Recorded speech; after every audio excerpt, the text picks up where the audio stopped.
see. Watch out. I didn't see anybody at the speaker. They started 10 minutes. Chair. They should wait for me. I'm just giving out. Good morning, everyone. Welcome back to Borough Hall. Happy New Year. If this is the first we are seeing each other in the new year. As many of you know, pursuant to Section 241 of the New York City Charter, the Queens Borough Board, many of whom are up here with me today, we are holding this hearing in order to establish our borough's priorities with regards to the mayor's fiscal 21 preliminary budget, released on January 16, a few weeks ago, and as you know, it was a $95.3 billion budget, that's billion with a B, and we here in the borough families want to make sure that we get our fair share.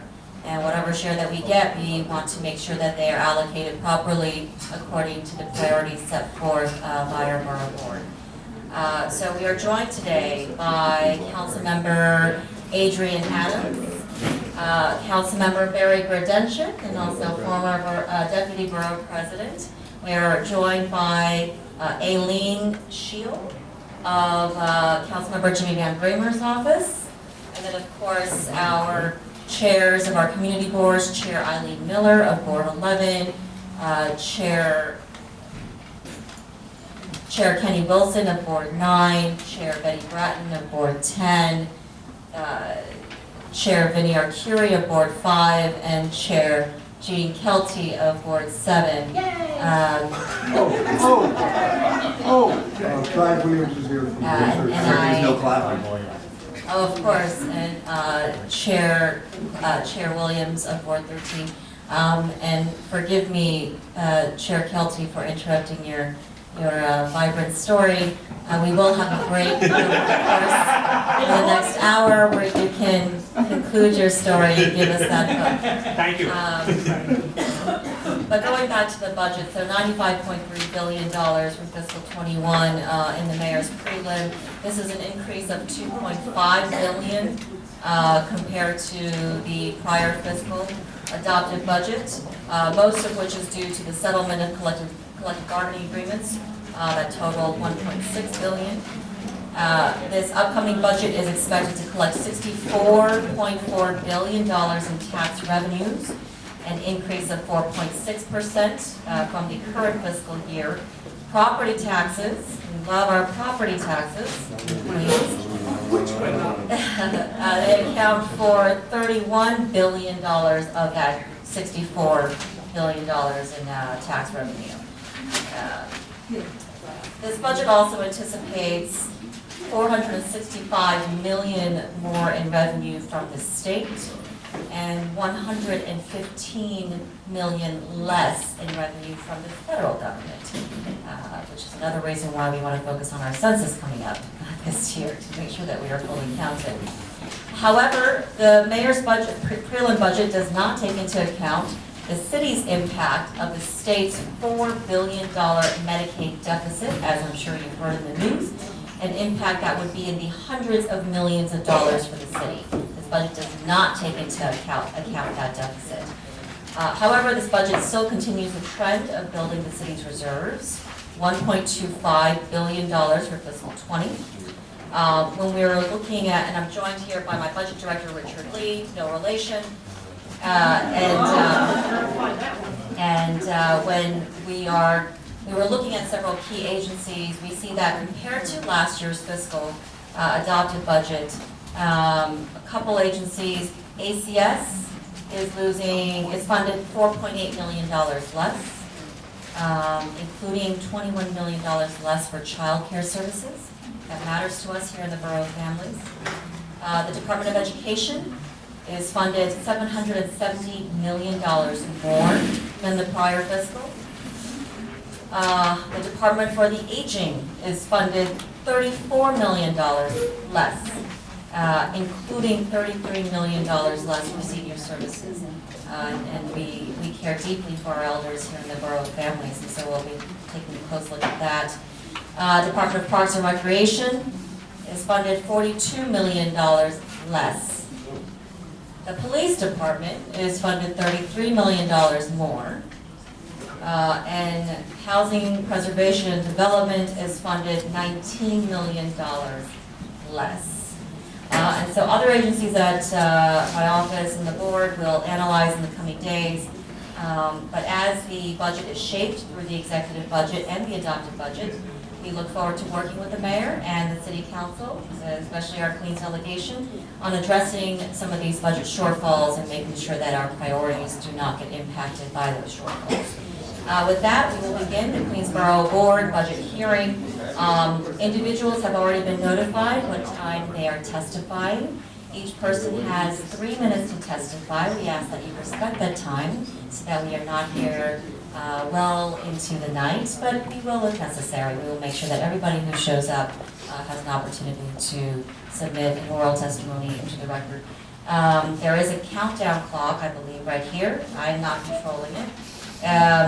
All written testimony will be considered just as much as verbal testimony, and so please do present your top priorities only, but know that any written testimonies are also fully part of the official record. And with that, first we have Queens Community Board 1, represented by District Manager Florence Colores. Welcome. Good morning, Madam Borough President Lee. Thank you for having us. Good morning, Madam Borough President, New York City Council members, and distinguished ladies and gentlemen. I am Florence Colores, District Manager of Community Board 1. Today I would like to address our capital expense needs for fiscal year 21. Our board is developing rapidly. We have experienced numerous changes. Recently we had the addition of the New York City Ferry. The area of Howard's Point has seen immense uptick in pedestrian traffic. The area is incredibly dark. The installation of lighting has been requested by our residents and visitors alike. The installation of lighting would improve the street usage and safety, improving the quality of life. The area of Main Avenue between Brennan Boulevard and 8th Street, Green Park on Main Avenue, north side of Astoria Boulevard from 88-31 to 8th Street, 27th Avenue north side, and beyond Howard's Point Playground require adequate lighting. We urge the study of the area to accommodate this request. I would also like to bring to your attention the failing infrastructure in our growing community.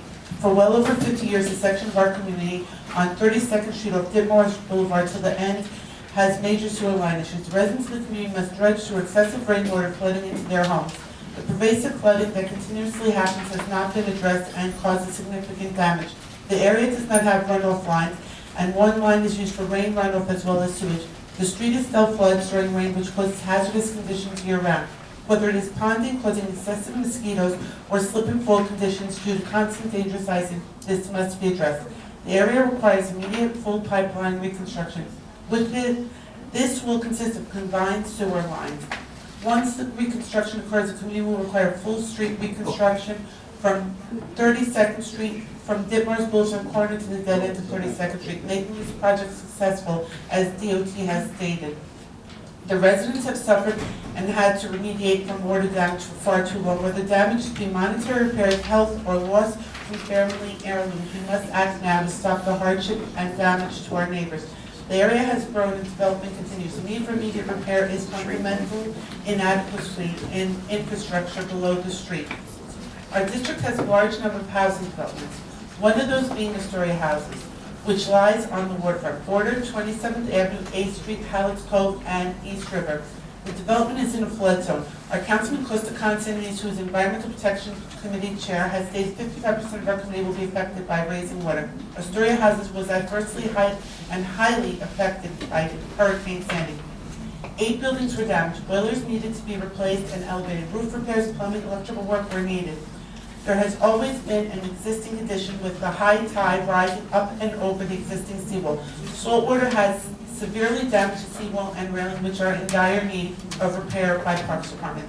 We must be proactive. The seawall itself needs to be redesigned and reconstructed to prevent future damage to Astoria houses after a $75 million investment was made by FEMA. We require post-Sandy seawall protection for Astoria houses, the Esplanade, and the surrounding areas that have been highly developed. The U.S. Army Corps of Engineers needs to evaluate the waterfront area for the safety of the community. May I go on? Is it okay?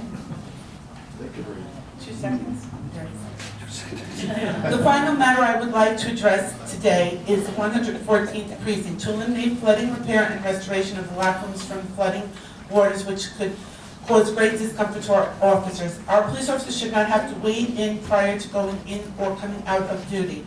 The flooding not only is a hardship, it would potentially be a health hazard as it could follow with mold.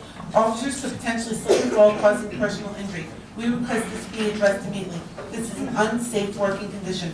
The possibility of a new station house is absolutely welcome to improve all the issues surrounding the existing facility. As the district grows, the number of officers must follow. This option would provide space for that to occur. Thank you for your time and attention to those matters. It is truly appreciated. I'm sorry for going over. Thank you, Florence Colores. We've been joined by Councilmember Karen Kozlowitz, as well as Elaine Chung, a representative on behalf of Councilmember Peter Koo. Welcome. Up next, we have Debbie Markell of Queens Community Board 2, followed by Ms. Giovanna Reed of Queens Community Board 3. Good morning, Madam Borough President, elected officials, chairs, and guests. Community Board 2 is the gateway to Queens, and we thank you for your continued support on many projects within Community Board 2. Our heroes are on the front line of our police department. CB2 continues to request additional funding to design and construct a new police station.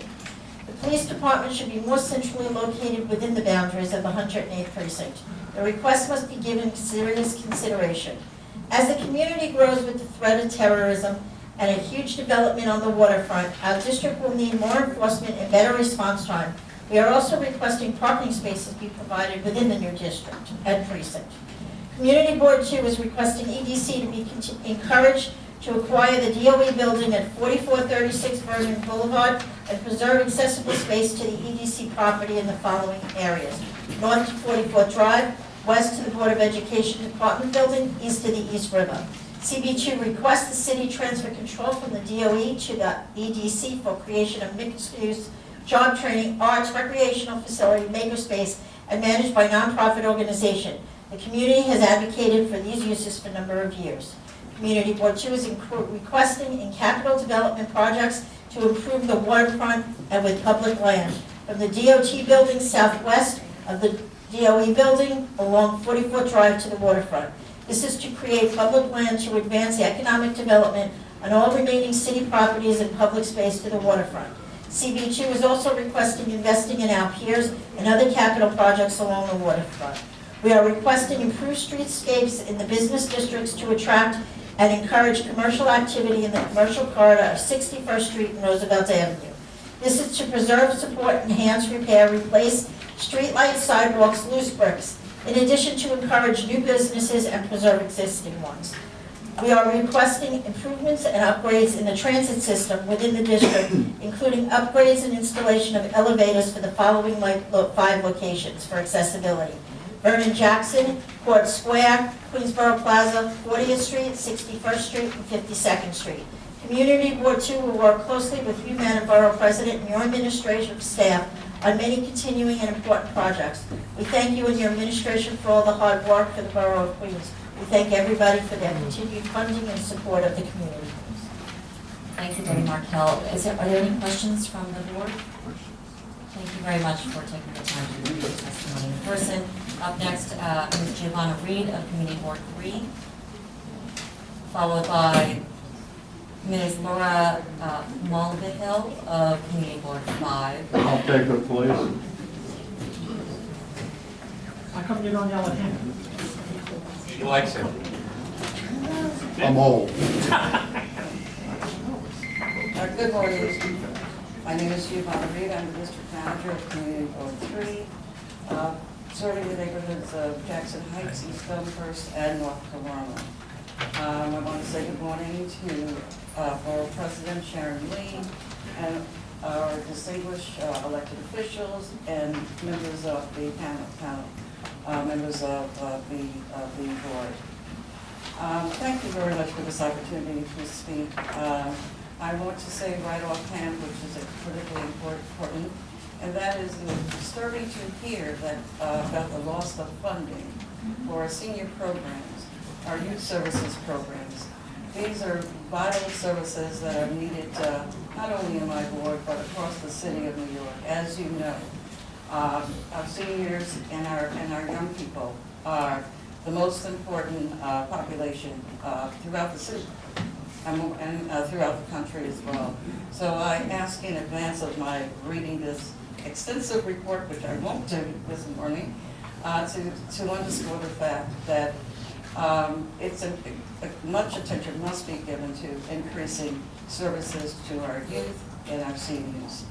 Having said that, I'm just going to highlight just a couple of projects and priorities where the agencies have said that they are recommending further study. We know what that means.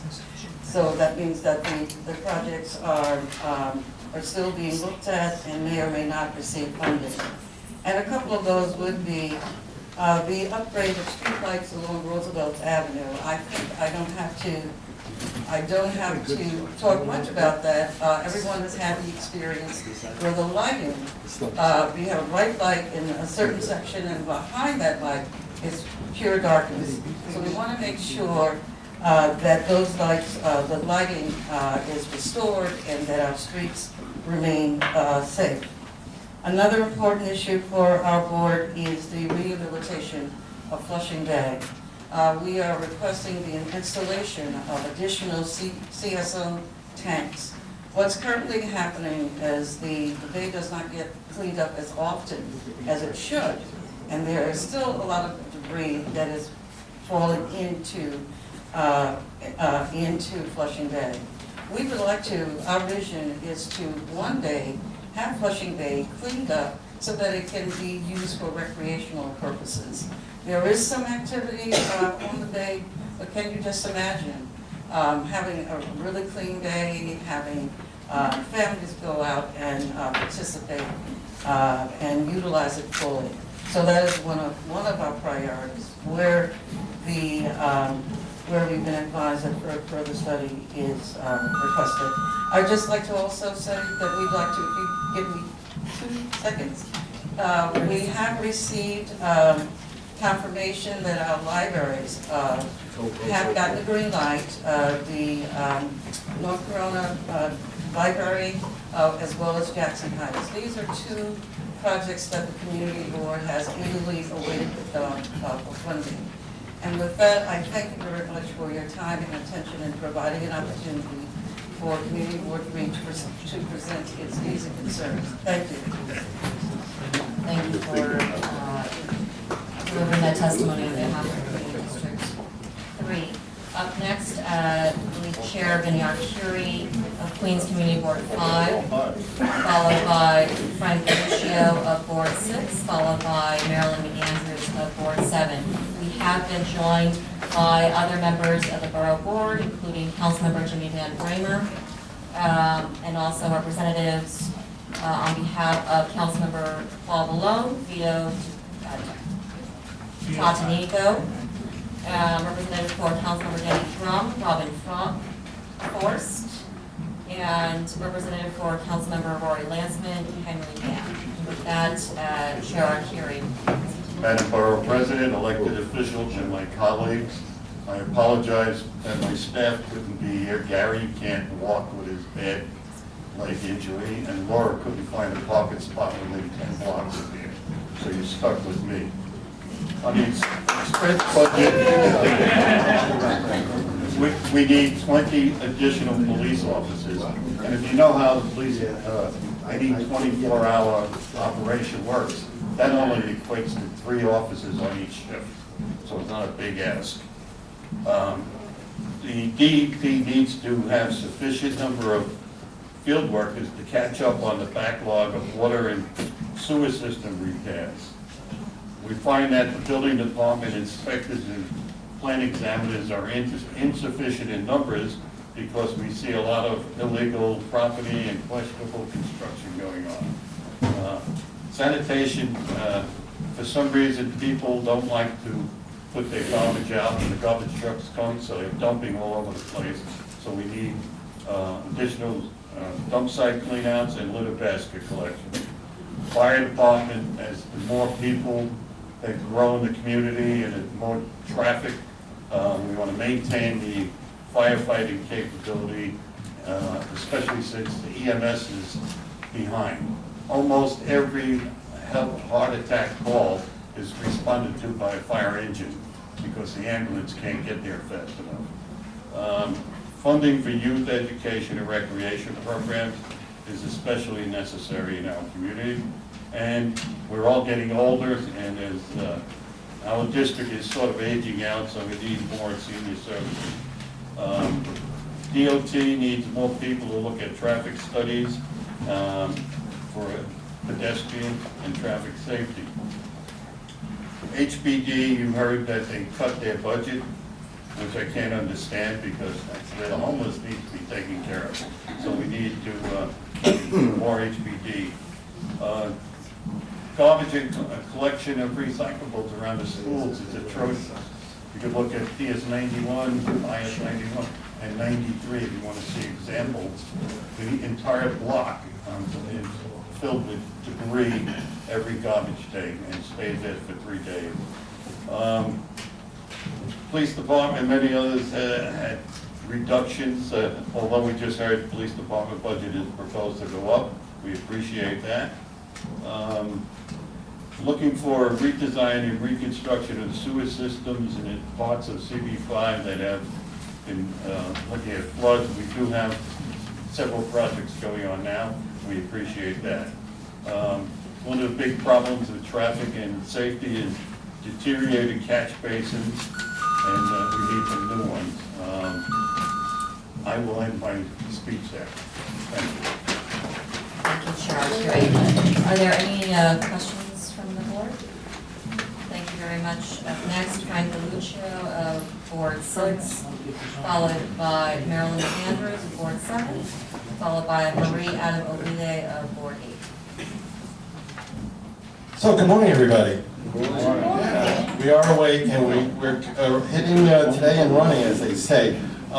Community Board 6, covering Forest Hills and Rego Park.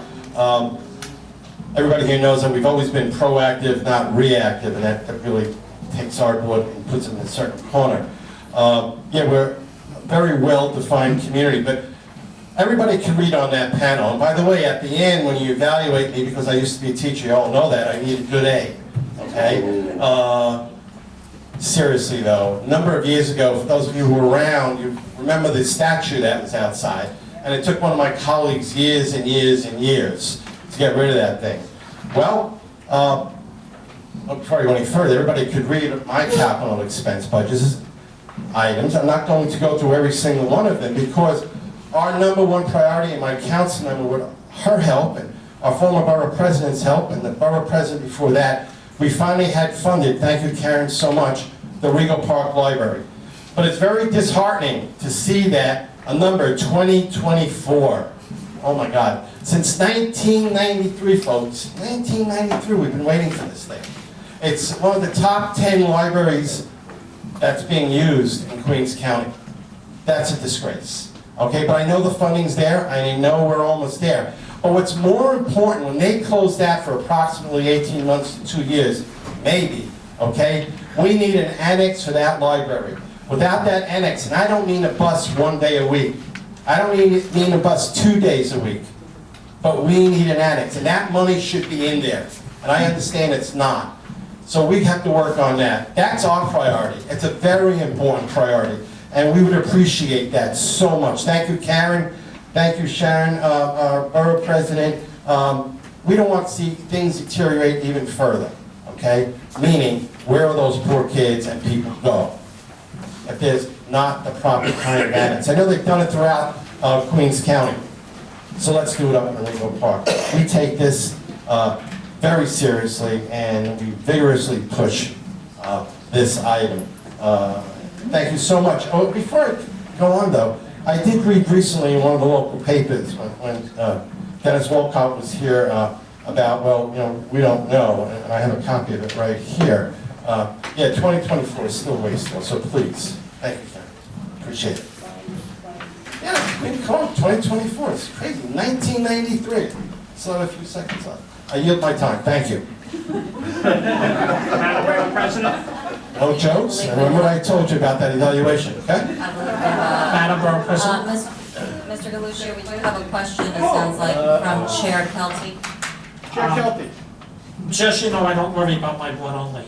Yes, I At know. Borough Board, where Yes. the borough president was sitting, and we did have walkout, which was last week. Mhm. That came up again, because I remember your former chair, and he sat there telling how this has been going on.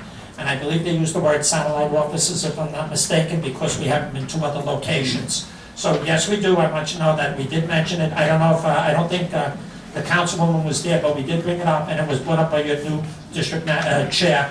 And we believe that you're absolutely right, they need the satellite office over there, the money should be allocated in there. Thank you for doing that, and your work order, and I do appreciate that, and all the people in the community board since. Thank you. Any other questions from the board? Thank you. Thank you. Up next, Marilyn McGann from the Board 7, followed by Marie Adamopoulos, Board 8. Good morning, everyone, Madam President. distinguished guests, and our council people. And leave it to my chairman, Jim Kelly, who does look out for every board, who is the Borough of Queens. Thank you, Jim. Our first item, the capital budget, was submitted regarding the reconstruction of 20th Avenue from the Whitestone Expressway Service Road to College Point Boulevard, and 127th Street from 14th to 23rd Avenue. This heavily utilized main artery within our district connects communities of Whitestone and College Point. The road has extensive flooding problems, and its existing roadbed is sinking. Major road construction and sewer work is necessary in order to bring these streets up to grade. The reconstruction of Willets Point Phase 2 has been a priority number 4 and has been neglected by the city for much too long and needs total reconstruction to include sidewalks, roadbeds, sewers, and street lighting. Yet, over these years, the legitimate businesses have paid real estate, sewer, and water taxes without getting capital reconstruction. They desperately need. They have extensive flooding problems as well, and also now with existing roadbeds full like raiders. Now let me tell you, we had been to that site with my chairman, and literally I had 1 foot and about a foot and a half, and I don't understand how these trucks can get up and down the road there. The reconstruction of Ulmer Street from the Whitestone Expressway Service Road to 20th Avenue, our number 6 priority item, and is the main access road into College Point. This road collapsing, causing drivers to lose control. Therefore, the roadbed must be surcharged, the sewers placed on piles in order to prevent the street from collapsing again. Reconstruction of 28th Avenue from Linden Place to College Point Boulevard. This street is an access road into College Point. Notice the emphasis on College Point, as well as Corporate Park. The roadbed is collapsing. Possibility causing drivers to lose control. The roadbeds must be surcharged, and the sewers need to be placed on piles in order to prevent the street from, guess what? Collapsing again. An expense item that we submitted, get this, 1924, I think, 1994, beat you, Frank. Probably was, you got it, Harry. 26 years ago, has been ignored. Funding the Department of Education for joint operating playgrounds. Joint operating playgrounds are presently maintained and operated solely by the Parks Department personnel and equipment. The responsibility must be shared as it implies. The Department of Education must contribute, their fair share to this program. This is a matter of safety for the children who use these playgrounds. The response that we received from the register, get this, unable to prioritize funds for this project request at this time. Ignored for 26 years? What a shame. And I just have one comment, personal comment, that I've only been a district manager for 3 years. And guess what? I've repeated the same thing for the last 3 years. What is the message the city is telling us? Thank you. Thank you, Marilyn McGann. Any questions from the board? I believe Chair Felton. Yes, just the Willets Point, Willard's Point, I will say that DOT did do some temporary work over there, we're very pleased with it. We still need the additional roads resurfaced over there, and, you know, I'm not always at the top of the list thanking DOT, but they did do the right thing over there, and I really do appreciate it. I know we had a conversation with the councilman of Boulogne, and he was concerned about the capital roadway construction projects in White and College Point. They're long overdue, a lot of them had needed surcharging and stuff, so we made it a top priority budget for us about those roadways being done. So I just wanted to reemphasize what my district manager said. Thank you. Thank you, Jean. Chair Kelly, any other questions? Great. Up next, Marie Adam-Okea, Board 8, followed by James McLeland of Board 9, followed by Karen Peterson of Board 10. Good morning, Madam Board President, elected officials, community board chairs, ladies and gentlemen. Community board A is mostly concerned with our infrastructure and the overall quality of life of our residents. Our top 3 priorities, of course, our infrastructure. We requested trade restoration of 186 years ago. It took DOT so long to get to it that the street collapsed and they had to do emergency repair and then must come back to actually do the work. DOT must do the preventive maintenance before this repeats itself. We have several locations on our list. I'll just name 181st Street from 67 to 69th Avenue. They need trench restoration. We want DOT to start giving us the same answers every year, that they are going to look at it, inspect it for reconstruction. If it's a DEP issue, then they'll forward it to DEP. It doesn't take 2 years to inspect a location and make a determination. That must change. We've been asking for standalone curb repair for years. Yes, and yes, the sidewalk is the responsibility of the homeowners, but the curbs, the responsibility of the city. So currently, if you do the right thing, you repair your sidewalk, the curbs are left alone, and only if you allow the city to do the sidewalk and the curbs will they do all of it.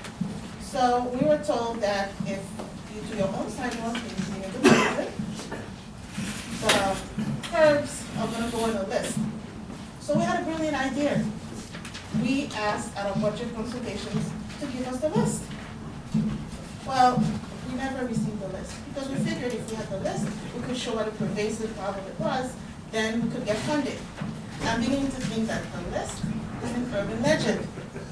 It is. However, we're pleased to hear that our bus pads are going to be repaired on 188th Street, and the new bus pads will be installed this year on the house, on Hill Street, Avenue and House. As for our libraries, we're pleased with House Library finally having the funding and that we're gonna have a scoping meeting, but I'm here to advocate for the Boulevard Library and also to try to get an annex at the Queens Hospital Center. If we only knew that we're gonna have to use the internet for the census, maybe we would put more money for the libraries, because a lot of people, the only way for them to go to the internet is to go to the libraries. So we want them to be fully funded so that the people who do not have internet at home has access to that. And as far as our parks are concerned, I'll wrap up. I just want to make sure that we have funding for Briarwood Playground, Fly Playground, Captain Silly Park, and also Flushing Meadow Corner Park Bridge over Willow Lake. And as far as the building department is concerned, we're asking for a full-day inspector, a full-time inspector that would go out and address the elected officials' complaints and the community board's complaints. More often than not, complaints filed by our boards are legitimate and are more likely to be substantiated by DOB inspectors. So we want our inspector back and we want him full-time, or her full-time. Thank you so much on behalf of Community Board 8 for all your support, Madam Board President, and the board, and of course the community delegation. Thank you. Before you go, I think we have a question. I want to thank you for your advocacy for Hollis Library and my colleagues and I in the city council, which put a lot more money in, so I'm always hopeful. And I also want to thank you. I have spoken directly to Commissioner LaRocca, who fortunately is a Queens native from Flushing, about the inspectors for the community boards, and she did seem favorable, so something we're going to have to follow. Thank you so much, Councilman. Thank you, Borough President. Any other questions or comments? I would like to say I was at the Queens Library Board of Trustees meeting a few days ago. As you know, Dennis Walcott has made it a priority, Census 2020 a priority. We talked about the key partnership, excuse me, not that, but the key partnership with the Queens Library, because so much of the census and our success in being counted hinges upon trust, and we trust our libraries. And so I know that the libraries have made it a priority to make sure that we're counted as much as possible and whatever resources are available. But thank you for bringing that up. Thank you, Madam Board President, for advocacy. Up next, James McClelland, Board 9, followed by Karen Peterson of Board 10. Good morning. Madam Borough President, council members. Anytime you get to see Barry Kedchick in 14 hours, you know it's going to be a good week. Community Board 9 consists of 4 communities: Woodhaven, Ozone Park, Richmond Hill, and Kew Gardens. Each is very distinct, yet all residents have similar concerns and needs. Community Board 9 is truly a microcosm of the Borough of Queens, where our diversity is our strength. Like many New Yorkers, the constituents of Community Board 9 want safe streets, high-performing schools, senior services, economic opportunity, and access to quality parks and recreation. Our budget priority capital expense list targets many of these areas and respectfully calls on our esteemed elected officials to consider each request. Community Board 9 is facing the construction of a community jail in Kew Gardens. We'd like to thank Councilmember Cosmos for her leadership and helping mitigate some of the problems that have arisen. Our infrastructure and ability to deliver city services will be impacted. Community Board 9 is appreciative that the 102 Police Precinct will be assigned additional officers to help monitor these locations and keep the growing population of residents safe. I would like to take this opportunity to acknowledge and thank the brave men and women of the NYPD for their service and protecting all New Yorkers. Good schools are a primary concern not only of existing residents of Queens, but of individuals looking to move into the borough of Queens. Our schools continue to endure severe overcrowding, and therefore we must build more classrooms here in our communities. We must also ensure that our educational facilities are clean, safe, and outfitted with the latest technology. We owe our seniors a debt of gratitude. We have an important responsibility to ensure they have access to effective programs. Therefore, our senior centers should be fully funded, along with programs they offer our senior residents. Community Board has strong retail corridors comprised of small business owners. It is important that we make these retail corridors attractive and safe for customers. We encourage a Green Streets program along Woodhaven Boulevard and improve the lighting along Jamaica Avenue. Moreover, we urge the Department of Buildings and Small Business Services assist local merchants to understand the new awnings law to prevent another violations blitz. Our parks and cultural centers provide a much-needed outlet for residents. Forest Park is an incredible asset to the Borough of Queens. Community Board 9 requests that funding be allocated for pruning fencing and more park enforcement patrol at Forest Park. Additionally, we are asking for improvements to Maurice Fitzgerald and Phil Rizzuto Park to create more recreational space for our community. Thank you, Councilmember Adams, for meeting with us. Library is a great gathering place for all residents. The library, please, can come up again. Richmond Hill Library needs full funding, and we ask that the Department of Design and Construction move forward to complete this project in a timely manner. I again respectfully ask that each budget request be given consideration and funding allocated. I want to thank Queens Borough President Sharon Lee for her leadership and a vision for a better Queens. I would also like to thank all the elected officials and staff here today for the dedication and service to the respective district. I look forward to meeting with you in person to discuss Capital 9's capital and expense needs. Thank you. And Frank gets a C-. Any questions from the board?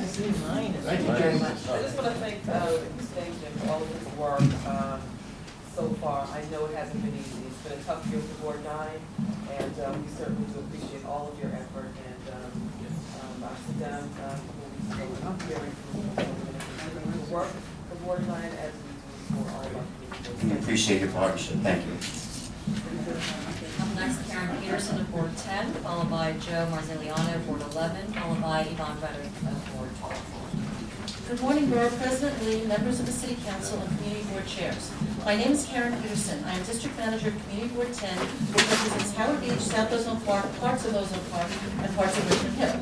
We request your support for all of CB10's capital budget priorities. Construction of new schools remains as our first capital budget priority, as our school district remains overcrowded. We also urge that you assist in moving our other priority projects forward as they will address roadway, public safety, resiliency, sewer, and park improvements needed in our district. Our Howard Beach and Hamilton Beach communities were badly impacted by Superstorm Sandy more than 7 years ago. Coastal protection is still very much needed at points in those communities where city streets abut federal parkland. Better protection is also still needed at locations where city-owned street stub ends abut Shellbank Basin and Poultry Basin and are not fully bulkheaded. We request your support for construction of bulkheads on city-owned waterfront land as well as improvements to existing bulkheads on all city-owned properties and street stub ends abutting our waterways to help prevent tidal flooding on our roadways and impacts to adjacent private properties. Tidal flooding events are occurring more and more frequently. The lack of adequate bulkheading contributes to street flooding and damage to roads and homes. Although some have been addressed, many of our flood-impacted roadways require repaving. Within Hamilton Beach, 104th Street has been milled and repaved, but it still needs a full reconstruction. We urge your support for additional sidewalk repair. We also ask for your support for additional Argus cameras at locations within our district. They have proven effective at various locations in our precinct. With the support of the Borough President and the Council, many of our parks and playgrounds have been significantly improved in recent years. To continue providing better for education, recreational needs of our residents, we request your continued support for improvements in all our parks and playgrounds. We have a large and growing senior population with only one city-funded senior center in our district to serve them. We urge your support for additional centers. We also request your continued support for our expense budget priorities. With your support over the last few years, many needed additional officers were assigned to our 106 precinct. One reason we needed these additional officers was the presence of the Resorts World Casino in our district. Despite the increases in personnel in our precinct, there is a continuing need for even more officers. Expansion at the casino is underway. The ambient population in our district currently reflects more than 12 million people annually. That number will continue to grow as Resort World continues to grow. Tourism is still a growing industry in our city and borough. Police personnel levels in our community must keep pace with our growing resident population and our growing ambient population. We ask for continued support for additional forestry services and park staff, as well as for additional funding to support better catch basin and roadway maintenance. We also ask for your support for items that will assist in DSNY's cleaning efforts and DOT's arterial maintenance. Many of our home and business owners are still dealing with the many issues caused by Superstorm Sandy. In order for our Sandy-impacted residential and business communities to fully recover and to be better protected from the future storms of similar magnitude, many needed and much desired resiliency projects still need to move forward. Therefore, we ask you to support those projects put forth by the state's Howard Beach New York Rising Committee that require the city's involvement to implement them. Again, I thank you for your support in the past for the projects desired by the residents of Community Board 10 and look forward to your continued support. Thank you very much. I was remiss in recognizing a representative on behalf of Councilman Eric Ulrich, Matthew Pecorino, is here. And a couple of things, Ms. Peterson, you mentioned the Argus cameras. The Borough President's Office, we did fund a number of them a few fiscal years ago. My understanding is that in the 106, 11 of the Argus cameras have been installed. Are you saying you still need more? We feel it would be beneficial. And I understand that, which facility was this? There was at least 26 Argus cameras installed since fiscal 15, about half of which were funded by this office, but We are greatly appreciative. but we need more. Okay. Also, yes, absolutely. Thank you. We're very appreciative of the Argus cameras that have been received. One of the reasons for our continued request for more is because of the large ambient population that we have moving in and out through our area, and especially in the area where the Borough President formally put funding in for Argus cameras near the gateway lands. We have considerable amount of acreage that is basically untended, and we would certainly appreciate more funding, and we appreciate everything that this office has done for funding the Argus cameras over the last few years. And that's good to know. Thank you. And you mentioned Superstorm Sandy, where Borough President Katz, my predecessor, upon coming into office in January 2014, convened the Hurricane Relief Task Force. So they're meeting down the hall right now. I know that we have a couple of outstanding task orders and things like that still outstanding, but we anticipate those will come to conclusion in short order. But thank you for highlighting that. Are there any other questions from the board? May I? Yes. So, on the Argus cameras, are they being monitored in real time or they're just recording? I think it's a police combination department monitor, of, from what I've been told, the police department monitors them it's a combination. in a combination of ways. You I know, don't think they would tell one of us. the other issues that we're working on is cameras on the gateway lands that would be monitored in real time by the Federal Park Service, but that's a separate issue. But, you know, the Argus cameras, they're less helpful in preventing crime and more help in solving crimes because they observe. Thank you. I have one. The one thing that I didn't see in the report, I'm kind of happy not to see the proliferation of the hotels, where I call it warehousing homeless, that's just the expression that I've always used. How are you and Betty finding the situation? Is it getting better, is it getting worse? We were told that we would start to see some movement as far as individuals moving into permanent housing. We just want to make sure that DHS is doing what they promised that they would do within a 5-year timeframe. Personally, I haven't seen any movement, or I haven't been notified of any movement I'm aware of. To me, all the homeless that are in our hotels are still there, and they are at maximum capacity, so that's unfortunate. Are you aware of anything else there? Now, at this point, we still have 6 hotel sites that are occupied, plus we have the Skyway Men's Shelter. And we're not seeing, you know, where the residents are moving out into permanent housing. Because I know elsewhere in other locations, they have been moving. My office has actually gotten a couple of calls, people that actually wanted to stay in the hotels. We've had to tell them. What better housing than what they're being We're not gonna help you offered. stay in the hotels. The whole purpose is to move you out, so, you know, we've got to, you know, go along with what the city states first, but you haven't seen any movement at all. No, and one of the concerns, you know, from just what has been in the newspapers this week, we are concerned with one of the agencies that's now Yes, currently yes. under investigation. Yeah. Runs a couple of those shelters. Yes, I know, okay. Thank you very much, thank you both. Thanks. Up next, Joe Marziliano, Ward 11, followed by Yvonne Reddick at Ward 12. Good morning, Borough President Lee, members of the Queens Delegation, and the Queens Borough Board. You have my full written statement, our full written statement in front of you, but I'd like to actually just highlight a few items from that list, from our capital and expense priority list. I'm actually going to go from the back forward, as the less important things are more at the back that are higher up on our priority list. Every year, Community Board 11 supports added funding in a new RFP for added senior centers. In our district, we actually only have 3, even though we have an aging population. The 4th that our residents utilize is actually Ward 13 over at SNAP on Winchester Boulevard. It's just not enough to service the amount of aging individuals that we have in the district. This year, we actually, every year, we advocate for funding for our parks and playgrounds. In the last fiscal year, the last 2 fiscal years, Councilmember Rudenchik and former Borough President Katz were actually very central in getting a lot of those projects funded, from the Vanderbilt Motor Parkway to Challenge Playground and the like. There are others on our list, and there are a bunch of aging playgrounds that need the same kind of capital funding. One capital project that we actually share with Community Board 8 is a need for a new curb contract. The city not having a curb contract basically for the entirety of my city service thus far actually is the city being penny wise and dollar foolish. When you don't have curbs, that actually just undermines your street. It does more than make it unsightly in Northeast Queens. It actually makes it so that we need more resurfacing across the streets in the city. So that's a major priority for us, especially being in a 1- and 2-family home district. But the largest priority need, or actually #1 capital priority need, is the need for an upgrade to the protected bicycle lane on Northern Boulevard from 223rd Street to Douglas Lee Parkway. As it is, dozens of cars have been beached, impaled, landed on top of the concrete barrier. It's not good design.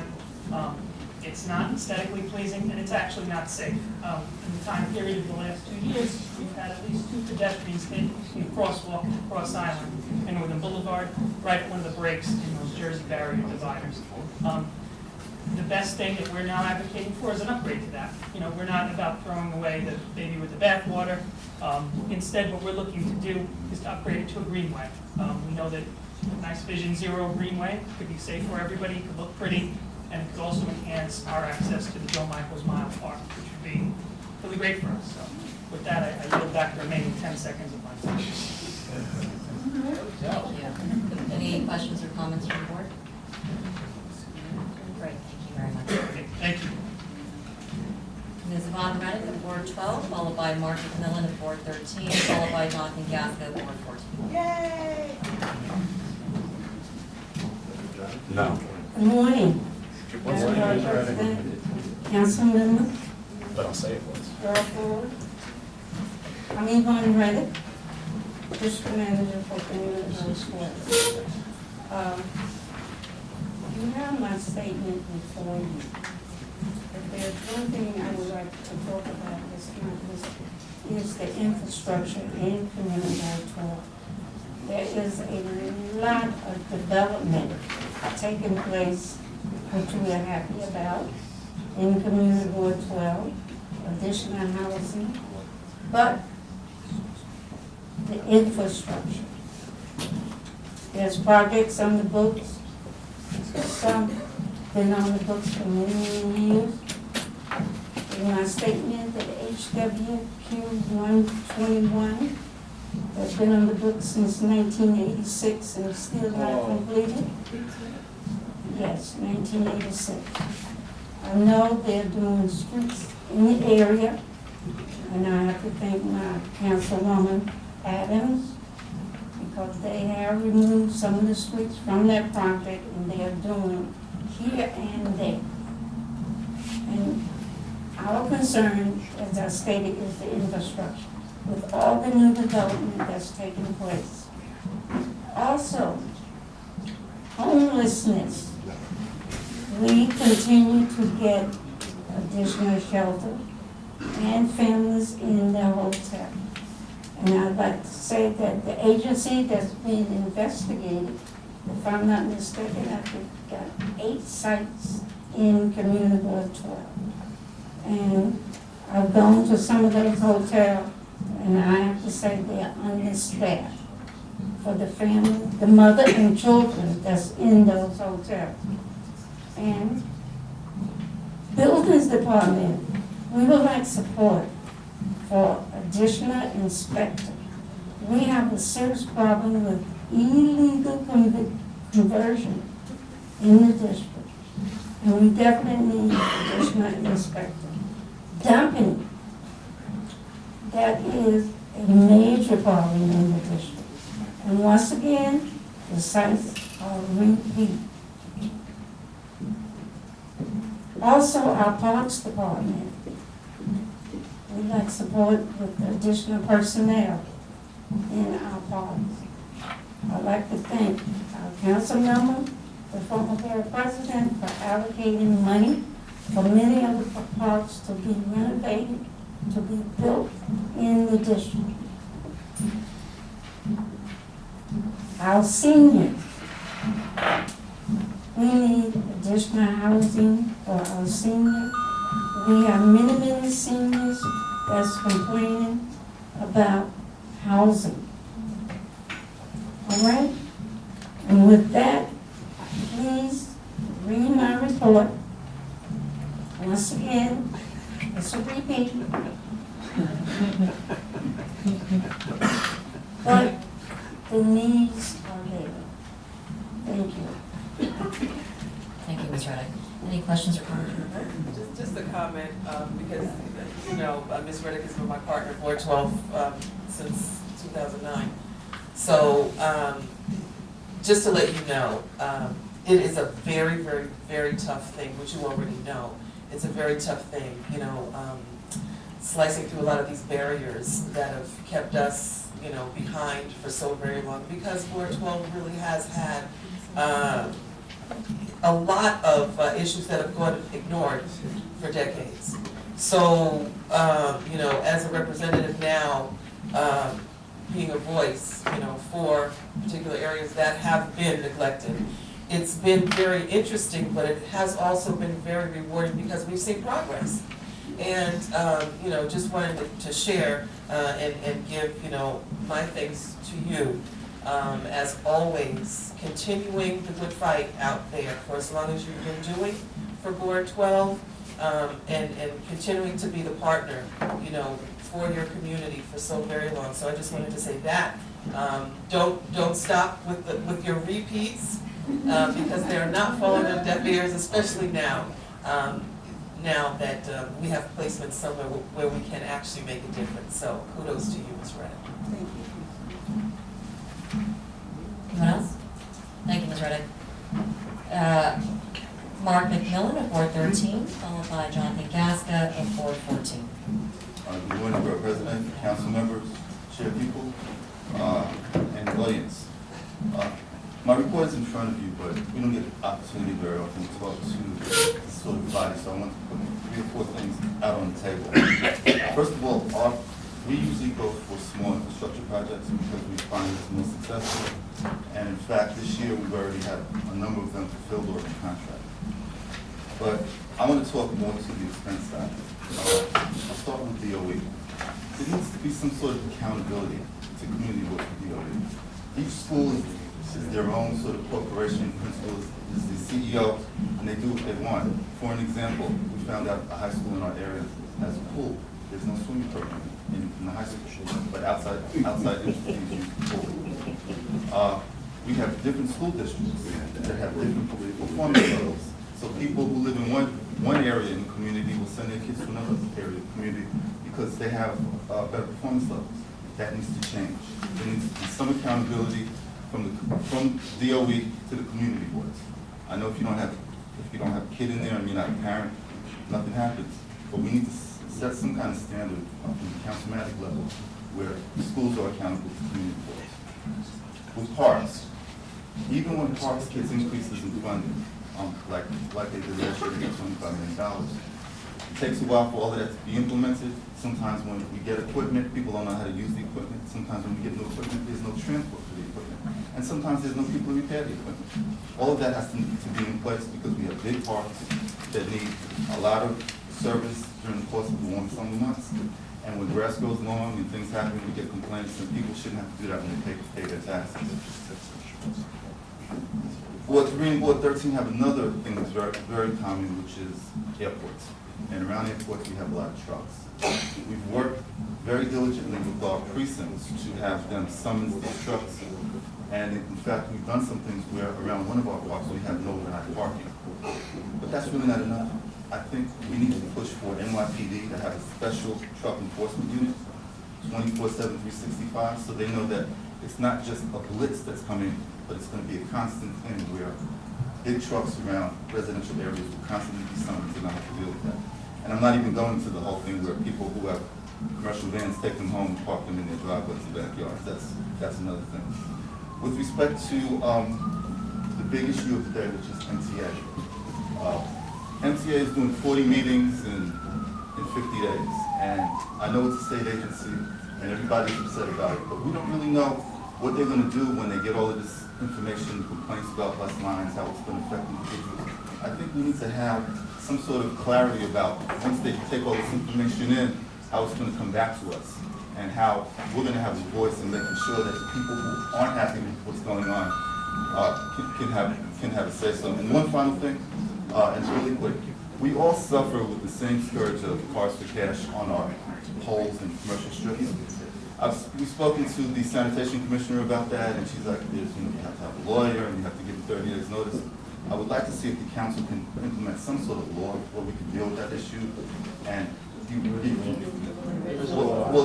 it's not being enforced, Barry. Well, I understand that, but we've actually had one caller in the 111 precinct a couple of years ago. And I know in many of the council districts, we fund services. And so if you'd like to just, if there are problem sites, we can get people out there to clean them. Getting them not put up, believe me, I hate them, I'm with you, but at least we have funded, the council's funded this year millions of dollars in additional sanitation efforts. And one of the things I do, and I know my colleagues here also fund removal of these stickers. So just give us locations, not in her district, though, in my district. We'll be happy to take care of it. Can I just add to that? This has been a scourge in our communities, in Queens. across the board for years. So, as Councilmember Grodenchik said, several of us have tried to take up a lot of measures to combat this because it's absolutely horrendous. And once again, I have to throw it back to Board 12. We actually had a committee, I don't know if they're still doing it or not, but every now and then, maybe once, twice a month, we would just go out and pull down the signs with the 103 or the 113 that had that committee's back. So we would go out and personally pull those signs down because that's the only way to address it when enforcement is not addressing it. We've had to take matters into our own hands. I'm actually going to have events now, Mark. I'm going to have an event next month where I'm going to enlist community members to come on, let's go take a walk, let's take a ride around the district. We're going to pull the signs down and show examples, in our communities that it is illegal. I put it in my newsletter every week. It is illegal. So if you see it, if you're a citizen, if you see the signs, feel free to pull them down. It's illegal for them to be up anywhere. Now we've got the ones across Queens now with the little metal things coming up out of the sidewalks.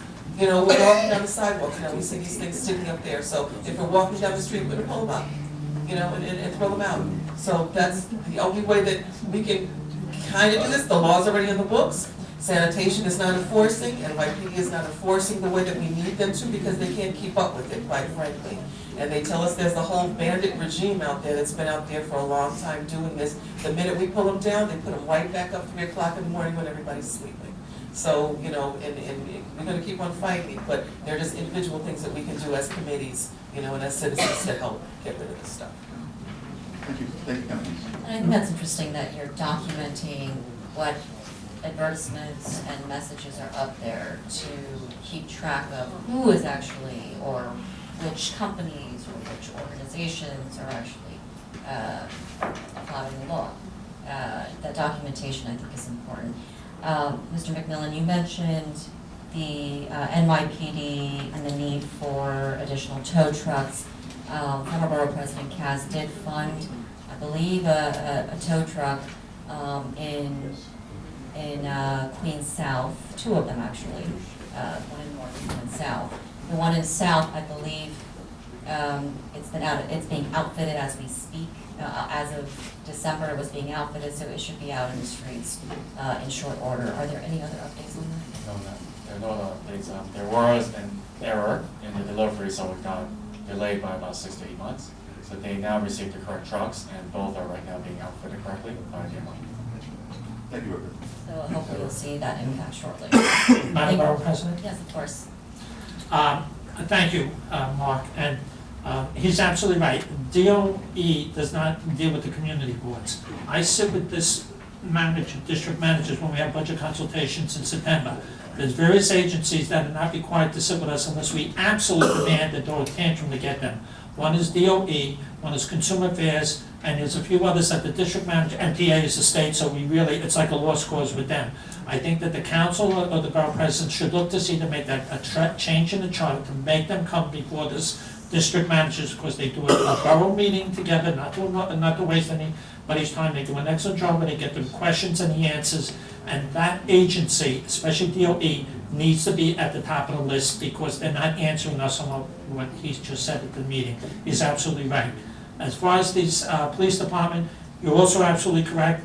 I'm still waiting for my truck because that was Assemblyman Jeff Aubrey and I that was sitting at all those meetings that we had in the borough president at the time's office. And I'm still waiting for that truck. I'm still waiting for them to buy more boots for the cars and stuff like that. I think that's a big problem, and I absolutely right, I don't think it should come out of the precincts. I think it's about time that the Queens North, Queens South have their own units together to work with us and make it a mandatory 24/7, as he said. Of course, they sit there, I got them on the service road of the Whitestone Expressway, they sit there and it's a matter of doing business. And even with the borough president, Melinda Katz at the time, we even opened up a parking lot across from them by the Times building, they will not use it. They are too lazy, they'd rather take the ticket because they're out of state, they don't care. But if you impound their vehicle and you lock them down that they can't move, that's the only way of stopping them from doing business. He's absolutely correct. We've tried it in the past now, and nothing is working with notices and niceness and stuff like that.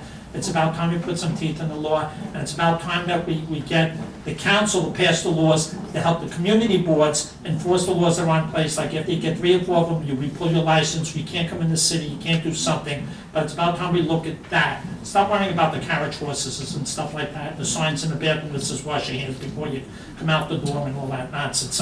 Let's pass some laws that help the community for the quality of life issues that we have every day. I'd like to say something. We do pass the laws. We do pass the laws. We have laws about the signs, but they're not enforced.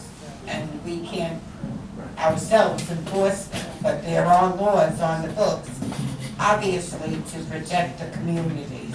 That's as we've elected by the communities, and we help the communities. So there are the laws, Jean. They have to be enforced. Councilwoman, I have to tell you, remember when we had the elected officials and they had all the signs on the thing, and when they pulled the signs down, they said there was incorrect information and stuff, and they dismissed a lot of the laws. It's time that we fine tune the laws to make them exact, so that when there's a picture on it or a name on it, we don't care where the person lives and stuff like that. Let's get that city agency to do what they're supposed to do and stop them from putting the pictures up. That's what the law should help us out with. And with that, thank you very much for your testimony. Up next, we have Jonathan Gasco, Board 14, followed by Dr. Paul Arcario of LaGuardia Community College. Good morning. I'd like to congratulate the Borough President. Good luck, as they say, break a leg. Esteemed council members, board chairs, and most importantly, my fellow district managers. We are, most of the time, a happy band of idiots. You're right. So anyway, I'm not going to read this whole thing, just a couple of things that I think are important. One, and there's a typo here when I talk about this, Rockaway's beaches have become the place to go, which is a good thing. We could have, and it says 200, we could have about 300,000 people over a Saturday and a Sunday or a long weekend. Our population's only about 135,000 in our beaches. And it used to be the crowds were more focused to the middle, to the west end, but now we're getting tremendous crowds on the east end of the peninsula as well using the beach. We do get a summer detail in the 100th precinct, which is the western part, and we don't get a summer detail of police officers on the eastern end. The summer detail, and I thank all my DMs here because we actually take cops from your precincts, thank you very much. We need more, it's just not enough, and we don't get a summer detail on the eastern end of the peninsula, and we clearly need, just for the few months in the summer, certainly more police and pep officers. There are times that it's just absolutely insane, and if you have a beautiful hot week, Saturday, and then it starts to rain, everyone leaves at once. And if you haven't seen 300 people try to leave the beach and hop on the subway or get in a car if they found a parking spot, it could take 2 hours to get off the peninsula. And there are lines around the block for the subways. So clearly we need more protection. The one thing that I want to talk about is really at the end of my, I hope all of you support all our other items, is Rockaway, for the most part good, has been the location of a lot of affordable housing units. We approved one, we opposed one with conditions, and they were altogether about 5,000 units. There's another project called Auburn East, which is on the Atlantic Ocean, that we just got a call from the mayor's office that's about to start. That's about 1,600 units, and that's something that has been struggling. It was supposed to be 100% market rate. It is now about 90% affordable. We have a couple of issues, but the biggest issue is that this was a low-scale 1 to 3 family project when we approved it. It is now a mid to high-rise project. The EIS for that was done in 2003. That is before Hurricane Sandy. It's before the other 4,000 or 5,000 units that are in the throes of being built now that were approved by the city council. When we asked the city, are you going to do a new EIS, they said no. Everything has changed. Sandy changed everything. You have 5,000 more units that are being built within a mile or two of this project, and we ask your help to force the city to take a look at this project and have them do a new EIS. Things have changed completely, and that is very, very important. So I thank you all, and thank you. Any questions or comments from the board? Mr. Gasko, thank you for bringing that to our attention. It is concerning that elements agreed upon and improved upon are in actuality become changed later on. That's very interesting. It's slowly morphed, but the key thing was just not only the density, but the high rise is something we don't need. And it's just, there are enough school seats in the other two projects. There were negative impacts that haven't been addressed. Now you're going to have 1,700 more units, probably another 800 to 1,000 new students. There aren't seats for the other two projects. Where are these kids going to go to school? What about the libraries? These are things you have to look at. You have to look at resiliency, and they're not willing to do it. Absolutely. I will say that my borough president for a very short period of time, I know that it's an acting capacity, but the first holiday weekend, Dr. King weekend, I did spend 2 days in the Rockaways. So if anyone's looking for things to do, Rockaways are not just for the summers. Winters are lovely. The business establishments there are just top notch. But thank you very much. Thank you for the plug. And that concludes the Queens Community Cabinet. That are the 14 members of the community boards. And just a reminder to the cabinet that the next cabinet meeting will be February 4, next Tuesday, 9:30 here at Borough Hall. Up next, we have Dr. Paul Arcario of LaGuardia Community College, followed by Dr. Timothy Lynch of Queensborough Community College, followed by Carolyn Geisel of CUNY School of Law. Good morning, Queensborough President Lee, council members, distinguished guests. Thank you for the opportunity to testify regarding LaGuardia Community College's Information Technology Infrastructure Capital Request, which will benefit over 40,000 students at the college. A vital resource in supporting our students is the availability of current educational technology. The funding being requested would revitalize our technology infrastructure, including replacing aging equipment. The majority of devices at the college are 7 to 10 years old, prone to failure, and no longer serviceable. The college's outdated network equipment contributes to frequent service interruptions, greatly increases our exposure to cybersecurity risks, and often prevents us from adopting new technology tools. The written statement details some of the exact needs, but I'd really like to take my time today to tell you a little story about what lies at the heart of this need. And it's the opportunity technology-supported instruction creates for enhancing students' learning. Through technology, this past year, faculty from LaGuardia, Bangladesh, India, and Pakistan brought together 92 students by linking their classes online. The subject of the study was the partition of India and Pakistan and subsequent war that created Bangladesh. Still to this day, tensions among these countries make any form of cross-border collaboration challenging and risky. The faculty report that this project made history. For the first time since 1947, students from these three regions came together to critically reflect on the partition. LaGuardia students, many of whom had no knowledge of the history, benefited tremendously from this exchange, doing common assignments online. This experience was indeed transformative for the students, helping them understand psychological, political, and economic implications of partition. Technology made this deep learning possible through conversations over diverse digital platforms such as Google Document, WhatsApp, Facebook, etc. It's essential to recognize the chances that the participants would have been able to travel to these different worlds and physically meet is nearly impossible, either due to political barriers or particularly for our students' financial constraints. So it is technology that opens these doors. I want to share what one student wrote about this experience. Quote, she said, "By crafting these friendships online, we loosened the stigma of bigotry, recognized different points of view, and worked towards unveiling a tragedy often left out of history books. Hopefully, through virtual exchanges such as this one, we're able to one day patch up these historical wounds still bleeding into the present and mold a future that encompasses a more peaceful narrative." Isn't this the kind of learning we want our students to have? Isn't this the opportunity that they deserve? And this kind of opportunity only happens through a robustly functioning technology infrastructure. Thank you for your support. Thank you, Dr. Arcario. Any questions? Just one quick confirmation, the total project cost is $5 million. We're asking for 2, and then there'll be a state match of 4. Okay, so the total project request is $2 million for the city, for the infrastructure project. And thank you for your emphasis on tech. Queens is home now, but I was raised in Silicon Valley. We know that tech, STEM, all that is critical to keeping our competitive edge and keeping not just universities, schools and universities competitive, but certainly our borough and our region globally competitive. So thank you for the great emphasis on that. Thank you. Thank you for delivering your testimony in person.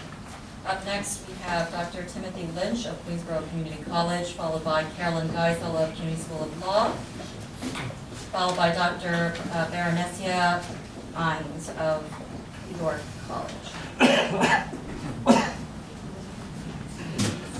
Excuse me, Dr. Ian of York College. Good morning, Acting President Lee and members of our Queens delegation. My name is Timothy Lynch, and I am the interim president at Queensborough Community College, where I previously served as provost and senior vice president for academic affairs.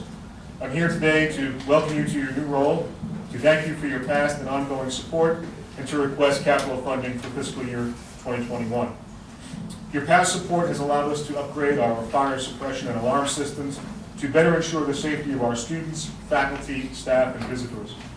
Your funding has also allowed us to keep our buildings and classrooms in good repair, to open and ready to serve those who want to earn a college degree and/or the necessary skills to obtain employment or advance in their current careers.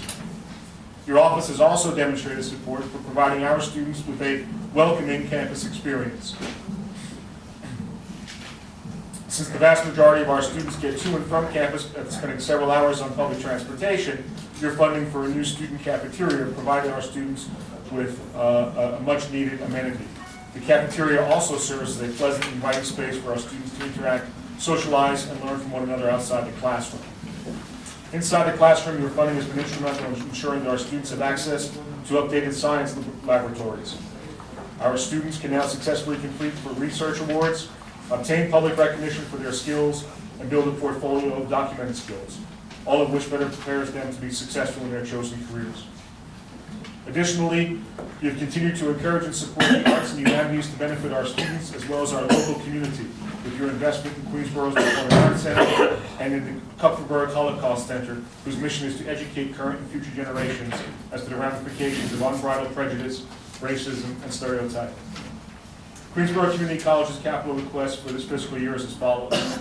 We are seeking $2 million for ADA upgrades for 50 restrooms throughout our campus to better ensure equal access for all our students, employers, employees, and visitors to our campus. Phase 1 of the project funded ADA-compliant restrooms in the library, humanities, and science buildings. The scope of the renovation requires the reconfiguration of the spaces to be compliant with current ADA standards and a replacement of deteriorating fixtures. We're also seeking $750,000 to upgrade another STEM lab in our science building to better prepare our students to compete for the jobs of the future. These funds will be eligible for matching from the state for a total lab renovation cost of $1.5 million. The scope of the project includes architectural, mechanical, electrical, plumbing, airflow readings, and all required printing of specifications and drawings. The project is to be ADA compliant, designed as per the current New York City building codes, and filed with the New York City Department of Buildings, and shall meet all applicable city, state, and federal safety standards and regulations. Thank you for your ongoing commitment to public higher education for the people of Queens. Thank you, Dr. Lynch. Good morning, good to see you here as always. The new building that we're purchasing across the street, how are we doing with that? We closed this week. Pretty good, good answer. All right, and you mentioned that the lab would be eligible for one-to-one donor. Would the ADA money also be eligible? Okay, yes. I'm sure Rosemary will come to see you. Thank you. So just to be clear, 2.75 is the ask, 2 for ADA upgrades, and $750 for the chem lab. That's correct. Okay. Thank you. And the restrooms, are they gender neutral? They will be, yes. Any other questions? Great, thank you very much. Thank you. Up next, Carolyn Geisel of King School of Law. Good morning.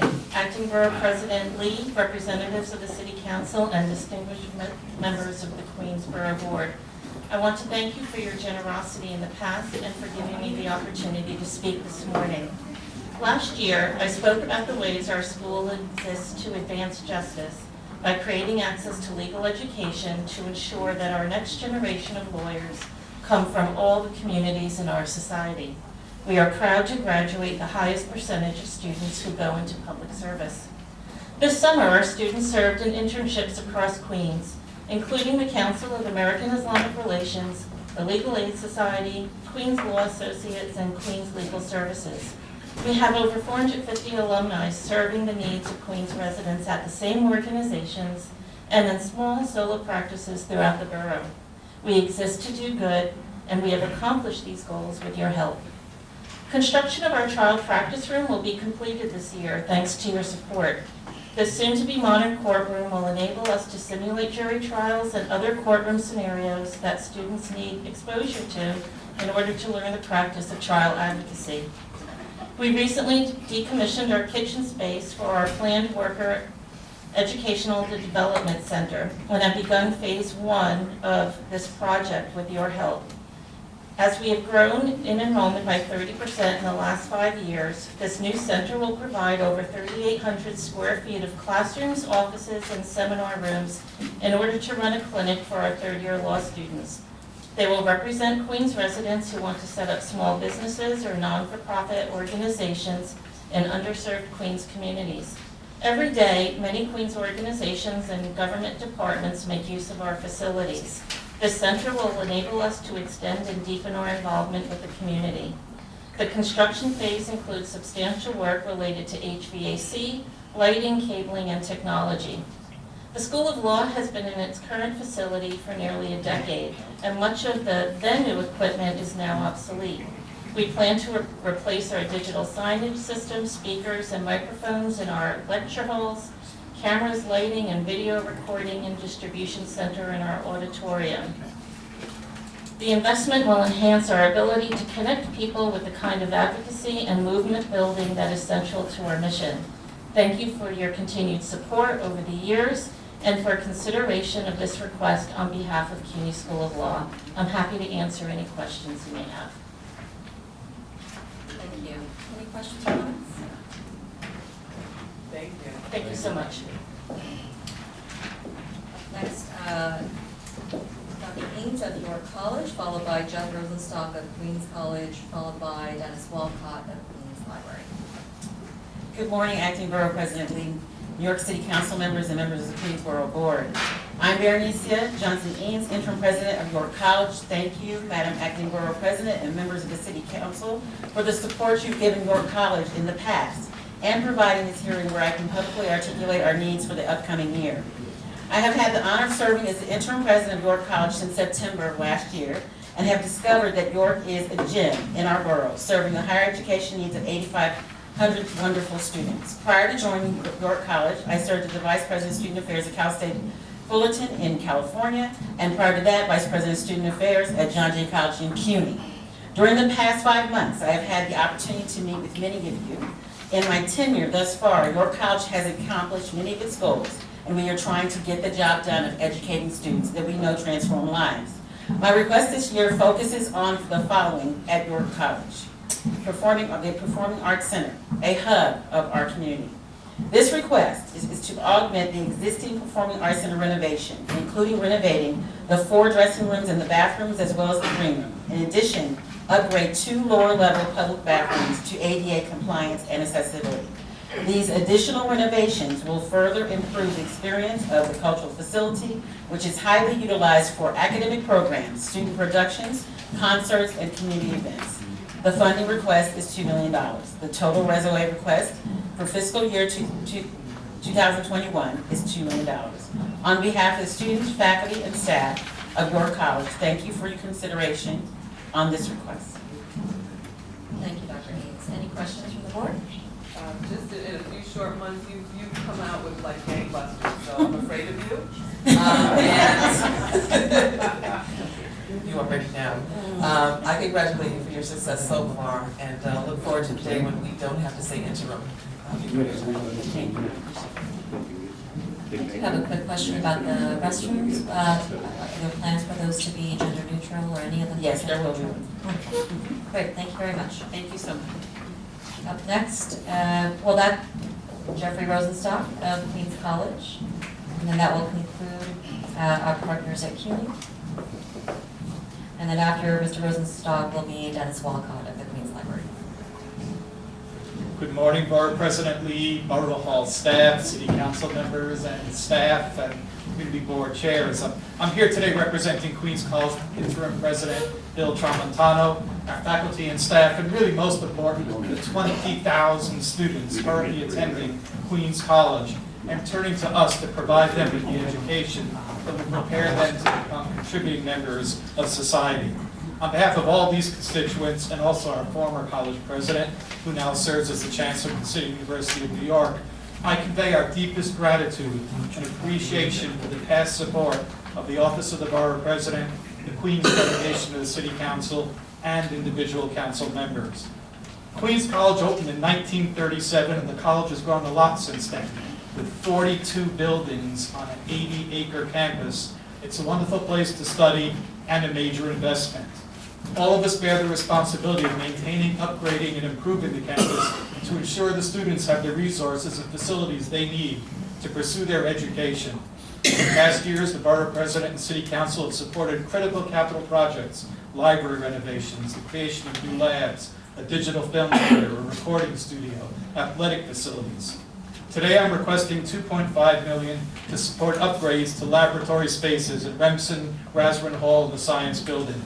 These critical renovations will improve research capacity for the Division of Mathematics and Natural Sciences, and the scope includes replacement of obsolete and inoperative fume hoods, lighting, electrical, plumbing work, and reconfiguration of spaces to maximize usage. These renovations are really essential to the college's efforts to attract and retain top faculty and also offer experiential learning opportunities for students in research settings. We know what our students can do and the successes they have achieved upon graduating from Queens College. Yesterday, Interim President Tramontano announced that Congressmember Adriano Espaillat, a proud Queens College graduate, will deliver the keynote address at our 91st commencement. The Congressmember's inspiring life story and distinguished career prove what is possible with a Queens College education. He entered Queens College through the Percy E. Sutton SEEK program as an undocumented immigrant and majored in political science. Upon graduating from Queens College in 1979, he worked at a series of not-for-profits, and as a member of the New York State Legislature, he helped pass the bill that allows undocumented immigrants to attend CUNY and SUNY. In 2016, he became the first Dominican-American and formerly undocumented immigrant elected to the United States. A recent national alum is a woman by the name of Lauren Comito, who received national recognition as the top librarian in the year of 2019. What will be achieved by our STEM students who pursue research in our labs, given the right facilities and opportunities, they too will make significant contributions that will serve society and the sciences and build upon the heritage of the college's motto, "We learn that school we may serve." We thank you again for your consideration. Thank you, Mr. Rosenstock. Perfect timing. Any questions or comments from the board? Look forward to see what day is graduation. I don't know that off the top of my head, but I know the state legislature is not in session this year. So. Be the first credential to graduate. I know, I've got you on the dais. And Mr. Rosenstock, thank you. So I just want to make clear, 2.5 million. 2.5 million. For STEM. For the STEM lab. STEM lab. Yep. And again, we love to hear opportunities for investment into STEM. It is one of the top ways that we can stay globally competitive as a borough and as a region. Right, So and we've thank you also very found much. that we have so many women and STEM students of color too, that really something we're very proud of. Wonderful, thank you. Up next, Dennis Walcott, so thank you, CUNY. Up next, Dennis Walcott of the Queens Library, followed by Israel Roca of Elmhurst Hospital, followed by Dean Mihalfes of Queens Hospital. Good morning. My name is Dennis Walcott. I'm going to try this task of talking to you without also speaking directly into the mic, because I have bad colds. I'm trying to be very conscious of that. It's a pleasure to be here, and thank you, Acting Borough President Lee, Parker, and I have some, thanks. In walking the parade this past Saturday along with other council members, it's great seeing you there, and also you attending our board meeting as well, we appreciate that. To the council members and members of the board for the opportunity to speak to you about our budget priorities for the next fiscal year. In addition, thank you for your years of support that you and the members of the community have shown this dynamic institution, the Queens Public Library. It would be impossible for us to meet the needs of our customers without your steadfast support and leadership.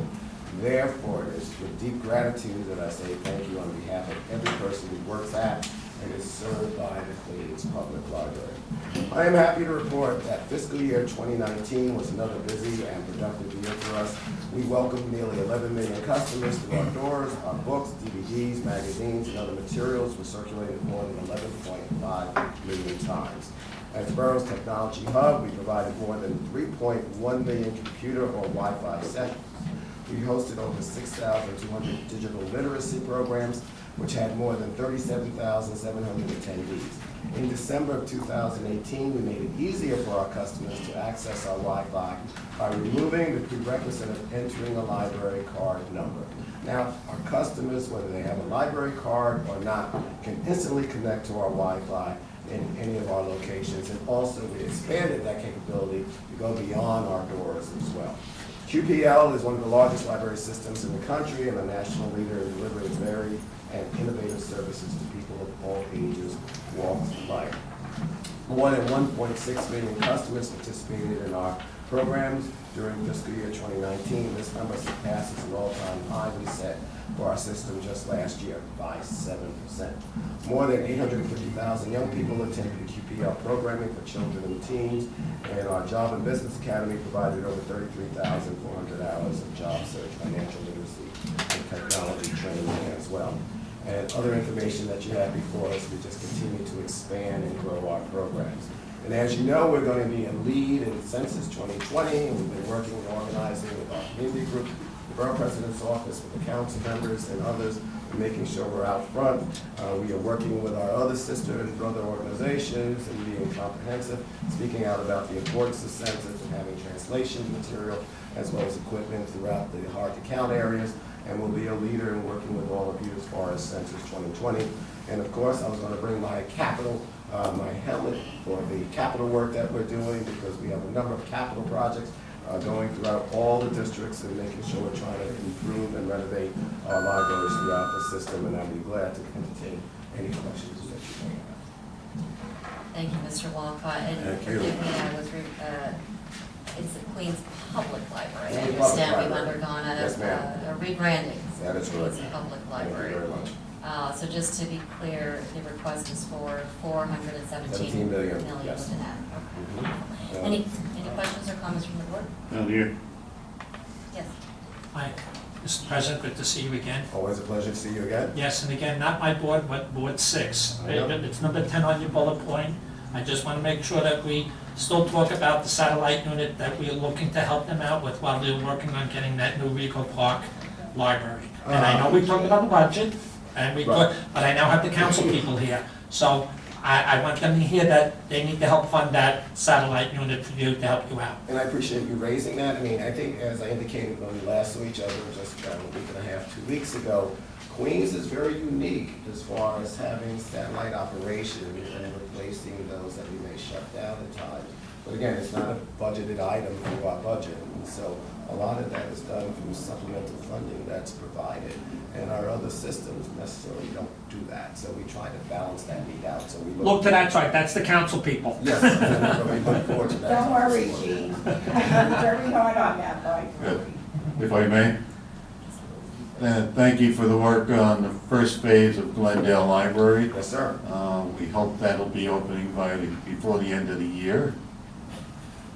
In this year, yes. Yes. Okay, I didn't think. of And year, so yes. my question is, when are we putting the budget together for the next phase?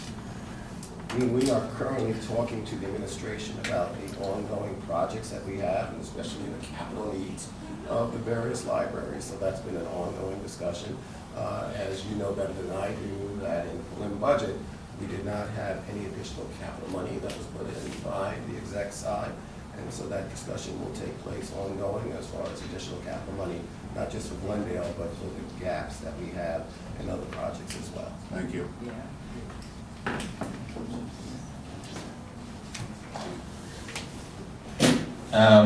So first I just want to say, because I know you were right after the district managers and chairpersons spoke, and it's always a source of pride for me as a library person, how many of them mentioned libraries across the borough. So I think it's always, for me, a sign of strength of the Queens Public Library that so many of the boards are talking about the libraries, pushing for the libraries, want more funding. Obviously, there are capital projects. Obviously, we're going to have a hearing in a couple of weeks, so I won't talk about Court Square too much here. We just had a sidebar. But the Woodside Library project, are we fully funded at Woodside at this point? Sure, so context for the other members, we had come, I think, last year and talked about Woodside, and then we found there was a gap. And so from the monies that we have overall, we fully funded with Woodside. A fully funded, complete interior renovation of Woodside Library? Complete interior renovation, about 16.1 billion, something along that line. Going into the exact number, but yes.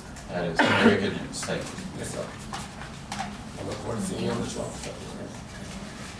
Mr. Walcott, thank you very much. We know that the Queens Public Library has gone through quite an evolution over the last 5 years in particular.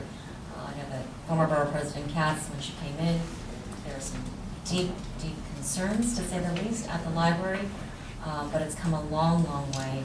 And we know that any allocations of public dollars that go to the Queens Public Library, we have the confidence with borough leadership that every single dollar is worth the public investment. And thank you for bringing the public library to higher heights than it ever has It's been been a team before. effort, and I think all of you Queens, I think, is ahead of the game as far as the leadership by borough presidents, as well as the council members and the elected officials from the state as well. Thank you for that. Thank you. Thank you. Up next, we have Israel Roca of Elmhurst Hospital, followed by Dean Mahaltis of Queens Hospital, followed by Habiba Al-Sandor of the Floating Hospital.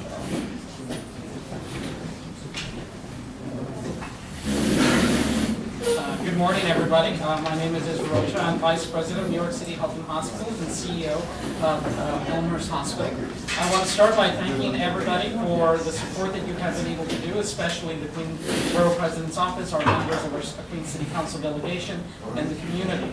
Thanks to what you have been able to do over the last few years, Elmhurst Hospital has been able to accomplish some significant success. And before going to our request, we want to show you what we have been able to do with your investments that you have started at Elmhurst Hospital. First, we want to be able to thank you for helping to bring funds to be able to expand our emergency department. We are currently breaking ground and we'll be starting a $41 million renovation of our emergency department. We also will be doing construction of a brand new ambulatory surgical suite. We have started the addition of a biplane suite, which is critical because it brings advanced stroke recovery to the borough of Queens and over 2 million people. Prior to its construction, Queens was the largest borough in the United States without advanced neurosurgical procedures, and so we're very excited to report that that has been able to get started. We also want to talk about thank you for the funds to renovate our labor and delivery suite so that the mothers of New York and Queens specifically have advanced maternal care, especially as the conversation looks towards maternal morbidity and mortality reduction for moms. We can report that we are leading the pack and we have had several successes thanks to your investment. This year, Elmhurst Hospital was one of the few public hospitals in America that was recognized by U.S. News and World Report for 3 separate distinctions, one for orthopedic surgical care, pulmonary care, and cardiac care. We were able to accomplish that thanks to the investments that we've done. We also were recognized by Healthgrades as a top 10 hospital for neurosurgery in America, and we were most recently recognized by Blue Cross Blue Shield Federation for the top maternal care of a public institution in the country. Those have been possible thanks to your investments.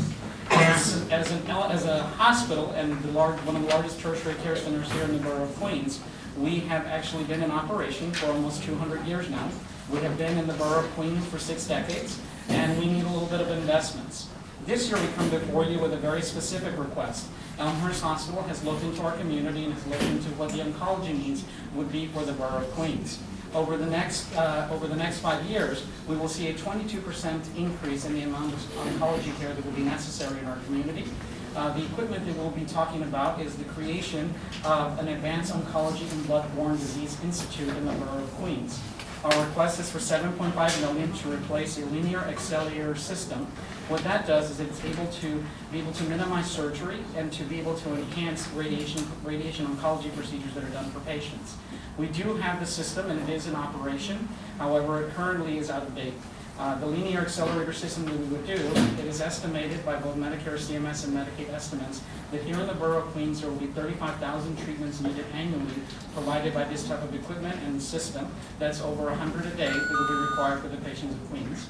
We ask you to please join us to be able to bring that advanced oncology care to the Borough of Queens and to be able to save our patients and minimize their need to leave the borough.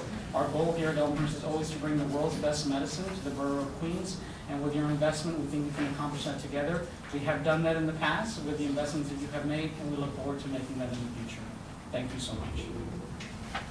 Thank you. Any questions or comments from the board? Yes.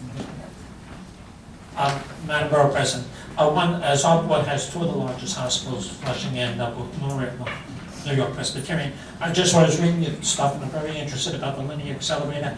As a cancer person, I did have that happen to Sloan for me. Thank God they didn't destroy the good tissue, they destroyed the bad tissue, and by April of this year, I will be 5 years that I will be in that. So whatever we can do to help that, I know the cancer rate is up, but we're doing much better with that. So I do recommend whatever we can do to help our hospitals out because they're doing the best of care for our people. We have a lot of seniors in Queens, and we really would appreciate the support from the hospitals. Any other questions? Are the priorities listed in priority order? So the updates that we have that are 1 through 4, you've already funded. That was just a thank you and to show you the depreciations you made and that we've made improvements in the healthcare of the Borough of Queens with the recognitions and quality indicators. The one request that we have is the 7.5 to create the Advanced Institute. The largest section of that being the $4 million for the actual renovation. The rest is for actual construction and preparation of the suite. That would allow us to be able to accomplish the Advanced Oncology and Blood-Borne Institute that is necessary. Oh, I see. So the total request is 7.5 for capital, which includes the 5.4. Okay. And that includes the oncology suite. Yes. So you want more birthdays? Yes. More families. Absolutely. All right. Thank you very much for delivering your presentation in person. Thank you so much. Thank you everyone for all your support. Up next, Dean Mihaltis. Mihaltis.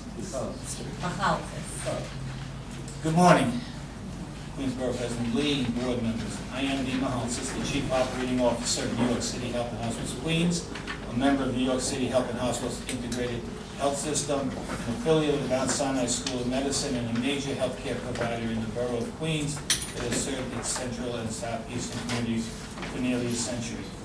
Well, you have the full statement before you. It references quite a few of the projects you have supported in the past, and I just want to start by saying thank you for your generosity and your support for the hospitals and for the people of Queens. Today I come before you to speak and request regarding 3 specific capital budget requests for a hospital.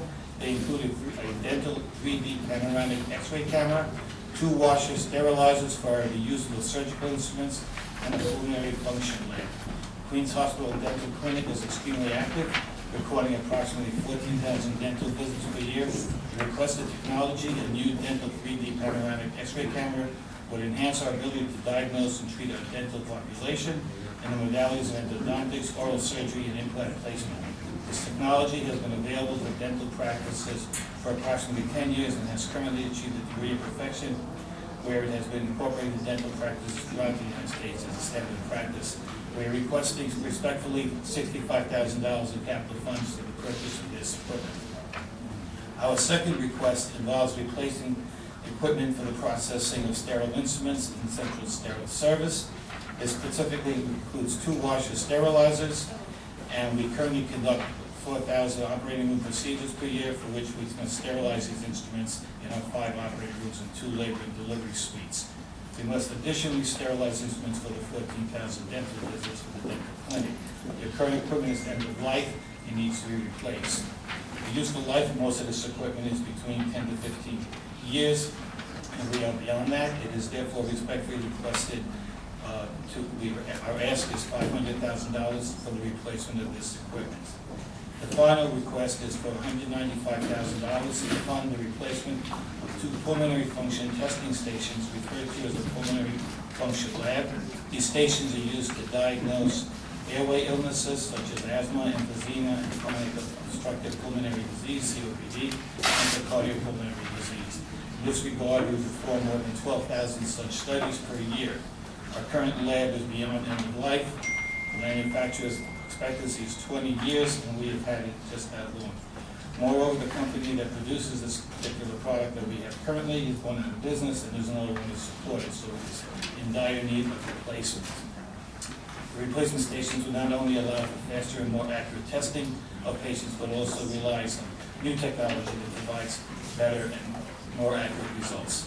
In closing, I would like to extend my sincere thanks to Queensborough President Sharon Lee and the members of the Queensborough Board for this opportunity to address you today.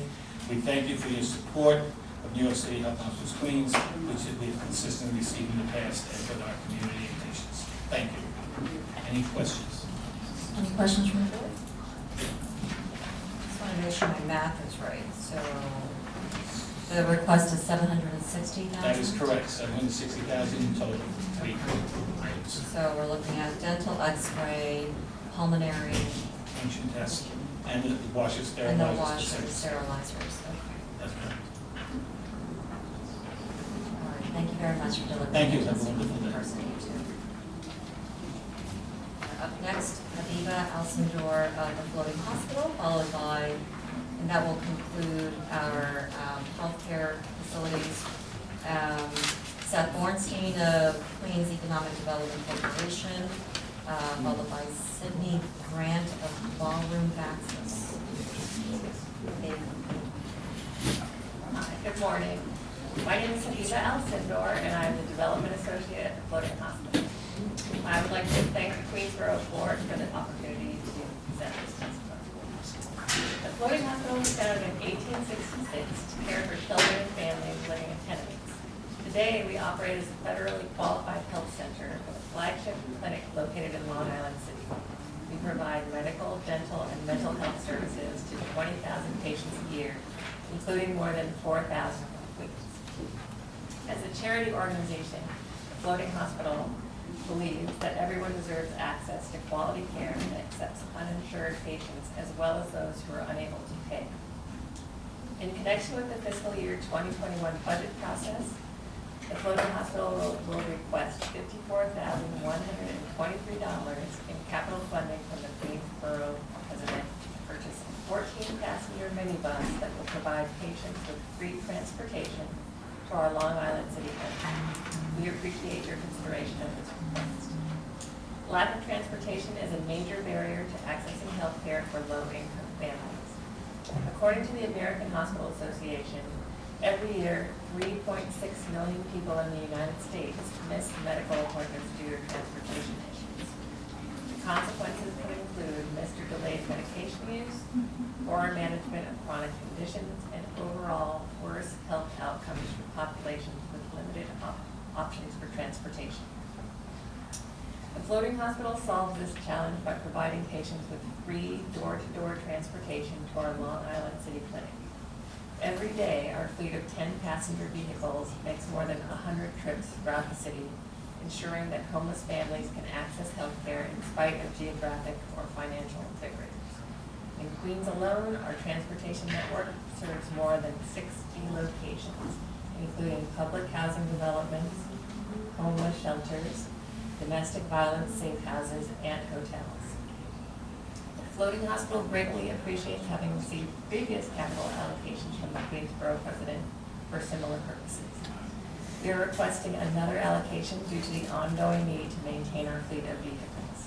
On an annual basis, our passenger vehicles accumulate enough mileage to circle the globe 4 times.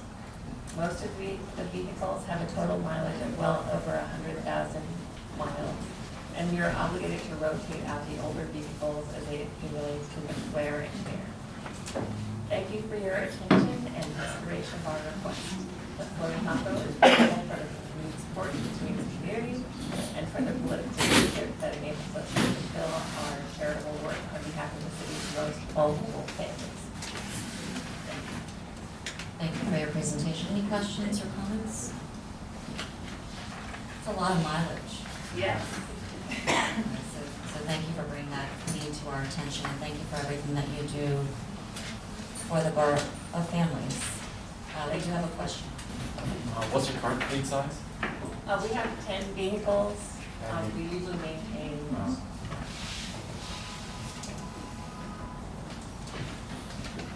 A quick question.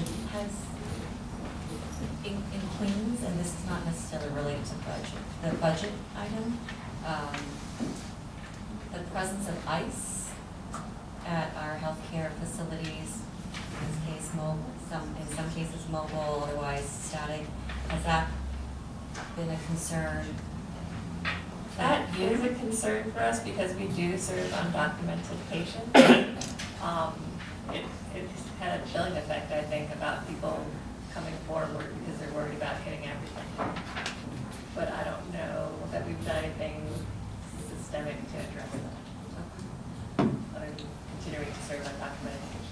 Got it. Okay, and this goes to the floating hospital, but also to Elmhurst and Queens Hospital, that here in Queens, we firmly believe that sensitive locations such as healthcare facilities and hospitals should be off limits to ICE, and so you have our full support on that.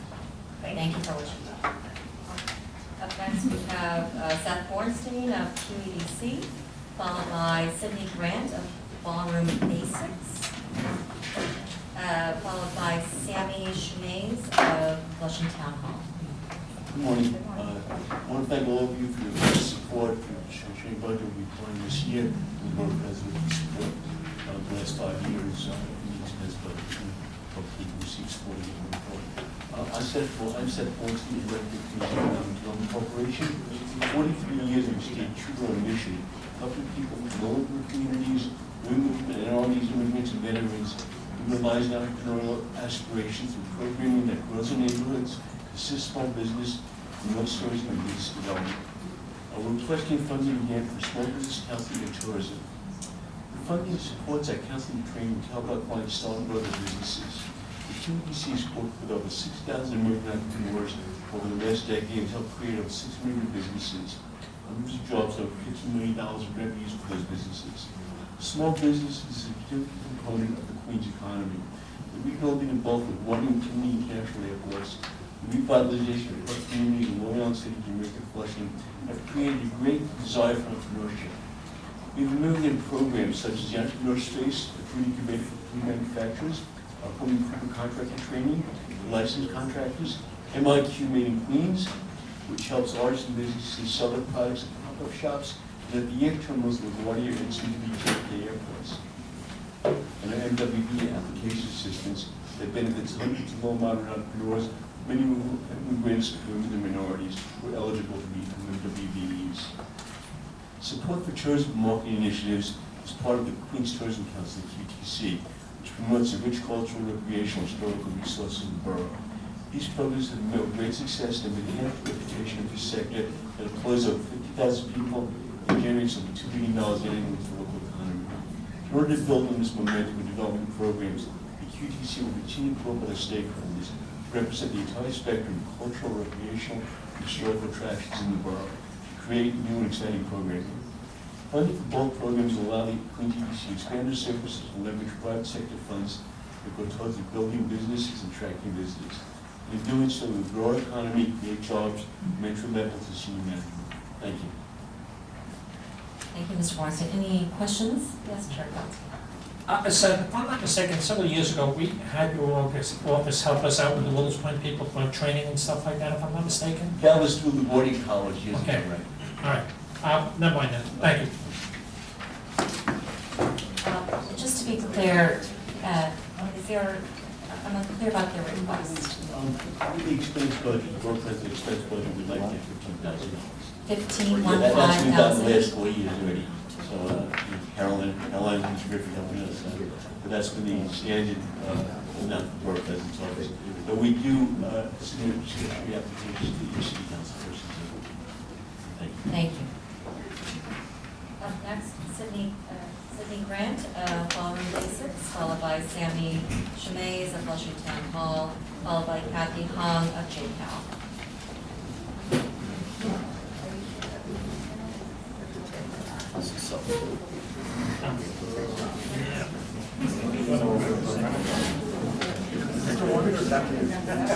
Good afternoon.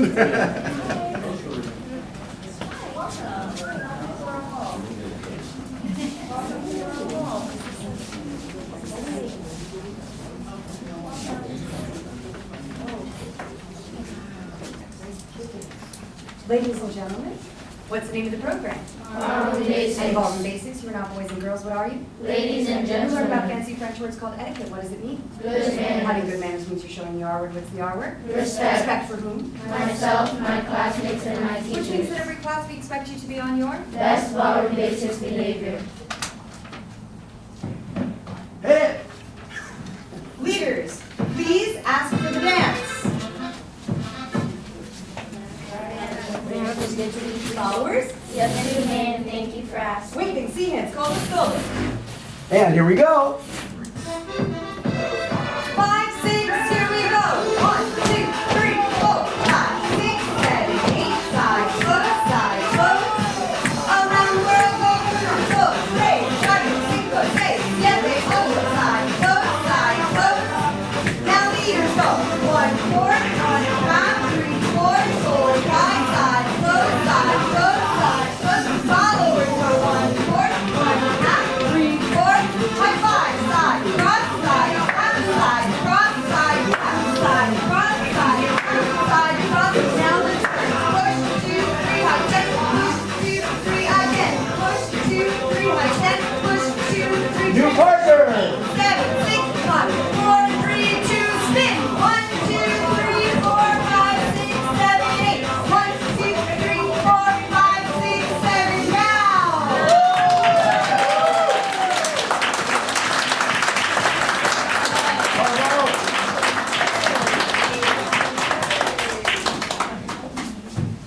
Good afternoon, Queensborough President, Queens Council members.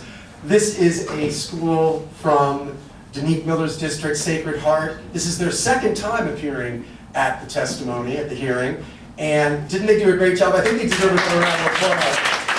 We created Ballroom Basics USA 12 years ago as a way to promote non-competitive rotational partner dancing as a tool to deter bullying, device addiction, and social isolation by getting classmates hand in hand, arm in arm, and eye to eye with poise, politeness, and positivity. What's the vocabulary word when the consonant repeats like that? Alliteration. Alliteration. Does everybody on the panel know that word? Alliteration? Now. You do now. You see, we combine literacy, artistic, and cultural components to create what parents and educators continue to herald as one of the most inclusive, well-rounded arts and education experiences available in the DOE vendor system. Why? Because our BBX mission and motto are strong and powerful. We don't beat the other school. We meet the other We school. meet the other school, no competition. Many of your districts already know that what we do is we bring together a pair of schools that have learned the program concurrently. The schools come together to dance respectfully and rotationally with one another. And I tell you, considering all the disconnect in today's world, I can think of few other projects that can so significantly impact school children's confidence and self-concept. In closing, I would like the Queensborough President and the Queens Council to know that in addition to this group, we took another group that happened to be from Danique Miller's district, and we appeared at his toy drive in December, and I actually got to dance with the speaker and Mr. Miller. Wait, here it goes. So they got in on the dancing too. And we all know the speaker loves to dance. So if each Queens Council member makes Ballroom Basics USA one of the top 5 recommends to Speaker Corey Johnson for FY21 delegation funding for a pair of schools in his or her district, this will mean shaping the character, confidence, and conduct of literally thousands more student constituents. Benefits that they bring into their homes and into their communities. Real change, ladies and gentlemen, begins interpersonally, from person to person. And introducing courtesy and decorum in a creative way is a priceless contribution to the lives of young people. It's an investment in your children and your communities. Thank you so much, and remember our meaningful motto, making manners matter, every move we make. Thank you, and have a great day. We have a few questions, Dr. Nance. Yes, please, we love questions. Thank you, Sharon From Lee. the board? Why don't I know you? Why don't you know me? Well, hopefully you won't forget me after today. Councilor Ramsden, District 28, I'm your neighboring district for Dennis Miller. So I don't know why we have not met. Well, my executive assistant, Miss Emily, she's giving you Boulevard basic bookmarks and business cards. And I will look forward to meeting with you. Several, by the way, many districts have funded us with not only discretionary funding, but also CII initiative funding, as well as CASA funding. And we have staffed up, and we're really excited about FY21. There's another question down there. We have a Yes, sir, question do you have from a Chair question? Kelty. I just want to know what funding he's looking for, how much? I heard the 2 schools, I just don't know what that means. A pair of schools, it depends on the number of schools per class, but typically, in order to fund a pair of schools with 2 to 3 classes in each school, it's a $6K ask. 6K for a pair of schools. For a pair of schools. Actually, a pair of schools with 2 classes in each school. So then it just increases incrementally from there. But like if it had four classes, it's gonna be more like 10 or 12K. So 3K per class. Correct. And then currently, which schools? Actually, I'm sorry, 2K per class. So Would you mind speaking to the mic? I'm so This is all on sorry. the record. I was shaking the councilman's hand, I apologize. Yes, 2K per class, so 4K per school, so 8K for the pair of schools, and incrementally with the addition of classes. And where are you, which schools in Queens are you currently holding programs? Our biggest district is Rockaway, Councilmember Donovan Richards. We're in 5, 6 schools there. Sacred Heart we've been in for 7 years. We're in Queens this funding cycle, Holden and, oh my goodness, Holden and Lansman. Lansman is Queens, yes. And Holden, Lansman, Donovan Richards, and there's one other. So at some point, would you be able to supplement your testimony with a list of the schools in which you currently have programs? My Google Drive has it all, and I'll be happy to send it to you immediately. Yes, And actually, when we contact you, Yes, Zoe's also our CM funding liaison, in addition to our senior teaching artist. So what would be appreciated is which schools you currently have programming. Yes. And which schools you'd like to in fiscal year 2021. That would be helpful for us. Yes, and we have LOIs, letters of interest, from several schools that would like funding from the individual council members, and I can send them all to you. I'd be happy to. Ladies and gentlemen, thank you so much for being a part of our public budget hearing, our budget public hearing here at Queensborough Hall. I don't know if you were here at the very beginning, but in front of you we have the chairs of our Queens Community Boards. We call it the Queensborough Board, which also includes the council members and their representatives here on behalf of them as well. And so we're shaping our budget priorities for our borough in Queens for the upcoming year, because we are the borough of families, and you are very much a part of that. And I hope that, I'm only here, I'm the borough president, I serve as your acting Queensborough president, and I hope that you see me and know that if I can do this, you can do this, and I know you can do this better. So thank you very much for your presentation.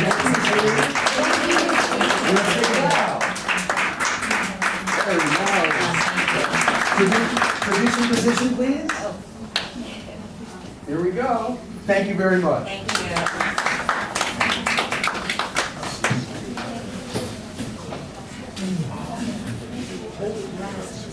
All right, and as the ladies and gentlemen of Ballroom Basics exit, up next we have Sammy Shemays of Flushing Town Hall, followed by Kathy Hung of JCal, followed by Susan Lasserty of the Queens Botanical Garden. You guys are lucky I'm going first. It's a tough act to follow. Totally. But I promise I won't make you watch me dance. Dear Acting President, Borough President Lee, and members of the Borough Board, I'm Sammy Shemays, Deputy Director of Flushing Town Hall. As many of you know, for the last 41 years, Flushing Town Hall has served the people of Queens and New York City with extraordinarily diverse arts programs that celebrate the rich cultural heritage of immigrants who were its borough. Last year, we served over 71,000 people, including more than 31,000 through our arts education and family programs. These numbers have grown consistently thanks to the high quality of our programs, our diverse teaching artists, our professional field trips, and our relationships with schools, as well as the support of numerous city council members through the CASA program. Thank you all.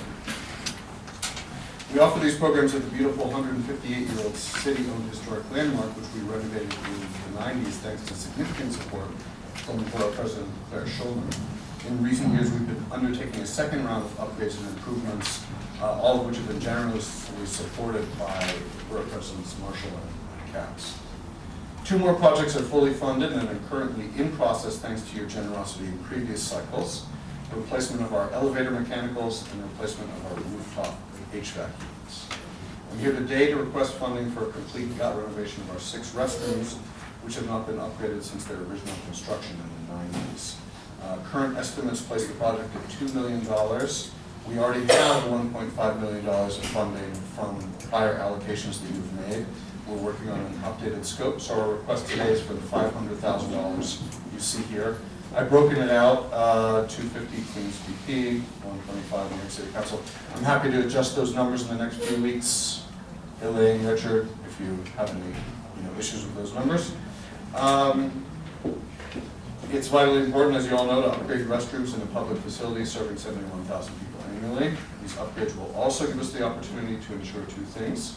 First, that water usage will be reduced to make our facility more environmentally sustainable in accordance with local law 86, and second, that our handicapped accessible restroom will be more fully compliant with up-to-date standards. Needless to say, the facility will be more attractive to all of our users.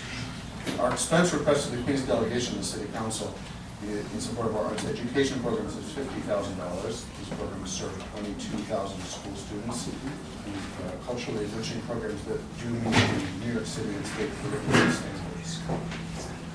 We will be putting individual discretionary requests toward our Yellow School Bus Initiative, which helps underwrite free and reduced cost tickets. And we're also very happy to work with schools in your district if we're not already through the CASA programs. Thank you for all those council members who are already supporting them. Thank you all for your time and support. Thank you. Any questions or comments? Yes, the bathrooms are already gender neutral. I was going to ask that. So we made them, the single stall bathrooms gender neutral in 2016, 2017 when Councilmember Jerome passed the legislation. Those are going to be upgraded. The issue with the ADA compliance is that when they were created, they were compliant in size with the ADA back then. Now, the standards have changed, so we're going to be able to upgrade them. And then my secondary question, and I should have asked in prior presentations, are there changing tables or stations in the bathrooms? Right now, there are, I think in one of them there are. I think we'll work on it. Is it in the gender neutral one or the women's or the men's? There's no room in the gender neutral ones. The gender neutral ones are the ones that are the single stall handicapped ones, and they're too small. So we're actually right now in process of conversation with them. You know, our physical space is limited in certain ways, so we may be forced to put 2 together, or we might be looking in terms of expanding all. Some of these items are still, because we're still trying to move on the elevators and the HVAC project, so we're trying to fund this one and that. Some of these questions are going to be answered in the next year or so.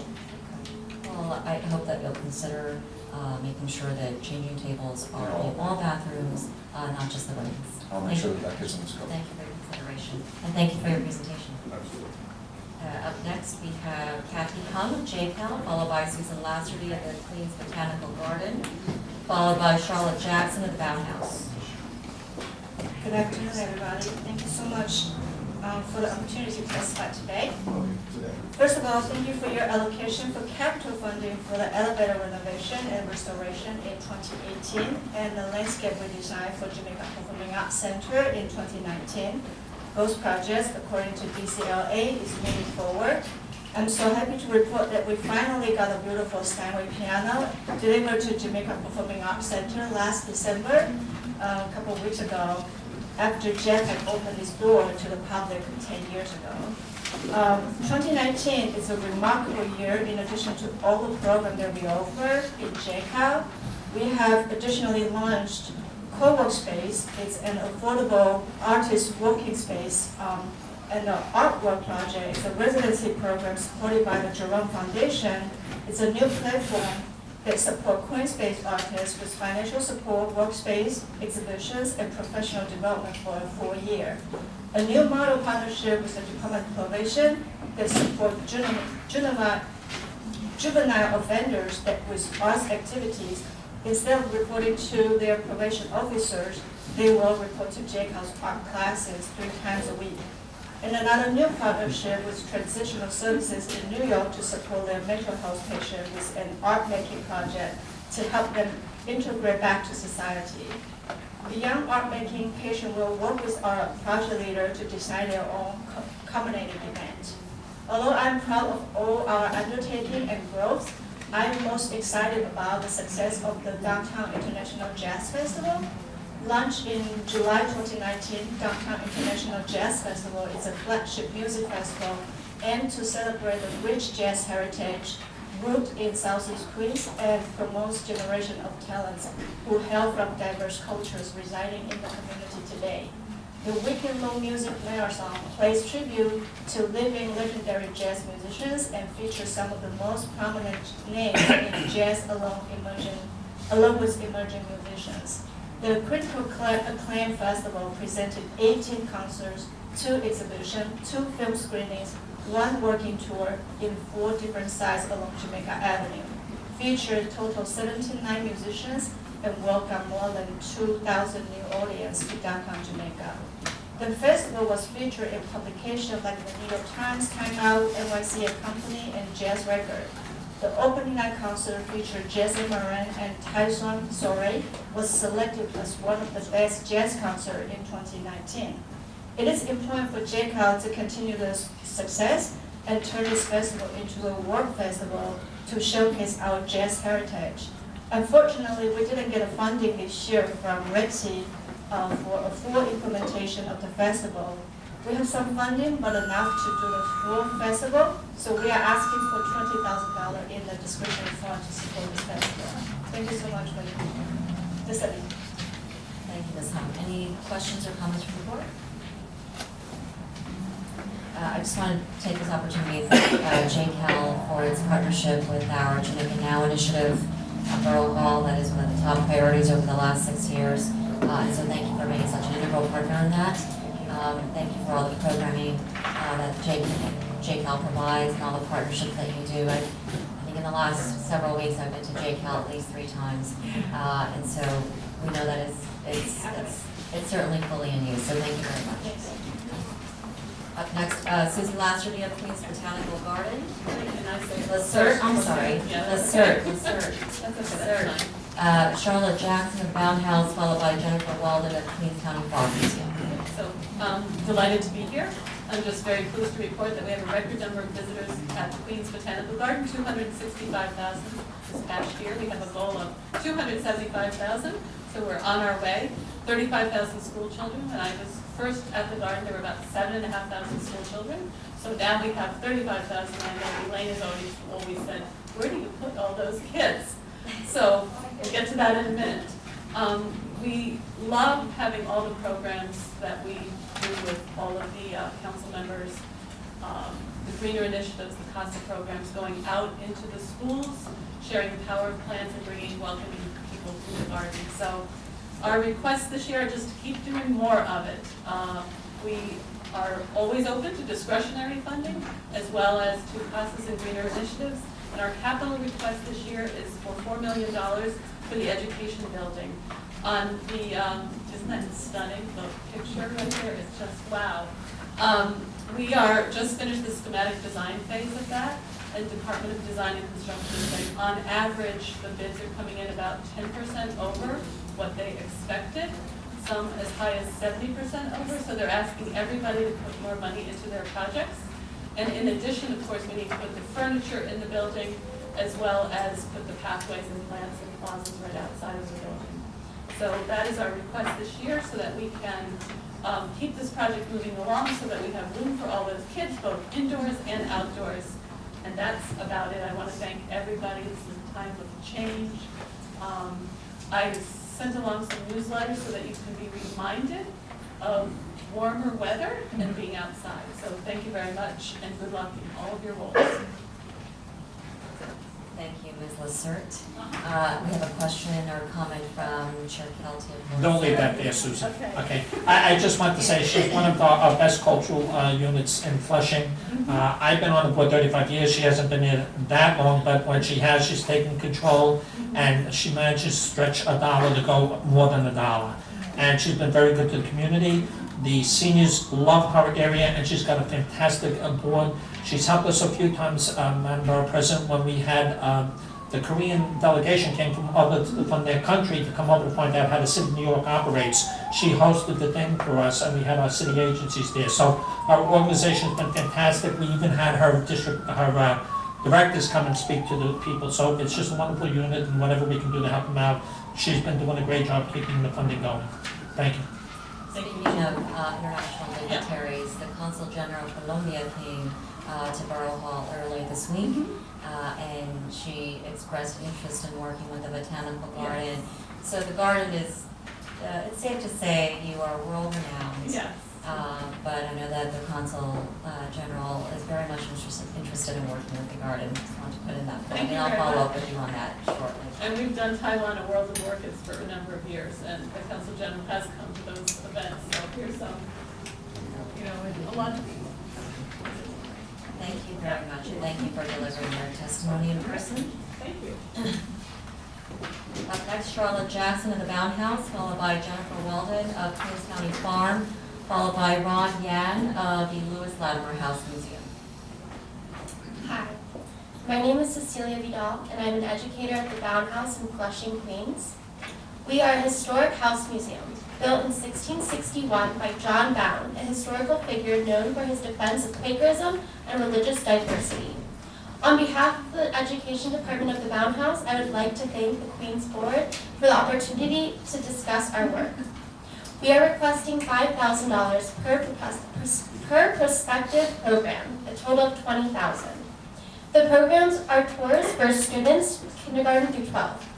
The 4 topics are colonial life in Queens, John Bound and religious freedom, Bound House and abolition, and horticulture in the 19th century. The Bound House just reopened in 2015, and last year we restored our full collection. This means we are now redeveloping our education program. We are one of the 3 sites selected by the Department of Education for the Civics for All program because of the Bound House's connection to religious freedom as well as abolition. The Bound House immerses students and visitors in a home that depicts life in colonial Flushing, and by using object-based inquiry teaching techniques, they are introduced to the material culture of the family. Since John Bound's descendants went on to be well-known abolitionists, horticulturists, and in one instance, the mayor of New York City, we show visitors how the Bound family's legacy is present throughout New York City's history. And now, here is Charlotte Jackson, the Bound House archivist. For 2021, the Bound House is requesting $7,500 for the archives, $5,000 for a public exhibit, and $2,500 to develop an education curriculum incorporating our primary source materials. We ask this help due to the volume of material that has come to light and its value to the heritage of Queens. Last year's exhibit at the Flushing Library featured 350 years of Bound House documents, many never before seen. Our follow-up exhibit would explore entwined themes of abolition and the Underground Railroad and Quaker women and liberty, and follows discoveries such as this rare note carried by a fugitive on the Underground Railroad. Thanks to such documentary evidence, Bound House is one of 2 Queens sites to figure on the just-launched New York City Path to Freedom website and interactive map. Such designations raise the profile of Queens and boost tourism as well as scholarship.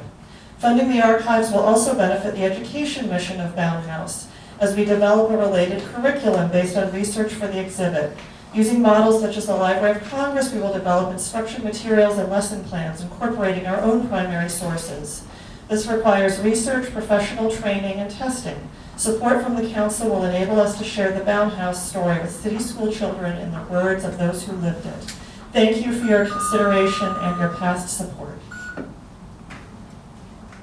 Thank you, Ms. Vidal and Ms. Jackson. Any questions or comments from the board? Just to be clear, so the request is 27? So It's 27,500, including both the education and the archives. got it. And this,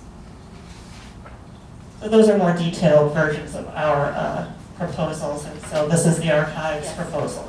It features some of the documents that. I'm curious, some of these archive materials, which are just absolute treasures, can they be mobile?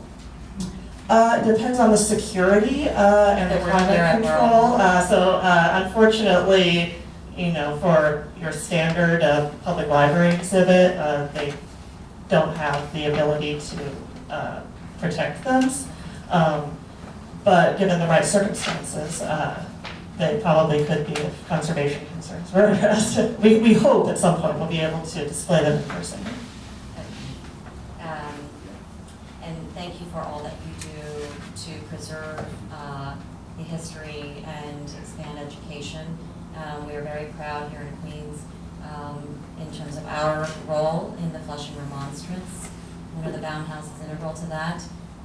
It was the precursor, the Remonstrance was a precursor, as you know, preaching to the choir. Yeah. It was a precursor to the Bill of Rights of our nation and in our Constitution.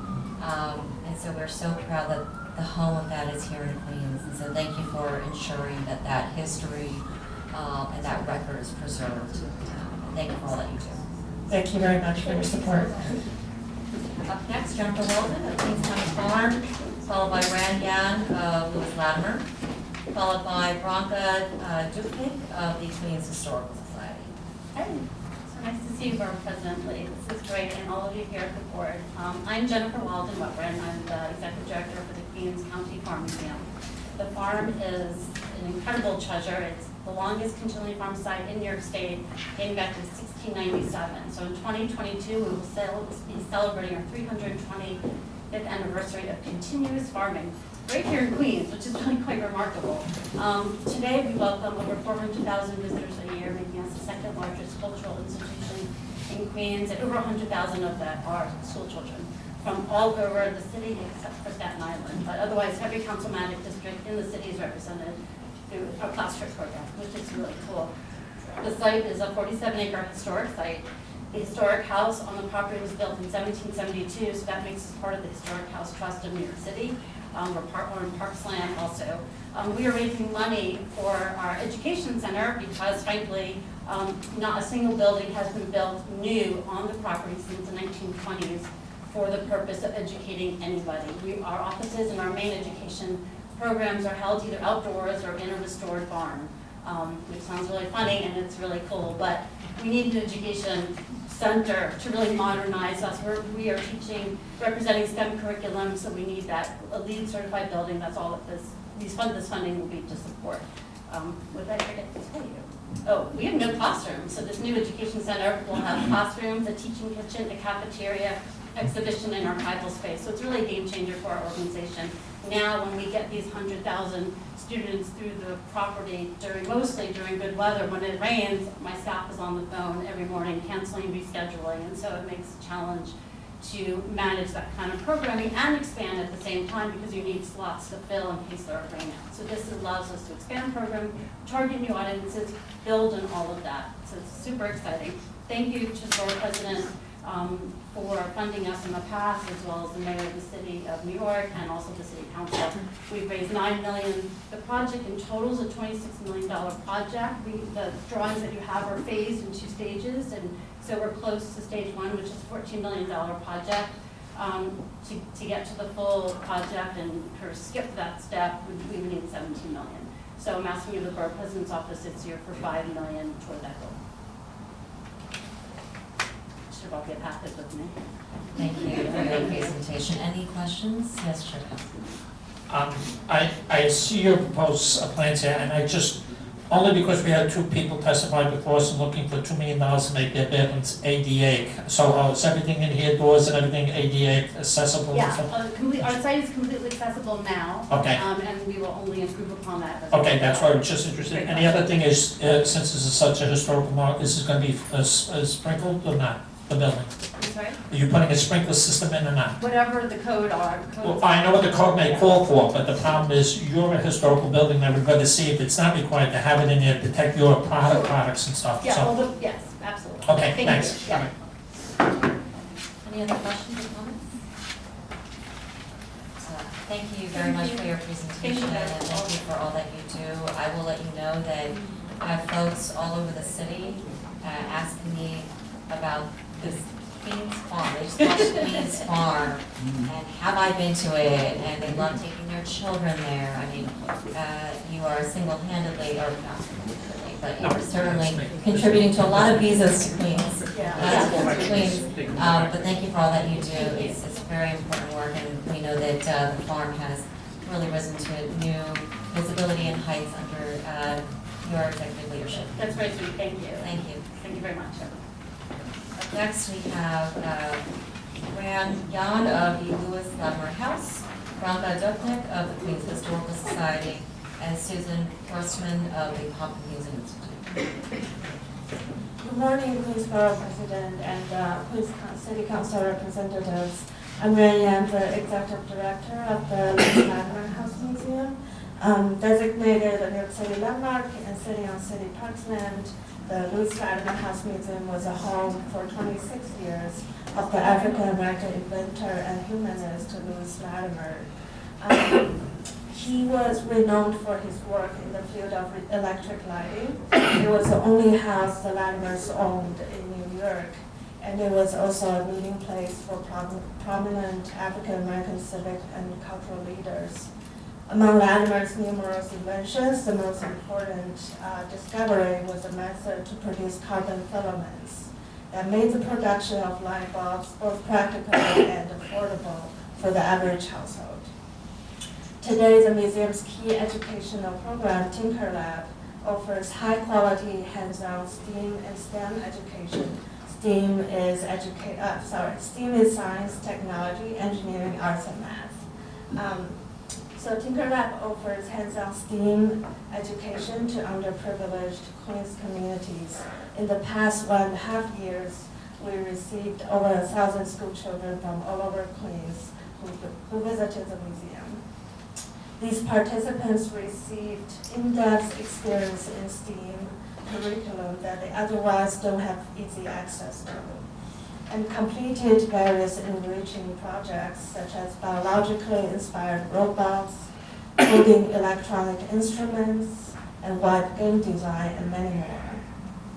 We wish to continue working in STEAM education in fiscal year 21. The Latimer Fund will respectfully apply for a support of $5,000 of the Borough President's discretionary funding, as well as CASA and cultural immigrant initiatives from City Council members, including our Council member Peter Kru and other council districts we would love to collaborate with. I believe the Tinker Lab program could effectively benefit young population in Queens with a strong STEAM focus and unique perspective on the contributions that people of color make to American life. It would be a wonderful opportunity for the museums to partner with the Borough President and City Council to bring valuable educational resources to a wider constituency in Queens. Thank you for your time and for supporting the cultural diversity in Queens. Thank you for your presentation. Any questions or comments? Chair Kelty, no questions, no comments? Thank you for all that you do. As you may have heard, I don't know if you were here, in Queens, we love STEAM and STEM programs. It is one of the best ways to keep our borough, but specifically, like you mentioned here, our kids globally competitive. So thank you very much for all that you do and for your priorities at the Ladder House. Thank you. Up next, Branka Duknik of the Queens Historical Society. Good afternoon, members of Board President Lee and the Queens delegation.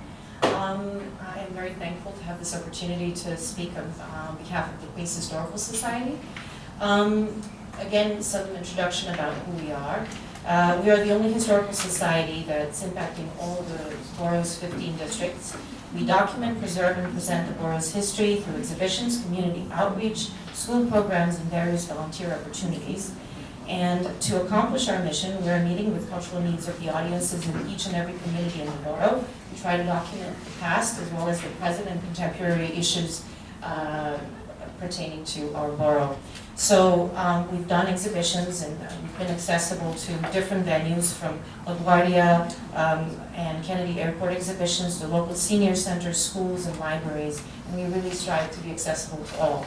I'm asking three requests actually for capital funding. One is, I know everybody's asking for an educational center, but in this case, we are housed kind of a similar problem with Queens Farm Museum in a far smaller space on Parks property. This is a Kingsland Homestead Historic House Museum, actually very near to Bound House in the same park, and our problem is space. So to accommodate bigger children's groups, senior groups, all kinds of workshops, we're having issues with that space. So we're asking for sort of a mobile educational center, at least for a couple of years, that would be housed on the Parks property, right adjacent to Kingsland Homestead. We're asking for $800,000. And we also have, just like Flushing Town Hall, issues with, basically for us, absolutely no HVAC, mechanical, electrical, plumbing upgrades. We don't have any central system or any climate controlling system for the storage of the over 250 years of the historical artifacts, documents, and items that we have stored in our basement. So that's a major items for us, and we're asking for $1.2 million to have an HVAC upgrade. When it comes to cultural items, we have exhibitions, and you'll see in the actual testimony the exhibitions that we're going to present. And I've also presented you with a pamphlet kind of capturing what we're trying to do. One of which I would kind of highlight is exhibition Queens Inspired, which is sort of an open call for artists to be funded on the 300 years of the anniversary of the Prince Nursery. Hopefully in collaboration with the Queens Botanical Garden. So we're trying to do an exhibition, an open call for local contemporary artists to do artwork inspired by Queens history and the history of agriculture in Queens. Il Paese Vecchio, Italian Americans and Nordic in Queens exhibition, which will feature the unique stories, traditions, and culture of the large Sicilian and Neapolitan populations who live in Bayside and Whitestone. And Chinatown in Queens exhibition, the story of Chinese Americans in Flushing, highlighting the Chinese American communities, their lives, artifacts, photographs, and household items, which will be featured at Kingsland Homestead and will travel across the borough. We are currently having, and I'd like to invite you on February 8th for our upcoming exhibition on Jay Jackson, celebrating the life of Queens native, first African-American fashion designer, haute couture designer that grew up in Jamaica, Queens, precisely St. Albans. And last but not the least, and I'll finish with this, our educational programs, one of which is highlighting the Native American past, and not so much the colonial past of our borough, and the archaeological sites that we have in North and Northeastern Queens, and educating our children and our adults about this. So thank you for this opportunity, and you'll see my request in the testimony. These are all sort of itemized. So feel free to ask any questions, and thank you for your attention. Any Any questions or comments? I'm waiting for the last one. Oh, Okay. yeah. The Jay Jackson exhibit, do you have any materials? We do. for that exhibit? So yes, not only his family, but we have fashion robes, items from his past. Basically, he was more famous, to be honest, in Paris, France, where he worked for the Givenchy house. And Jean-Louis Cherer, if I'm not mistaken, I'm not a fashion expert. However, he grew up in Jamaica, in St. Albans, went to Hunter College, and left when he was in his early 30s. That's where he became famous, and all of the heirlooms and artifacts that we have are from his family, essentially. So we want to highlight this sort of almost unknown, histories of this specific fashion designer that, was born and raised in Queens. Yeah. Are some of those materials mobile? Another question, yes, they are, and we have a guest curator who did a master's thesis on this, and we can have an agreement. They're not very climate sensitive as much, so I guess the security would also be a bit of a question, but overall, it shouldn't be a problem. We're actually planning to move it across the borough, not just at Queens Historical Society, because we have such limited and small space. We hear you on the space issues. I will say that being over capacity is a good problem. Yeah. It's a problem, but it's a very, very good problem. Yeah. And that speaks about your leadership and your management of the society. And then the priorities here, is this in order or not necessarily? It's not necessarily, I'm not sure how you sort of itemize them, but let's say the priority would be the HVAC in this case for capital funding. This is the sort of most necessary situation that we have. And then with exhibitions, I would highlight Jay Jackson, the Chinese communities of Flushing, and El País Vecchio. That would be the sort of three main ones, but again, it's at your discretion to decide which ones are of your interest to fund. I know there's a lot, and we try to sort of highlight every single component of the borough, but yeah, hopefully we'll manage somehow, yeah. The Census 2020 school programming, the request for 5K. Yes. Is that programming that's ready to go? It's ready to go, it's ready to roll. This is part of the sort of Census Tract 2020 education for children in this case. We've worked with the Department of Ed, and our educators are ready to start it off and kick it off. Even this spring, I know it's kind of late now to start planning for spring, but as early as fall or early summer, we can start with the workshops for children. Could it start in time for the census, which begins March 12th? I think so, should be fine. I mean, it's already completed. We have the curriculum, we have it all developed. All we have to do is start. So, yeah. Census 2020 is one of our borough's top priorities for Q1 of 2020. Yeah. We were undercounted in the last census, and so the undercount is something we can't afford.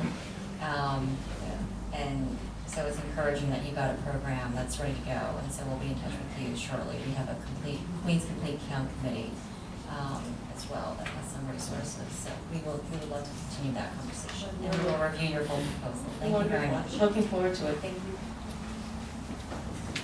Up next, Susan Rustman of Poppenhusen, followed by Aviva Hoke of the Shalom Task Force, followed by Israel Peskowitz of Kazakh. Good afternoon, everybody. Thank you for this opportunity to have our budget request heard and to let you know just what we do in a community tucked away in the northernmost corner of Queens, College Point. I am the director of the Poppenhusen Institute, one of the jewels in the crown of Queens, a New York City landmark serving the area today as a community cultural center.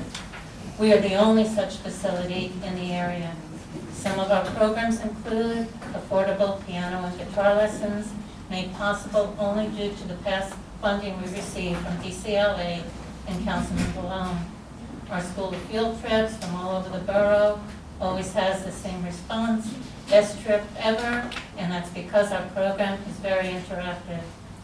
And also our numerous multicultural performances, including Rose's Ride, the story of Rosa Parks for Black History Month, celebration of Cinco de Mayo and Asian Pacific Heritage Month in May, and Immigrant Heritage Month in June.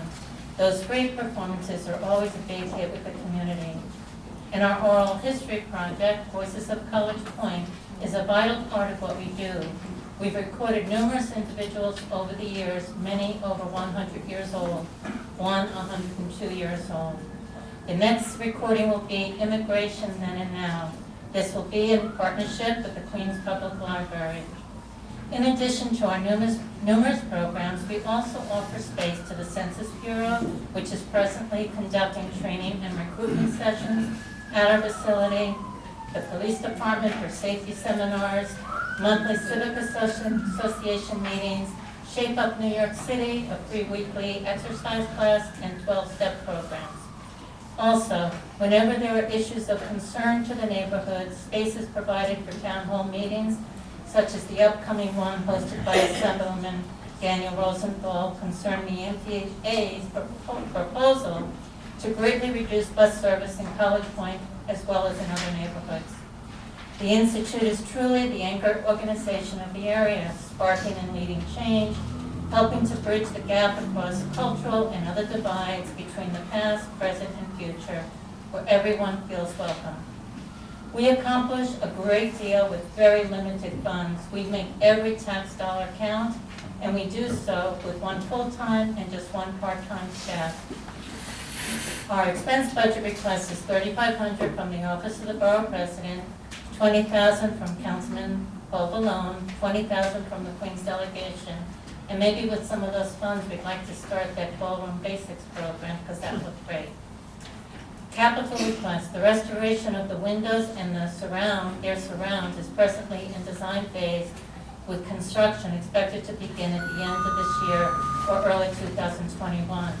Our FY21 capital request is to complete the envelope of the building, and those funds are $1,500 from the Office of the Borough President, $1,500 from the City Council, $1,500 from Department of Cultural Affairs, and that includes 2% escalation for each month for 5 years, knowing that the project may not begin for many years to come.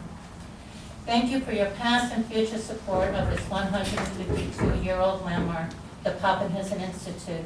Our board, staff, volunteers appreciate your support of the legacy of Conrad Papenhuyzen, who was a pioneer, social reformer, and philanthropist, and likely one of the first people in all of the United States to provide health and death benefits to his employees, if not the first, one of the first. So it's a legacy worth continuing. Thank you for your support.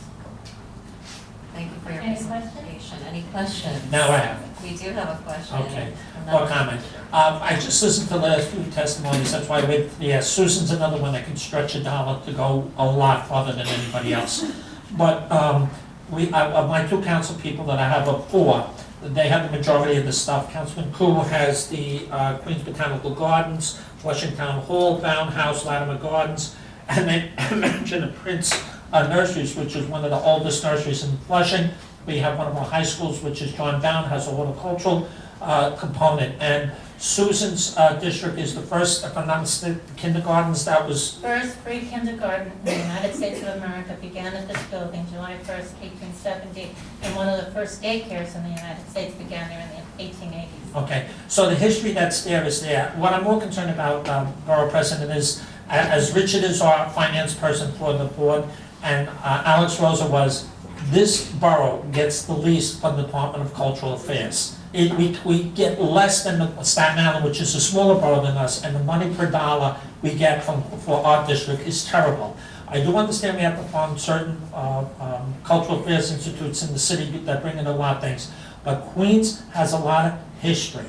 And I don't understand why the mayor's office of a movie is not in here. She's had several of the places that use their area for schools. We just had 2 movies, the National Treasure movies, where we used Manhattan, we used the Trinity Church. Here we could be using all these cultural places that could bring money into our district and stuff, and they don't get the money they deserve from cultural affairs. I know we lost some of our council people out, but their representatives are still here, It's a tough battle that we have in the city council, because I do understand they all want a piece of the pie, but the Department of Cultural Affairs does not give the money to Queens as it should, and we're one of the largest boroughs, and we're always shortchanged, and I just want to make that statement, because I just listened to the last 4 of them, 5 of them come before us, and they're all pleading for basic little money. They're not asking for $2 million for bathrooms, they're not asking for $17 million to renovate a building, they're asking for basic stuff to just to operate, and I just want to make that comment. Thank you very much. Thank you. For your advocacy, Chair Kelty. Thank you for your presentation. Up next, we have Aviva Hope of the Shalom Task Force, followed by Israel Paskowitz of Borough, followed by Sudha Acharya of the South Asian Council for Social Services. Good afternoon. I'm Aviva Hope. I represent Shalom Task Force and a board member. Shalom Task Force is an organization that's almost 25 years old that was created to assist victims of domestic violence in the Jewish community. We began with a hotline, which has 70 advocates who are trained to answer phone calls. And in fact, the reason I'm here today is to request funding for our 2 Queens. We have 2 Queens offices. Our offices are obviously confidential. The location is confidential, but we try to place them near where our advocates live so that they can have an easy time getting to do their shifts in the office. We have 2 offices in Queens, one in Central Queens, one in Eastern Queens. We have offices in other boroughs as well. We have a hotline that functions 6 days a week. Besides our hotline, we do preventative services, including a lot of educational services. We're going to be doing a presentation in Queens College next on February 10th. We have a legal branch, Sarah's Voice, which, unlike the hotline, is not confidential, but if victims are afforded legal assistance, if they're willing to go and identify themselves, they get assistance with orders of protection, other child custody cases. The difficulties that a woman, a victim of domestic violence faces include many, many legal challenges. I wanted to thank you all who created and continue to fund the Queens Family Justice Center, which is one of our referrals. Many of the victims are referred to the Family Justice Center. We're very grateful that it exists. I wanted to let you know one of the statistics. I just got statistics from 2019. 25% of the calls that we get are calls from friends of victims. The victims themselves are very hesitant to call. They're frightened. They're not sure if they're really being abused. They don't know how to explain what's happening. They may not even realize, and I'll tell you a story at the end to illustrate that. They may not realize what predicament they're in, but their friends and family members notice and see, and 25% of our calls are from friends of victims trying to help. To end with a quick anecdote, we do a program in schools, as I said, besides Queens College, we go into many high schools. There was a presentation in the Jewish high school, and at the end of the presentation afterwards, one of the students came over to the presenter and said to her, "Do you mean it's not my fate to be abused?" This was her reaction. She didn't know that it's possible to live without abuse. This is what we're trying to help. Thank you. Thank you, Ms. Hope, for everything that you do for the survivors in Queens. And to prevent. We want to help prevent. people have healthy marriages. And partnerships, absolutely. Thank you for doing what you do. Any questions or comments from the board?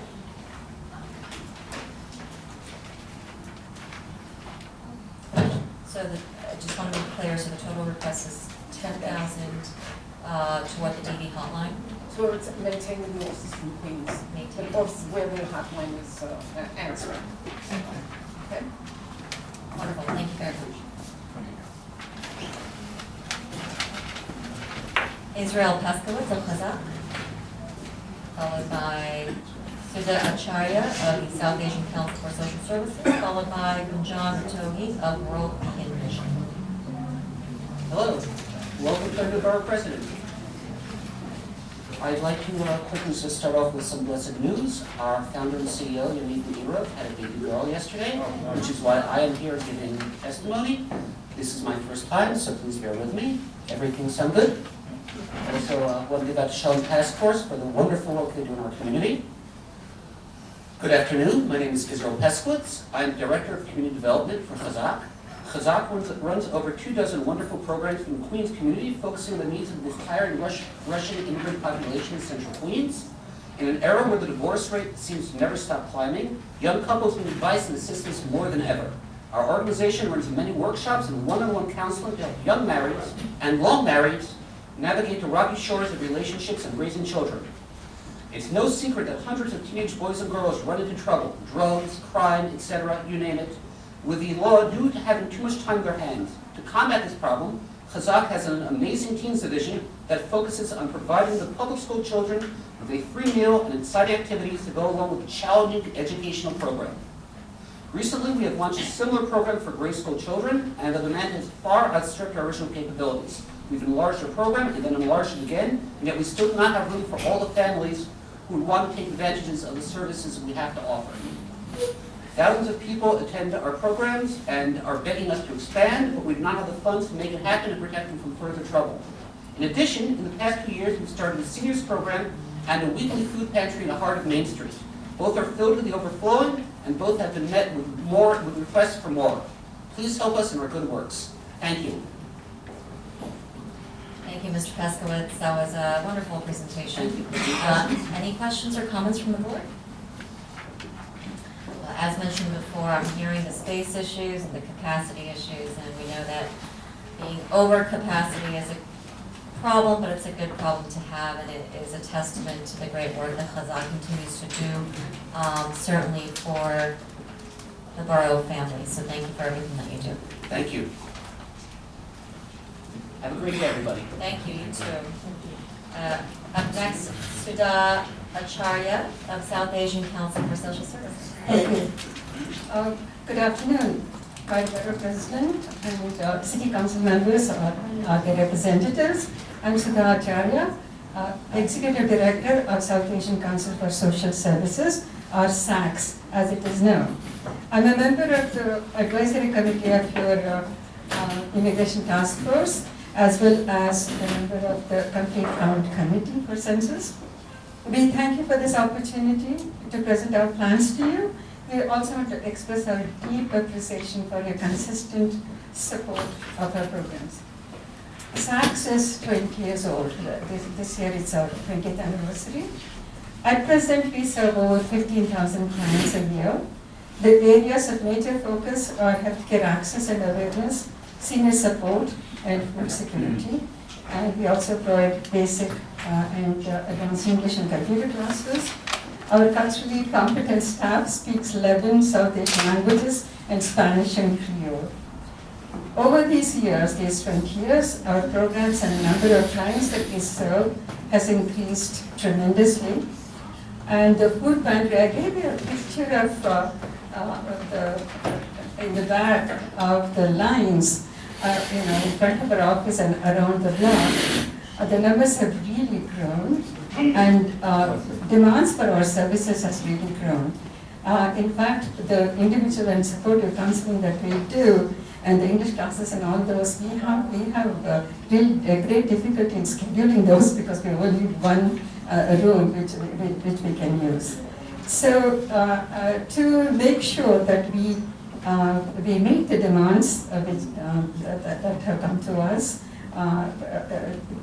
we want to buy a building, like here this year. We've identified a building which is very suitable and it's convenient and it's right there in the same locality, so that our clients know where it is and it's convenient for them. So we are requesting, the price is 3.8 million. We're requesting capital funding as well as expense funding from the Borough President's budget of 15,000.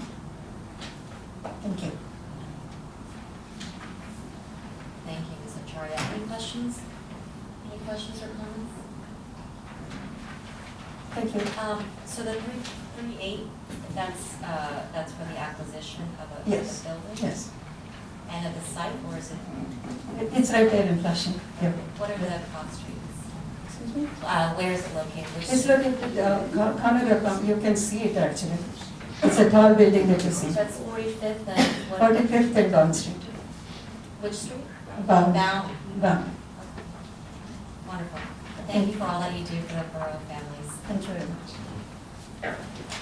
We've been joined by Councilmember Peter Koo. Thank you for joining us, Councilmember. Thank you. Up next, we have Kunjan Ratogi of the World Vegan Vision, followed by Naheed Samadi Bahram of Women for Afghan Women, followed by Joan Laufer of the Queensborough Council for Social Welfare. Good afternoon.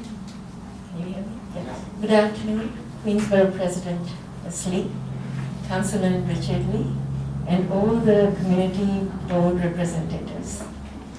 First of all, thank you for giving us this opportunity to talk about our project. I'm Gunjan Rastogi. I'm the Vice President for World Vegan Vision, and today we are requesting some grant funding for our monthly healthy eating program for youth and seniors. And the amount we are looking for is $10,000. World Vegan Vision is a non-profit organization. It was founded in 1992 and is focused on promoting the benefits of a vegan diet and lifestyle as the means to optimal health, prevention of animal abuse, and environmental conservation. World Vegan Vision serves as a resource network and a think tank for vegan worldwide, with the objective of a healthy future for all of mankind and planet Earth. We aim to serve everyone and collaborate with other vegan vegetarian organizations to strengthen the cause. In 2017, we celebrated the organization's 25th anniversary by hosting a Vegetarian World Convention over 2 days, Saturday, September 9th and Sunday, September 10th at Penn Plaza Pavilion in New York City. The event was great success with 25,000 people in attendance to partake in various vegetarian and vegan food and drink and demonstrations and other workshops, activities focused on health and general well-being. National Nutrition Month is an annual nutrition education and information campaign created by the Academy of Nutrition and Dietetics. The campaign, celebrated annually during the month of March, focuses on the importance of making informed food choices and developing sound eating habits. As such, the World Vegan Vision will kick off its monthly vegan cooking demonstration tasting program in March of 2020, recognizing that the healthy eating habits are the first step towards adopting a healthy lifestyle. Monthly vegan cooking program will promote healthy eating for high school students who soon will be going to college, and for seniors who are interested in learning how to cook and partake in a vegan lifestyle. This program will focus on teaching simple, healthy, and affordable recipes which can easily be adopted in their daily lives.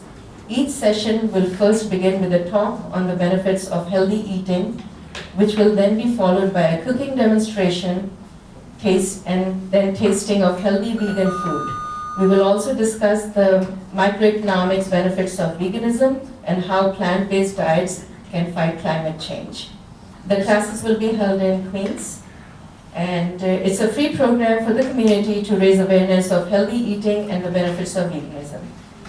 In conclusion, I also want to tell you in March we will also be assisting India Home in the Census 2020 because they have the computers and they have a grant to work with the Census 2020, and we will be assisting them in that project as well. Thank you very much for the time.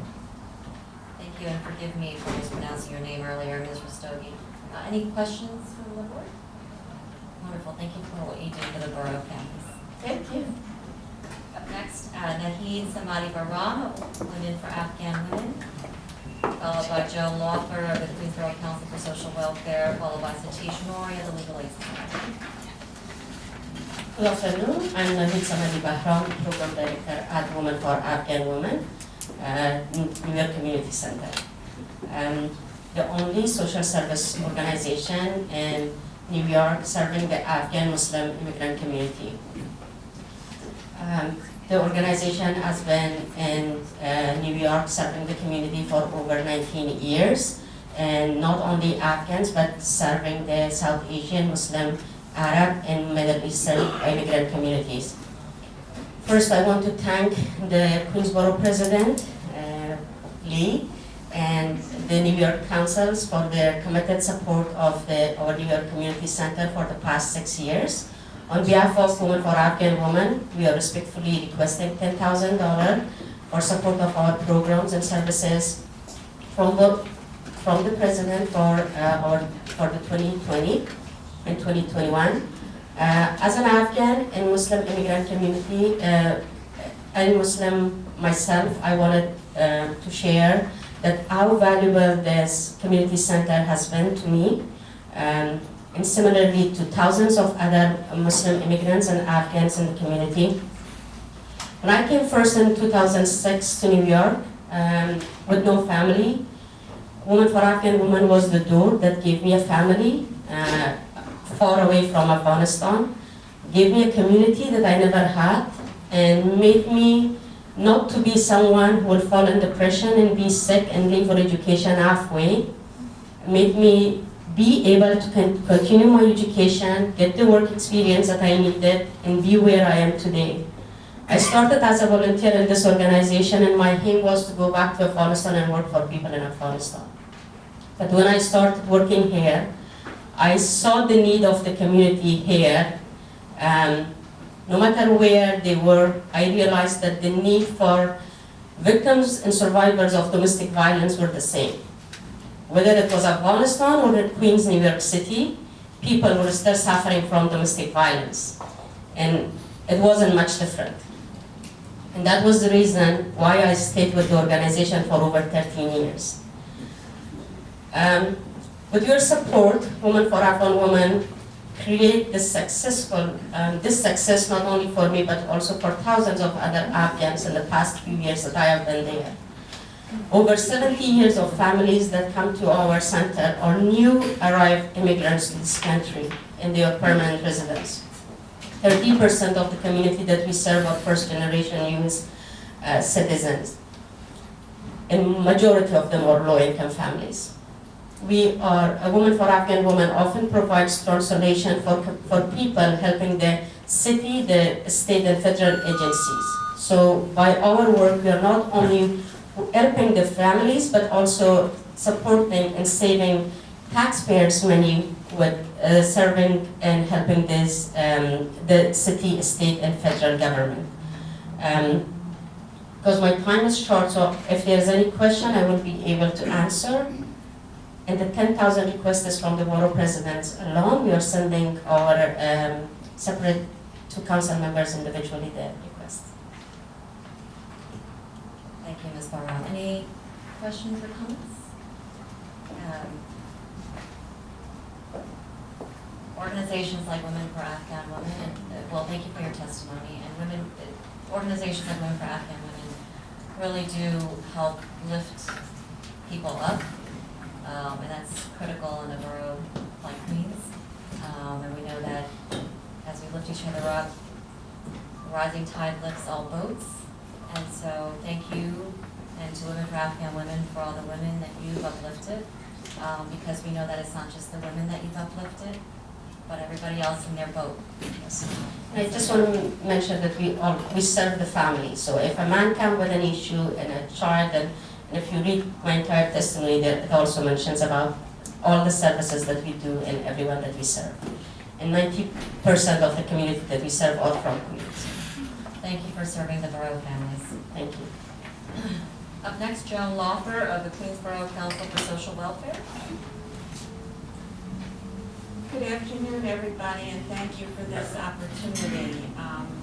My name is Joan Serrano Laufer, and I've been the director of Queensborough Council for Social Welfare. In March, it will be 30 years.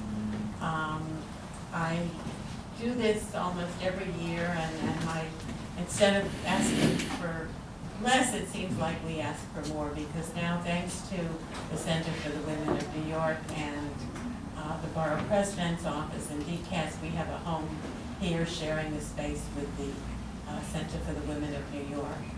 And like working with them, we are able to reach out to other organizations. Today, someone who preceded me in speaking talked about looking for money for a census. I passed my card to her and told her the Brotherhood Foundation has grants from, I believe it's $5,000 to $25,000 to look them up on the internet. And that's the kind of thing we do every single day. We don't know what we're going to be asked. Yesterday, it was an elderly woman who came home one day to find it dispossessed on her door and the locks changed. Today, it was this little piece of information. Working together with all kinds of groups in the borough, we learn what's going on and we share it with people. It's a one place to go. I wrote 2 pages, which you have in front of you. I write them almost every year. They're only little changes. I guess what I want to point out is our wonderful outreach coordinator, Lolani over there, has set up more than 30 workshops just in the first 6 months of this fiscal year at senior centers throughout the borough. Today one is going on in Spanish, another day it'll be in another language, and we help the overwhelmed senior center directors get speakers just as we help parent associations and other places when they look for speakers.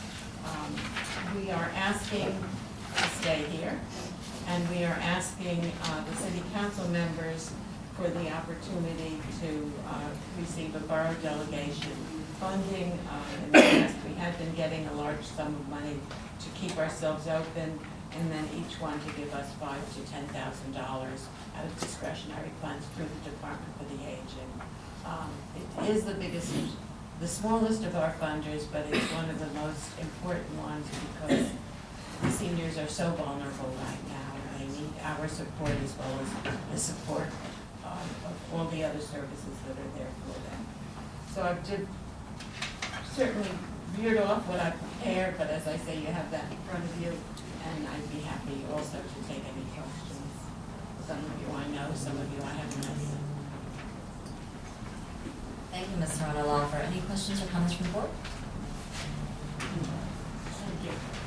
So the request is for 50 from the Queens Delegation. Queens delegation of the City Council? Right, and each one for 5 or 10 out of their discretionary funds. We do get an HPD grant of approximately $30,000, which is delegation money, and we get a sum of money from the Dove Initiative, which is really very, very important. We handle calls for them. We make, again, like someone else said today, many referrals to the Family Justice Center. People just don't know where to turn. And maybe because our name is social welfare, when they call 411 rather than 311, they get our number often rather than HRA, and we're able to help them, direct them where they have to go. From you, we hope just that we somehow were able to stay. Thank you. Thank you. Up next, Satish Nori of the Legal Aid Society, followed by Bruce Cunningham of the Queens Interagency Council on Aging, followed by Walter McMahon of the Udall's Co-Preservation Committee. Okay. Hi, good afternoon. I bet someone I can get through this in 3 minutes. Ready? My name is Satish Nori. I'm the attorney in charge of the Legal Aid Society Queens Neighborhood Office. Throughout our more than 140-year history, the Legal Aid Society has been a tireless advocate for those least able to advocate for themselves. Over 2,000 staff members operate across all 5 New York City boroughs in our civil, criminal defense, juvenile rights practices, guided by the fundamental principle that nobody should be denied justice because of poverty. Combining the experience gained from representing clients across diverse areas of the law with the broader public policy perspective of an advocacy group, we lift up marginalized individuals and remove barriers that prevent them from advancing in New York. Part direct legal services provider, part social justice defenders, we have the unique ability to go beyond individual issues to affect change at a societal level. Our civil practice works with low-income New Yorkers experiencing a broad range of civil legal issues, whether it's helping families torn apart by federal immigration policies or helping seniors age in place by maximizing access to government benefits and blocking eviction proceedings. We are a community resource for vulnerable individuals and collaborate closely with community-based organizations, social services providers, pro bono partners, and other members of the legal services sector. For vulnerable New Yorkers, civil legal issues such as denial of treatment by their health insurance, or not being able to access educational supports for a child to succeed, can be just as damaging as interactions with the criminal justice system. Accessing quality legal representation can be a central element of individuals successfully breaking out of poverty, both resolving issues before they escalate and simultaneously providing the stability needed for an individual to be able to engage in long-term planning for their future. While there is a constitutionally mandated right to legal representation in criminal proceedings or juvenile proceedings, this is not the case for civil proceedings. As a result, we rely on the funders like the Queens Borough Board to support our mission. In our most recent fiscal year, across the city, we provided assistance in over 50,000 individual legal matters that benefited more than 125,000 New Yorkers. In Queens specifically, we handled nearly 10,000 cases that benefited 26,500 residents. At the same time, through our law reform work, we've leveraged our individual representation of clients into larger scale systemic changes to the law. Just the last year, we coordinated the largest New York statewide grassroots housing advocacy coalition in recent history that won a once-in-a-generation rent regulation reform, obtained changes to New York's Medicaid coverage for expanding access to medically necessary dental services, and secured the rights of 6,600 immigrant youth. Immigration continues to be an area of central importance, and we are proud to be on the front lines of the efforts to defend our immigrant communities against an overtly hostile federal administration. The Trump administration's rapidly changing policies represent a direct assault on what it means to live in New York, what has always been an international city built upon thriving immigrant communities. These unprecedented attacks on marginalized groups have added a new urgency to our work as we continue to advocate for the most vulnerable New Yorkers. A recent example is in 2019, we filed litigation challenging the Trump administration's proposed changes to the public charge immigration regulations. The remainder of my testimony is before you. I'll take this time to answer any questions that you may have. Thank you. Thank you, Mr. Nori. Any questions or comments, Chair Kelsey? How much are we asking for? We don't specify a sum. Any amount would be helpful to further assistance for our clients. Any other questions? We agree with you that the public charge ruling or the policy itself is vicious and immoral. And so we thank you and your colleagues at the Legal Aid Society for everything you do to fight back against that. We know the fight's not done. And certainly in a borough like Queens, where over half of our 2.4 million are born abroad, the other half, most of us are children of immigrants, the climate is dark. But thank you for everything that you do.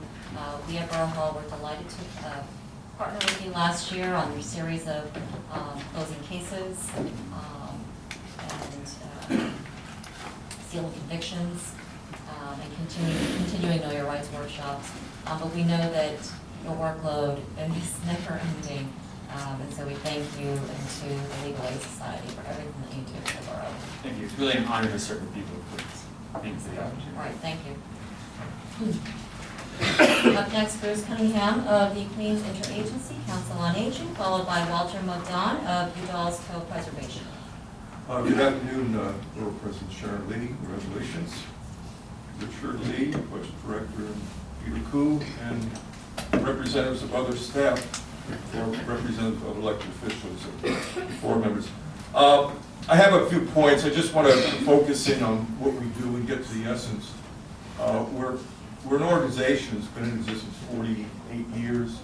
We're borough-wide. We draw constituents from throughout the borough. It crosses all borough districts. Our premier program is the Legislative Breakfast, which we do in the fall. The 5 pages I delivered to you certainly can't go through that. So I hope each of you will take the time to read it because they are compelling issues that I didn't invent or my board didn't invent, but they come from the seniors. These are hardcore issues they face on a daily basis. Why do we research that? We research it so that we can present to you, the elected officials, what is happening with seniors in the community, their needs, their problems. We back it up with research statistics. In keeping with that, by doing this, in the fall, when the legislative was being considered for the year, The legislators that come, and usually it's about 15, city, state, and fed, they will all together be in one room at the same time talking about the same issue. And since many issues that have to do with seniors are both local, state, and federal, everyone intertwined. So I think that that itself is a major program. The other thing which we've been doing is in our feedback sessions with seniors, we go down and say, what are the problems you face on a daily basis? They're usually under several categories. Primary, food, shelter, transportation, and well-being. And we address those with monthly programs. We're a very small staff, but again, we're a very large reach. And the people we bring in are the experts. They may be elected officials who have a particular issue that they're really tasked with or they understand, or we're bringing somebody like Kristen Kane from the district attorney who talked about elder abuse. So we address those important things. The other thing is, just give a heads up, we have a program next week on senior employment. You may or may not know that we have a lot of seniors, and especially within the retired working class, that are having a rough time meeting ends meet. So what we purport to do in this project is to find opportunities for those people so that they can meet their overhead, and I think that concludes it. So I go on all day, but we're about senior. Oh, and I do want to thank Melinda Katz, who's always supported us. We hope that you will do the same. And any questions? Any questions from the board? Chair Kelsey. Again, there's no how much they're looking for. I didn't see anything. Well, I mean, I know you want to get whatever you can, but it's not that. I mean, I can tell you what we've done in the past. Okay. And if we can match that. So we've received $25,000 from the borough president. We received $40,000 from the delegation. And we have 3 elected officials, Adrian Adams, Paul Malone, and who's the newest one? Karen Koswitz, who happens to be a representative. They give us a small piece. Okay. And then I raise the money other sources. I got you. The one question I have, or I guess the 2 questions I have, is only because I sit, well, I know you weren't here before, I sit on the district managers when I have the budget consultation meeting with the city agencies. But one thing I go after the Department of Aging is as we get older, especially as the parents or the people get into Alzheimer's, I don't think the building owners are changing over the apartments to protect them. I used to work for the fire department, I had 39 years of it, and I see people where they actually turn the gas stove on and left the gas going without the stove igniting. I think just like we do for ADA, we should start putting a basic protocol in place for these seniors that they should have an apartment with electrical versus gas, they should have a panic button or something. Just because you deal with it, I'm not just mentioning it to you and to the borough, to let you know that it's something that we're not real, and I'm there, I'm 65, so I'm getting there, I haven't lost my mind yet, so, but I'm just saying, I see it on a constant basis, and I don't think that they realize they're slipping, and I want to, and if they don't have children. Come to our meeting next week, and we'll get it down. Okay. And I'll give you one instance that precedes that, not to take away. No, and the second thing is. The issue is, when you talk to an executive director of a senior center, 2 or 3, I ask, what is the most compelling problem you face monthly with seniors? She says, Bruce, when they come in and they have to decide how much they're going to spend on food and how much they're going to spend on drugs, because they don't have enough money. So that's why I'm talking in terms of these are. I do understand that, but when we put you in senior housing, the senior housing should say you're such an age, let's look and make sure your apartment is fire-proof or protected-proof. Knock over ironings that shut off after 5 minutes, stuff like that. See, that's what I'm concerned about because of my background that I had. The second thing they talk about is accessory ride. I heard you said it's okay. That's not what I hear. I've been fighting with accessory ride. I go to my district service cabinet meeting. I have the guy, Darryl, who's wonderful, and he said, well, I'll intercede with him, but I don't like how it's being run because they put you on a loop system. If you get on the back of the thing, you don't get home until 2 hours, 3 hours later. I know we have to do ADA accessible for MTA, but I think it's very embarrassing for the person that takes 15 minutes to get in the bus, and I think it's very embarrassing to them. And I think they shy away from it. I love the accessory ride because it gives them the personal ability to deal with one driver or two people. I would rather see more money put into that to accommodate our accessible people. I do think we do need a major overhaul with accessible ride. They have to change their operation. I'm sorry, I mentioned it in it, that's why I was bringing it up. I touched the chord. Good. I'm gonna get your name, we'll talk to him. Thank you. Well, his name is Chair Gene Kelty. Give me my card. And my budget director, Richard Lee, reminded me that in the mayor's prelim, there is a projected 1 million cut from accessible ride at all times. So thank you for bringing that up on our radar as a priority, or back up on our radar as a priority. Accessible ride and all the other issues that you outlined are certainly critical to making sure that our elders age gracefully and with dignity, as Chair Kelty mentioned. Kate Marie, did you have a question? No, I just want to endorse Quicka. They fill a place that I don't think any other organization does here in Queens, and they're a premier advocacy and public discussion of senior issues. So I want to thank Mr. Cunningham. Thank you, Mr. Cunningham. Thank you very much, thank you. Up next, we have Walter McDonough of Udall's Cove Preservation Committee, followed by Irene Scheid,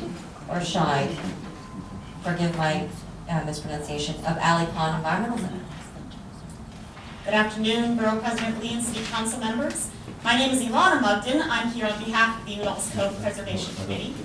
UCPC respectfully requests assistance from the Borough President for funding.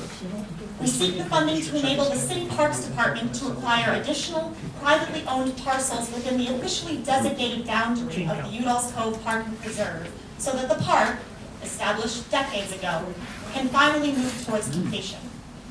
The official boundaries of the park were declared in the 1970s for the area north of the Long Island Railroad and in the 1980s for the area south of the railroad. Those southern parcels are known as the ravine. Most of the land within the official boundaries has been acquired by the city, but some 6 parcels, all in the ravine section, remain in private ownership and are therefore vulnerable. We are deeply grateful for the past support of Queensborough President Katz in providing $250,000 in 2015 and an additional $250,000 in 2018. As detailed in our handout, these appropriations have been and are being put to good use to acquire key, valuable parcels within the designated park boundary. Today, we're once again asking for the Borough President's help to make additional funds available to the Parks Department so we can advance our goal of finally completing the park. On page 2 of our handout, you'll see a map of the ravine section of Udall's Cove Park. The green line is the officially designated park boundary. The red lines identify the parcels that remain in private ownership. We seek assistance for funding the acquisition of Block 8112, Lot 170. This 1-acre parcel toward the southern end of the ravine is the largest lot remaining in private ownership within the park boundary. Moreover, it is adjacent to a mapped but unbuilt street, just a short distance from an existing street. This lot is therefore accessible for development. Given its size and accessibility, we anticipate the fair market value of this lot would be significant, probably in the range of $1 million, but the Parks Department may be able to provide a more accurate assessment. We recognize that this request substantially exceeds the amounts previously made available by Borough President Katz, but the importance of acquiring this lot cannot be overstated. It is critical for protecting the ecology of the parklands. It is necessary to keep the park from being divided, and it is essential to protect the city's substantial previous investment in this lovely nature preserve. And more than 30 years after the designation of this area as parkland, we believe the time has come to proceed. Thank you very much, and let me know if you have any questions. Could you clarify your role with the committee? My father is the president of the Udall's Cove Preservation Committee, but he is also the deputy regional administrator of the Region 2 EPA, so I am here in his place as his daughter and a supporter. Okay. Are you on staff? No, we don't have the budget for that. All right, just wanted to clarify. Any questions or comments from the board? Do you know if the owner of the lot is actively willing to sell? I think They have been in negotiations. That is probably something that can be answered more accurately by my father, the president. And for lots 122, 227, 229, it seems to me that those are the most urgent. Is 229 separately owned? Seems to be half a lot. So actually, I believe 170 may be, that's the one that they are focused on because Okay, it so is. 170 is the largest one. Yes, and it expands the entirety of the park boundaries. So from the eastern to the western edge, it eats up that entire space. So that means if it were to be sold by this private owner, It'll be kind of bifurcated. it would bisect the park, it would divide the park. Okay, so it seems like 170 is then your. Correct, that's the one we're looking for. And to be clear, that's lot 170 of block 8112. Correct, Because there yes. seems to be 2 lot 170s on here. Yes, block 8112, lot 170. Okay, and so the 1 million estimate is for both of the lots in block 8112? Now we are obviously not real estate agents, so the Parks Department can probably provide a better estimate of what it would cost. And, that's just fair market value. We have previously acquired space in the designated park boundaries, and we have haggled with private owners previously, and we have successfully acquired land using the past appropriations. So the number is not fixed in stone, and also I would like to make the point that any amount is helpful. Great, thank you very much for delivering the presentation in person. Up next, the Alley Pond Environmental Center, followed by the Children's Village, followed by Flushing Meadows, Corona Park Conservancy. Good afternoon, I'm Irene Scheid, and I'm the Executive Director of Alley Pond Environmental Center. As a result of grassroots organizing and a partnership with New York City Department of Parks and Recreation, APEC was established within Alley Pond Park back in 1972.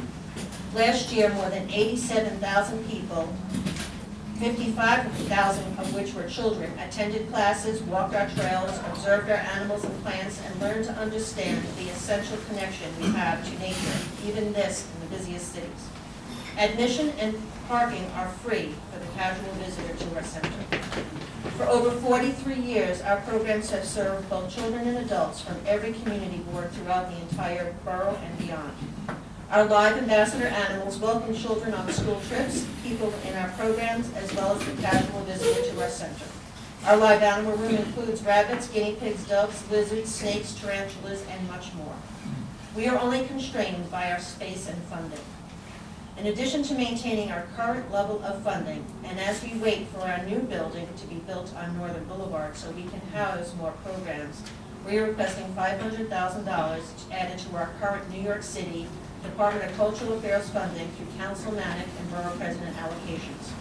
Since we are a small organization, we rely heavily on funding to keep our per-person cost affordable. Loss of funding forces us to make manpower cuts to our organization, eliminating some of our outreach to schools and our programs at the center. We are, however, very grateful to the Borough President and the Queens delegation for their capital support commitments. As you know, we have just about settled into our new temporary home on 76th Avenue in Oakland Gardens. We are open and have begun conducting programs at this location, and this week was the first time we had school trips to our new space.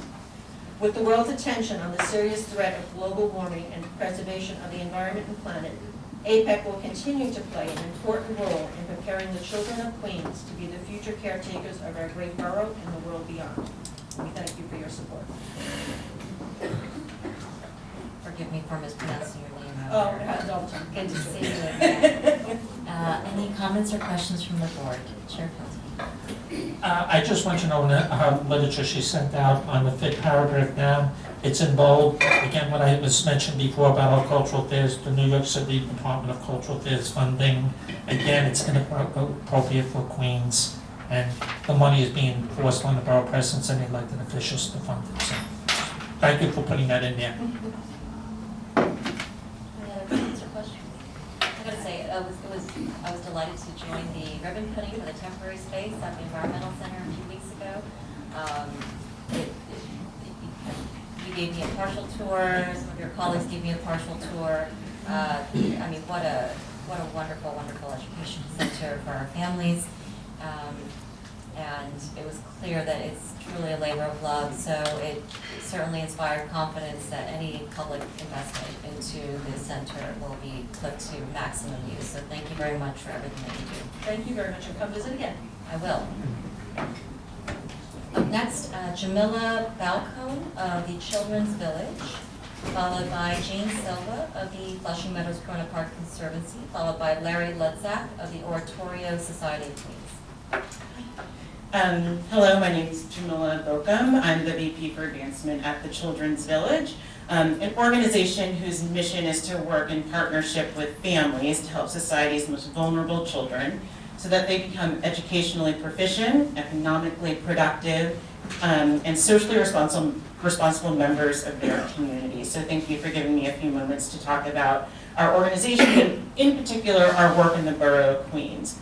We are requesting support from the Queens Borough President's Office and members of the New York City Council in the amount of $52,000 to purchase a van for our 2 community-based homes in Queens, in Councilmember Koo and in Councilmember Ballone's districts, one in Flushing and one in Bayside. You may be wondering why a van. I think it will become a little bit more clear as I talk about the organization and our work.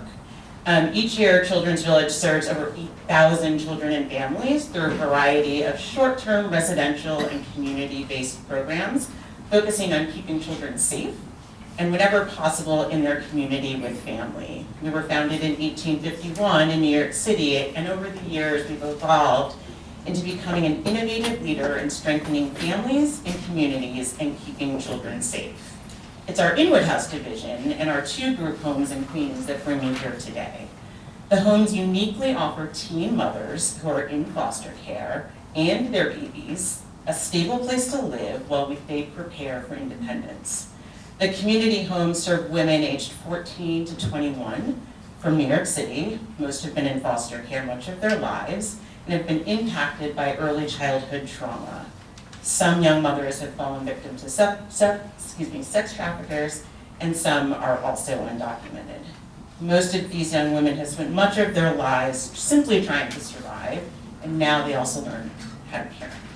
So in addition to learning the parenting skills and the tools that they need, for which they likely had no model, they also tend to have lost sight of their own educational goals and have to readjust. And this is where Children's Village comes in. We strive to engage with the teen mothers and their partners if available from a strength-based perspective. We offer non-judgmental opportunities with culturally and developmentally appropriate supports, activities, and services. Our educational and career preparation for employment and financial readiness aims to keep teens in school and prepare them for the workplace and becoming economically self-sufficient.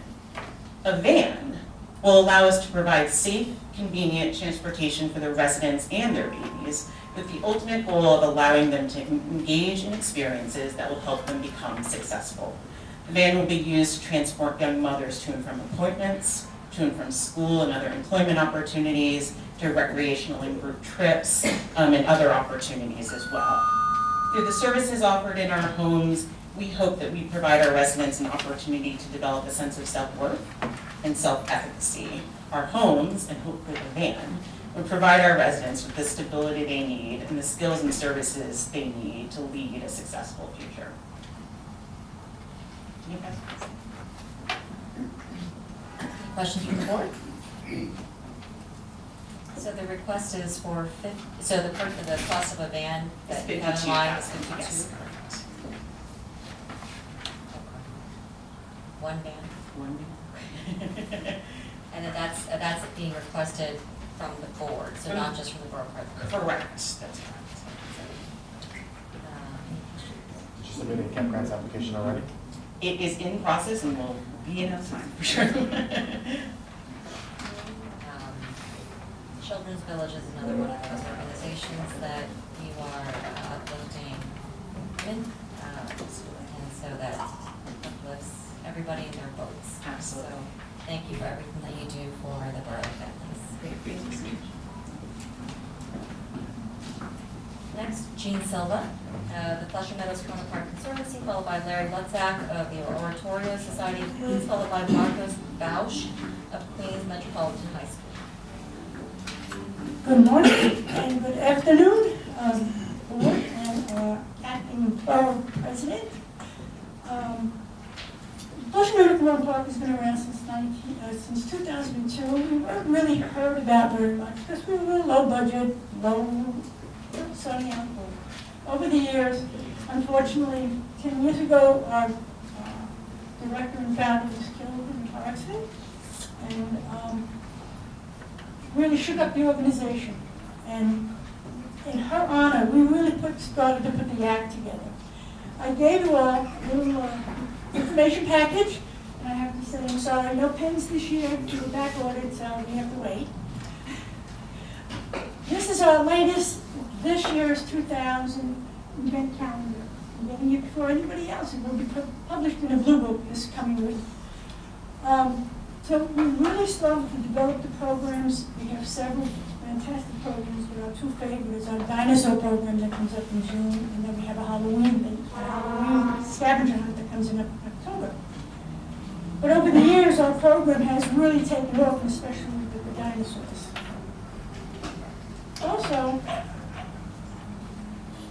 the park at Willow Lake was closed for almost 18 years because of various reasons. It was opened up in honor of Pat Bellman, and the trail was named after her, after she was passed away. She was my mentor, my friend, and she was a tough lady. A lot of the officials up here know her over the years, how hard she worked for everything she wanted to better her community. But Willow Lake, we're very concerned about. As the years have gone by, it has really opened up to people making shortcuts over from the east side to the west side, because now it's completely open. There's a lot of trail going on. We have some bird watching, we have nature over there. And we're very concerned because of what happened just only 2 years ago over at Howard Beach. Young lady going jogging. Catalina Laga, she was, we all know the story, I don't have to repeat it. And we're very concerned that because the area is very accessible, but yet there's a lot of trees, it's a natural area, we really want to get some cameras over there as a safety precaution. This doesn't come to people to say that it's being watched, and we don't want to chase people away, we want to invite them, and we want them to know that they're safe in the area, either jogging on the path, or just taking a beautiful walk through the nature trail to Pat Bellman Trail. So it's not really in the budget for cameras because they're so expensive, and nobody can tell me how expensive they are. But what we're trying to do over there is just bring you awareness of the cameras and the importance of it. Our program, because it's been so popular, I did ask for a little bit more, and if you can help it, a little bit more, that'll be fine. If not, we will survive. So I want to thank you for your time, and please, come over to Pat Bellman Trail over at Willow Lake. It is a beautiful place, and it's really nice. Thank you again. Thank you, Ms. Silva. Any questions from the board? Yes. Another lady that makes that dollar go a long way over there, and we're one of 6 boards that sit on that park over there, and we have one of the largest sections of it that's in our district. We have a very strong committee on the parks, so they watch it very closely. So whatever we can do, I don't think $10,000 is a lot. Again, it depends on what the budget is, but that park definitely is one of our premier parks. It's used heavily during the summer. All the children use it, all the sports people use it. So yes, it needs attention, and I'm glad Jean's here, and I thank her for keeping the attention to it. Thank you, Jean, for your hard work, and thank the board for their hard work. Have a good day. No other questions? Great, thank you. Larry Lutzak of the Oratorio Society, Marcos Bausch of Queens Metropolitan High School, William Weisberg of Forestdale. And for those who've been waiting, I know we're a bit behind schedule. I appreciate your patience. We know that your time is precious and valuable, but we also want to make sure that we hear everyone in full capacity. Welcome. Thank you. Thank you, Borough President Sharon Lee. Thank you, Commissioner Lee, the Budget Director. Thank you, Board, and Happy New Year. What are we? The Oratorio Society of Queens is a community-based chorus. We are the oldest performing arts organization in Queens, formed in 1927.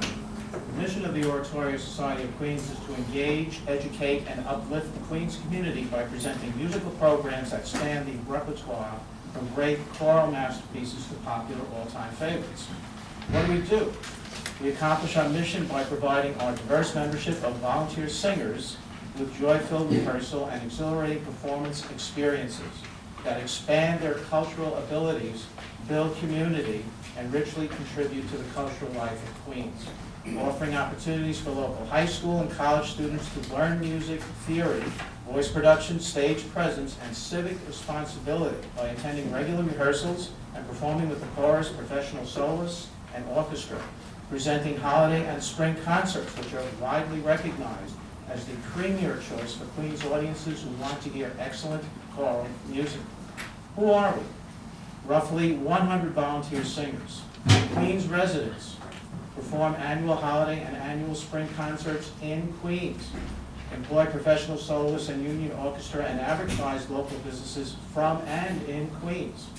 Draw audiences of over 1,600 primarily Queens residents each year. What does all of this cost to run?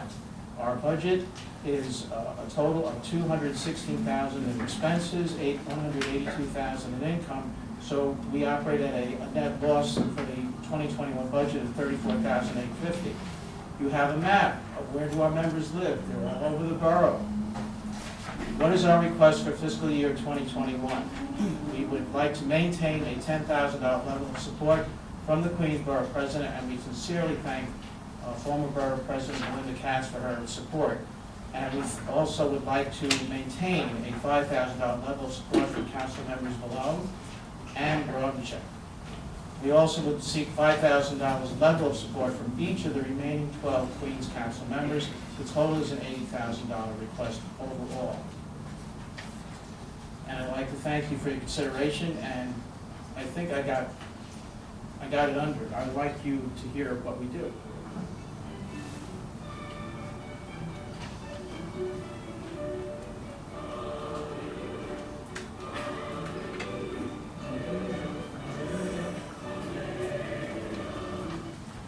I heard somebody singing back there. But we have been told we sound as good as going to Lincoln Center. Anyway, thank you. You didn't set the clock. So I appreciate that. Any questions from anybody? Thank you for your presentation. Any questions or comments from the board? I just want to make sure I'm reading your spreadsheet right. Sure. So are all the events and programs free to the public? No, they're not. What we do is we charge a per customer ticket price of $35. We're going to raise that possibly for the spring concert to $40. We charge $20 for a children's ticket, but that doesn't begin to cover all of our costs as far as making this presentation. And so where would your personnel costs? We only have. Oh, sorry, Irene Young, our treasurer. I'm the treasurer. Hi. We are staffed by volunteers. We only have one part-time employee with, we only hired one after 93 years in business. We're 1 year in of a part-time employee, which makes $25,000 a year. So with the 35 or the 20 per person entry admission cost, the programs don't generate any revenue? No, Is that what's we happening? lose. We're still a loser, yeah, but what we like is we give a big gift to the Borough of Queens by doing this, and we do it out of our heart. Okay, thank you very much for your presentation. Thank you.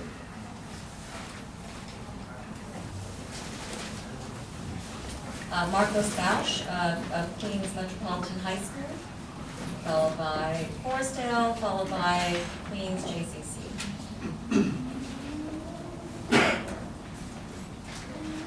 Good afternoon, Borough President Lee and council members. I am Marcus Bausch. I am assistant principal at Queens Metropolitan High School. With me, I have my economics teacher, John Brzezinski. We are a high school in District 28 with approximately 1,200 students. We've been in existence since 2010, and we were requesting $70,000 to offset our $144,000 budget to run a financial literacy program which teaches students how to use the Bloomberg financial terminals at our school. The course that's being offered is called Bloomberg Financial Investments 101. In this course, it will help our students to learn how to interact with money and risk and time. It will help students get an understanding of how this relationship allows us to help companies govern and individuals make wise decisions and manage capital, investing or borrowing funds, optimizing returns, and staying financially sound. Although this is a demanding course, students may find it to be one of the most beneficial courses they take in high school that will prepare them for college and the workforce. Part of this course, students have the opportunity to get accreditation, a 12-hour course where they will leave with certification, Bloomberg certification, terminal certification. Our hope is to open it to parents in the community as well once we establish our program. And the overall goal of our program is to prepare students to have the technical expertise to compete in a modern day financial environment, workplace. And to talk about it a little bit more, the technicality of it, I offer to John Gazinski, my economics teacher. Hi, good to be here. I just wanted to, as a teacher for 16 years, just to provide some insight from somebody who's in the classroom, just to the importance of and the value of a program like this. Teaching personal finance, economics is so critical for our students. I hear from former students all the time who are away at college and now. It has tremendously benefited them through the course of their short lives. So a program like this is going to take it even one step further and allow them to engage in things like real-world research, engaging in analytic, real in-depth conversations, developing presentation skills, and then ultimately taking all that information, synthesizing it, and making true decision-making skills that they can, again, use with them far beyond high school and college and take with them. And these are real-world transferable skills. And again, as somebody who's been in the classroom for a long time, when we invest in our students, they really know it, and they ultimately always respond. So I'm just saying that as somebody who has seen this, it is truly something that investing in our kids always takes into this. Thank you so much for the time, and any questions you have, please feel free to ask. Thank you. Any questions or comments? Well, we wholeheartedly agree with you. There is no better investment than in education. This program sounds wonderful. I have a question. So how many terminals do you have? So, Those are expensive. yeah, they're very expensive. They're actually $24,000 per terminal, but part of his... Two of those can pay for a bus, evidently. Yeah, exactly. But part of their philanthropy, their foundation, how it works is you pay for 3, they give you 9 more, so you get 12. So in essence, this money will help offset the $144,000 cost. We pay for 6, we're going to get 24. So we'll have a full. So this is paying for the actual terminals? It's the terminals, the service, right? It's the carrying cost, right? So it's the carrying cost of $24,000 per computer times 6 gives you the $144,000. So that's how that works. And then are all 24 terminals going to be at the school?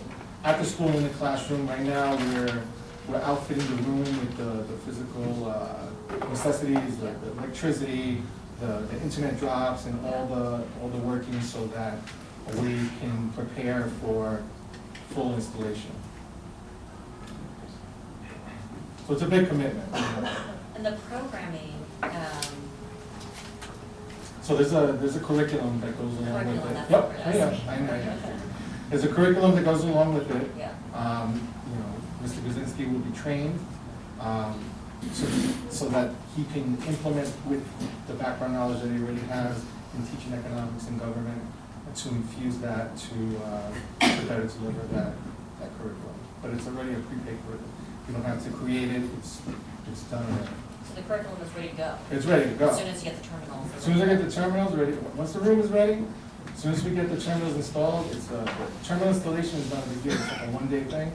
You come in, the terminals are proprietary, so it's the 2 screens, it's the keyboard, and then it's their interface, like their software. We have to provide the computer. Yeah, no kidding. Yeah, so we're really excited. Oh, I didn't mention this, that we would be the only New York City public school that offers this program, that has Bloomberg terminals in the school. And have you had any conversations with Bloomberg, not necessarily The guy. mayor, not the guy, but Bloomberg LP, about a possible philanthropic Yeah. partnership? That's why the billions stay in his pocket, right? Yeah, trust me, I'm the guy. I've been the point person all along the way, and that's the deal. This is the deal that he gives all financial, all educational partners, be it colleges or high schools. And yeah, right now I think in New York State, there's about 5 high schools, private high schools, probably $20,000-$25,000 a year, high schools that have this program. And again, I'm excited at the fact that we're going to be the first New York City public school to offer it. And like I said, once we get it rolling, the idea of also interfacing with the parents and the community, it's something that excites me because, the parents could leave with, 15 credit hour basic accreditation for the Bloomberg terminal. And that's something they can right away, students or parents, they can put that right on their resume, and that's something potentially that would make them a little bit more marketable. So. A lot more marketable. Yeah.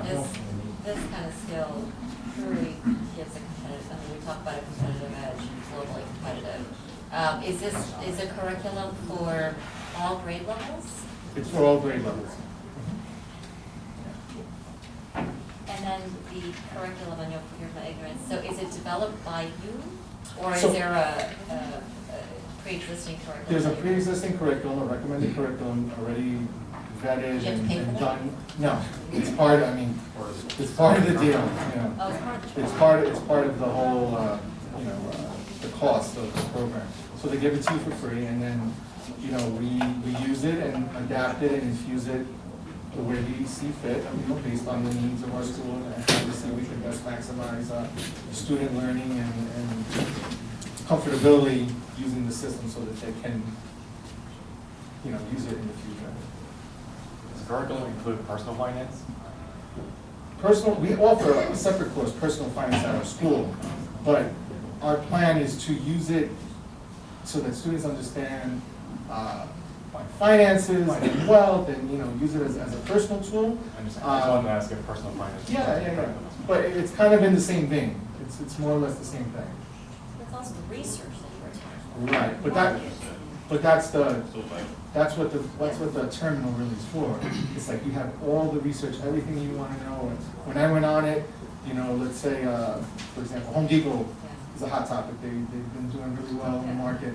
And you put in Home Depot and it tells you who the CEO, everything is at your fingertips. You don't have to go, it's like a one-stop shop. So that this way, when you're looking and analyzing historical trends, debating on what, if you're gonna do single stock, if you're gonna invest in single stock as opposed to funds, you have everything that you need to analyze the historical data to see if this is a viable, good investment for you. And the kids are really good at it. In the personal finance class, they do the stock, right? The stock. We do a stock simulation, and they really get into the research part of it, but it is obviously limited without taking this as we ultimately to the next level. And as I said, these are skills, the ability to really dig into research and develop arguments, those are all skills that will benefit them so much in college and life beyond. It's like whether they become stockbrokers or not is not really the goal. It's just the vehicle to get them to those skills and develop that skill level. Right. And the idea is if they're even at a young age, if they're starting to invest and starting to build their own wealth, and they're mindful of what can sometimes be an insurmountable student loan debt, now you have opportunities where they can minimize that and start on a even playing field, as opposed to with all this, monster debt on their back as they get out of college and try to look for a job. So we're really excited about it. I am too. It's very exciting. So 70,000 would purchase 24 terminals and the curriculum. 70,000 would essentially be a little less than half of what our total obligation is for the year. It's $144,000. Oh, is it The annual? full course. Yeah, Bloomberg has to make money. Right, okay. He has to fund all these ads he's taking on. The president. So I'll comment on that, but, so it's at 144 for 24 terminals and the curriculum for 1 year. For 1 year. And then you've already. We've established a way of how we're established a going to different fund path. moving Okay. forward. Okay.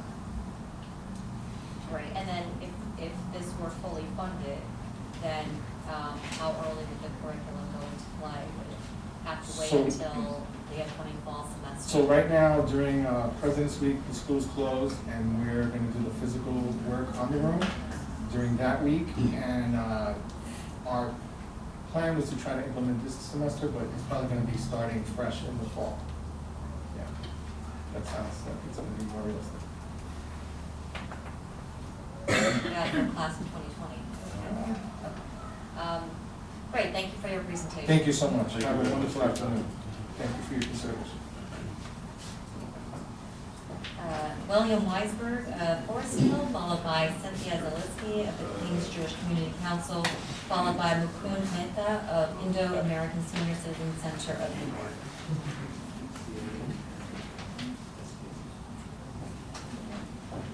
Good afternoon. Our President Lee, Richard Lee, our friends from the City Council and Community Board. I'm Bill Weisberg, who's the director of Forestdale, which is a family service organization based in Queens. We're requesting $25,000 from the Borough President's fiscal 21 discretionary budget to support our Strong Fathers program, providing critical services to about 200 fathers each year. The council and Borough President have stepped in the last couple of years to fill a funding gap created when the Department of Youth and Community Development reformulated fathering funding, giving only one contract to Queens, which we obtained, but it's less than they used to fund in Queens and for our program. So we began after, we're a 165-year-old organization, but in 2012 we really started to focus on trauma and healing trauma for fathers, mothers, and children who have experienced it. And we focused on trauma because unaddressed trauma really reverberates and amplifies over generations. But when it's treated properly, when people are given a chance to heal, it bears fruit, not just for them as parents, but for their children and their children's children and so on. What do we do for fathers? We have psychoeducational courses on parenting, on domestic violence. We have peer support. We have individual counseling and casework. And some of the most gratifying moments we have in our program is when fathers step forth at the end of the course and say, you know, I've thought a lot about the way I was parented. My father, he was very caring. He had very high expectations. I want to carry that on for my children. But he also used to beat me. There was harsh criticism, and I'm going to make sure that's never part of my children's lives. It's an important commitment they make. And I'm thinking of one father who's typical of the program. When he first came to us, being referred by ACS after a domestic violence incident, he completely denied any responsibility for this incident or for his own behavior. Through the course, through peer support, through the work in the Abusive Partners program, it's an accountability program, and he began to really take responsibility for his actions, his behavior, and the impact it had on his children. Because of his work, he was able to advance and improve. The order of protection is listed. He's been reunited with his children and his wife. Their relationships continue to grow and improve because of this work, and it's very important. So over the 20 years we've done this with thousands of Queens fathers, the impact on communities and families has been tremendous. And so again, we ask for $25,000 in support from the Queens Borough President's budget, because studies have found that when fathers are more engaged with their children do better in school, do better socially, do better with careers. And we found in our own program there are demonstrated improvements in engagement with children and financial support of children when they're non-custodial. So just like the brave men who come to us to seek help, we're trying to be almost as brave as they are, and we're coming here seeking help to fill that budget gap so we can continue to serve 200 fathers a year. Thank you so much. Thank you. And it's not just the 200 fathers, but it's everyone in that boat. So, each All of the those families and communities, and then they talk to other fathers and they start alumni groups. Any questions or comments from the board? Thank you for everything that Forestdale does to disrupt intergenerational trauma for the Borough families. Thank you very much. And the Borough President's Office has been a great supporter and stepped in so many ways. Richard can tell you all the times we call and ask for advice. So thank you for your support. Of course, thank you. Next, Cynthia Zaleski of QJCC, followed by Mukund Mehta of the Indo-American Senior Citizen Center of New York, followed by Greg Mays of A Better Jamaica. Distinguished Borough President, representatives of the City Council, I am Cynthia Zaleski, the Executive Director of the Queens Jewish Community Council. Established in 1968, we service some of the most neediest clients in the borough. Although we were established by a Jewish community, our board is Jewish, we service everyone. We have every ethnic group represented in the work that we do. We are borough-wide, and we service everyone, hopefully, with economic, cultural, and social progress for the prosperity for their community. We have programs and services that are listed here that include senior services, immigrant services, and especially combating hunger. We have a food pantry that services 1,000 packages a month, and we have 600 Meals on Wheels that we distribute a week. We again service anyone who comes to our door. We try to make sure that they're accommodated. So our clientele is growing. We have 15,000 now, but they keep coming, and we hope to keep servicing them. And that's why we're asking for 90,000. The Borough President has always been supportive of what we've done, and we hope that that will continue.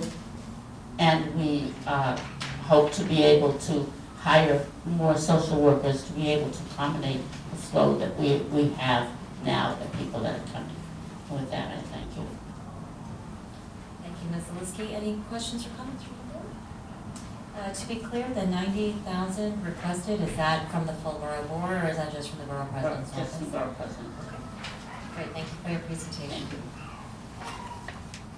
Next, Mukund Mehta of the Indo-American Senior Citizen Center of New York. Good afternoon, Acting Principal President Sharon Lee, Council members, Budget Director Mr. Richard Lee, ladies and gentlemen. My name is Mukund Mehta. I am a President of Indo-American Senior Citizen Center of New York, and we have been in this, we have been established some 2 decades ago to do all the senior activities for the benefit of seniors. Our center, with a membership of nearly 1,400, organizes a wide array of robust and innovative programs amenable to seniors' interests, aimed to enrich their lives. The center has been labeled by members and non-members alike as the most vibrant senior citizen center. In fact, the center is for the seniors and run by the seniors. We don't have any paid employees at all. Since the center does not have its own building, it rents various places in Queens area for its activities.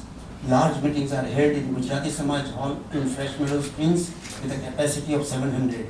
Cultural programs are organized at the Hindu Community Auditorium in Flushing, Queens. Recently, India Home Inc. has graciously offered the center to use its facility at Wexford Terrace in Jamaica State for holding the small meetings. By the way, we are doing a census work in collaboration with India Home, and India Home received a census grant, and we will be putting all the data, and we have lots of computers at our Wexford office. The center organizes bi-weekly programs for seniors throughout the year. The objective of frequent meetings is to provide a platform to aging seniors Some of them are octogenarians like me. To meet and greet their peers and to avoid isolation at home.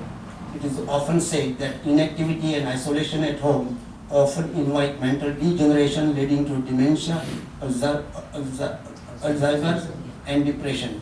Since seniors are abuzz with multitude of activities throughout the year at the center, they don't feel that they are old and feel themselves young and engage in various volunteering work. Programs include lectures by medical doctors, lawyers, social workers, physiotherapists, experts in Medicare, Medicaid, insurance, taxation and immigration. The center often organizes musical evenings, conducts arts and crafts classes, arranges picnics and bus trips to various sightseeings for the seniors' entertainment. Health Expo is organized free of charge, providing them guidance by a group of doctors with a multitude of specialty. For their mental exercise, the center organizes interesting and challenging games, computer, internet and iPhone classes. To promote social integration, we celebrate the functions like Holi, Valentine's Day, Mother's Day, Father's Day, Independence Day, Navratri, Garba, Diwali and Christmas. Moreover, seniors are provided vegetarian and Jain meals at deeply discounted rates. This center's activities are primarily financed by private contributions. However, the stream of cash flow dwindles as the pool of donors is thinning out. The center requests $25,000 expense funds to finance its programs, rentals, and subsidized meals for seniors. Thank you very much for your time. The center deeply appreciates your consideration and cooperation. Thank you. Thank you, Mr. Mehta, for delivering the testimony in person. Any questions or comments from the board? Thank you for everything that you do to make sure that our elders age gracefully and with dignity. Thank you. Thank you. Up next, Greg Names of A Better Jamaica, followed by Dr. Maria Hubbard of Greater Bethel Community Development Corporation, followed by Sharanya Pillai of India.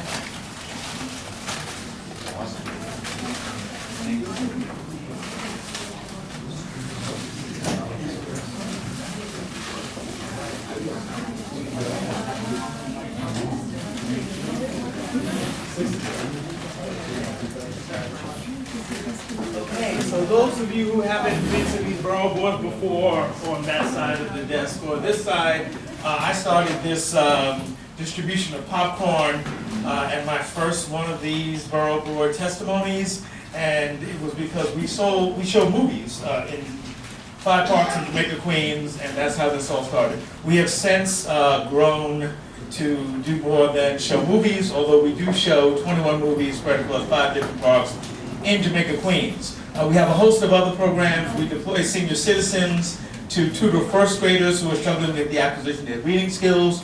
We're in 2 schools, Tuesday, Wednesday, Thursday from 9 to 11. We have the Jamaica Dance Festival, which is 4 consecutive Saturday evenings in June, bringing professional dance presentation to the folks in Jamaica, and that is a free series. We also present the Air Train Dance Festival, which is 34 free live jazz concerts at the Air Train, and that's designed to be a cultural greeting to let people know that they're in New York and they are welcome. We do a whole lot. We're a grant and lean organization. I am the only full-time, year-round employee. We expand and contract depending on our needs. So right now, it is me and 11 senior citizens who are doing tutoring. In the summer, it's me and maybe 15 or 20 just for some youth employment workers. So I am here in particular today, our movie project again, which was our first effort. We were able to buy $35,000 of equipment back in 2009, and that's how we're able to show all 21 movies that we show. We do that with 6 summer youth employment workers, so I am intimately familiar with what young people are just sort of what's on their minds, because I get to spend 6 weeks with them during the summer. Our equipment, which is 10 years old, desperately needs to be replaced. As you know, electronics, they kind of fall apart after a while, and if you can get 10 years out of a DVD player, you're doing something extraordinary. We've had to repair our DVD players a couple of times, but my greatest fear is being in the park one time and hitting the play button and the equipment doesn't work. So hopefully we're going to avoid that, because I'll be able to just sort of raise $35,000 to basically replace all of this equipment. Other than that, I'm appreciative of all the support that I've received from all the council people, particularly Councilman Adams, Lanceman, Richards, and Miller over the years, and obviously from the borough president as well. We haven't received any Queens delegation money yet, but that's what we're working on this year, and hopefully we can do that. We'll use some of the funds to pay for that equipment as well. So that's it. That's us. We finally broke through $250,000 in support this year, which is a really important just sort of milestone because many foundations won't even talk to you until you get to that point. So we did get that. We're also the recipient of one of the Mosaic Networking Fund grants for $150,000 over 3 years, which we will use to just sort of bolster our infrastructure so I don't have to be the development person and the bookkeeper and the chief bottle cook and bottle washer and the rest of that good stuff.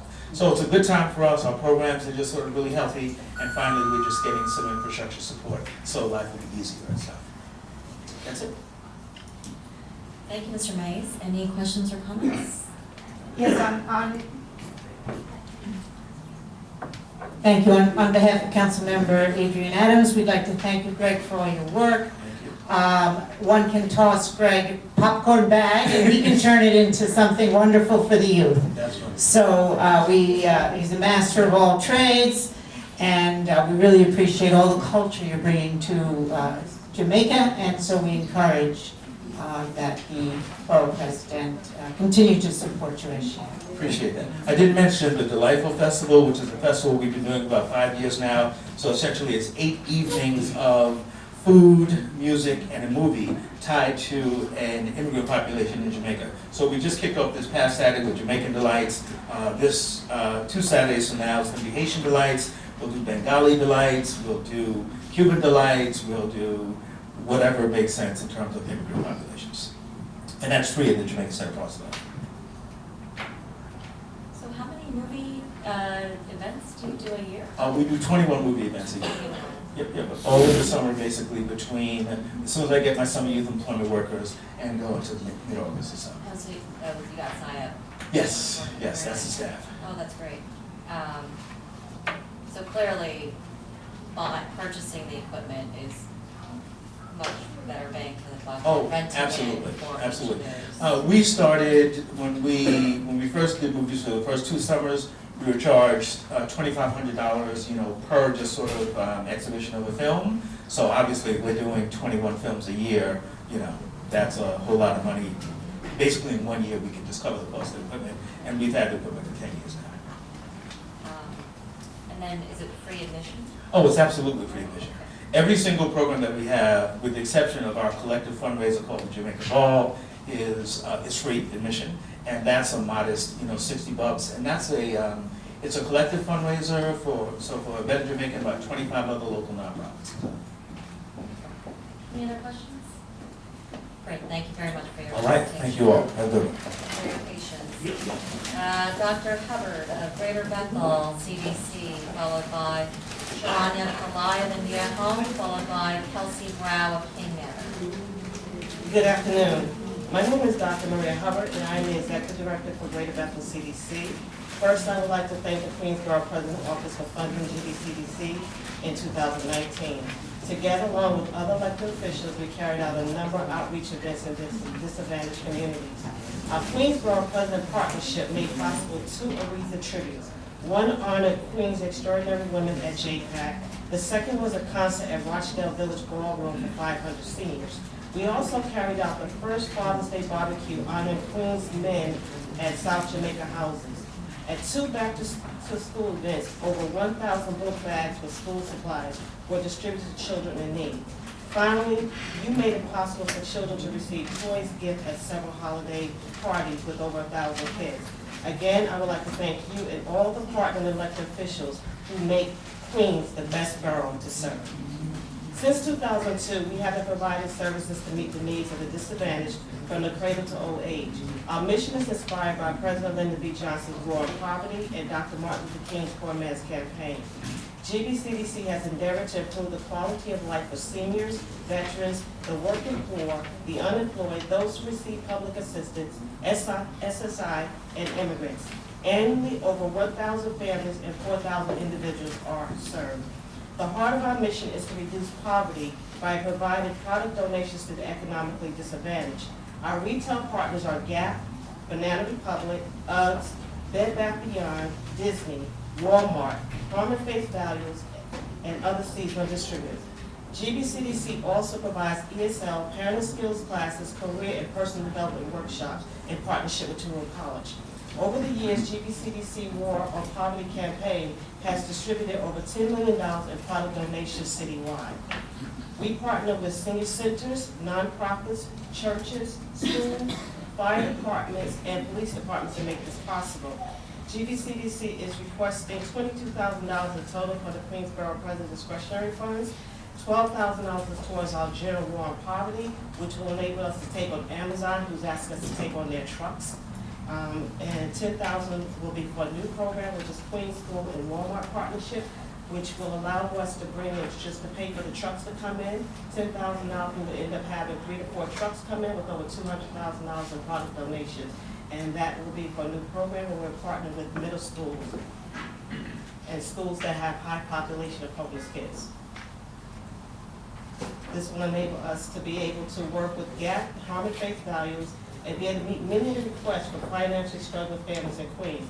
Our overall budget is $162,000. We are a volunteer-based organization, and we just want to thank you for considering our request in order to help us better serve Queens.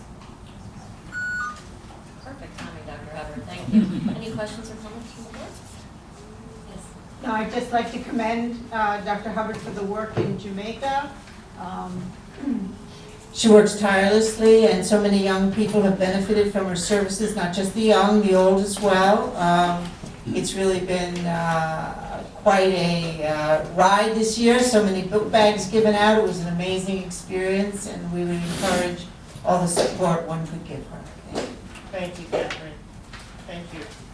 Any other questions? You mentioned something about Amazon? Yes, Amazon, in fact, while I was sitting, I got a call from another company. Amazon asked us to take them on, and because we have a warehouse, and we are located next to their New Jersey excess warehouse, we would have to take on a 40-foot truck, which is 17 pallets a month. And we need the funding in order to send the trucks over to Jersey and bring it back, which will be The products? Or? Yes, whatever is sold on Amazon, what has not sold for 2019, we have the advantage at this time they offered it to us. Amazon's donating it to you? They donate it to our organization. Okay, and so the funding would be to transport the donated It would be for the materials? trucks, the rental of a 40-foot truck to go over into Jersey and bring it back to our warehouse in Jamaica. And that's for the 10K? The $12,000 is for the Amazon, which is $1,000 a month for trucks, which when you're getting 17 pallets, you're probably getting almost $200,000 or more a month from them. So this is a big opportunity for us.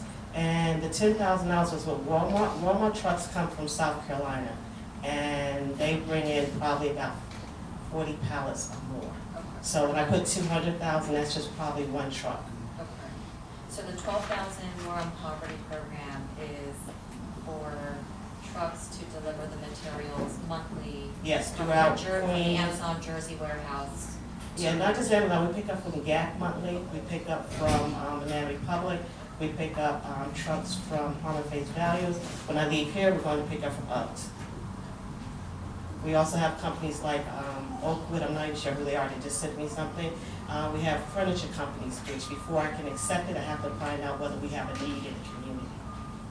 So it's a time that everybody's doing tax write-offs, so companies are emptying out in order to bring in new, and they're asking us to take them on, but we have to pay for the cost of warehouse. And again, we are volunteer-based for the most part. Thank you for that clarification. Thank you for delivering your testimony in person. Thank you. Next, Sharanya Pillai of India Home, followed by Kelsey Brow of King Manor, followed by Dr. Jyothi Jasti of the Telugu Literary and Cultural Association. Hi, I'm Dr. Alasapudi from India Home. Of course, Sharanya is also here. Thank you very much for giving this opportunity, Borough President Sharon Lee and Budget Director Richard Lee and the council members. And India Home has been able to provide all the services to seniors because of the borough president's support and council members' support. Because so far, we haven't got any contract with Department of Aging, but we have been providing services for the past 10 years with the discretionary funding. So we really thank you for all the things what you did for us, and hopefully Department of Aging is going to release the contract RFP this year. So we hope we can get the funding from that. We are coming for 2 requests for funding. One is about capital budget. I know you gave 2 capital budgets before. One in Jamaica Estates on the Wexford Terrace property for the acquisition. It is almost about to be closed because we applied for a bridge loan from a FJP, Federation of Jewish Foundation, and they wanted the contract to be mentioned as specifically as a acquisition of the property. Because most of the city contracts in the capital projects, they are mentioned as construction projects. So the contract was, the city lawyer changed the contract to acquisition. So we are about to close that hopefully in the next couple of months. The second capital grant, we are in the process of getting contract with them in Queens Village. The reason why we are coming for the third capital grant in Elmhurst is we have been operating a senior center in Sunnyside collaboration for the past 10 years. 2009 we started the center, and we have been operating only 1 day over there every Monday, but the seniors wanted to come at least 3-4 days, and they don't have place because Sunnyside Community Services is quite a big center and they offer many more services. They said only we can offer space for you on Mondays. So our seniors are requesting for it. So we found a building on Grand Avenue. I include the information in the request. We are requesting specifically $1 million from the borough president because these homes are not just about the homes for seniors. We are also collaborating with other organizations, and so that people can come there, whether they are seniors or youth or any kind of activities. They can come here. It's almost like a home away from home. So the total cost of the project is about 2.98 million, the building cost. And it's in Council Member Daniel Brum's district, and he is a big supporter of this project. And at the same time, we also have support from other council members also. So we hope we can get that. And we need about 25,000 for expense grants, because in order for us to provide all these services, we need some expense grant. Thank you very much. And one important thing, we published this book about the seniors needs assessment with the help of New York Community Trust Fund. Serenia can give a little overview about that in 30 seconds. Sorry, I know we're a little tight on time, but I would just like to direct you to this very important report that was released and bridges a gap in research that we've been lacking, and for an organization like ours to be doing this kind of work, it's a very monumental moment for not only our organization but for our community. The picture is not painted of what South Asian seniors in New York City go through, and I'd like to note that this is findings off of seniors not in our center. So these are the needs of over 800 seniors that were surveyed through a very comprehensive questionnaire, and there are findings on their living situations, income, how their health needs are, mental health and transportation, accessibility, and also gender issues that are really important to note specifically for this community. And I'd like to note it is citywide and it's a large data set, so I would really, it would be really beneficial and really great if you could take a look at the information here. Thank you. Is there anything in here, can you point me to a page if there is one that specifies Queens, the makeup in Queens? Or is it just more of a citywide? It is more citywide to paint the full picture, but there is a map specifically that shows the density of the South Asian seniors populations in the different areas, so you can also just get a visual of the populations in Queens and where exactly they're inhabited. And this is recent data, so it was collected again in 2017 and 2018, so yeah. So the 800, I'm sorry. Sorry, in fact, what we are planning to do is, we got collaboration, we have collaboration with NYU, New York University, also with Professor Ganesh from the St. John's, and both of them are interested in analyzing the data in a more scientific way, like taking out the zip codes and then formulating the data. So we are hoping to release that data which is more analyzed in a scientific way, in a different way, and we are going to send that information to you definitely. We look forward to seeing that. And so you were saying the survey of 800 seniors, the survey was conducted in 2017? Yes, it was distributed in the end of 2017 and 2018. Got it, yeah. Okay, right, we look forward to reading this and supplemental material. Are there any questions or comments? If I may. I just want to express my sympathies in recognition of the need for an address. You've been so peripatetic, but you have served the community so well. I just want to thank Dr. Cavas for the courage to do something that I don't know of another senior organization that has done. And so we really hope you do get a few addresses of buildings in Queens for you. Thank you. Thank you. That's our goal.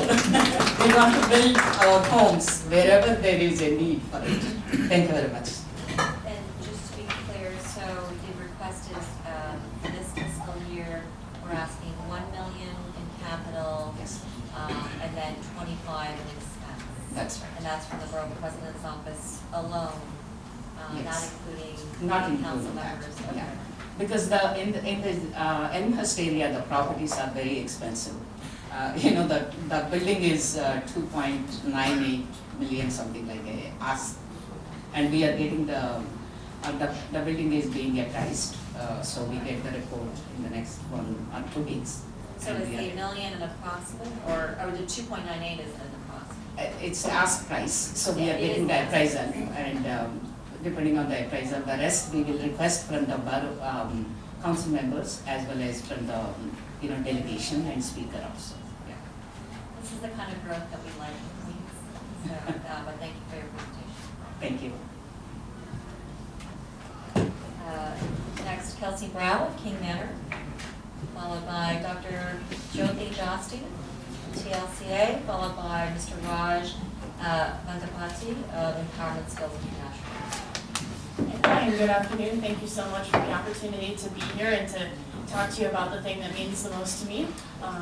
If I'm yawn, I apologize. I put in about 80 hours a week because this really means a lot to us and to our neighborhood. King Manor's mission is to interpret Founding Father Rufus King's political legacy and anti-slavery history to teach critical thinking for a healthier democracy. Situated in the King family's historic 1805 home in the middle of Rufus King Park, we serve a primarily minority and recent immigrant community. For many of our visitors, King Manor is their first museum experience. We see over 10,000 visitors a year, most of them Queens residents who regularly comment on what an oasis our museum is in the urban bustle of downtown Jamaica. With a small staff of only 3 full-time and that last third full-time person we just got thanks to our REDC grant, we give a personalized experience to our visitors who we treat as family. I have given tours to over 20,000 people in my 6 years with the organization and have never given the same tour twice. We pay attention to the motivations and interests of our visitors to make sure they get the most out of their time with us. As the only museum in Southeast Queens, King Manor fills the need for accessible, high-quality educational activities for children, adults, and families in our underserved and primarily low-income neighborhood. We're really excited because this year is our 120th anniversary as a public museum, making us the longest-running museum in Queens and one of the oldest in the state. Jamaica is a target area, as you well know, in the city's cultural plan, so as Jamaica grows, we are working hard to meet that growth with our limited resources to continue to give back. We want to provide a world-class museum experience and improve the quality of life here in Queens, especially with our friends on Jamaica Avenue, to create a cultural corridor for our community. Although we're a historic house, as our mission suggests, our focus is to use that history to teach critical thinking and turn our visitors of all ages into empowered learners. This fills an ever more critical niche as school curriculums focus on standardized testing and content-based knowledge rather than developing self-motivated learners and thinkers. We do this by encompassing a wide variety of learning styles, including but not limited to inquiry-based learning, design thinking, kinetic learning involving dance and the body. We cover arts, humanities, STEM, music, and more.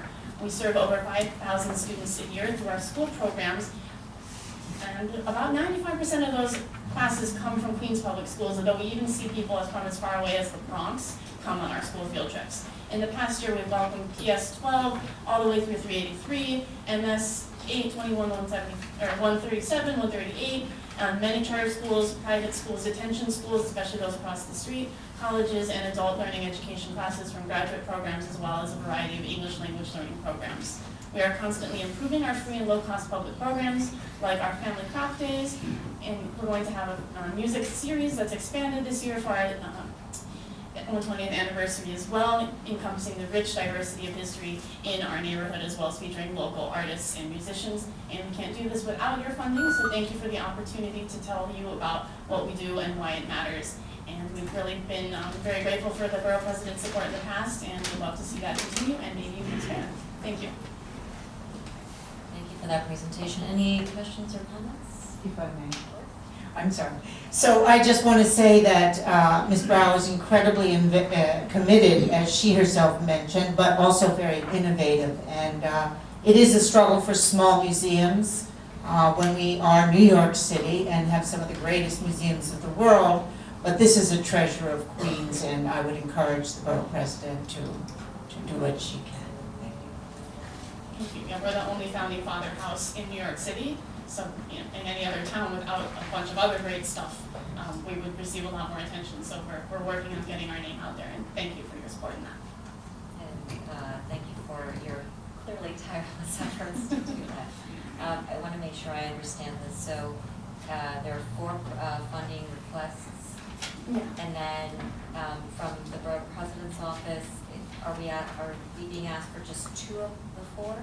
Historically, we received a small amount of funding, $4,000. We're asking for a small increase to $5,000 to help us maintain some of those areas, and we wanted to allocate that to our lower budget programs so that it can make a big difference.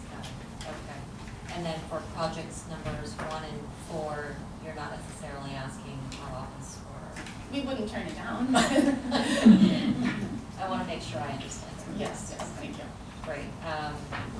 And of course, also thank you to the museum for the partnership on the Jamaica Now initiative, and we certainly appreciate that.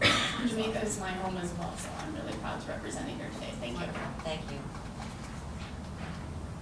Up next, Dr. Jasti of TLCA, followed by Mr. Vandapati of Empowerment Skill International, followed by Adrian Jones of House Soldier Incorporated. Good afternoon to Sharon D., Richard D., and to members of the board. I'm Dr. Jasti, Executive Director for TLCA. TLCA stands for Telugu Literary and Cultural Association. It's a non-profit organization founded in 1972, representing the Telugu-speaking Indians of the tri-state area. It was started with a mission to promote the Telugu language and traditions. A few facts about those of you who may not know about the Telugu language. India, as you know, is a land of many languages. Of the 415 listed languages, Telugu ranks as the 4th most spoken language in India. Next to India, the largest number of Telugu speakers are found in the United States. And I believe the number is close to about 500,000 currently of Telugu speakers in the US. Amongst the languages spoken other than English at home, a study conducted by the Center for Immigration Studies shows that Telugu is the fastest growing language, and is surpassing Bengali right now. Just alone from 2010 to 2017, Telugu has the amount of Telugu speakers in the United States have risen to a staggering number of 86%.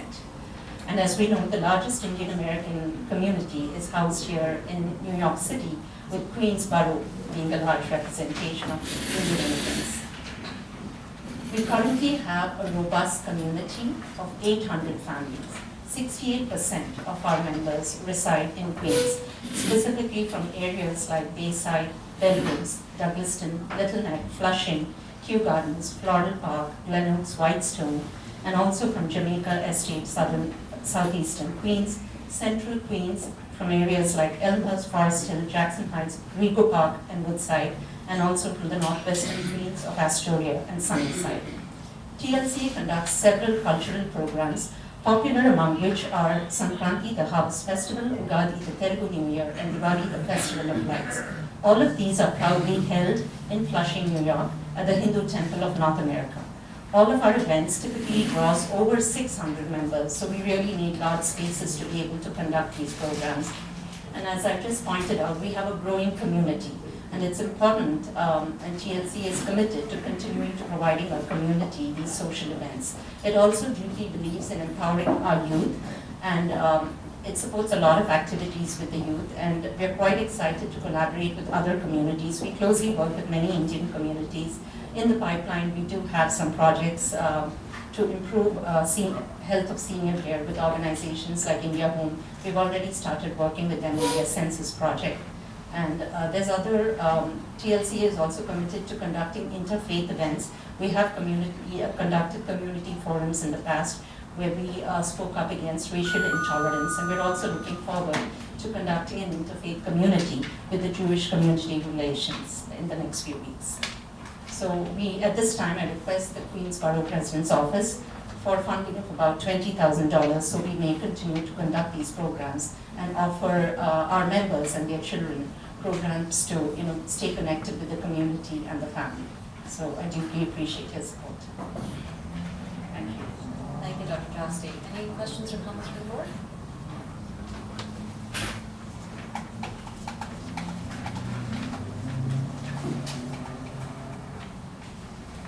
Thank you very much for your presentation and for your patience. I know we're a little behind. Thank you very much. Thank you for everything that you do for the Borough families.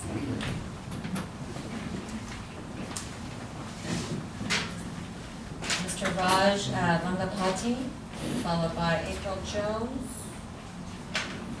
followed by Andrew Clark of Rata Productions. Good afternoon, President Lee and Mr. Ray and the board members. My name is Professor Raj Vangapati. I'm the president of Empowerment Skills International. Empowerment Skills International is a approved charity organization in New York. Believes encouraging, engaging, educating, empowering. This is actually to create the education and trains the community in the path of shared leadership to embrace inclusiveness, sustainability, and a sense of commitment to the community. Dedicated to empowering community to learn and get trained to be productive and engaged citizens. Empowerment Skills International provides resources to enhance the use of technology and employable skill development in partnering with community-based organizations, India Home, Sunnyside Community Services, and Queens Community House in Queens, conducting various collaborative and inclusive training events to reinforce and teach employable skill development programs in the area of languages, technology, arts and crafts, fashion design skills, accessory design skills, and soft skills. We believe in better education, better life. Empowerment Skills International requests $20,000 for expense funds to support our youth and intergenerational projects to run employable skill development programs in the area of language skills, computer programming, artificial intelligence, arts, crafts, fashion design skills, accessory design skills, and soft skills. Now all over the Queens area. We serve all age groups and focusing more on youth and elderly groups. Empowerment Skills International collaborates with the India Home, is able to fulfill serving vulnerable immigrant South Asian community, providing a variety of critical services to underserved community. Particularly to develop the intergenerational employable skill development in training projects, bringing unity in diversity, and becoming an integral part of the social safety net in Queens area. And we also help in the census activity in the India. We are asking $20,000 for expenses. Thank you. Thank you, Mr. Vangapati. Any questions or comments from the board? Wonderful. Thank you for everything that you do for the borough families. Thank you very much.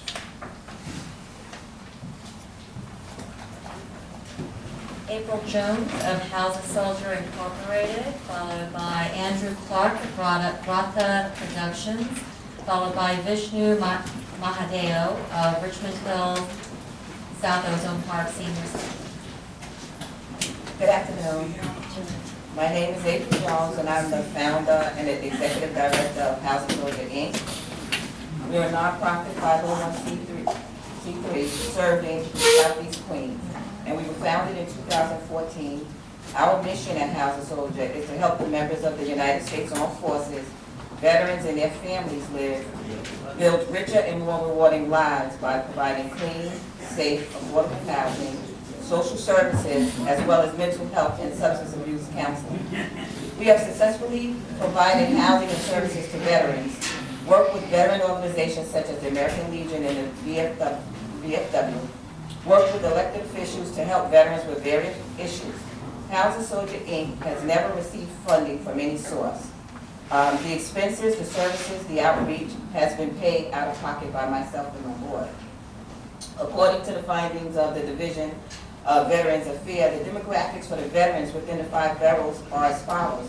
New York City, Manhattan has 18.3%, or 38,577, which is a 912 increase since 2012.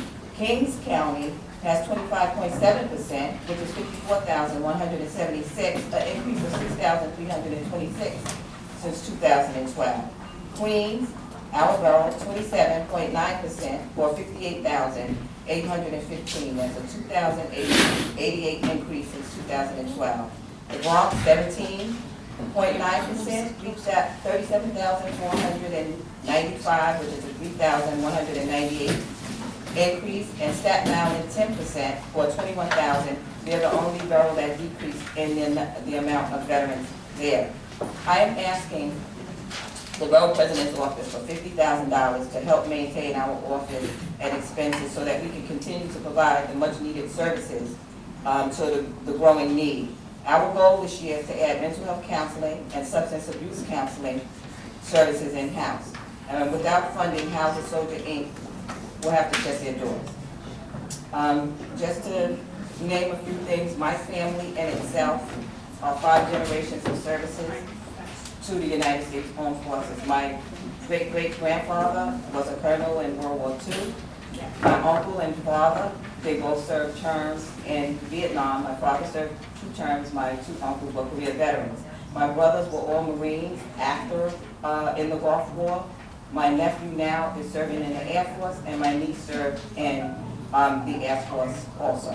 So we are a family of service. And I feel that at this point, veterans, we have the most homeless veterans. They don't get the services that they deserve. We have been in existence since 2014, and we have not received 1 dime of funding from anyone for the veterans. And I feel like this. It's because of the veterans that we have homes to go to. I've written an initiative, and my ultimate goal, when this is all over, for veterans to own a piece of the land that they have fought for. So I'm asking for funding now to help us keep going. We provide so many services. We go get food and fresh vegetables, and we give it across the board. We give coats. We do so much. When the veterans call me in the middle of the night and they need to talk, I am a mental health counselor. I'm a post-traumatic stress disorder specialist. And unfortunately, I had an accident, and I had 3 brain surgeries over 2015, 16, and 17, which pushed me back in my initiative to help the veterans. But I'm up, I'm moving around, and I'm back in business. Thank you for that presentation, Ms. Jones. Any questions or comments from the board? I have a question. So, so it's been operating since 2014. Yes. What is the operating budget? Well, right now, the operating budget is like $50,000. It takes us a year. I have taken all my savings. My husband has taken his savings. We have charged nobody anything. If veterans, even from other organizations, if they call and say, oh, I just got a room, I don't have sheets, I don't have food, we will go to the Bronx, we will get fresh vegetables and everything they give to us as a donation. We will make a care package and we will take it to them at our own expense. Like I said, I did suffer an accident, and I had not worked for 3 years. I had to go into brain surgery, and it took me over a year to do rehabilitation. I'm finally okay. I'm still trying to help the veterans, but while doing that, I maintained the taxes. I did everything that needed to be done to keep the doors open. So now I'm asking for help. Now, I am a Queens resident since 1967. I've helped. I was the co-chair for the Sutton Boulevard Business Improvement District. I've sat on the Greater Jamaica Development Board. I was friends of Rufus King Park.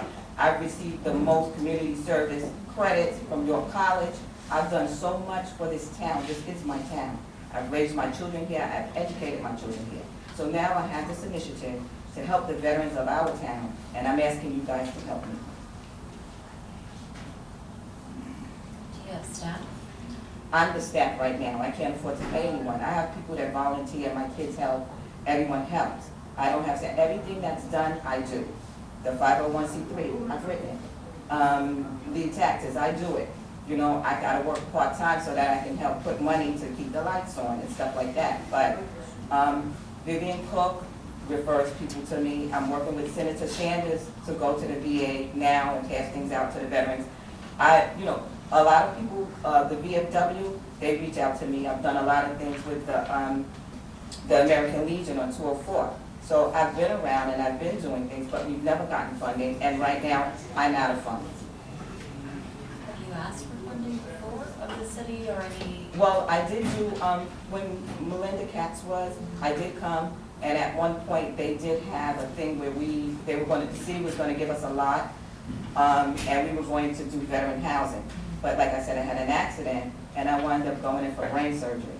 And it took me a while. Then I had to go for another brain surgery. So the city put the land in a package to someone else, and we lost that. So it took me a minute. This is 2020.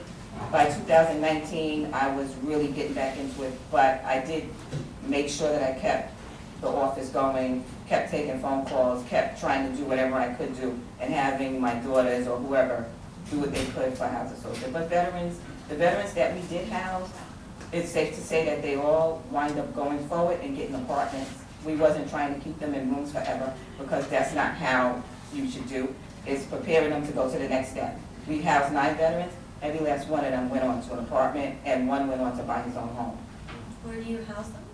Well, we housed them in Flushing, and we housed them out in Long Island, in West Hempstead. We're not housing them now. Like I said, they went on to get houses, and I didn't open it back up to the veterans because I was in a rigorous rehabilitation state. But now I'm ready to get back into doing this, and I'm ready to really help the veterans that need it. We have more veterans coming in into our area now, and community service has always been my thing. So I'm ready to serve the community again, not only in the capacity of the veterans, but anybody that needs me in the community for whatever reason, I'm always there. And where is House a Soldier located? We're located on Merrick Boulevard in Laurelton, 21619 Merrick Boulevard. Okay. Great. Thank you for your presentation, and thank you for delivering your testimony in person. Thank you. Up next, Andrew Clark of Rata Productions, followed by Vishnu Mahadeo of Richmond Hill South Ozone Park Senior Center. And we have been joined by Councilmember Idanique Miller. Thanks for joining us.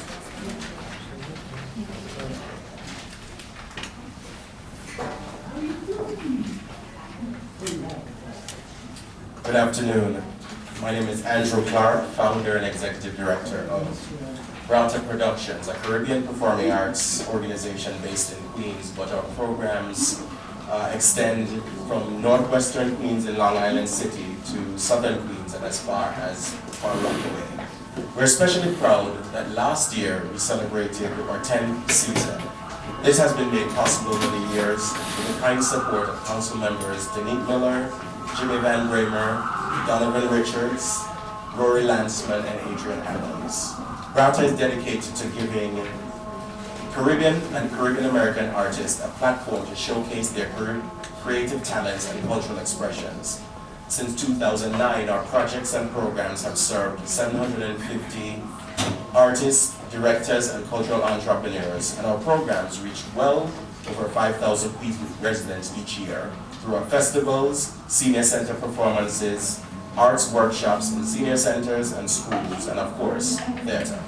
Annually, we make 500 tickets available free of charge to middle and high school students from various Queens communities so they can experience the joy of the Caribbean performing arts. Brata has 7 active programs. Brata Theatre Workshops presenting stage readings, full productions, Caribbean works from dramas to comedies and musicals. Banker Caribbean Festival, Caribites, Caroling in the Boroughs, Senior Center performances, Casa in 2 districts and Sukasa in 4 districts. Today, I would like to specifically highlight the work of Brata folk singers.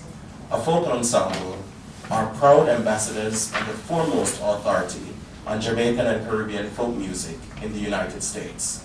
Brata has consistently wowed audiences on some of the most prestigious stages and have reaped awards of excellence for their from the world's astute connoisseurs of choral music.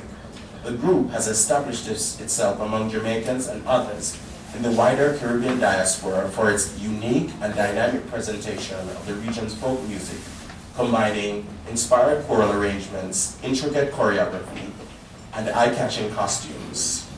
The whole makeup is described as choral theater. The group employs professional and semi-professional performers who are forced sometimes to choose traditional paying jobs simply because performing doesn't offer enough financial support. We're on a thrust for 2020 to raise a reserve fund of $10,000, which will allow us to better pay our performers for rehearsal and performances, no matter how much the gig is paying. Performers deserve to be compensated for their time and effort. We're determined to change the perception in the Caribbean community and beyond. Currently, I'm the only full-time staff member. We have 6 part-time teaching artists. Last year, we broke 200,000, and this year we're trending toward 250. And part of our long-term vision in the next 5 years or so is that we hope to get our own office space, performing and studio space, so we can house our own performances. So it is our hope that you will support our operating efforts, including the Brata singers, to the tune of $20,000. Thank you. Thank you for your presentation. Any questions or comments from the board? And so the 20K request is for the 3 programs that you outlined, including the 10K Yes, for the Brata folk singers reserve fund. Correct. Great. All right, well, thank you very much for the presentation, and thank you for delivering your testimony in person. Thank you. Understand, Richmond Hill, South Ozone Park Senior Center is not here. We will move forward. Carl Clay of Black Spectrum Theater Company, followed by Rabbi Abraham Hecht of Project Lead, followed by Christina Serrano.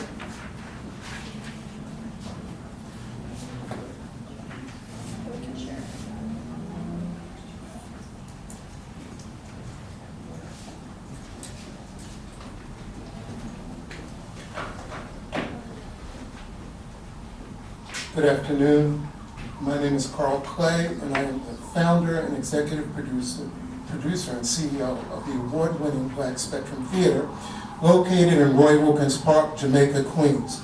Black Spectrum is the only African-American theater company in Queens and only one of a handful left in the city of New York. Our company is now celebrating its 50th year of operation. And I'm going to say that again. We're getting ready to celebrate our 50th year of operation. And as the theater's founder, we continue to be proud of our past and excited about the future.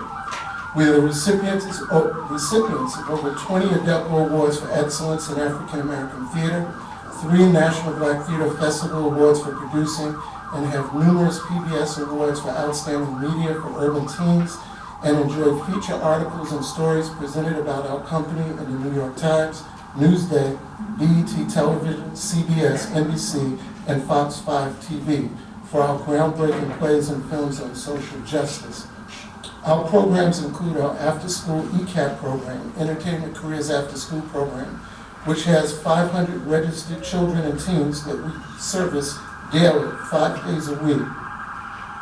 Our summer theater camp, our arts and school residency program, our catalog of films for urban youth, our outdoor theater on wheels program that provides mobile stages and performances to underserved communities, and our holiday winter festival for families living in shelters, and the St. Albans Jazz Festival, now in its 17th year.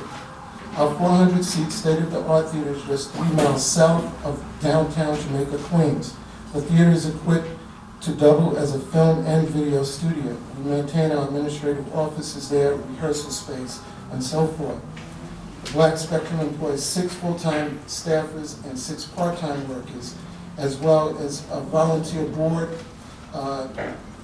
We have an annual budget of over $700,000, and we receive volunteer support with about 40 volunteers.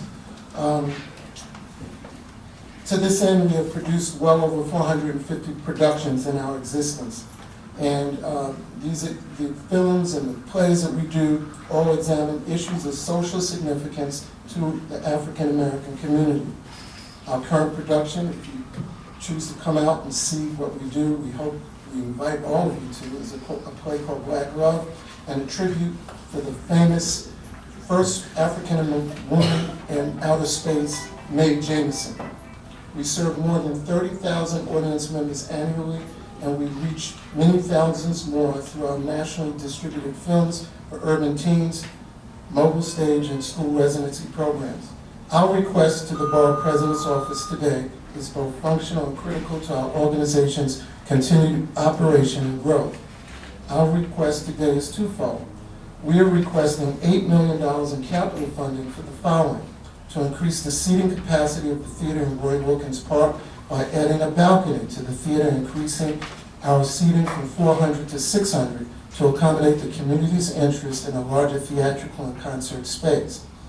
Provide better handicap accessibility to our facility for our continually aging population.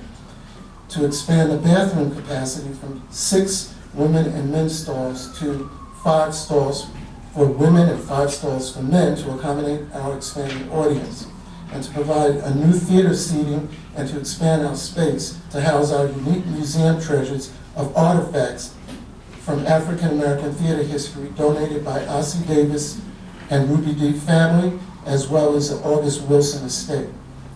We are also requesting $200,000 in expense funding to support a critically important new Brothers and Sisters Keepers initiative launched by President Obama in partnership with Queens School District 29. As a longtime Department of Education vendor, Black Spectrum is recognized for our excellence to influence young scholars to become their best selves. We are ecstatic about this partnership with School District 29 and my Brother and Sisters Keepers program. As you know, in 2014, President Obama launched the My Brother's Keeper initiative and issued a powerful call to action to close the opportunity gaps facing boys and young men of color in the 2019-2020 school year. The crux of the program is a strong school-based mentoring support by providing a wide array of resources. A primary goal of the program will be enhancing the socio-emotional development of young boys and girls through mentoring with a view towards impacting educational outcomes. The Black Spectrum is uniquely positioned to support these ideals based on our work in the area of writing, speaking, acting, and critical thinking about social issues. We are also a great match for this DOE initiative, as we are only one of a few community-based organizations with sufficient space and background to accommodate significant numbers of youth at one time. In order to manage this new initiative of this magnitude, we are exploring funding from private, state, and federal sources. Today, we are requesting $150,000 of the $200,000 that we're requesting from Queens delegation. With the funds requested, we will be proposing to hire additional staff, cover the cost of uniforms, t-shirts, and marketing paraphernalia, provide educational, recreation, and cultural grounded trips, support culminating conferences intended to examine best practices and showcase projects developed by mentees. And finally, the remaining $50,000 of the $200,000 expense request is to support our 17th year of our St. Albans Jazz Festival, which celebrates America's only art form and pays tribute every year to the historical wealth of jazz artists from the neighborhood, i.e. Count Basie, Lena Horne, and Fats Waller, as well as the indigenous local artists and celebrity jazz and R&B artists. This will also serve as a tribute to Black Spectrum's 50th anniversary, and the funds will be used to accommodate a block party and concert to celebrate this milestone in the history of Black Spectrum. I paraphrased a little bit because I knew I was going to go over, so I was trying to be helpful here.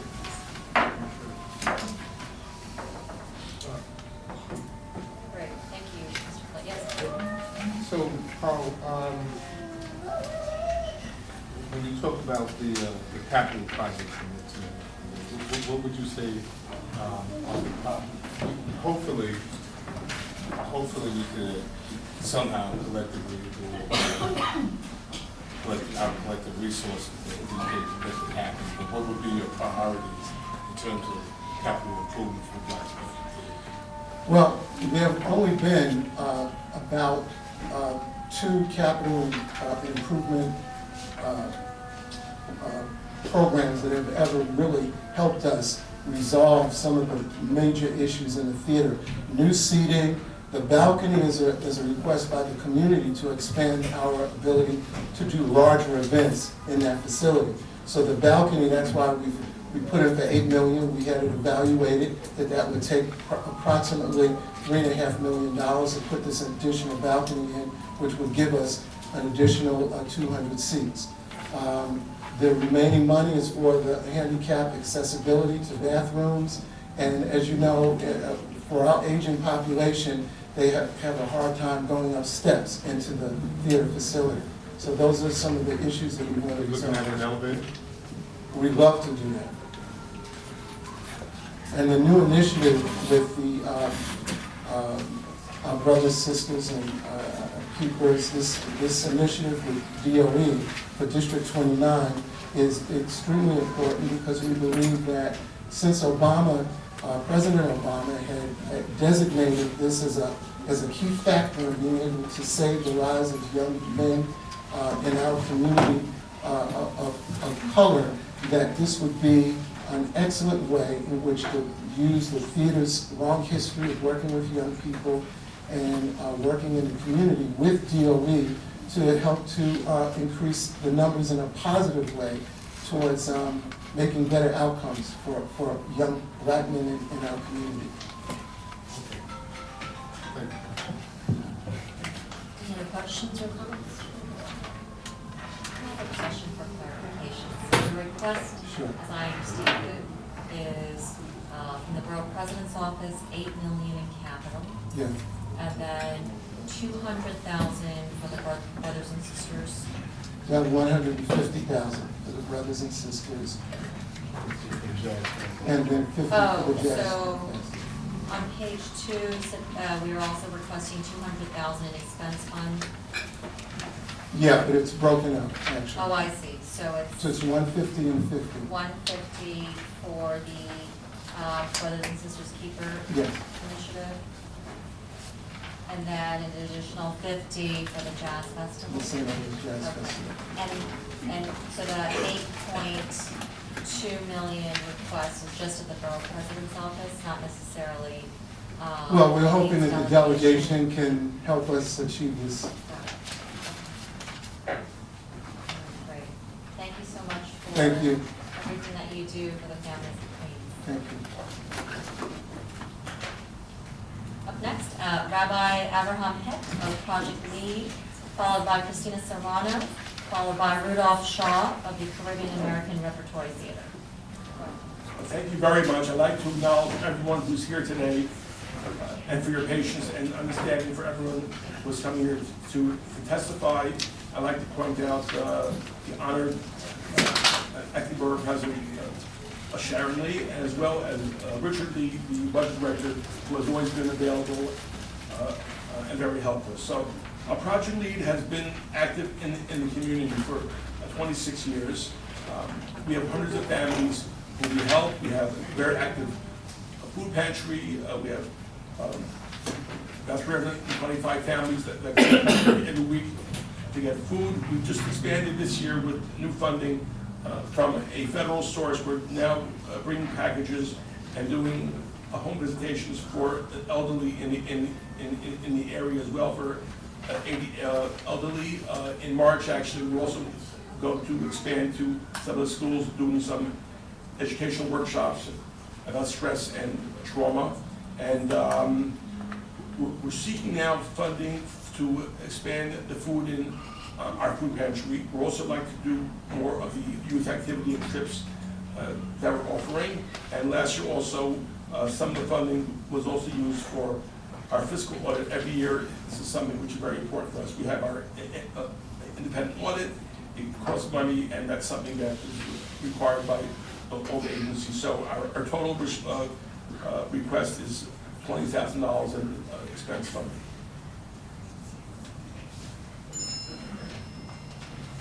Thank you for that succinct testimony. Any questions or comments from the board? I have a question. My name is Joe. I'm representing Commissioner Costa's office. Oh, sure. She's a very good friend of ours. I know. How are you today? Wonderful. Me too. Thank you. I just don't see an address, and I'm wondering if it's a home base or if there are other Also, locations. We have an address. So the administrative address is at 12319 Hillside Avenue, Richmond Hill, New York. And our food pantry operations is at 8512 126th Street. Thank you. Thank you, Rabbi, for everything that you do for the borough families and especially to combat the food insecurity of a lot of the families. Thank you. Up next, Christina Serrano of South Richmond Hill. And as we wait for Ms. Serrano, I understand we've been joined by Chair Denise Keehan-Smith of Community Board 2, as well as a representative on behalf of Councilmember Donovan Richards, Manuel Silva. Hi, Ms. Serrano. Hi, good afternoon. Thank you so much for your time today. My name is Christina, this is Jacob, and this is my mom. Today I'd like to request your consideration of the reconstruction of the Maurice Fitzgerald Playground. It's located on 106th Street between 93rd Avenue and Atlantic Avenue. Go ahead. This playground was reconstructed 20 years ago. I first played in this playground 25 years ago. Currently, the jungle gym is lacking important information. There are no monkey bars, there are no swings for the big kids. The playground has one slide for toddlers and one slide for bigger kids. It has a very simple water sprinkler. The space is very big and it could be better utilized and have a lot of potential. I see new playgrounds use less space to install more equipment in this park. I've spoken with many parents in the past few months who feel the same way. This playground, it doesn't inspire kids to come outside, which is so important. On a nice day, I see surrounding parks full of life, and most of the time, Maurice Fitzgerald Playground has little activity. I usually end up walking an extra 10 to 20 blocks with my 2-year-old to surrounding playgrounds. There are many kids who live in the neighborhood, and several elementary schools close to this park. I hope the reconstruction becomes a reality, and I hope Maurice Fitzgerald Playground becomes a place the community is proud and grateful for. Thank you. You want to say anything? Okay. Hi. That's it. So we just wanted to see if we can, it's so important because when I first moved into the neighborhood in 1993, it was a different atmosphere. A lot of children in the neighborhood used to go to this park, and in the past, I would have to say maybe 6, if not plus years, I've seen it dwindling less and less and less. I really just don't see any more children in this park. I see a lot of teenagers now that hang out. There's also,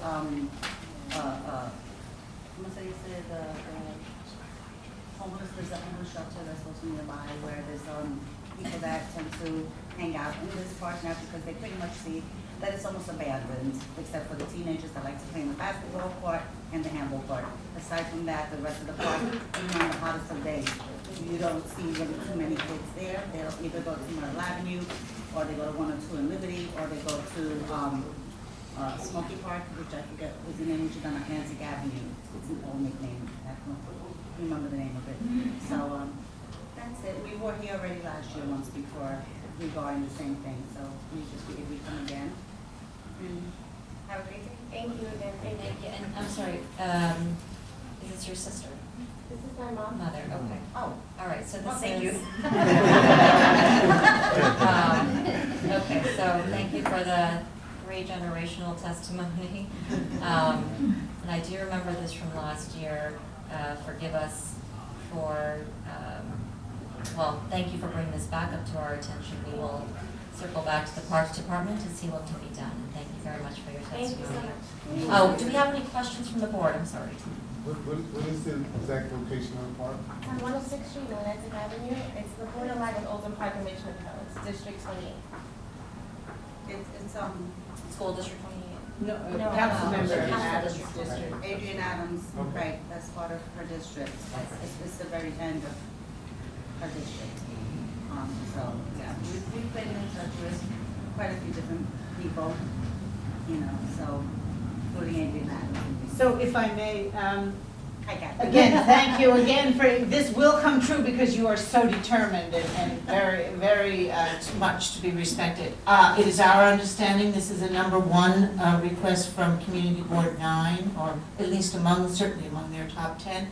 So Councilmember Adams would also, hope that she can make some inroads in this.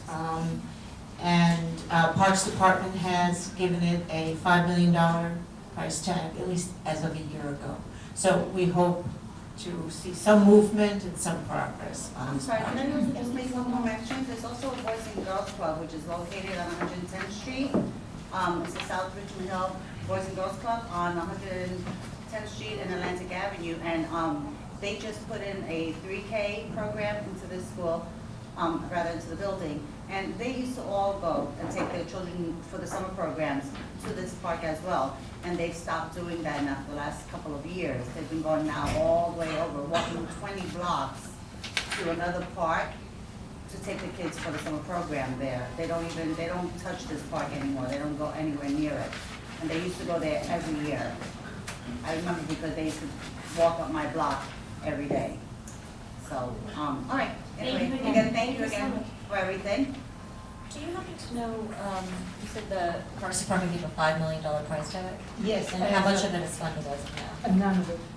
Okay. Thank you very much. Thank you so much. Have a good day. Thank you, you too. Up next, Rudolph Shaw, Caribbean American Repertory Theater. And then I believe Helena Black has submitted her testimony, a written testimony. So Mr. Shaw will be followed by Haiti Zambrana of Latin Women in Action Incorporated. Hello, I'm Rudolph Shaw. Thanks for your previous support from the Borough President. And I'd like to thank City Council for its staunch support of Caribbean American Repertory Theater, particularly Councilman Idanic Miller, and we've had support from Adrian Adams and from Donovan Richards. And this support has enabled us to do our work with seniors and youth in the communities we serve. Particularly our last Sukasa grant, we work with India Home, so we go across various ethnic groups. We were once reviewed by the New York Times and said that our work needs to be better known, and it's that reason why I'm here to ask for funding for $60,000 to improve our marketing and ticket subsidy program.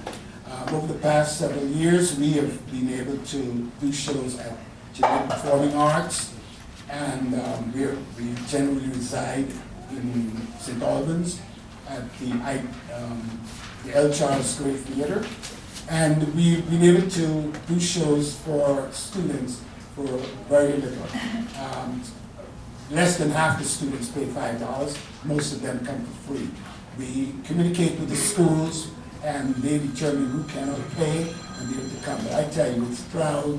We feel great when we look at JPAC and saw the school buses show up, and the kids are coming in to see professional theater, okay? And that's what we like to do. Plus, we do workshops on weekends and sometimes during the week. So one of the things we do with marketing is we would like to improve our website so that more people could have access to what we're doing. And in addition, we use grassroots marketing. We pay a lot of kids that you may see hanging out at the corner. I go and I recruit them, and they distribute flyers around the area so that people, the grassroots communication between us worthwhile and it's very good. And we get a lot of impoverished youths to come to the shows at the El Charles Great Theater, and they come in for free. And you may see attached to the handout I just gave you, we are doing fences for Black History Month. And I also put, Susie Banks is there because just to show that that's one of the productions we did at the JPAC during the day. So we're asking for $60,000 so we could pay someone to improve our web page, which is currently being redeveloped, and also hire a staff member to oversee the marketing program and community outreach. And that's it. Looking for any questions you may have. Thank you, Mr. Shaw. Any questions from the board?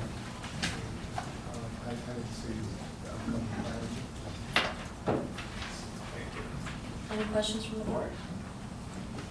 Wonderful. Thank you, Mr. Shaw, for your presentation and for delivering your testimony in person. Yes? Yes? The kids that you pick up, do they get paid? Yes. Flyer? Yes, we do flyer distribution, and we do pay them, yes. How much do you pay them? Well, it's like $12, $15 an hour. Some of them charge $20. The minimum wage is on that. Well, some of them charge $20. It varies really, but they are not paid less than $12 an hour. Any other questions? Sorry. Wonderful. Thank you for your presentation. Thanks a lot. Take care. Up next, Hades Zambrana of Latin Women in Action, followed by Paul Rowe of Civic Leadership Academy, followed by Leslie Ramos of the 82nd Street Partnership. Good afternoon, Ms. Lee, Mr. Lee, and members of the board. My name is Katie Zambrana, the Executive Director of Latin Women in Action, also addressed as LWA. It was founded in 1990 by myself and other community women who saw a need to serve Hispanic women and their families in the Borough of Queens. Its mission is to promote and advocate for justice for all communities in the Borough of Queens, to assist in the empowerment, citizenship, health, and economic well-being, and the development of self-sustaining families, as well as providing essential services to underserved communities. We celebrate and promote families' accomplishments and empowerment, while at the same time challenging disparities between those empowered and the newly arrived who are in need of all basic services. LIWA's focuses in Corona, Queens. The main services provided are immigration legal services, including helping legal residents become citizens of this great nation, education by offering English as a second language and civic classes for citizenship, helping victims of domestic violence become survivors, and deal with sexual discrimination, those that are dealing with sexual discrimination, human trafficking, and child abuse. We do child abuse prevention, we do counseling. Also, our pro bono attorneys for Satsiman and Luis Flores, they help Latin Women in Action provide the legal services that it offers, and they do it, of course, pro bono. Additionally, we are state certified to provide entrepreneurs the ability to become child daycare providers and establish their own child daycare provider business. How do we do it? Well, we have to charge sliding scale fees in order for us to survive and to provide those direct services that they receive due to the lack of funding, in spite of applying for city council funds, so many members, and coming here to many years present at the Borough President's budget hearings, but we never give up. So for this reason, the ask right now is for $25,000 from the Borough President's budget in order for us to help the organization in its programming or the operating expenses. Thank you. Thank you, Ms. Zambrana. Any comments or questions? Can I ask what is the operating budget? We had, last year it was $183,000. This year is much lower. So far, it's very little, less than $30,000 as of this year, at the beginning. Staff? Myself, and I'm training this area, and we have many volunteers, lots of interns from York College, Queens College, many colleges throughout the city. Great, thank you very much for your presentation and for submitting your testimony in person and for your patience. Mr. Paul Rowe of the Civic Leadership Academy, followed by Leslie Ramos, 82nd Street Partnership, followed by Anita Cicheron of Chaya.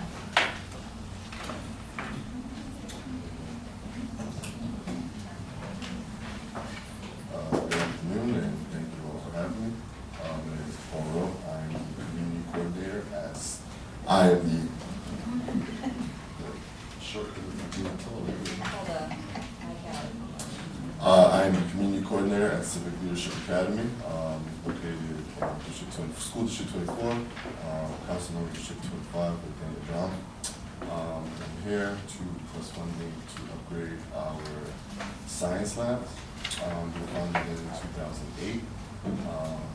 And honestly, we haven't had operational fume hoods and or gas lines in our science labs. And our students are some of the top performing students in our city. We have a 4-year graduation rate of 92%, a 6-year graduation rate of 96%, and all of our students are graduating with 8%, or 8% of our students are graduating at college readiness, in college ready level. So we do have high achieving students. They've attended schools, college straight from Stanford to Borough to Binghamton. We try to prepare them the best they can for post-secondary education and any other opportunities that may follow once they leave Civic Leadership Academy.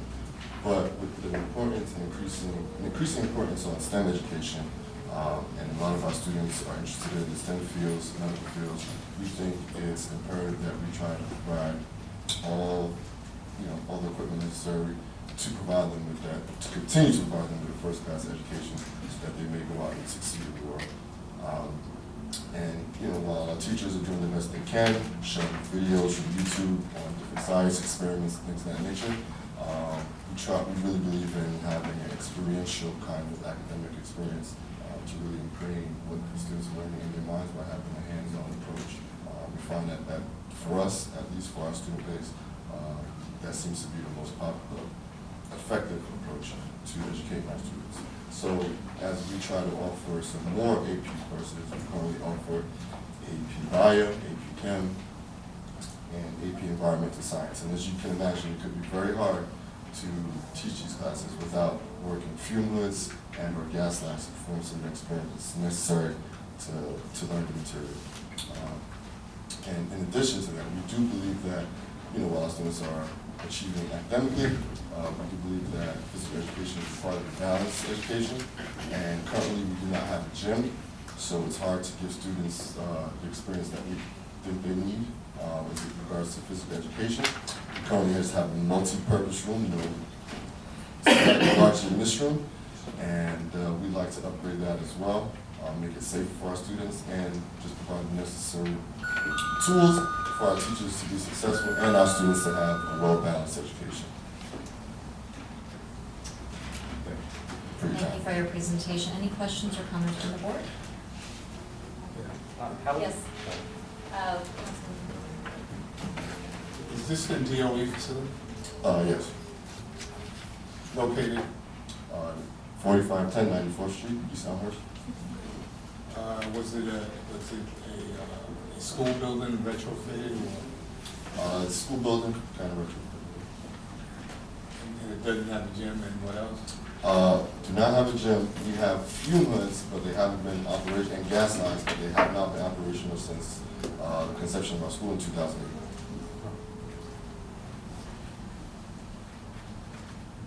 What was the cost of that?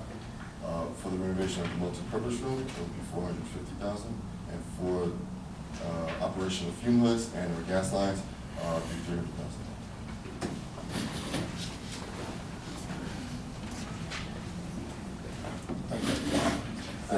How long have you been in operation? Since 2008. Thank you. Thank you for your time. Before you go, any other questions, comments from the board? So the magic words about STEM. We love STEM in Queens.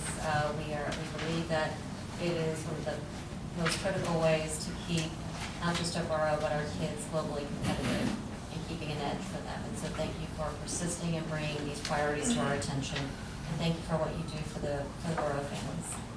Thank you for listening. Up next, Leslie Ramos, the 82nd Street Partnership. The gentleman before me.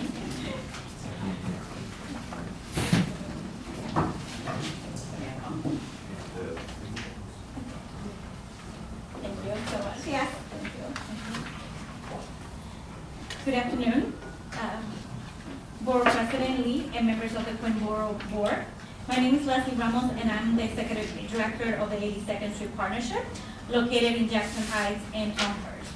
I want to thank you for the opportunity to speak about the programs and services we offer and how they help the community we serve. The 82nd Street Partnership is a business improvement district representing nearly 200 businesses and 43 property owners. We were established in 1990 with the goal to strengthen the commercial corridor by providing a clean, safe, and fun shopping environment for our communities. 30 years later, we are much more than that. We advocate for small businesses, create economic opportunities for our local artists, and help connect our residents to free services as well local businesses. Example of these efforts are Get Fit Initiative and cultural outdoor events at our local plaza. The Get Fit Initiative consists of two programs. The Get Fit on 82nd Street, which provides free fitness and health classes at Donningham Triangle. The program includes classes such as Zumba, meditation, and healthy cooking. The Get Fit menu program was developed in collaboration with Elmhurst Hospital. This one-of-a-kind program aims to highlight the many healthy eating options available in our local restaurants, promote our local businesses, and help the community minimize poor healthy eating choices. The program is 100% free to local restaurants. Participating restaurants will have a certified nutritionist from Elmhurst Hospital identify items within the restaurant menu that are best suitable for people within the general dietary restrictions, such as diabetes, high blood pressure, etc. Once the menu items are approved, the restaurants can highlight them with our Get Fit menu logo and provide their clients a separate menu which is prepared by our staff and highlighting the healthier alternatives within the larger menu. Participating restaurants can be identified by the Get Fit menu stickers displayed on their front windows and doors. The partnership will list all participating restaurants in our webpage. Funding for this program will support business outreach and recruitment and program materials and promotions. In addition to our Get Fit initiative, we are seeking funding for outdoors, arts, and entertainment programming. The partnership has been working to transform and maintain Donningham Triangle, a tiny park that was redeveloped 3 years ago with the Borough President's support. Since, we have been working to encourage its use by local nonprofits and residents. We are also working to preserve it as a place for all, especially families, to use. For this reason, we have collaborated with local artists to stage events such as Make Music New York and poetry readings. Additional funding will allow us to provide free arts and crafts classes for children and music programming during lunch hours. We are seeking a total funding of $10,000 for all programs. Any questions or comments from the board? Wonderful. Thank you for everything that you do for the borough families. Thank you. Next, Aneta Cicheron of Chaya CDC, followed by Stephanie Molkoff of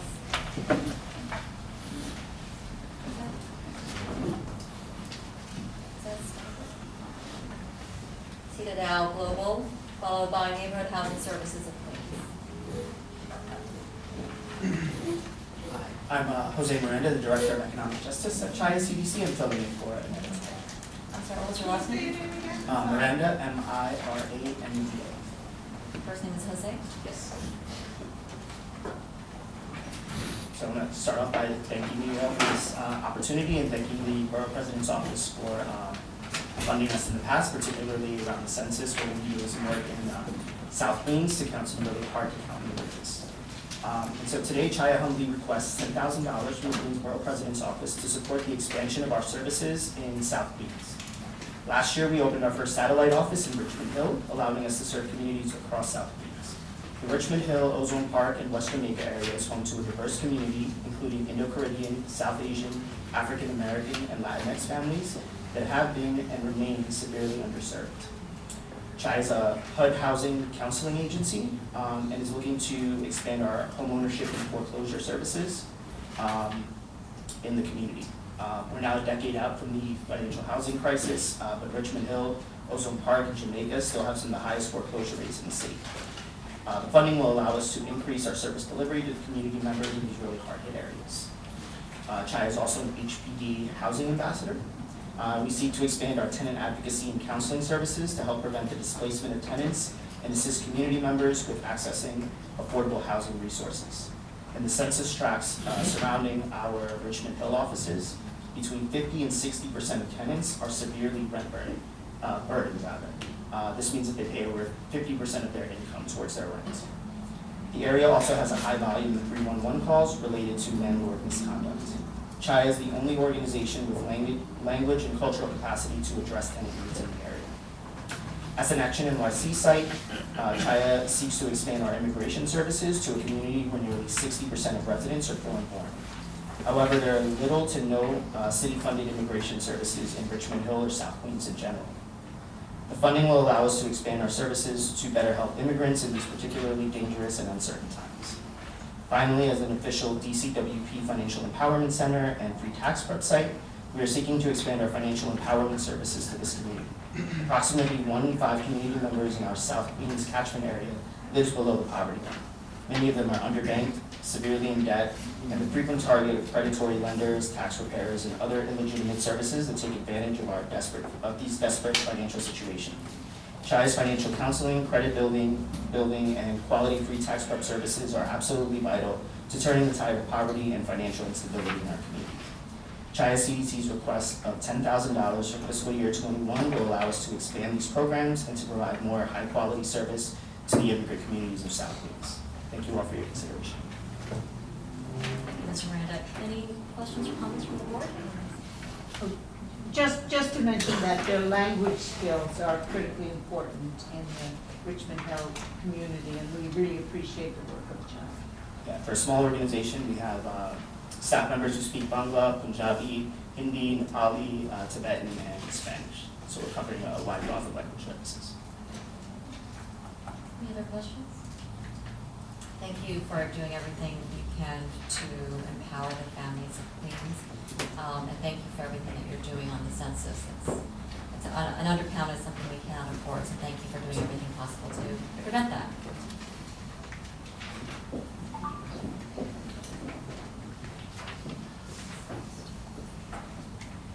Oh, I see, okay. So,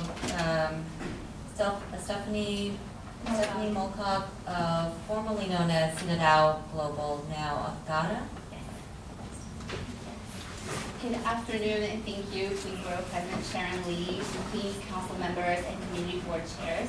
My name is Stephanie Molcock, and I'm the Executive Director of GAHA, formerly known as the Delhi Global, a community-based organization advocating on behalf of Brazilian immigrants in New York City. GAHA appreciates the opportunity to present testimony for you today in support of our discretionary funding request. GAHA's mission is to inspire Brazilian immigrant women by providing them the tools needed to increase their political visibility and economic power in order to make a positive and tangible social impact for all immigrants. GAHA is the only organization providing language-specific and culturally appropriate services to the Brazilian community living in New York City, estimated at 200,000 immigrants. 85% of those who access our services reside in Queens, the epicenter of Brazilian immigration to New York City, specifically in the areas of Astoria, Long Island City, Jackson Heights, and Woodside. 90% of our members are women, and 75% of those are low-wage workers. Some of the biggest problems impacting the community are immigration fraud, wage theft, and other employment-related issues, and partner abuse. Lack of correct information available in Portuguese and scarce resources keep the community in a cycle of oppression, harming everything from their ability to keep their immigration status to their ability to be paid what they earned. The funding we are asking for will be used to support GAHA's work in increasing civic engagement of immigrants, increasing knowledge of legal rights, and increasing the economic and leadership development of immigrants. Funds will be used to conduct bilingual in English and Portuguese Know Your Rights presentations focused on immigration law, employment rights, and safety planning for victims of domestic abuse and immigrants at risk of deportation. Conduct immigration law clinics in English, Portuguese, and Spanish to Queens residents. We provide accurate legal information that is both culturally appropriate and language specific to Queens residents, so they can be better informed regarding their immigration status and avenues for immigration relief. The immigration law clinics are conducted by an immigration attorney licensed in New York State and are free of charge for low-wage earners. We also design, publish, and disseminate Know Your Rights materials in Portuguese regarding immigration rights, employment rights, and safety information. Conduct outreach to the community and distribute bilingual rights information at churches, beauty salons, restaurants, libraries, and other places where immigrants gather. We encourage the board to invest in immigrant organizations as a way to empower the community and lift immigrant populations out of the shadows. But remember that when you choose to support a community-based organization, you legitimize the entire immigrant population. You make it clear that you see their struggle, you legitimize their experience, and you embolden them to join you in making Queens a better home for all. Thank you. That's a powerful testimony. Any questions or comments from the board? Yes. 2 questions. One, how much are you looking for? 5,000 from the board, and we'll also apply for Councilmember Jimmy Van Bramer, who has been a longtime supporter, and Councilmember Costa Constantinalis. Okay. And where are you located? We have just got a co-working space in Manhattan, but we conduct our programs in Queens. Where in Queens? All kinds of places, the basement of churches, Okay. doing mass. Okay. Are you moving from Manhattan back to Queens? No, we have always been here, we just have a co-working space there because it's Okay. cheaper, Thank you. believe it or not. Any other questions? Wonderful. Thank you so much for everything that you do for the families of Queens. You as well. I understand we've been joined by a representative on behalf of Councilmember Francisco Moya, Ryan Sitt. And up next, we have Alex Perez of Neighborhood Housing Services of Queens, followed by Valerie Green of Dance Entropy, followed by Jenny Laurie of Housing Court Answers. Hi, good afternoon. So first off, I want to thank Interim Borough President Sharon Lee and everybody, council members and their staff, for taking the time. You know, we've heard a lot of testimony. So I'm here on behalf of Neighborhood Housing Services of Queens. And for over 25 years, NHS of Queens has helped low to moderate income residents continue to live in Queens by sustainably achieving home ownership, preserving their homes, or attain access to affordable rental housing. As a HUD certified housing, counseling, and not-for-profit organization, NHS of Queens provides homeownership education, financial proficiency, homeownership services, and community leadership through our now new workforce partnership with the Council for Airport Opportunity at LaGuardia Airport. NHS of Queens is one of the designated neighborhood preservation corporations in Queens. In 2019, NHS of Queens touched the lives of over 5,000 households through outreach, advertising, community programs. There's many numbers there, but some of the numbers that I definitely want to highlight is that we assisted 22 families in preserving their homes and/or prevent foreclosure in this past year. And through Project Health Round 4, which is funded by the City Council and administered by HPE, we awarded home repair forgivable loans up to $20,000 for a total investment of $120,892, which a lot of the funds went to a lot of seniors who are fixed income. And all these numbers are important, but it's always the impact and the top tier service that our clients receive from NHS of Queens that's important. And we have one of anecdotes from one of our former clients to Tadero Wells, where he thanks our staff of NHS Queens for being so caring, professional, and compassionate from the moment he met them. And programs like NHS Queens are absolute assets to every community in the country.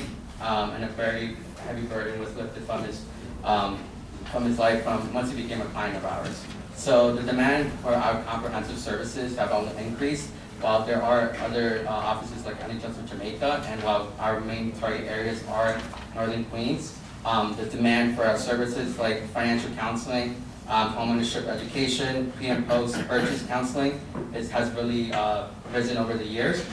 So in order to service the rising demand and assist our most vulnerable homeowners, like I mentioned, seniors who are just trying to maintain their homes and with the very limited income that they have, we are respectfully requesting for your assistance with the following. So for $30,000 for homeowner services, especially for seniors, $10,000 for financial coaching services, and an additional $10,000 for housing for all tenant services, which comes to a total of $50,000.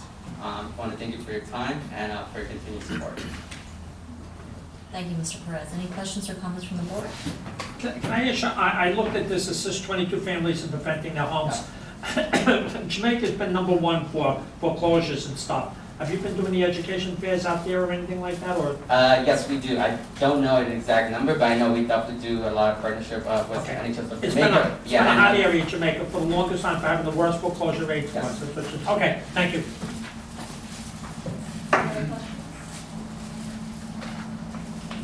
And just to be clear, so the request of $50,000 is just in the Borough President's office? Yes. Or the delegation, police delegation? Police delegation.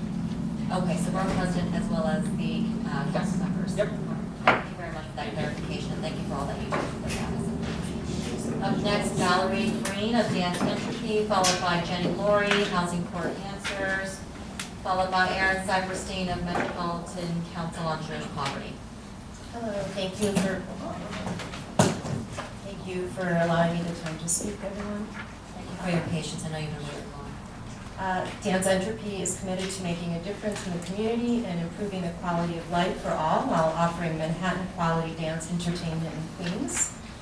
We are a professional, not-for-profit modern dance company founded in 1998, featuring 9 talented dancers, which performs throughout New York and tours around the world, using creation, performance, and teaching as a means to link people and different communities.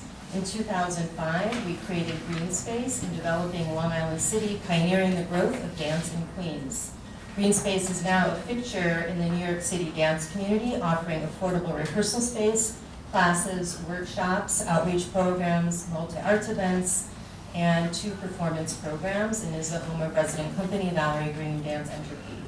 We are committed to work with artists and audiences throughout New York City with an emphasis on Queens, in addition to developing new audiences to reflect the diversity of Queens and the reputation of Long Island City as a performing arts destination.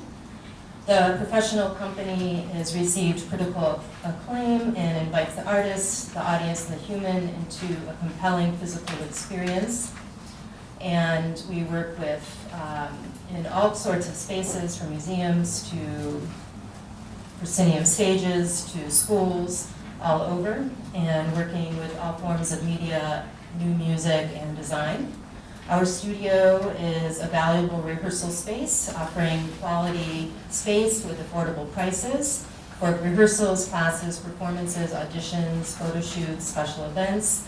Our mission is to pull dance makers of all genres and experiences, and to provide a space that is engaging, warm, and welcoming so that they may deepen, experiment, and explore their creative process. We serve 400 choreographers plus their dancers and collaborators with a venue for creation and performance, contributing to the diverse vitality of the New York City dance scene. Our performance programs offer works in progress showcases where they can receive audience feedback to split bill evenings. And I'd like to say that Green Space is singular in providing quality space to create dance while offering performance opportunities to share the work and with the public. And we are the only venue in Queens that is dedicated to dance. And our refreshing curatorial mission is to serve a diverse palette, excluding experimental, contemporary, and classical modern dance, to culturally inspired dance forms, to multimedia and beyond. We also have outreach programs that are one of a kind, servicing at-risk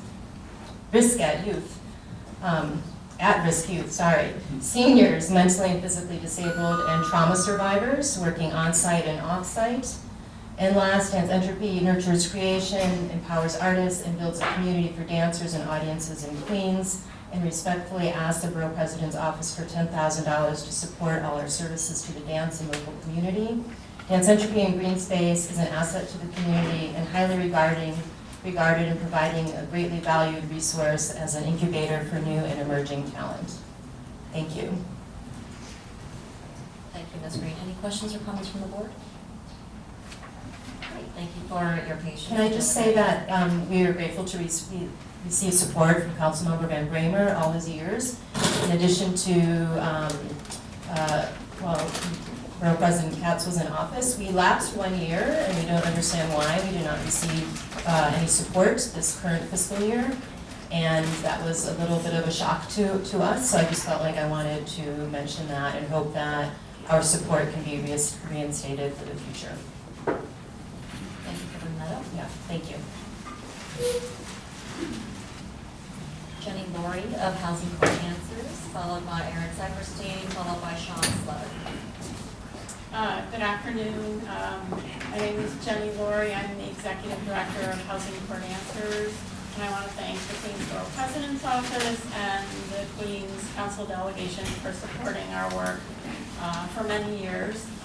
Housing Court Answers operates information tables in the city's housing courts. We staff a hotline for people with housing crises, and we present trainings on housing court and housing issues, and we produce materials for tenants and small landlords so they can understand their rights and the procedures that are used in housing court. We have an information table in the housing court in Jamaica, and we've staffed that table since the building was built, and staffed the table here in this building before the housing court was built. To date, this fiscal year, we've assisted just under 4,000 Queens residents from either our information table in the Queens Court or over our hotline. From our help desk in the court, we assist with completing forms, connecting tenants to legal help, and providing information on court procedures. From our phones, we help low-income tenants facing eviction connect with sources for rent arrears, and we help connect tenants to free legal assistance. Legal assistance provided under the new Right to Counsel law, as well as through other programs. Housing Court Answers provides workshops citywide, including a spring training series for new advocates and constituent aides on housing, housing court, and eviction prevention programs. And we presented several trainings here at Borough Hall with the Borough President's Office on housing-related issues through this year and last year. Thanks to City Council funding, we also assist hundreds of Queens and NYCHA residents who are facing termination of tenancy proceedings at the hearing office on Atlantic Avenue in Brooklyn. We help tenants understand their rights, get legal help, or get access to programs that help with back rent and therefore avoid eviction. Housing Court Answers has applied for $3,500 in funding to the Queens Borough President's Office for help paying for printed materials that we use at the Housing Court. And I'd also like to request a delegation support for our citywide initiative funding, a renewal of that funding at $650,000, which we've had in the past, and we're very much appreciative of the support of the council and the Queens Borough President's Office. Thank you. 27 seconds. Thank you, Ms. Laurie. Any questions or comments from the board? Great. Thank you for everything that you do. The folks who are testifying before you talked about housing issues, and we know that you're serving to your utmost the families of Queens. Thank you. Thank you. Erin Seiferstein of the Metropolitan Council on Jewish Poverty. Is he here?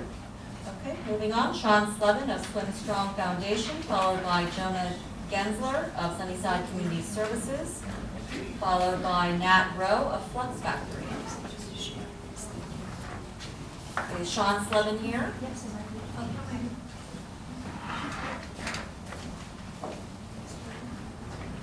Good afternoon, Queens Borough President Sharon Lee.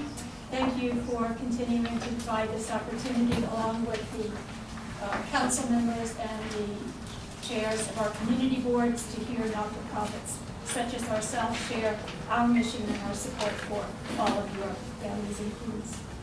So Swim Strong is very proud to let you know that as of this date, we have taught 9,998 students strong swimming skills and water safety skills.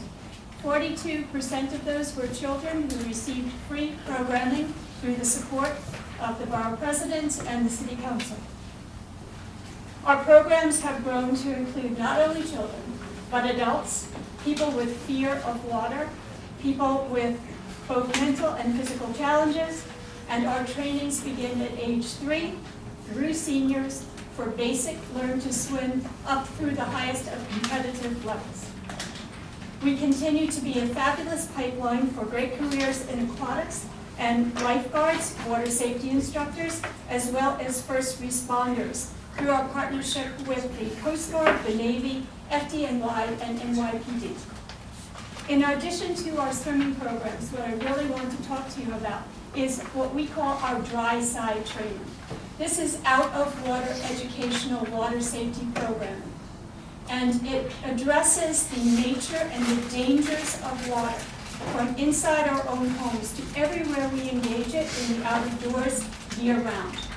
Traditionally, we have been teaching this program now. We've reached over 4,000 people in schools, churches, civic organizations, typically around warm weather days of the summer.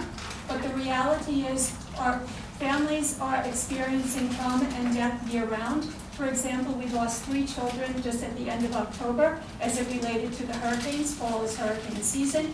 We have already lost 7 people have fallen through the ice already in the greater New York City area. That number will increase, and then in the spring we have floods. So we need to understand water safety as viscerally as we understand when we get in our automobiles, we need to buckle up, okay? And it took how many years to legislate the use of seat belts? And I'm afraid we may have to legislate the use of water safety training as well. Why is this so important? The genie is out of the bottle. We are going through a situation now where our water levels have been rising over an inch a year due to climate change. Our storms are getting more intense, not less. And in New York City, the trifecta for us, which is different, is our waterfronts are being developed as never before in our lifetimes. So this is opening up actual new open water spaces to 9.5 million of us, most of whom do not know the nature of this open water that they're encountering, and they don't have the skill. So our drowning rates and our water-based accident rates are going to go through the roof. So Senator Bernardes in Brooklyn is actually recommending that the schools, he's trying to pass a legislation now that schools are teaching climate control. Water safety will be a part of that. We are trying to introduce our pioneering program to him, so hopefully this will be part of the package that will finally get into the city schools, because we've been trying a long time. It's been very difficult, I will say. So in any event, we have 2 sides of our program, the traditional in-water, the non-traditional and pioneering out-of-water program that we are doing. We also are reaching communities around a film called Blacks Can't Swim. This was created by a black hip-hop artist in London, Edakora, and he speaks to the stereotypical reasons why communities of color are not embracing swimming, with the objective to get them to take those swimming classes and get everybody in the water and skilled. Because this is a global epidemic that we're going through with young kids. On my last, just to wrap this up, Swim Strong has come through, this is our 14th year. We've come through 3 very hard years in terms of losing access to our pools. Optimally, we're in 7 locations, but due to ongoing renovations that have just crippled us, we've lost 4 of our locations, and 1 will never come back. So the pool at the Flushing Meadow Aquatic Center was our first location. They are not accepting any programming from outside sources any longer. I would simply ask you, please all, to advocate to the Parks Department that instead of behaving like a private business, they behave like a partnership, an agency that is in partnership with our families here in New York City, and allow organizations such as ourselves to come in and conduct our programming so that more families can be served. Because we are not serving the amount of families that we can be serving right now. So typically, as it relates to our programming, we give 35% to 38% every year. This year it was 47%. Was free programming. And with that, I will conclude it because I apologize I did go over my time. But if there are any questions, I'm happy to take them. Any questions or comments from the board? Which was What is the request? Oh, I'm sorry, $62,000, please, broken between our in-water programming to cover the free scholarships that we provide annually, as well as getting out into more schools in each of your districts. And the Queensborough President's Office and 5 districts have been supporting Swim Strong for 14 years, so we invite all of the districts now to come in. This is the decade of change. The Roaring 20s for water safety and really embracing in communities of color in particular, getting into the pool, getting skilled, so that we can have a better outcome with the relationship that we have with water.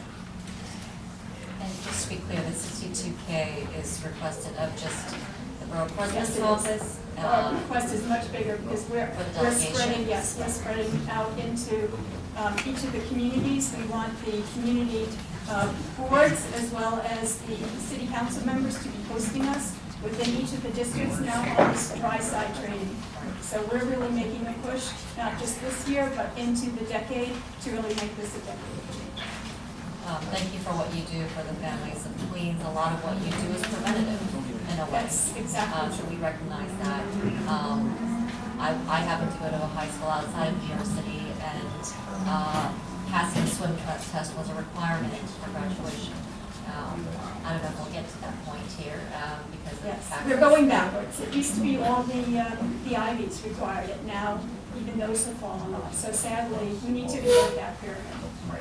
We are surrounded by water. We are, and it runs through us. So again, thank you very much. Thank you for your presentation. Thank you for your patience. We've been joined by council members Danny Drum and Bob Holden. Thank you so much for being here, council members. Is there a mic down there? In case- And up next, we have Jonah Gensler of Sunnyside Community Services, followed by Nat Rowe of Flux Factory, followed by Helen Kung of the Korean American Family Services. Yes. The decisions you make will impact the lives of 16,000 of your neighbors and constituents. It will shape their lives. In some cases, it may save their lives. I come in representation of Sunnyside Community Services. We are the largest social service provider of our type in Western Queens. Over 2,200 people are working side by side to support your constituents. And I thank you on behalf of our Executive Director, Judy Zangler, our staff, those 16,000 lives, and our communities. I thank the Borough President, the Acting Borough President, and all of our council. Sunnyside Community Services provides services from pre-K through college, working-age adults, and seniors at every stage of their development.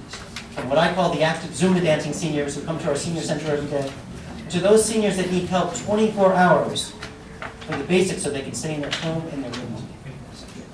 We have a number of asks, but I would start with the ask to the Queens delegation of $75,000 for that continuum of senior services so that can thrive.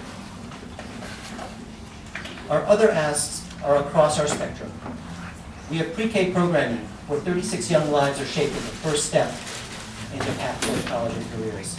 And up the ladder we go as we support 2,500 young people. We're working now in Elmhurst and Corona, where we've worked for many years, but expanding those efforts through Councilman Moya's efforts. We're supporting constituents throughout Van Bramer's district. We're working throughout Councilman Drum's district, Councilman Holden, and so many other councilpeople that support our efforts. We support people with dementia in our social world day and across our continuum and need that support. We fight to save geriatric mental health every year and ask again for those resources. We look to you to look to those 16,000 lives. You can make a difference. Come to that senior center where you will see somebody who's able to stay in their community because they have a helping hand and the support to live in dignity. Come to one of our school sites where people are learning more than just STEM, They're learning the values that are going to carry them through life. Come to any of our homes, because at any given day right now, we have home health aides and we have case managers that are in homes, ensuring that those seniors are safe and can live the dignity that I know you all invested. So we thank you for your continued investment and ask for your support. Thank you. Thank you. Any questions or comments from the board? Yes. Just want to say on behalf of Councilmember Jimmy Kramer, very much appreciate the work y'all do throughout the entire district and all the Queens, supporting India Home to Woodside Senior Center and hosting community board 2 meetings. Y'all are impressive and continuing to see good impact. And that work wouldn't be possible without your investment and everybody's investment. So thank you for sharing that.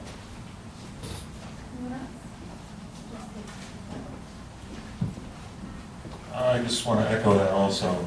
Sunnyside Services is really, personally, a disclaimer.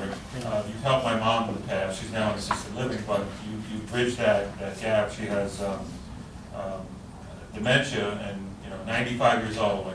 God bless her. She's doing very strong now. She's has improved, but not without your help. And I want to thank Sunnyside Services for all the things, for all the years you've done for my community, but certainly personally for my mom. I want to thank you. I thank you, and I'm touched by that. Thank you so much.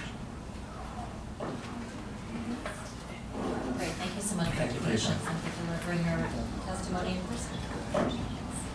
And thank you for doing everything that you do to empower the families.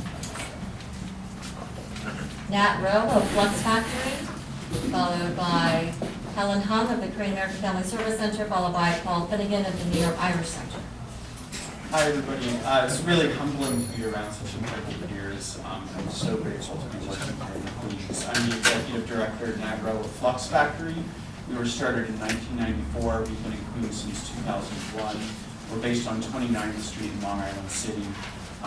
We provide affordable space to 40 artists a year. We do an artist in residency. We also have a gallery program. We commission new works and actually are able to pay artists to produce works for free public exhibitions. We help run a community garden with our neighbors.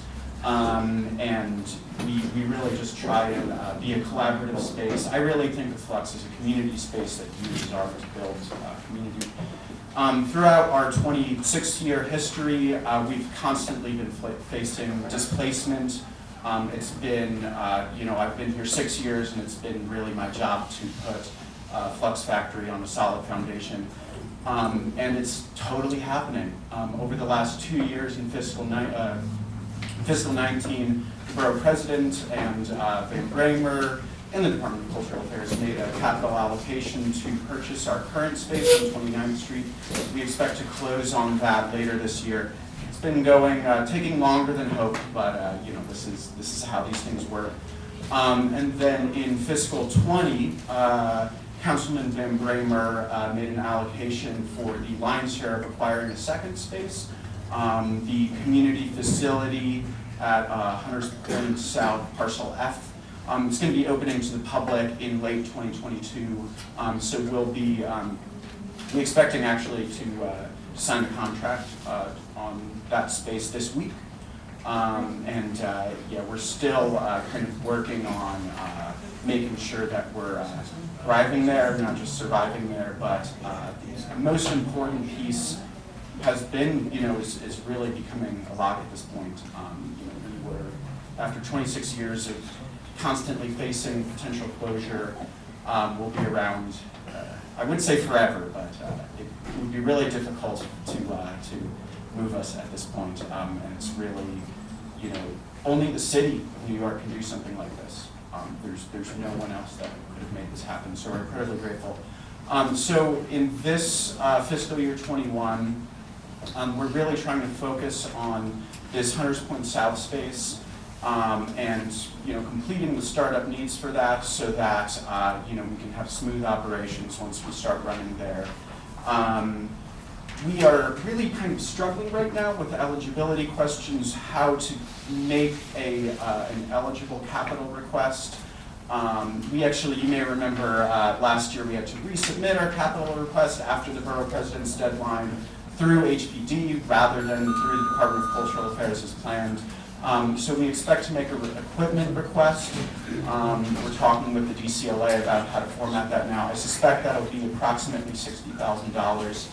We also are kind of really working with some of our partners to figure out how to fundraise the remaining acquisition costs, which are $200,000, and the initial build-out cost, sort of on the level of leasehold improvements of the interior space.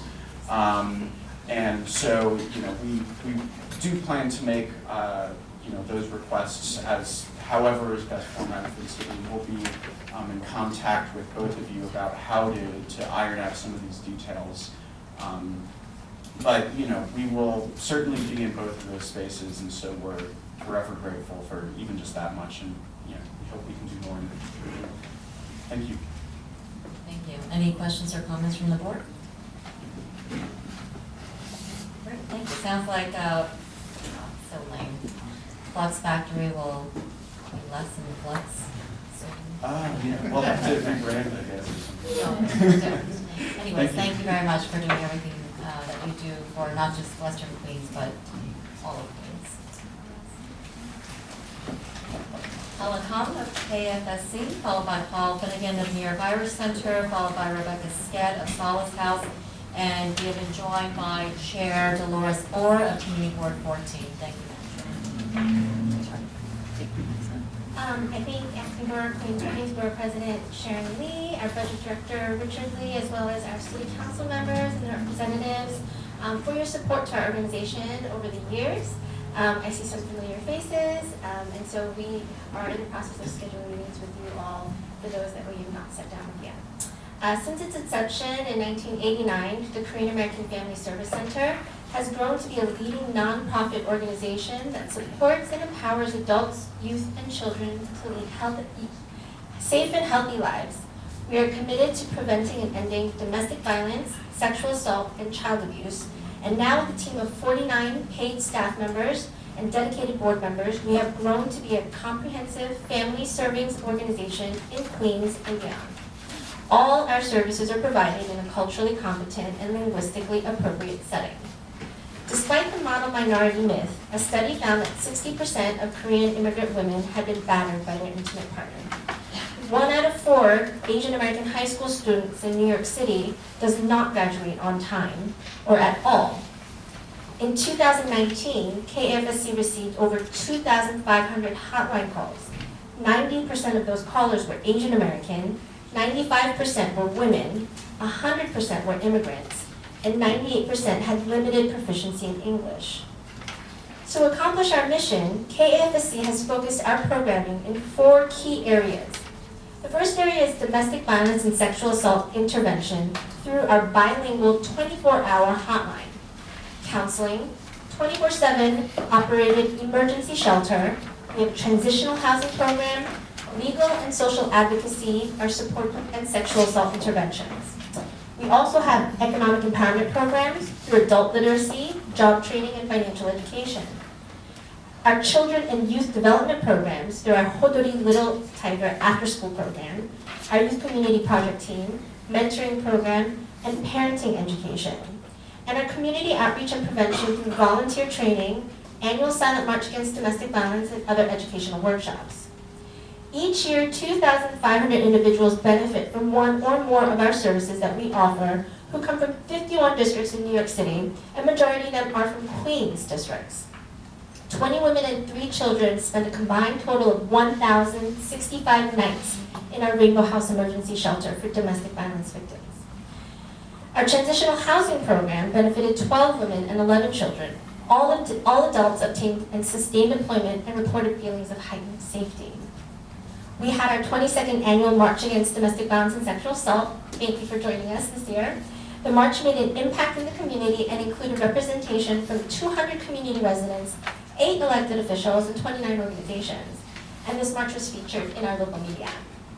47 parents successfully completed the parenting journey and parenting education programs, and we have so many more accomplishments.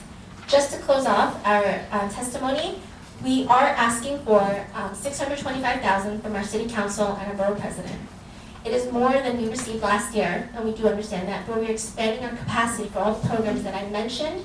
We want to be able to reach more, even hire Chinese-speaking counselors as well, because that community is in need and we're seeing them ask for the services. So we're thankful again for your support and for listening to our testimony. And if you have any questions, I would be happy to answer them. Yes. How are you dividing up the 625 between council and the borough? The borough president, we received $5,000 from the borough president last year, and we're going to ask for a little bit more. And then from the city council, we divided that up into local asks for the local initiatives, our speaker initiatives, and then in the handout, we have listed under those 4 areas the specific initiatives that we're going to ask for. So they are around the domestic violence, sexual assault, adult literacy, digital literacy, and there's a full range of them. So we are, and our BLA caucus will be actually trying to testify with them as well. Thank you for asking that, Councilmember. Any other questions? Thank you very much for delivering your testimony in person, and we understand we are delayed, so we understand that the executive director has to leave. So thank you for being here in her stead, and thank you for doing all that you do, that KFSC does, to uplift the families of Queens, many votes. So thank you. Thank you very much. Have a good day. Thanks. Up next, Paul Finnegan of the New York Irish Center, followed by Rebecca Sked of Solace House, followed by Pat Barrientos of CUSAC.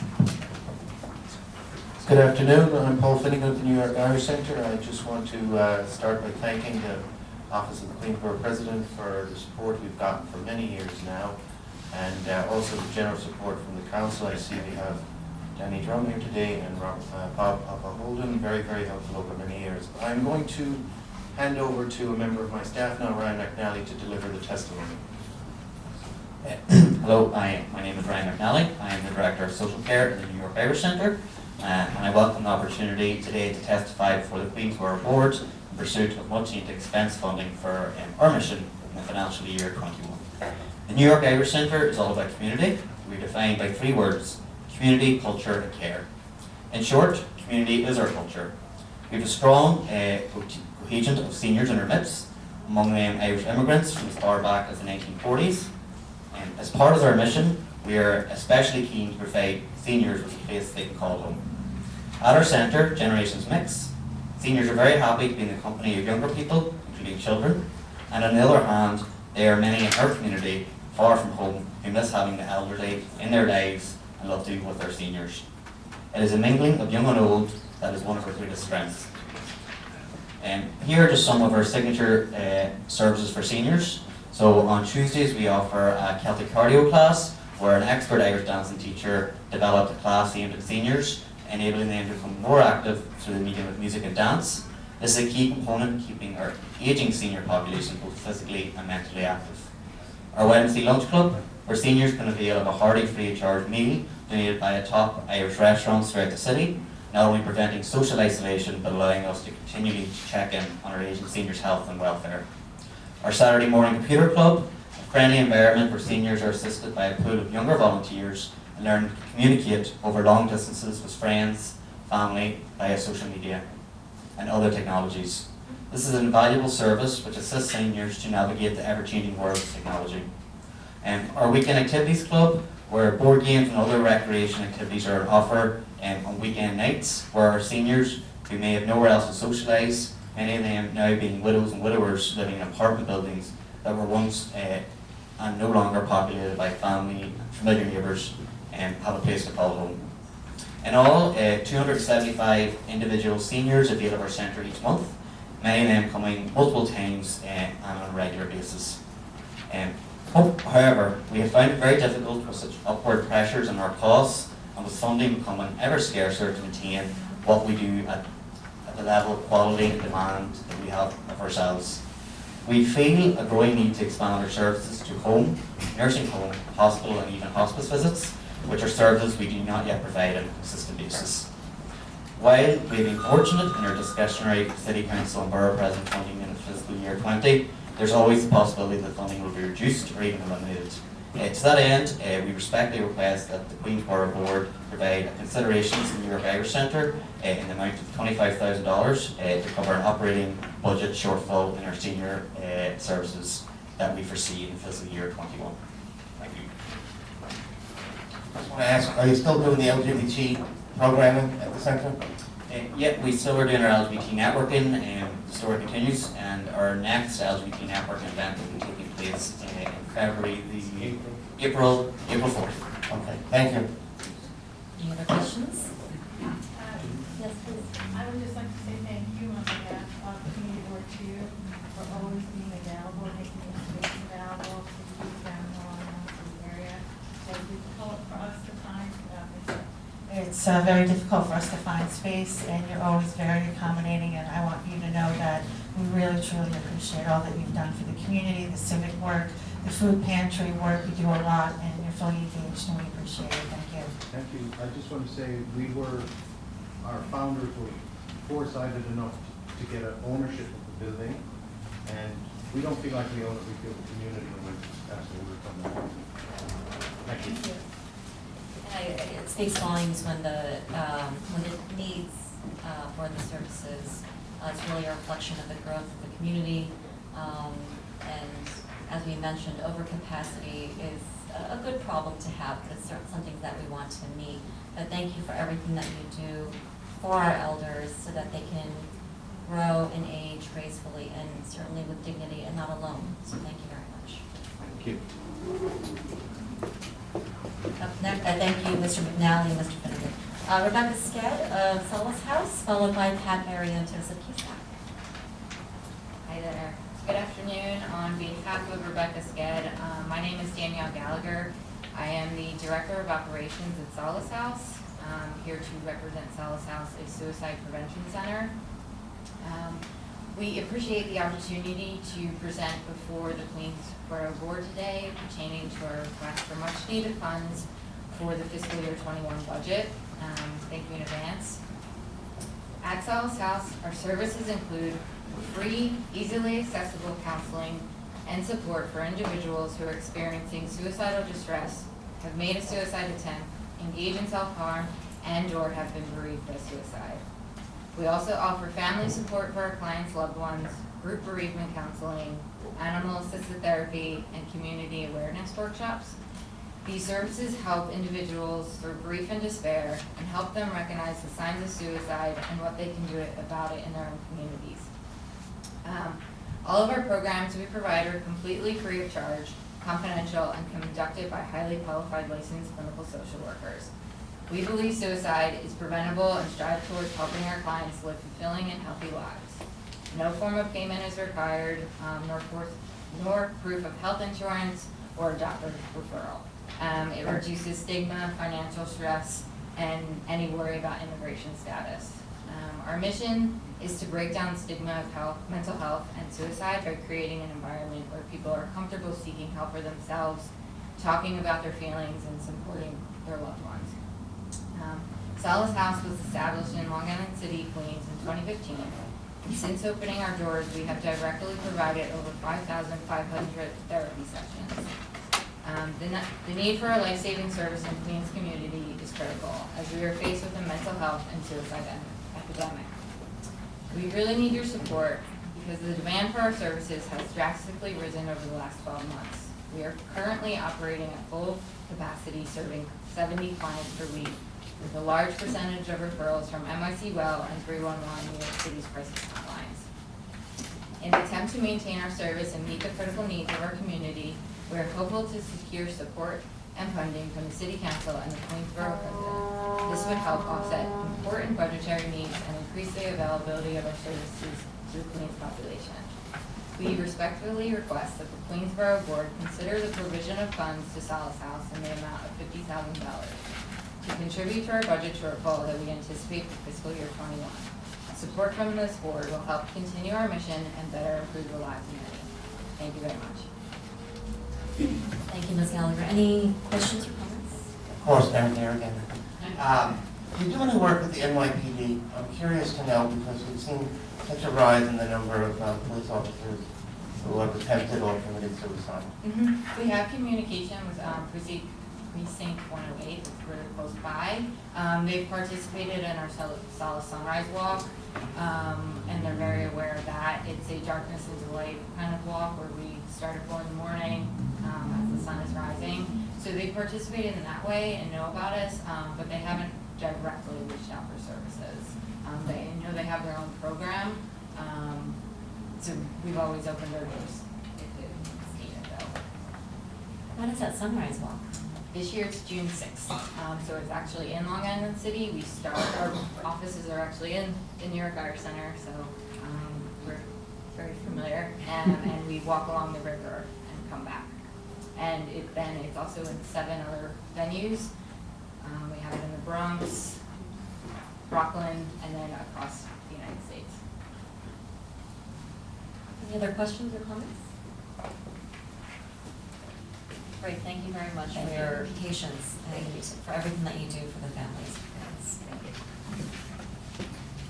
Pat Barrientos of CUSAC, followed by Donna Doherty of JASA Legal Services for Elder Justice, followed by Eileen Wiley of Maspeth Town Hall, followed by Ronald Summers of the United Black Men of Queens Foundation. Good afternoon, Borough President Lee. Verify, say, you can see the day, I could say that as early as and Director Lee, council members, Member Miller was here before, committee board chairs and staff, council staff as well. I'll be quick. Basically, we have 2 asks. But first, let me start off with some highlights of CUSAC, what we've done. A year ago, I was before you, telling you of our successes, and I'm glad to say that we continue on our successes, and we're building on those successes. 3 of the highlights that I'd like to share is that 200 of our individuals in our day hat program have gone on to take college courses and continuing education courses to help them shape their minds even more and to be able to pursue their individual goals. In April of last year, we opened our first retail shop, a Mission Market. It's a transitional work environment for individuals with autism and where they get to experience real life work experiences and also to showcase their talents, where they sell a lot of the things that they've actually made themselves, from mugs to paintings to soap and other things. So, and there's information regarding the Mission Market in your packets.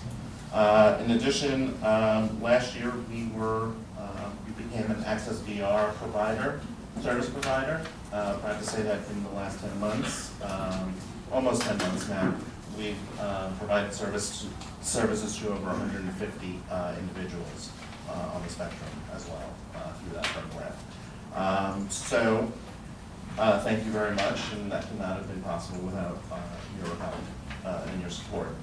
Our first ask is for $50,000, which would go towards the continuing growth of the vocational and jobs training program here in the Borough of Queens, and hopefully we can count your support on that so that we continue the growth and our successes. And then lastly, our usual $10,000 request for a variety of, for our education programs here in Queens, and that's been our continued support over the last few years. So again, on behalf of our chair, CEO, Isabella, board of directors, and the families that we serve at CUSAC, thank you for your continued support, and we look forward to continued support. Thank you. Any questions or comments from the board? Thank you very much for your presentation and for delivering your testimony in person. Thanks for what you do for the families of Queens. Donna Doherty, JASA Legal Services for Elder Justice. Good afternoon. As said, my name is Donna Doherty, and I'm the Director of Legal Services for Elder Justice. I want to thank you, Borough President Lee, and this Borough Board for the opportunity to have input into your priorities for the budget. Also want to thank you all for your many years of support on behalf of older adults in Queens.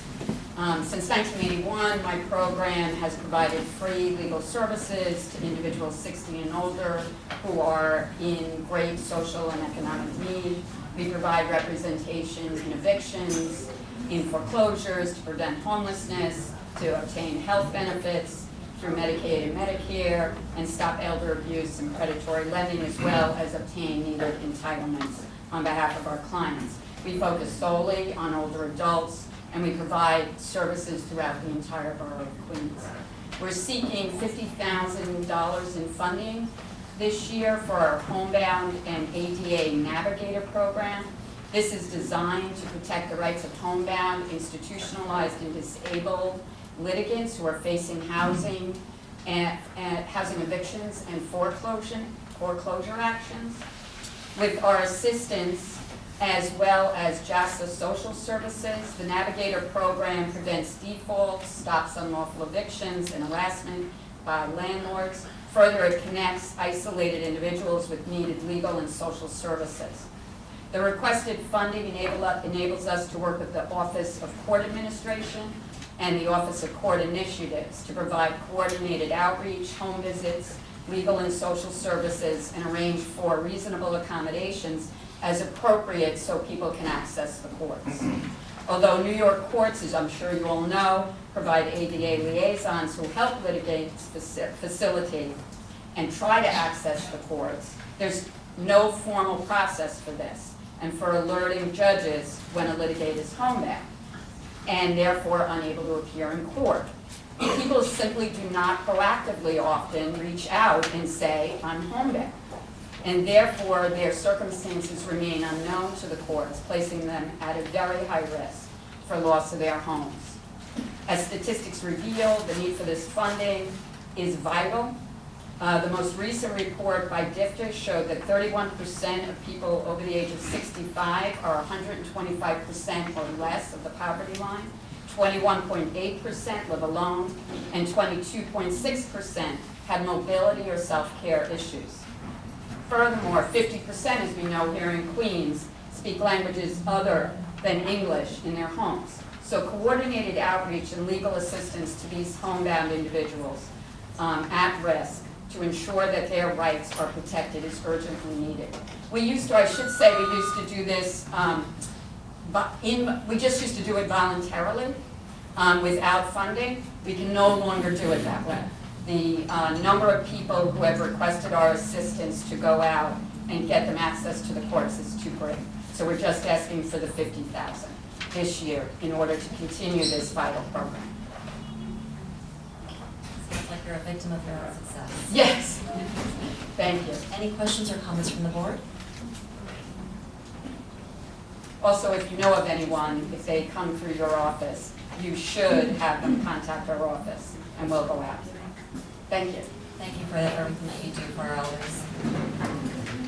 Eileen Wiley of Mascot Town Hall, followed by Ronald Summers of the United Black Men of Queens Foundation, followed by Robert Monahan of the Greater Ridgewood Youth Council. Good afternoon, everyone. Thank you for all the time for today.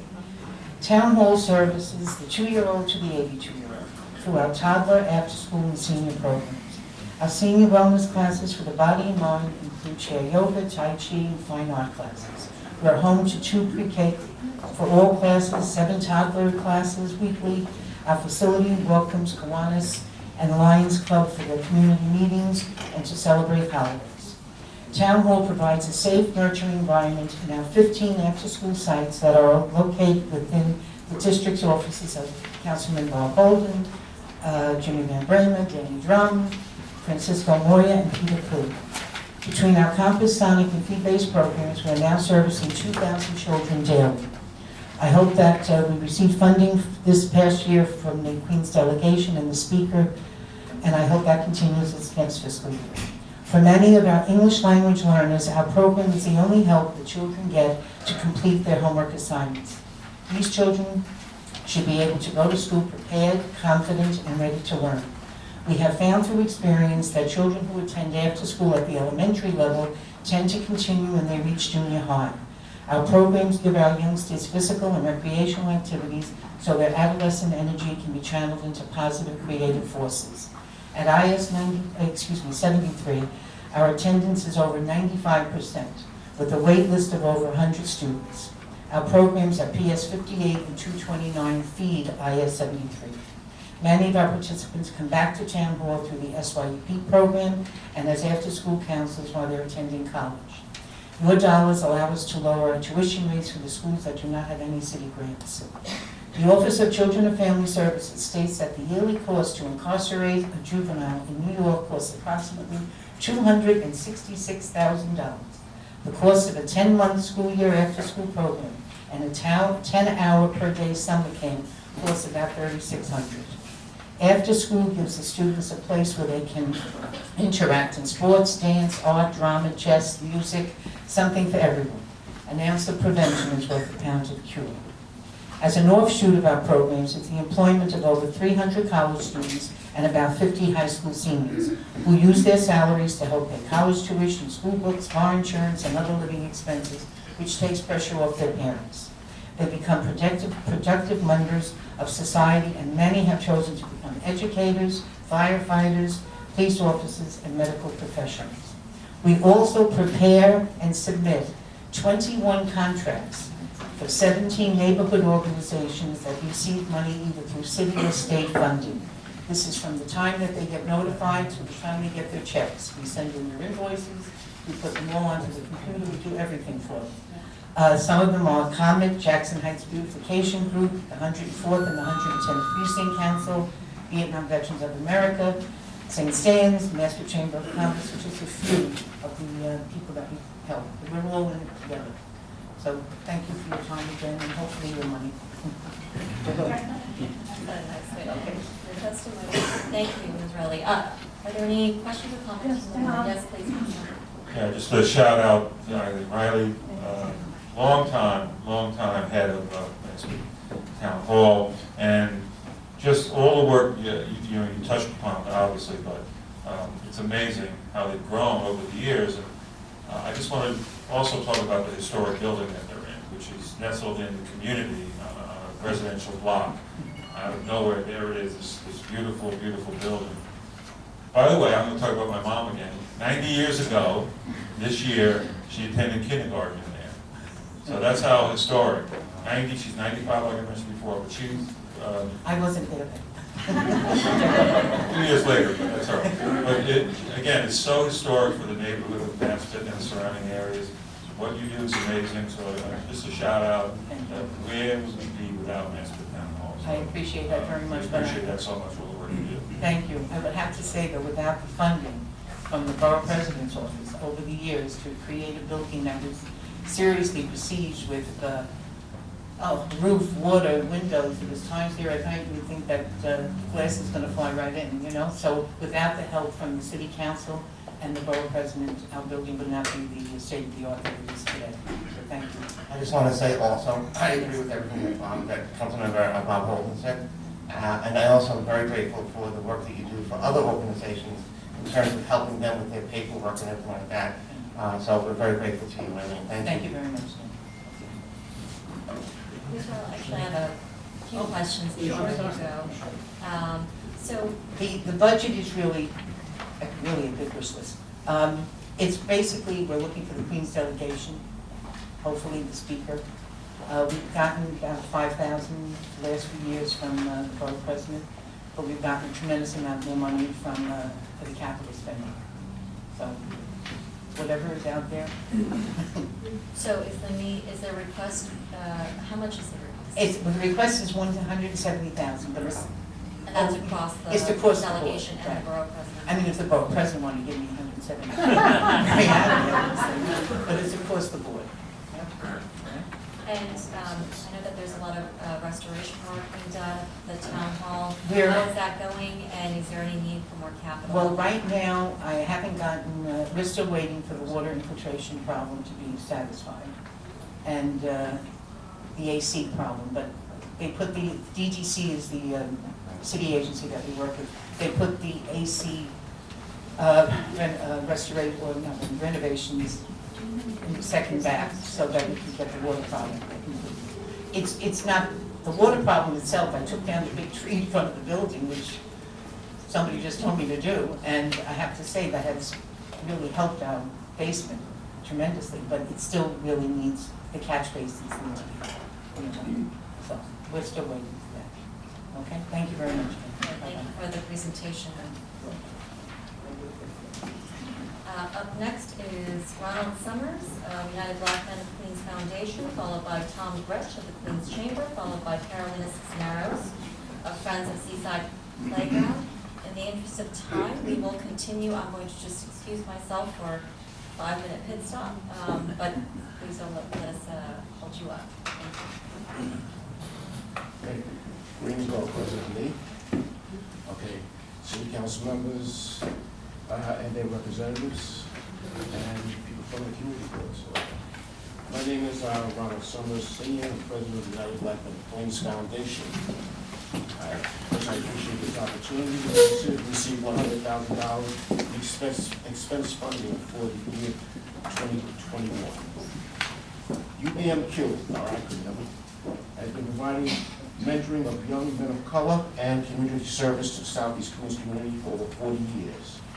We have and continue to be an information resource to the community while serving the community with a long-standing successful mentoring program. During these years, we have given directions and opportunity to countless young men of color, which include young blacks and minority males.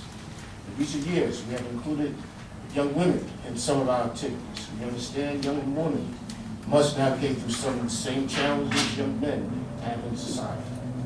I'm proud to say that many of our young people UBM has influenced, have moved on to become positive and productive members of our society. They have gone on to institutions of higher education, into successful careers in business, trades, education, civics, and public service, to name some of the paths that were chosen by some of the young men in which our organization has impact. We had and continue to have a robust graduation rate of mentees in schools we have mentored.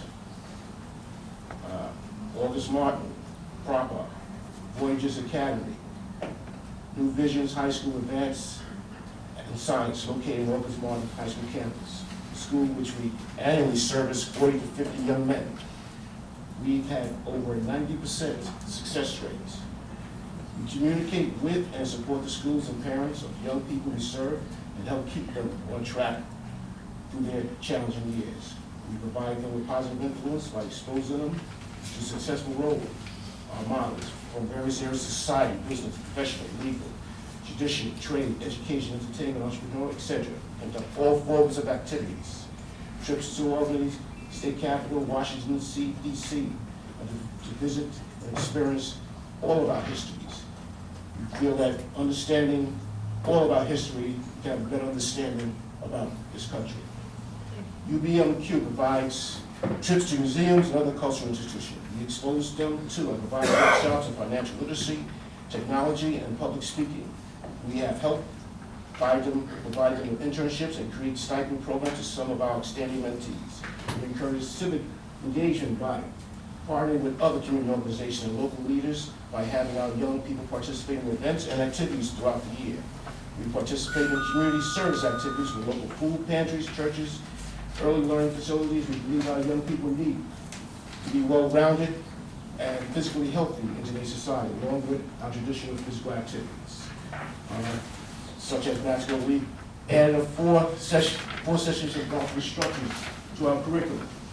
I happen to instruct those. I'm a certified golf instructor, and I do this free of charge.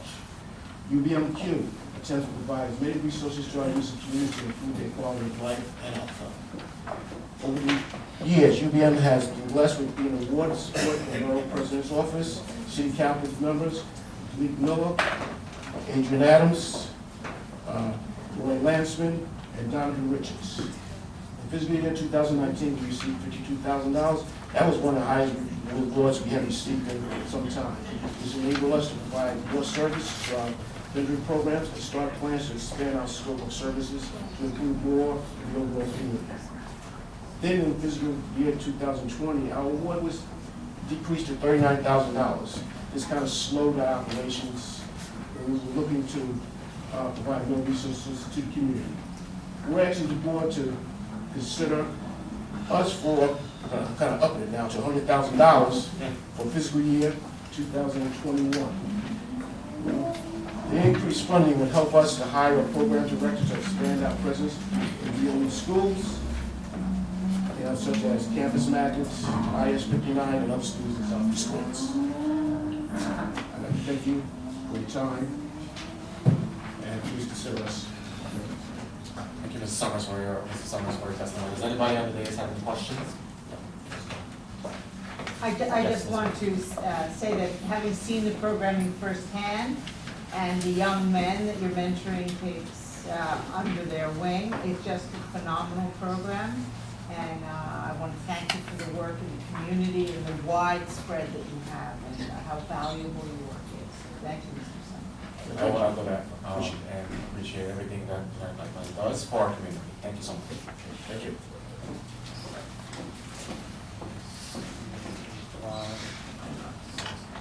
Robert Monahan and Jason Simba are not here, and so we're going to move on to the next testimony, which is Thomas Gretsch with the Queens Chamber of Commerce, please.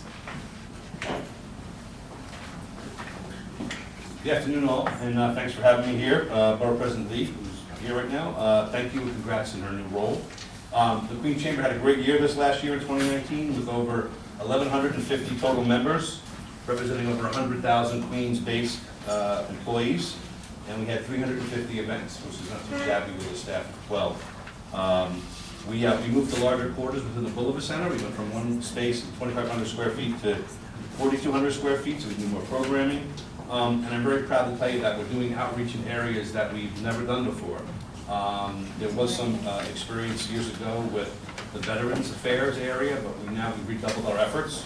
I'm proud to tell you that one of our Queens Chamber members, who is the chair of the Energy Committee, is now the Commissioner of Veterans Affairs, appointed by Mayor de Blasio.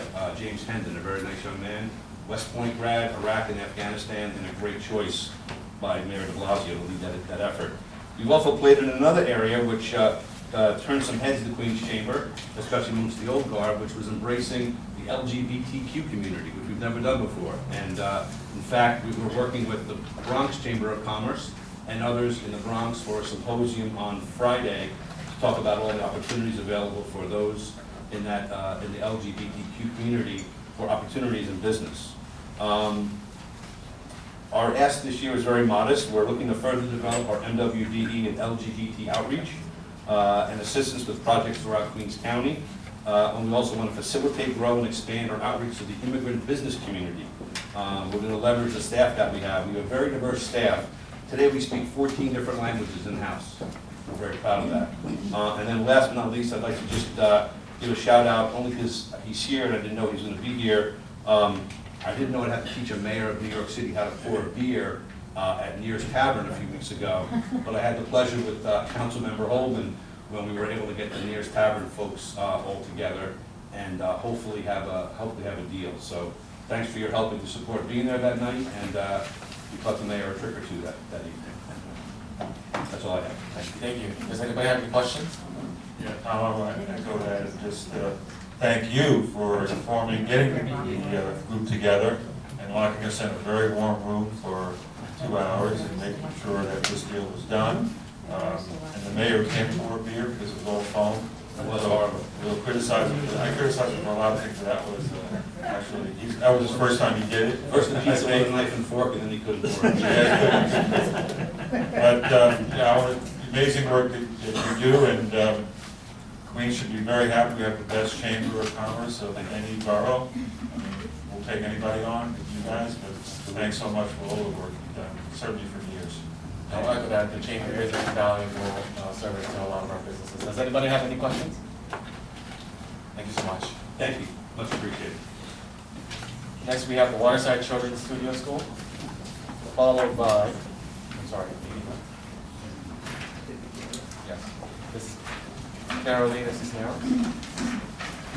Good afternoon, dear Queensboro board members. you present here today. We are Carolina Cisneros and Laura Frank, giving testimony for Waterside Children's Studio School in Rockaway Park. We are seeking your support in requesting capital funding for the reconstruction of Seaside Playground, which is used by Waterside Children's Studio School as its outdoor recreational play area, as well as the surrounding community. Seaside Playground is located on Rockaway Beach Boulevard between Beach 109th Street and Beach 110th Street, and is jointly operated between New York City Parks and our school. A group of involved parents and teachers from PS 317Q came together to find creative ways to utilize the large open space play area of Seaside Playground for instruction and performance, as well as for the athletics and recreation. Due to the school's building overcrowding and the need for adequate outdoor facilities, support from the school's community, administration, and staff has been staggering. Within the school's parent-teacher organization, a playground committee was formed, which we co-chair, and to advocate for the improvement of Seaside Playground, and to further our reach and engagement with the neighborhood, we formed Friends of Seaside Playground, which is a grassroots group with the mission of gathering input and galvanizing the community to form a vision for the future of the playground. As per our research, the last renovation was in 1998, when it received funding for the mayoral office. Our first official meeting was held in February 9, 2018 at Waterside, attended by Mr. Dan Brown from the Queens Borough President's Office, Mr. Robbie Schrapp from Councilman Eric Aldrich's office, as well as New York City Parks and school representatives. Since 2018, our group has hosted spring and fall events with cleanup, planting, wellness, and visioning activities to foster a sense of care and belonging within the community. The last event held in the fall of 2019 attracted over 150 participants. For fiscal year 2020, Waterside listed the playground reconstruction as part of the RESOA's vision. In 2019, Friends of Seaside Playground was awarded the Citizens Committee Neighborhood Grant and a Capacity Fund grant to fund programming at Seaside Playground as part of our advocacy efforts. We are in the process of compiling a visioning report where the community input from all the events will be reflected, as well as the ideas from 4th grade students developed during the architecture residency held in 2018. Included in our testimony is a visual summary of the community input gathered thus far and a schematic plan of the desired layout. Throughout this process, we have received continued support and encouragement from our community, elected officials, and the New York City Parks Department. Letters of support from New York State Assemblywoman Stacey Petranato, Community Board 14, thank you very much. Assembly District Leader Lou Simons are included in our presentation, as well as initial draft budget provided by New York City Parks in 2018. Understanding the complexity of capital funding projects, we urge you to provide capital funding for the fiscal year 2021 to build a park our children deserve, a healthy and stimulating environment where they can play. Thank you. Does anybody have any questions? I have a comment. Yes, Laura. So I'm Chair of Community Board 14, and some of the challenges we're facing with this particular project is right now,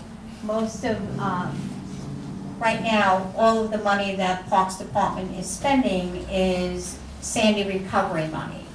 And Waterside did not get any money for Sandy recovery because we were looking at a development there and Sandy hit, and so there wasn't the opportunity to get that funding.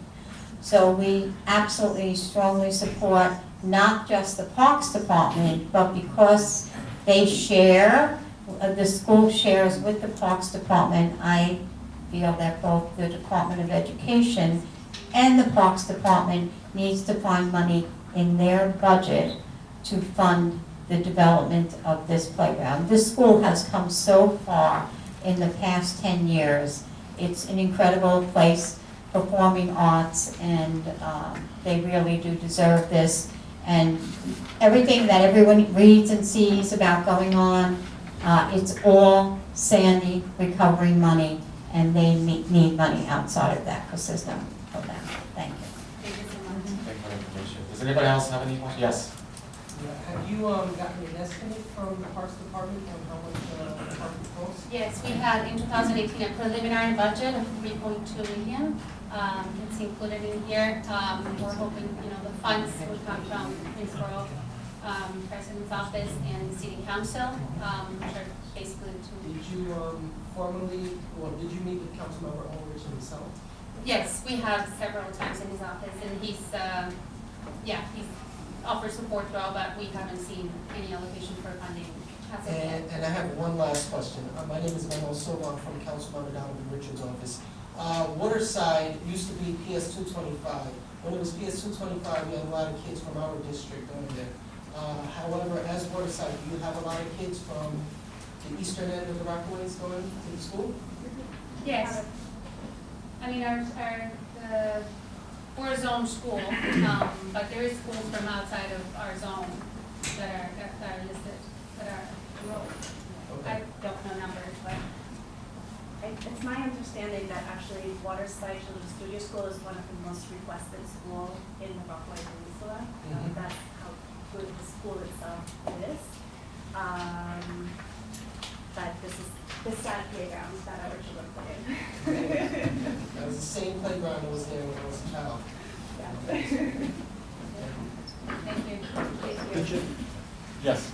Just for the elected officials that were not here, or the representatives, my board, District Manager, Board 7, mentioned that for 26 years we've been after the Board of Education to fund those duplicate agencies that run next to the Parks Department, and they haven't. So we've had it on testimony before with one of our boards, and I'm just reiterating again, because I just see this up, and that's what Dolores and I were just talking about. It's a school sitting next to a park again, and Parks is picking up the tab, Yes. and not Board of Education. Not the school. Okay? Thank you so much.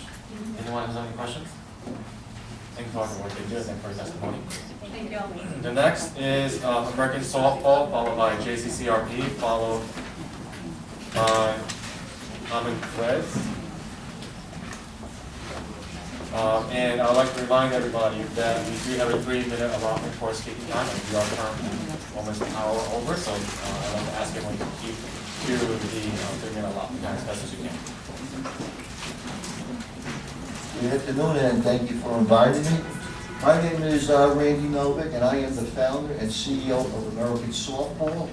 We have a very special softball program dedicated to teaching and fundamentals of softball to people who have autism and developmental disabilities. We are a 501c3 nonprofit organizations. Our players come from various group homes such as Bernard Feinson, Life Spires, Little Flowers, AHRC, Services for the Underserved, Unique People, YAI, Board of Education District 75, and NIFAX, which is the Autism Center in Howard Beach. Last season, we had over 125 players and continue to grow. Each year, we are invited by the New York City Board of Education to participate at a fair held at Francis Lewis High School for developmentally challenged students. The response is always terrific. Along with new students and our current players from various group homes, we are growing stronger each year. American Softball needs funding and is asking for $5,000. The funding will go towards buying uniforms, softball equipment such as helmets, softball gloves, which is baseball gloves, bats, softballs, trophies, office supplies, staff support, and scholarships. We are starting our 9th season. Opening day will be held on Saturday, May 9th at 10 a.m., playing every Saturday with our closing ceremonies to be held at 10 a.m. on Saturday, August 29th. We play at Vito Nicasio Field at Ozone Park. We strive to provide a program where each player gains the confidence from picking up a softball bat, hitting the ball, running the bases, and playing the field while interacting with each other through a non-competitive game of softball. It's priceless. This season, we expect over 150 players. It's a 16-week program, and we are a Queens-based organization. Most of our players come from all over Queens. We have an all-star game, we have a home run derby, We have the World Series, which all the players at the end of the season get a trophy, and also we have a big lunch for the players. It's a great program. There's nobody else doing anything like we do. Basically, we're an adult organization, but now we have teenagers with us. But the teenagers with autism have absolutely no place else to play because, unfortunately, the kids make fun of them. So we're growing and expanding, and I thank you so much. And if you have any questions, I'd be happy to answer. Thank you. Does anybody have any questions? Thank you so much for your testimony. Okay, thank you. Thank you for all the work that you do, especially for the special needs group. Next we have JCCRP, then Common Threads, and then we'll have LGBT Network followed by the Trust for Public Land. Thank you, Candace. You're allowed? All right. It's a long day over here, I guess. Away from Rockaway. You can start in 3 minutes. We have plenty of time. Got it. Good afternoon, everybody. Hello. That's the Executive Director, Moshe Brainstorfer. I'm Shane Gursky. I am a case manager at the Jewish Community Council of the Rockaway Peninsula, JCCRP. Since 1972, the JCCRP has been providing services on a non-sectarian basis to those in need and advocating issues of concern to the community. We aid in meeting the needs of the impoverished members of the Rockaway community by determining the nature and extent of their basic needs and methods of providing those needs. Of meeting those needs. The JCCRP is a one-stop shop to help any vulnerable, struggling, or underprivileged Rockaway or Queens resident with services in housing, crisis intervention, emergency food, staff enrollment, career coaching, youth mentoring, domestic violence assistance, medical insurance and Medicare enrollment, health and social services, Holocaust survivor services, the food pantry, and similar areas of concern. We are very appreciative toward former Borough President and current Queens District Attorney Katz and Acting Borough President Lee for their unwavering support in the past. Thank you, and thank you everyone on the dais. Please allow me to share a story that illustrates our successful partnership. Shirley and Izzy are a lovely couple who live in Far Rockaway. As an elderly couple, they live on a fixed income, relying on their Social Security, housing subsidy, and health insurance benefits to survive. One day, 6 months ago, all this came crashing down. Due to a high balance issue on bank account statements, Shirley and Izzy lost all of their benefits and were now facing eviction from their home. Devastated by this news, they came in to meet with the senior case manager at the JCCRP. Utilizing free legal services and intimate knowledge of the Medicare system, JCCRP case manager and director of social services Ellie Trachtenberg was able to restore all of their public benefits and save them from eviction. This was a very difficult task accomplished through experience, determination, care, and dedication. 2 weeks prior, Shirley and Izzy came into our office in tears of agony and pain. On that day, they left our offices with tears of joy. Hugging Elisheva, Shirley said, "You saved us. Thank you." This is one example of how we collectively are making a difference in the lives of vulnerable people in our borough. Honorable Lee, who has stepped out, you and your team are to thank for these services. This is one more proof that the Borough of Queens is the best place in the world to live. We are requesting funding for the following programs. Our Medicare Assistance Program, $35,000, and our Social Services Program, an additional $35,000. Thank you for your time, and we look forward to your continued support. Thank you so much. Does anybody have any questions for JCCRP? Yes. Again, Manuel Silva, Chief of Staff for Councilmember Donovan Richards. And on behalf of Councilmember Richards, I want to thank JCCRP for all the work they do. They support a lot of the constituents that come to our office and provide us their resource that we use often and partner with. And they have even come to our office and trained some of our staffers on housing assistance. So thank you, and we will continue to support you. Thank you. Thank you obviously to the councilman, to Councilman Richards, and to all the council members. We would not be able to do without his unwavering support and the partnership in the community with the council member's office. And I'd like to echo that. JCCRP has a well-rounded services that provide a resource for so many people, and I would like to also echo what Mr. Silva said, is that JCCRP is an invaluable service, and we do look forward to continuing with them. Thank you so much. Yes, thank you for your service. Thank you, Chairwoman. Yes. Thank you so much. Next, we have Common Threads.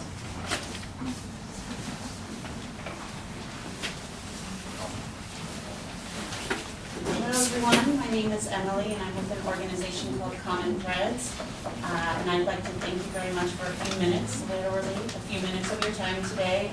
I'll be brief, but I want to thank you for the time up here. I am with an organization called Common Threads. We provide healthy cooking and nutrition education.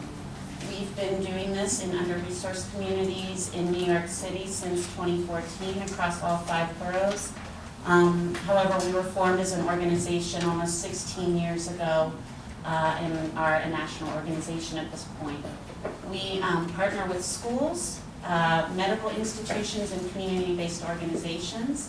When we partner with schools, we like to provide a wide range of programming, including in-school nutrition education, after-school cooking classes for children, family cooking classes, parent workshops, grocery store tours, and teacher training. We know when we can do it in this way that we have the greatest impact on improving nutrition knowledge and healthy behaviors and behaviors around eating. At Common Threads, we believe, and research supports, that wellness underlies success. However, many of our children and families do not have the proper nourishment they need for their continued well-being. 39% of our New York City children, kindergarten through 8th grade, are overweight or obese, and over 14% are experiencing food insecurity, which puts them at a 22% greater chance of becoming obese. So it's a real issue, and we know that obesity can lead to the onset of a lot of diet-related disease later in life, as well as other health issues. And also for children in particular, it can potentially lead to feelings of ostracism that can lower their school performance, and just not having proper nourishment overall can really affect a child's performance at school. We know from external evaluations and annual internal evaluations over the years that what we're doing is working.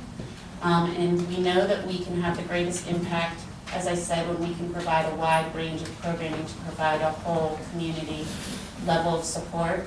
We are SNAP aligned and WIC aligned, so that means we are, one of the parameters under SNAP is that you have to be able to feed a family of 4 dinner for $10 or less. So we are not trying to teach fancy cooking. We're trying to work with our families to make it a reality for them with 5 ingredients or less from their local bodega, with recipes that are reflective of cultures around the world, to bring cooking more into the home with their children, making it an experience that is joyful and that brings families to sit down and eat together with nutritious food. I want to thank the Office of the Queens Borough President because we did receive support this past year, and because of that, we were able to bring some more of our programming to our partner schools in Queens. We have 6 schools, but we are not able to provide all 6 with all the programming that the schools want. So my buzzer's going to go, so I'll wrap it up to say thank you again for your past year of support. We're asking this year for continued support and to possibly increase that gift from $7,500 to $15,000 so that we can provide all 6 of our partner schools with the programming that they're requesting. Thank you. Any questions or comments from the board?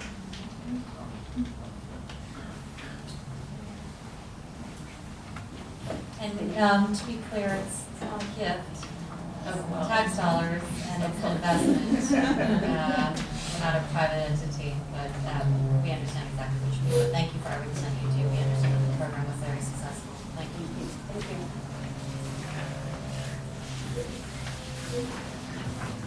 Up next, David Kilnick of LGBT Network, followed by Kuros Maksudi of the Trust for Public Land, followed by Cynthia Moore of Visiting Neighbors. Hi, good afternoon. Good afternoon, Borough President Lee, Budget Director Lee, and Councilman Drum, Councilman Holden, and everyone else representing the other council members and community boards. My name is David Kilnick. I'm President and CEO of the LGBT Network, and we're very appreciative of the Queens Borough President's Office support in the past. So what I want to do is just tell you a little bit about the organization, a little bit about the numbers, and then talk about our request for this year. So we've been around for 26 years providing life-saving services. Our mission and mantra is to help people be themselves, stay healthy, and change the world. And there's a lot of changing that needs to happen. There are so many services that we provide to tens of thousands of LGBT families in the borough. And I just want to mention a few and then focus in on our ask. We provide youth programs, youth leadership, education programs in the schools, services to LGBT immigrants, services to the transgender, nonconforming, non-binary community, HIV/AIDS testing and support, victim support and advocacy for those victims of domestic violence and hate crimes. We put on a Get Justice Summit, which I'll talk about a little bit. We have a coalition, community building, community organizing, cultural arts, health insurance enrollment, and Pride Night with the Mets, right here at, I was going to say Shea Stadium at Citi Field. By the numbers, just this past year, the LGBT Network Queens Center provided trainings and workshops in 87 different schools in Queens, reaching tens of thousands of students and faculty. We also were in a total of 163 New York City schools in this past year. Our campaign, we do a National Coming Out Day school awareness campaign where people come out for safer spaces.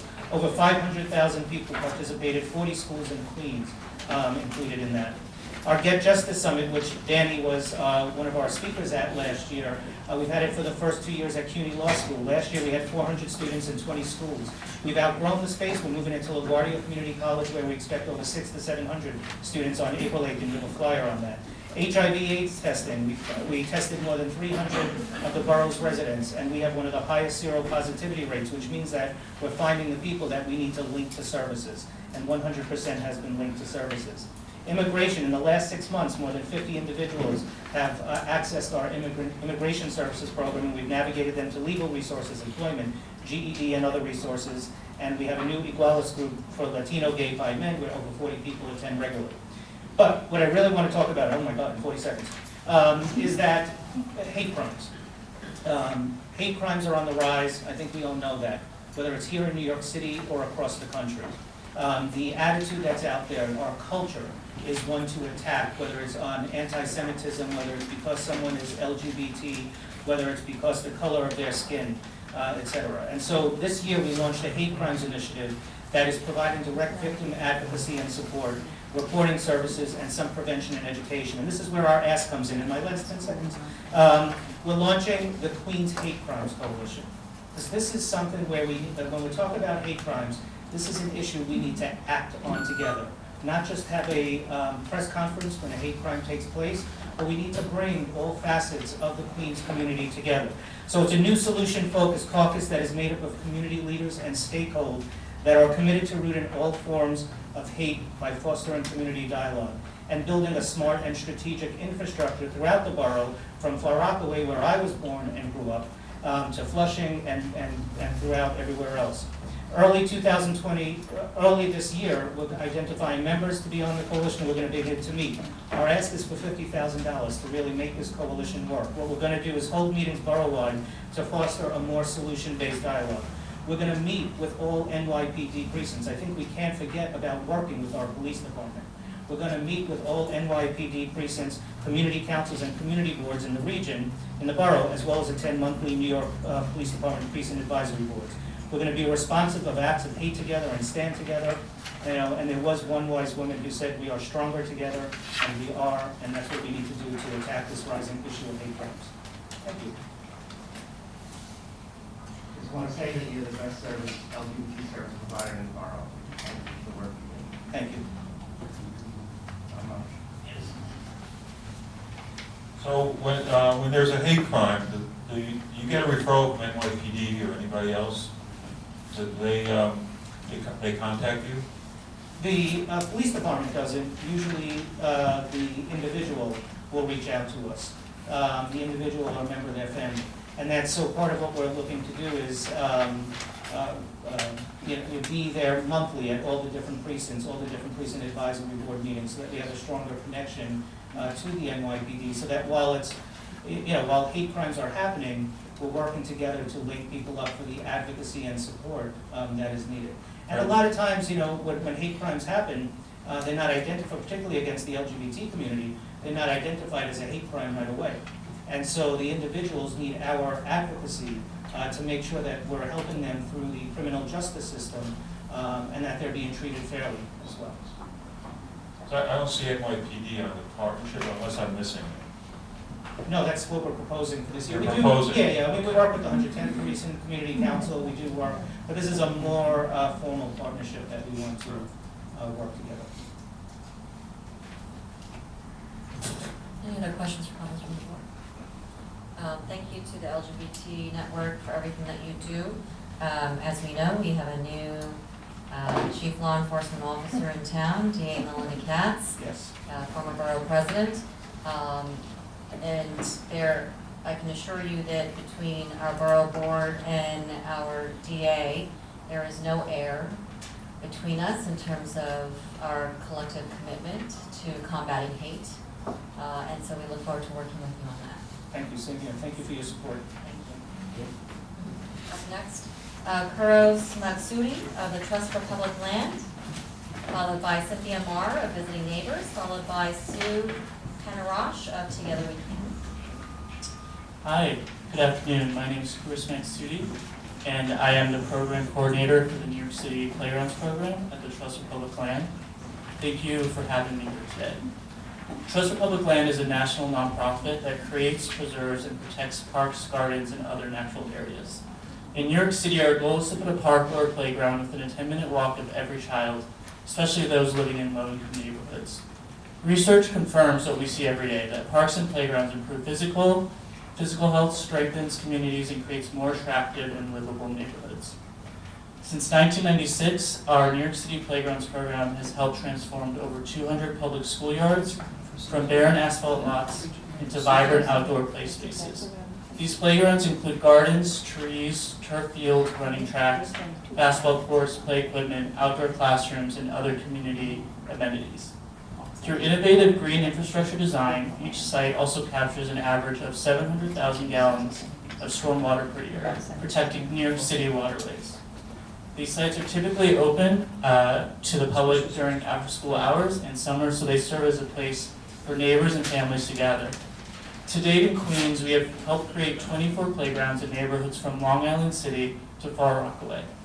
Currently, thanks to the former borough president Melinda Katz, Councilmember Adrian Adams, Councilmember Daniel Drum, and Councilmember Konstantinidis, we have one site in construction, PS 84, which is in Ditmar Steinway, and we have two other sites that are in design.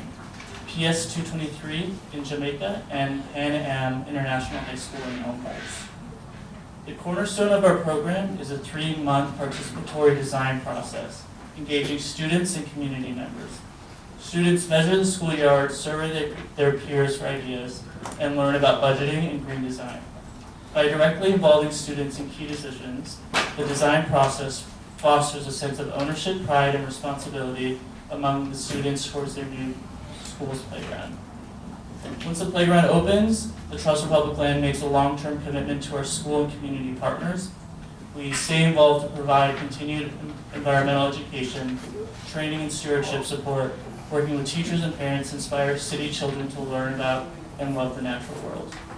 The Trust for Public Land raises private funds to cover soft costs of the project, which amounts to approximately 1/3 of the total project cost, and is used to help cover the landscape architect, staff time, and a 10-year stewardship and repair fund.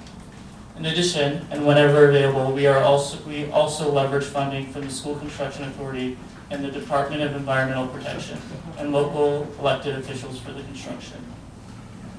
We have recently identified one schoolyard in need of improvement in Queens. It's PS 178 in Hollisville. We would be grateful for your support in bringing our program to the deserving community. We welcome the opportunity to discuss this project in more detail. Thank you. Thank you. Any questions or comments from the board?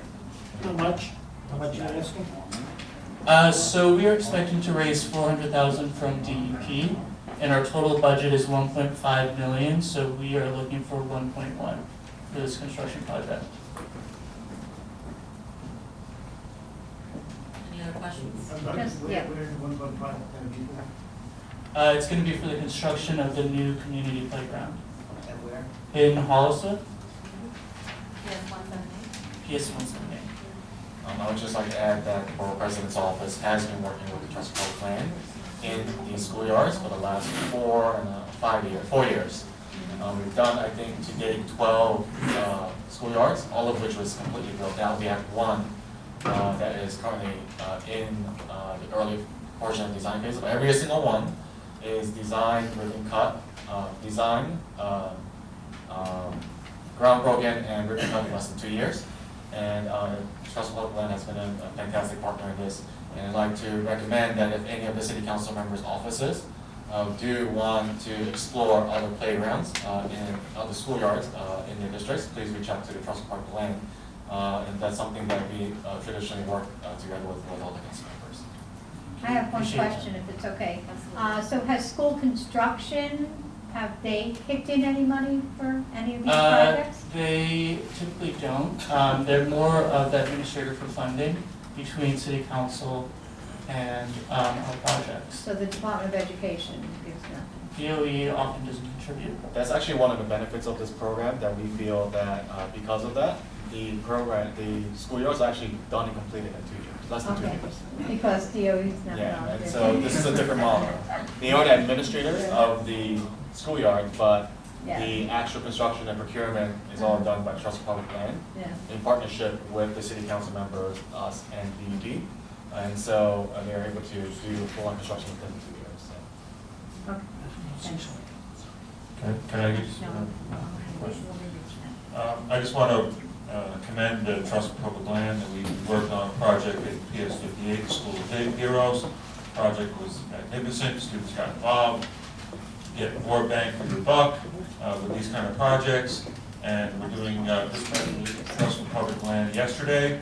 We're going to do another project at IS 73, which again is a partnership between the School Construction Authority, private monies, Trust for Public Land, and certainly the council, city council. So, and the project happens very quickly compared to, I don't want to mention them, but compared to some of the other things that we go down. But this happens within a year, which is wonderful. So keep it up.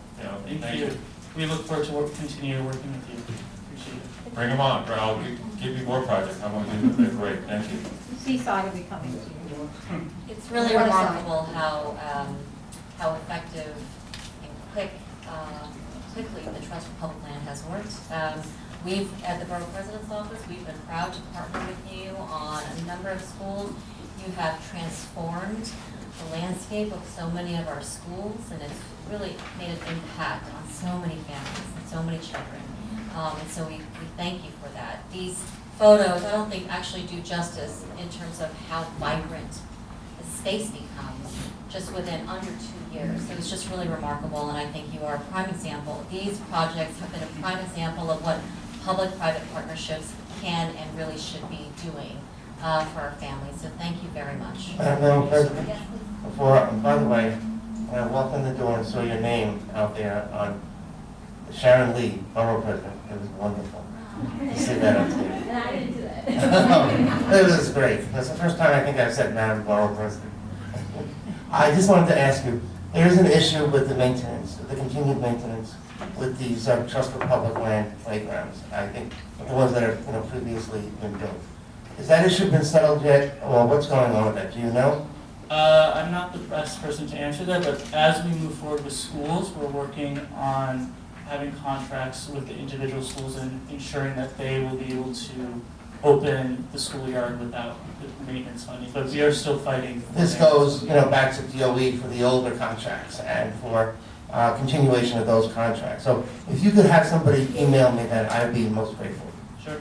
Okay, and thank you. when you do, if you can CC us as well, we'd like to know, thank you for bringing that up, Councilmember, especially the follow-up and the continued maintenance, not just the ribbon cuttings. course. Thank you for that reminder, Councilman. Great. Thank Anything you else? so much. Great work, thank you. Thanks. you, Elaine. Cynthia Maurer of Visiting Neighbors, followed by Sue Panarach of Together We Can, followed by Lei Jing Shur of Caring Kind. Let me just scratch this. I think my voice will carry. Hi, I'm Cynthia from Visiting Neighbors, and our program has been around since 1972. Basically, our mission is this, in a nutshell: keep older adults at their home, independent as long as possible, keep them out of nursing homes. Financially, it just makes sense. It doesn't make sense to spend money on putting seniors in nursing homes if they don't need to be there, but they need support services in order to do it. In 1984, with the help of Karen Asselins, God bless her for all her support, we helped form the Forest Hills version of that program, where designated volunteers in these communities would go and do friendly visiting for a few hours once a week. Sounds like a nicety, but it's much more than that. It's a pair of eyes and ears to watch on seniors who basically have nobody. Hard to imagine a city like New York, people could have nobody, but a lot of our clients do not have people who they can depend on, or worse, they have family members who don't care and don't want to be involved.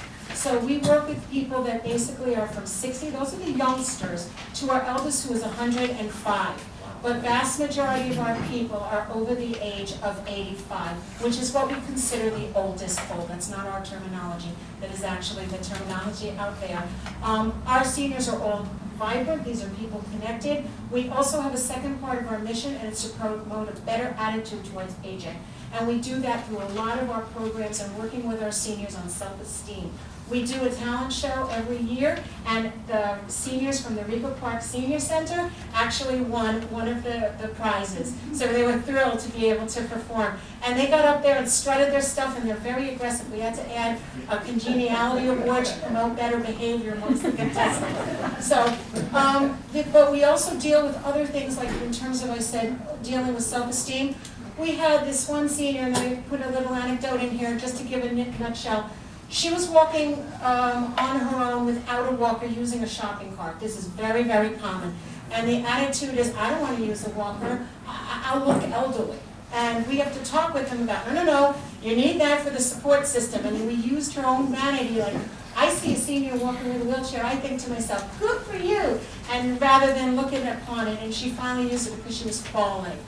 Our seniors are determined to stay home, but our outreach is much greater than just the Forest Hills area. We also do caregiving support for the entire borough. So when people have an issue, and we are seeing more and more, because more of us are baby boomers, are working with seniors ourselves. You have an elderly parent that needs help, and you don't know where to turn. Yesterday I got a call from a daughter saying, I don't know how to tell my mother she can't drive anymore. She's forgetting sort of her left from her right, and she's having vision problems, and she's in complete denial. Last year, we worked on a manual, a book. It took a lot of effort, and it is basically working with caregivers to ask those difficult questions to talk about it. It's one thing to need a living will. It's another thing to be able to talk to somebody about this. But we need the support from the Borough President's money. We desperately do, because we are volunteer-driven, and that money helps to pay for printing to get out all this information. And it's basically there to support all of us, because if we're all lucky, we'll become one day, and we'll be able to stay in our own homes and not be forced out of them. Thank you very much. Thank you. Any questions or comments from the board? Yeah. Thank you for what you do. It's really critical. It's probably an understatement. That last bit of independence that we can hold on to for as long as possible really makes a difference between holding on to our dignity and forfeiting it. So thank you for what you do for our families. Dignity at home is the best way to go. And we too have seen a change. We now have to include on our volunteer application non-binary, and we've also included in our senior application how I identify myself. This is not because this just came up now, this has always been, but there's more of a self-acceptance and awareness, and that's what's a friend? We are friends, that's what we become, so that people can be free to be themselves, and that's the way we should all be living. Thank you. Thank you for what you do for the borough. $5,000, please. Thank you. Sue Panarach of Together We Can, followed by Jane Scher of Karen Klein, followed by Leo Goldberg. No, Leo Goldberg is a no-show. Taskia Rahman of Coalition for Asian American Children. Hi, thank you so much for having me here. My name is Sue Panarach, and I'm here representing Together We Can. Unfortunately, our founder can't come. She actually got into a car accident a few weeks ago. So Together We Can is a nonprofit 501c3 volunteer-run organization that services the neighborhoods of Jackson Heights, Elmhurst, and Corona. We do referral services, which means we refer clients, residents, to different organizations that they might not know about, or they might have trouble connecting to because of language barriers, or they might just need some handholding to have some, to show some initiatives. We also have a youth group, the Youth Building Community Group, which runs every month on Thursdays, and the youth group is slowly expanding, but it's making a great impact. And we also have our community coalition.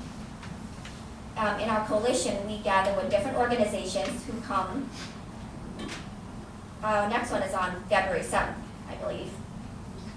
So with our coalition, we have different community members and different organizations come in, and we all just gather together. There's always food, and people talk about problems in the community and ways that they can help the community. Everyone is invited, by the way. So through our coalition, that's how we build our referral program, because we connect with these organizations, we build a relationship with them, and that's how we know that they're reliable and they're trustworthy and that they'll help our clients. And that's how we build the community and build our relationship. And with our youth group, which is the main one, I've really seen them grow, like from being very sheltered and shy to being more empowered and more confident and very curious. And we're asking for $5,000 for the resource and referral program, the Youth Building Community Group, and for our community coalition. And these funds will go towards food. We always have food at our meetings, because that's, not to say that's how we get people to come, but we want people to enjoy themselves. We want our youth to enjoy themselves. We want to do incentives for them. We want to give them little gifts. We want to give our volunteers gifts just to thank them for helping out. And we want to do, we want to do wonderful things with our youth. We want to send them to places, enrichment activities, and just, we also want to cover funds that the organizations that we partner with don't cover, because other organizations might have criteria or zip code requirements, and so we need that funding just to, cover the cost. Maybe it's food or Metro cards to get people to and from job interviews or to our group. Anyone have any questions? Any questions from the board? Comments? All right, thank you so much for delivering your testimony in person. Thank you. And thank you for what you do for the youth of Queens. Wei Jing Shi of Caring Minds. Good afternoon, everyone here. My name is Wei Jing Shi, and from Caring High Alzheimer. This is my second time to join the hearing, but I'm so lucky can stay here to do the testimony. Caring High, we were Alzheimer Association New York City chapter, but in 2015 we disaffiliate with the chapter. But we made the service to the community. I want to show some numbers to everyone. Alzheimer dementia is a different, very, very special disease for everyone. It is not like stroke, not like cancer. People, when we involved with this, your memory is totally lost, and then your behavior is changed, and then emotional disturbance, and then also develop like the violation. So a lot of issues with this family, this type of the family. I am the social worker. Every day I deal with the different cases. I learn a lot, and then I feel very, very touched about the caregivers. Caring Kind, we provide the service to this Alzheimer's community for more than 30 years. We are the expert in the New York City, not only in the New York City, it's the whole country. We have social workers, we have like the people trained by this disease. And also, why we ask for the funding from the Queens Borough.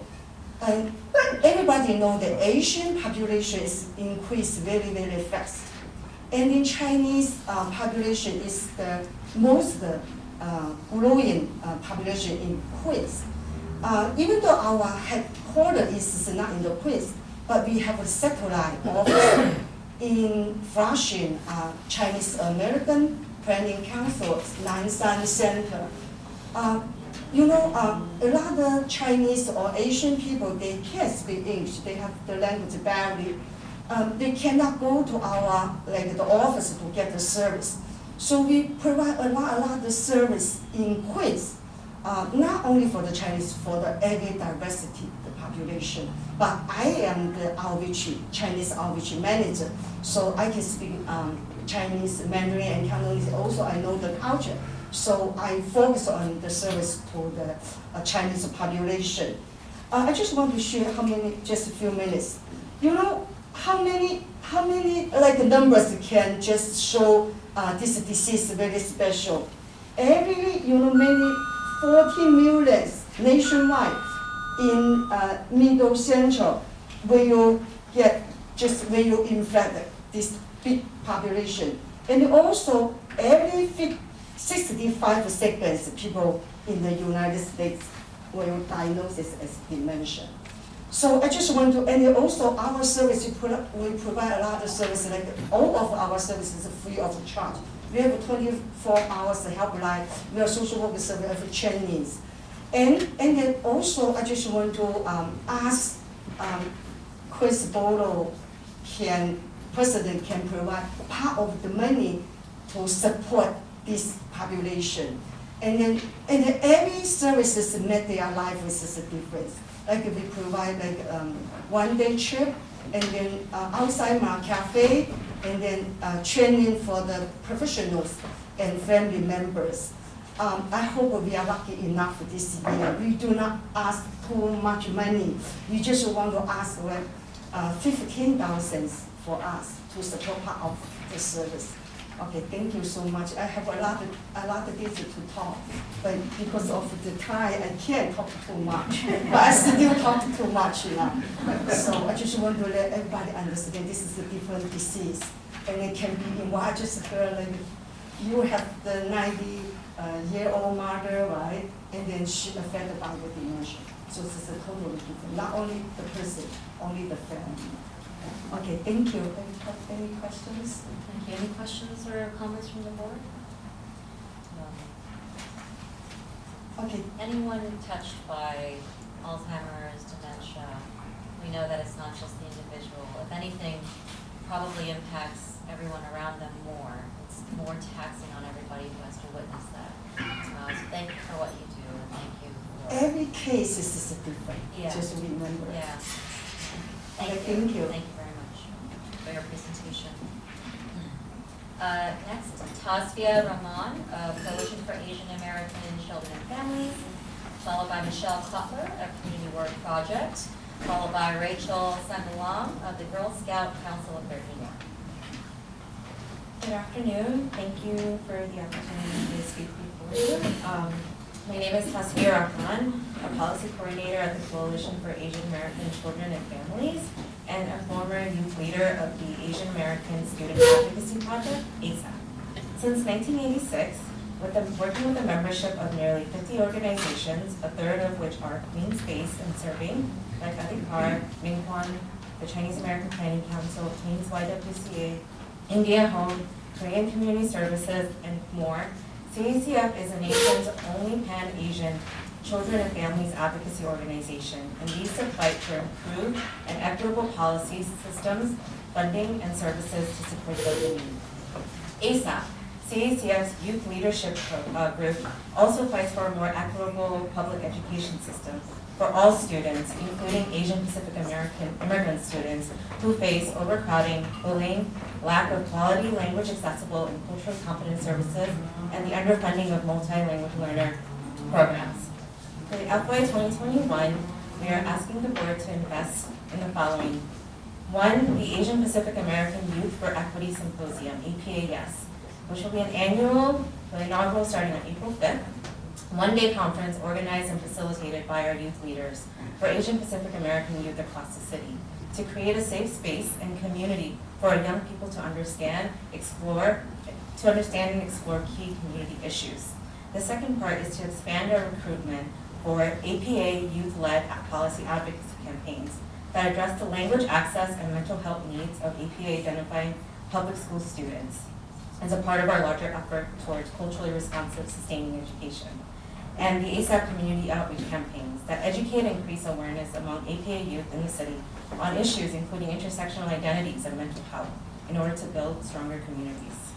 In ASAP, APA youth learn critical skills in leadership and advocacy, as well as about APA history and community building in order to create a network of young APA social justice leaders. ASAP youth leaders develop both grassroots and system-level and education issues in the school system. As the only Pan-Asian student advocacy group, our youth are in the best position to represent local education issues in Queens and citywide policy-making spaces. They have done this with the support of many Queens elected officials, many of whom are on the board today, such as Council Members Drum, Koo, Kosowitz, and others. ASAP offers opportunities for youth to build a community where they are no longer ignored and misrepresented. And it's also a leadership pipeline. Past ASAP youth leaders have gone on to work in city council offices, the mayor's offices, and various departments of New York City. Many, like me, have also continued to advocate for APA communities in their schools and across the city, especially in Queens. Thank you. Thank you, Ms. Ramon. Any questions or comments from the board? 10,000. Any other questions or comments from the board? Wonderful. Thank you for everything that you're doing for our young people and for the community.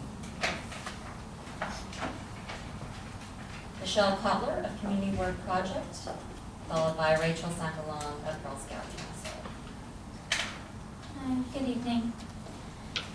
Light the night, make history, feast on dreams, make the world stand, fill the room with who we are, our talent, brimming the story yet to unfold. These lines were collectively written by 6th graders at IS 126 who turned their words into a mural that celebrates the talents of students who, when given the opportunity, rise. May we all make positive history and feast on dreams in Queens. Queens is a borough that inspired me to create Community Word Project 22 years ago. Community Word Project believes that all children want to learn and not all children learn the same. Many young people are written off as failing because they learn differently. Community Word Project uses the arts to engage all learners while developing creative and critical thinking skills. Many of our students struggle with writing, which means many of our students do not have the tools to articulate their ideas. We train and send writers and artists into after schools and struggling public schools for 15 to 25 weeks to work alongside classroom teachers to improve literacy and develop social emotional intelligence. Many of our students struggle with, we see results. Our students' academic writing has increased up to 35% from being in our programs. We know that writing is critical to being heard. We know that writing develops voice. Community Word Project has provided a space for student voices to be heard and magnified, a space for building community, a space where students know they aren't alone when they're dealing with big issues in their schools, their communities, and their homes. In Queens, we know the power of being heard. Voice and literacy is critical. We currently work in Councilmember Constantine's, Kosowitz, Longman, and Van Breimer's districts, working with 8 schools, Zone 126, and the Young Women's Leadership Network, serving nearly 400 K-12 public school students. Long Island City High School, PS 171, PS 85, PS 17, IS 126, PS 220, Jamaica Twills, and PS 111 are the schools we proudly work with. We are requesting Queens delegation support in the amount of $15,000 for the expansion of 2 projects. To grow our civic dialogue through technology and the arts project, when we work and pay high school students to further develop their voice, their positive engagement with technology, and their ability to reach larger audiences with their visions. The project features career and college exposure, giving high school students in Queens the opportunity to learn more about working in New York City's growing tech industry as well as taking students on college visits to campuses where their creativity and their civics can thrive. We also want to use the partnership with Councilmember Constantinides and District 22 principals as a model for expansion within other districts. This model has us working to expand within a district to neighboring schools to deepen impact in a community. Thank you for this opportunity. Thank you. Any questions or comments from the board? Thank you so much for your presentation, and thank you for uplifting voices throughout the borough, for our families. If we're not heard, we just don't matter. So thank you for making that happen. Thank you for giving me the opportunity to raise voices with you. Thank you. Next, Rachel Sangalong, Girl Scout Council of Greater New York, followed by Dorothy Brown, Boy Scouts of America, Greater New York, followed by Cottrell Lewis of Habitat for Humanity. Good evening, and thank you for your time. My name is Rachel Sanglang. I'm the Director of Institutional Partnerships of the Girl Scouts of Greater New York. And tonight we're seeking funding in support of our Troop 6000 initiative here in Queens. Troop 6000 is the Girl Scout troop specially designed to serve the thousands of girls living in the New York City shelter system. Each week, Troop 6000 meets in shelters across the city led by trained troop leaders, women who are also living in the shelter system, many of them themselves Troop 6000 mothers, and community-based volunteers. As members of Troop 6000, girls attend weekly meetings where they are given time and space to develop a supportive network and benefit from a sense of consistency, which is essential during this critical time in their lives. As part of the traditional Girl Scout experience, they're also given the opportunity to earn badges on topics like STEM, financial literacy, and civic engagement. They go on field trips, participate in a cookie program, and even go to Girl Scout camp in upstate New York, and all of that is free of charge to our families. Our Troop 6000 initiative was launched here in Queens. The first troop meeting was at a shelter site in Long Island City in February 2017 and served 22 girls. Since then, we've been heavily invested in expanding access to Troop 6000. Through our recruitment and expansion efforts, we are now operating in 20 shelters in all 5 boroughs, and we are serving 507 girls and 266 women throughout the city. Currently in Queens, we have 4 Troop 6000 sites. They're located in East Elmhurst, Jamaica, Long Island City, and Astoria. And there are a total of 83 members. That includes girls and adults. But we know that there is opportunity to expand much more. At this time, our priority remains to further expand program access. There are approximately 23,000 children living in the New York City shelter system, and that includes approximately 12,000 girls. We believe every girl should have access to all the benefits that Girl Scouting has to offer, and our goal is to reach more girls and women living in the shelters in fiscal year 21. That is why, at this time, we are seeking funding to expand Troop 6000 in Queens, requesting funding in the amount of $50,000. This would fund full membership for participating girls and women, and that includes the annual membership fees, vests, patches, activities including their trip to camp and council-wide leadership workshops that are central to the Girl Scouting experience. This also includes adult education workshops for our troop leaders, and also the portion of time by our dedicated program staff for recruitment of girls and women and overseeing partnerships with shelters, maintaining and outreach throughout Queens. Thank you for your time. Thank you. Any questions or comments from the board? Yeah, Yes, please. what does the Department of Homeless Services provide for you? We have a partnership with the Department of Homeless Services. We work with them closely to be able to then work with the shelters themselves. They provide funding and also personnel support. What percentage of the funding, your budget? Percentage, they provide, at this time, I believe about 50%. I'm sorry? At this time, they provide about 50% of funding for the program. 15,000? Because I couldn't hear. 50%. Oh, 50%, I couldn't hear what it is. Are you in the, you're not in Pan Am shelter in Elmhurst? No. Okay, that's a very large one. You might, if you could, you can go in there, I might be willing to talk to you about funding, because that is an underserved shelter. Absolutely. Okay? Definitely. All right, thank you. Yes, thank you. Any other questions or comments from the board? Wasn't Councilmember Van Bramer involved with, I vaguely remember a news story a few years ago? Yes, he was involved with, I believe, the creation settlement, working with the Girl Scouts. He was formerly homeless. I imagine he would say he wish he was a Girl Scout at one point. But with the program helping bring it to Queens, Long Island City and Astoria specifically, and we love the work that y'all are doing. Yes, yes. Councilmember Van Bramer was essential to the launch of the program, and we are so grateful. And just for clarification, so the request for $50,000, is that across the delegation, council members and the Borough President's office, or is that solely the request for the Borough President's office? Yes, that is across the delegation. Thank you for everything that you do. We know that homelessness is not bound to a particular district. Absolutely. And just like you said, that consistency can just make a world of difference. So thank you for all that you do for the Borough families. And thank you so much. Next, Dorothy Brown of Boy Scouts of America, Greater New York Councils, followed by Patrell Lewis of Habitat for Humanity, followed by Manuela Zamora of New York Sign Corps. So, I'm Dorothy Brown, but I actually wanted to introduce my colleague Nisha Joseph, who actually runs the Scouting program that we are discussing. Good evening, everyone. My name is Nisha Joseph, and I am the Assistant Director of Field Service for the Boy Scouts of America, Greater New York Councils.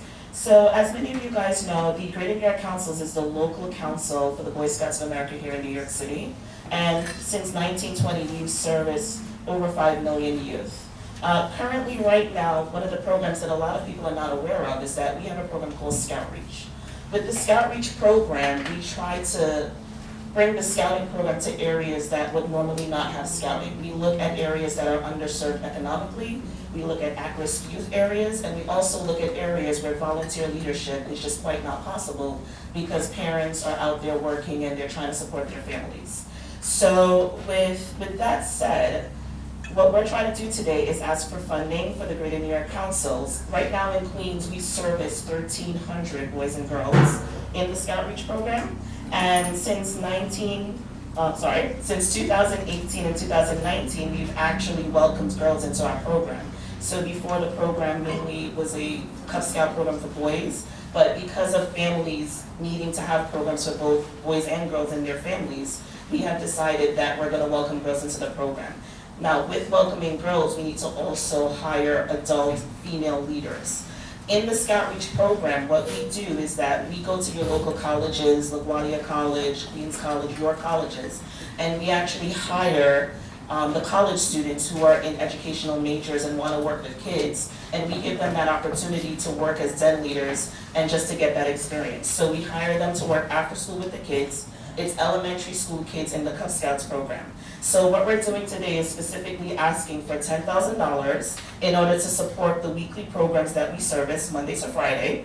And in our programs, so we're in Flushing, Corona, we're also in Elmhurst, and then we're also trying to expand the program into other areas in Queens. Is there any questions? Any questions from the board? Yes? Yes. Do you partner with any of the after-school programs that currently exist in many of the elementary schools to establish groups there? So yes, well, not specifically in Queens, but we have a partnership with the Harlem Boys and Girls Club, and we are also open to any partnerships that's necessary. So, yeah, but for example, the school I work in, we have an after-school program that's funded by Catholic Charities. Okay. So have you reached out, because they're always looking for additional clubs and opportunities for the kids during the week to try and partner with some of those after-school programs where you have a captive audience, they're there 5 days a week, they're there all summer, and you get the space free and probably some of their staff could become the scout. Well, thank you so much for that, we'll look into that, Elisa. We're also asking for the funds so that we're able to expand the program, and that also, we send a lot of kids to summer camps in the summer. We subsidize some of that cost, We also do weekly activities such as bowling trips. We take them out of the city so they can see what it's like to do something different, like shoot a bow and arrow, and just kind of learn how to develop their social skills in the program. Any other questions? Okay. Thank you for what you do for the Borough families. Thank you. Carl Lewis of Habitat for Humanity, followed by Manuela Zamora of New York Sun Works, followed by Danica Stewart of Reading Partners.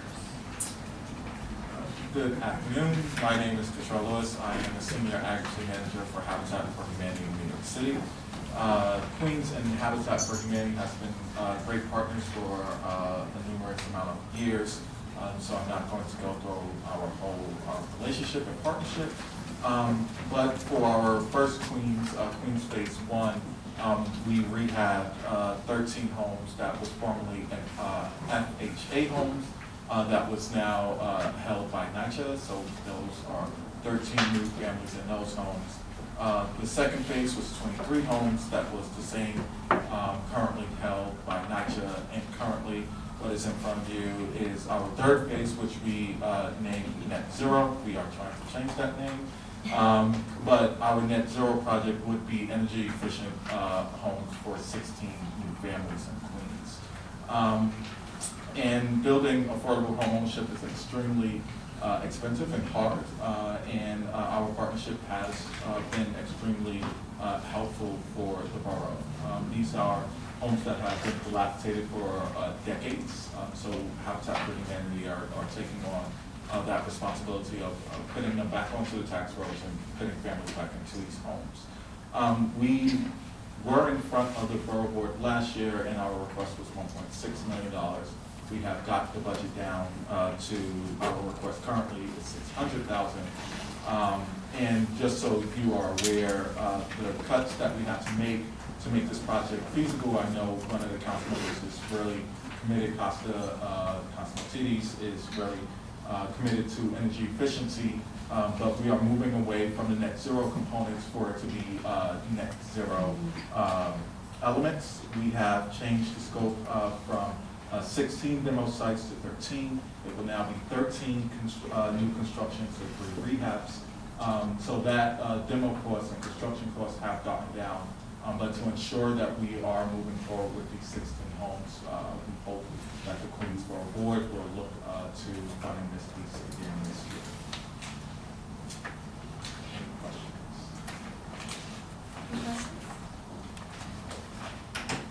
Great, thank you so much for your presentation and for your patience. Thank you. Thank you, and thank you for what you do for the Borough families.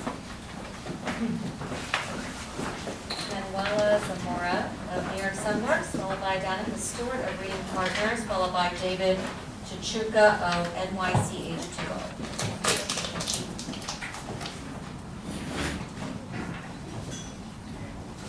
Hi, hello. I'm Manuela Zamora. I'm from New York Sun Works. Thank you for having me today. New York Sun Works is a not-for-profit organization that builds hydroponic labs in schools from kindergarten to 12th grade. So we bring a new way of learning science, all STEM actually, and sustainability into the classroom. So what we do is to partner with the schools to design a new classroom, bring this technology, several settings depending on the school, the age of the students, and also provide training for the teachers. Our curriculum that covers the state and the New York City mandated standards, aligned with the new curriculum supported by the DOE also. And we provide maintenance and support throughout the year. So this is really a new way to bring STEM into the classroom and to prepare our students for the challenges of sustainability challenge of the future. It really is about climate education. We are currently in 21 schools in Queens. We are going to build 8 schools this summer. They are fully funded already. And we have 9 new schools in the borough that are seeking funding. There's 2 ways that we work with funding. Capital funding needs to go to the installation, the building of the new labs, and discretionary supports the programming throughout the year. In the back of the handout, you'll see the schools that are seeking funding and the ones who have already been installed and where we are working currently. And the ones that are fully funded, they don't need any support. This initiative is currently in 130 schools in the 5 boroughs, and we have results and assessment to prove the student engagement, but also the teacher engagement. The teachers are really, really excited about the hands-on and the different way of teaching in the classroom, engaging all the students throughout the year. The curriculum is specific per grade, so it covers an entire year of science, and again, as I said, it really is aligned to the New York City and the New York State science standards. This is a short abbreviation of everything we do. I don't know if you have any specific questions. Thank you for that presentation. Any questions or comments? Okay. And the funding in the 21 schools, how has that been funded in the past? It's been a different sources. Some has come from council members, other funding has come directly from STEM, the STEM, DOE STEM office. Some funding comes from the DOE, the principal's budget. We've secured sponsors, so some private funding that has go directly to the schools. And that's usually to underserved communities that don't have parent involvement and they can't have all the, support to get the public funding around. There was also funding from some areas that Miguel Velasquez supports with STEM programs. So it's really a mix from everywhere. Yes. So we would love to have the borough supporting the capital funding part that is very crucial. Just to say, as I heard comments before, the installation happens within 6 months. So usually we build the classrooms are renovated within a month over the summer, and we take, well, all the administrative aspects happen before, that's why, but it's really within 6 months. So for us, it takes less than a month to install all the systems and start training the teachers. Usually our classes are installed over the summer and they are ready in September. I think that the program is very attractive, obviously. I'd like to hear more about how they've been doing in the 21 schools. Yes, yes. But this is great. Thank you so much for the presentation. And having this part of curriculum and education, it's not just the students, but they teach it to their families, right? Yes. Everyone else in their boat. So, Exactly. that's really great. Thank you very much for what you do for the Borough families. Thank you. Danica Stewart, Reading Partners, followed by David Chichuka of NYCH2O, followed by Antonia Janau of Make the Road Equal. Good evening, everyone. My name is Danica Stewart, and I am the Development Manager for Reading Partners, a literary nonprofit that provides low-income struggling students with one-on-one tutoring. I'm honored to speak to you about an organization that I believe in wholeheartedly and which has had a profound impact on many public school students and community volunteers. But first of all, I'd like to thank Borough President Sharon Lee, Budget Director Richard Lee, and everyone else that's here as well, in addition to Councilmember Adams, who's been an incredible supporter, and members of the Queens delegation for helping us create a space to speak. Reading Partners currently serves in 4 Queens schools, PS 33, 40Q, 48, and 160. The literacy crisis has dire consequences for our students and society. With 12.6 million kindergarten through 5th grade students living in poverty in New York City, and 79% of New York City students unable to read proficiently by 4th grade, thousands of New York City students are at risk of falling through the cracks. In each school with which we partner, Reading Partners transforms a dedicated space into a reading center where we recruit and train community volunteers to tutor students anywhere from 1 month to 2.5 years behind in their reading proficiency. Reading Partners is invested in helping to empower our students and communities who need it the most. A private tutoring session can cost up to $100 per hour, which is a luxury that many cannot provide. Reading Partners spends an average of $1,100 per student. For that amount, our students receive about 55 sessions, one-on-one sessions throughout the year. We serve in 4 public schools in Queens, and last year our 4 reading centers enrolled a total of 215 students. So we are working directly with school partners and neighborhood organizations to create a whole school strategy in which everyone who interacts with our program will see and feel the benefits. Community partnerships are critical to our success. Through the FAO Schwartz Family Foundation, we currently have an FAO Schwartz Fellow supporting school impact work directly in Queens. We have fostered and maintained strong community partnerships with organizations such as the Queensborough Community College, St. John's University, York Early College Academy, and South Jamaica Reads Initiative. The Reads Initiative allows us to build our families and community engagement by holding monthly meetings for community members to learn more about literacy and other family services provided, like reading partners. Through these partnerships, we've been able to recruit and provide additional support to ensure stronger results. Our tutors from these partnerships alone have provided nearly 1,000 sessions since we began tutoring the 2019 to 2020 school year. In the past 9 years, Reading Partners has made a profound impact on the schools and communities we serve. With funding support from FY20 from Councilmember Adams and the Queens delegation, we were able to support programming for our Queens program and provide virtual and in-person training for our community volunteers to better serve our enrolled Queens students. In addition to this funding, it allowed us to provide 2 family engagement events in Queens for parents to see our program in action and learn skills from a trained PhD educator. We are asking for your continued support across the borough at the $40,000 level to make it possible for Reading Partners to continue serving, strengthening, and deepening our support and impact in the Queens community.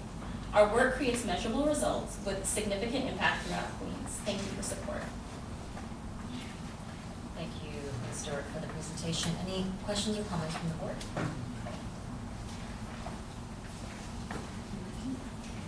Thank you for your presentation, and Thank you so much. patience.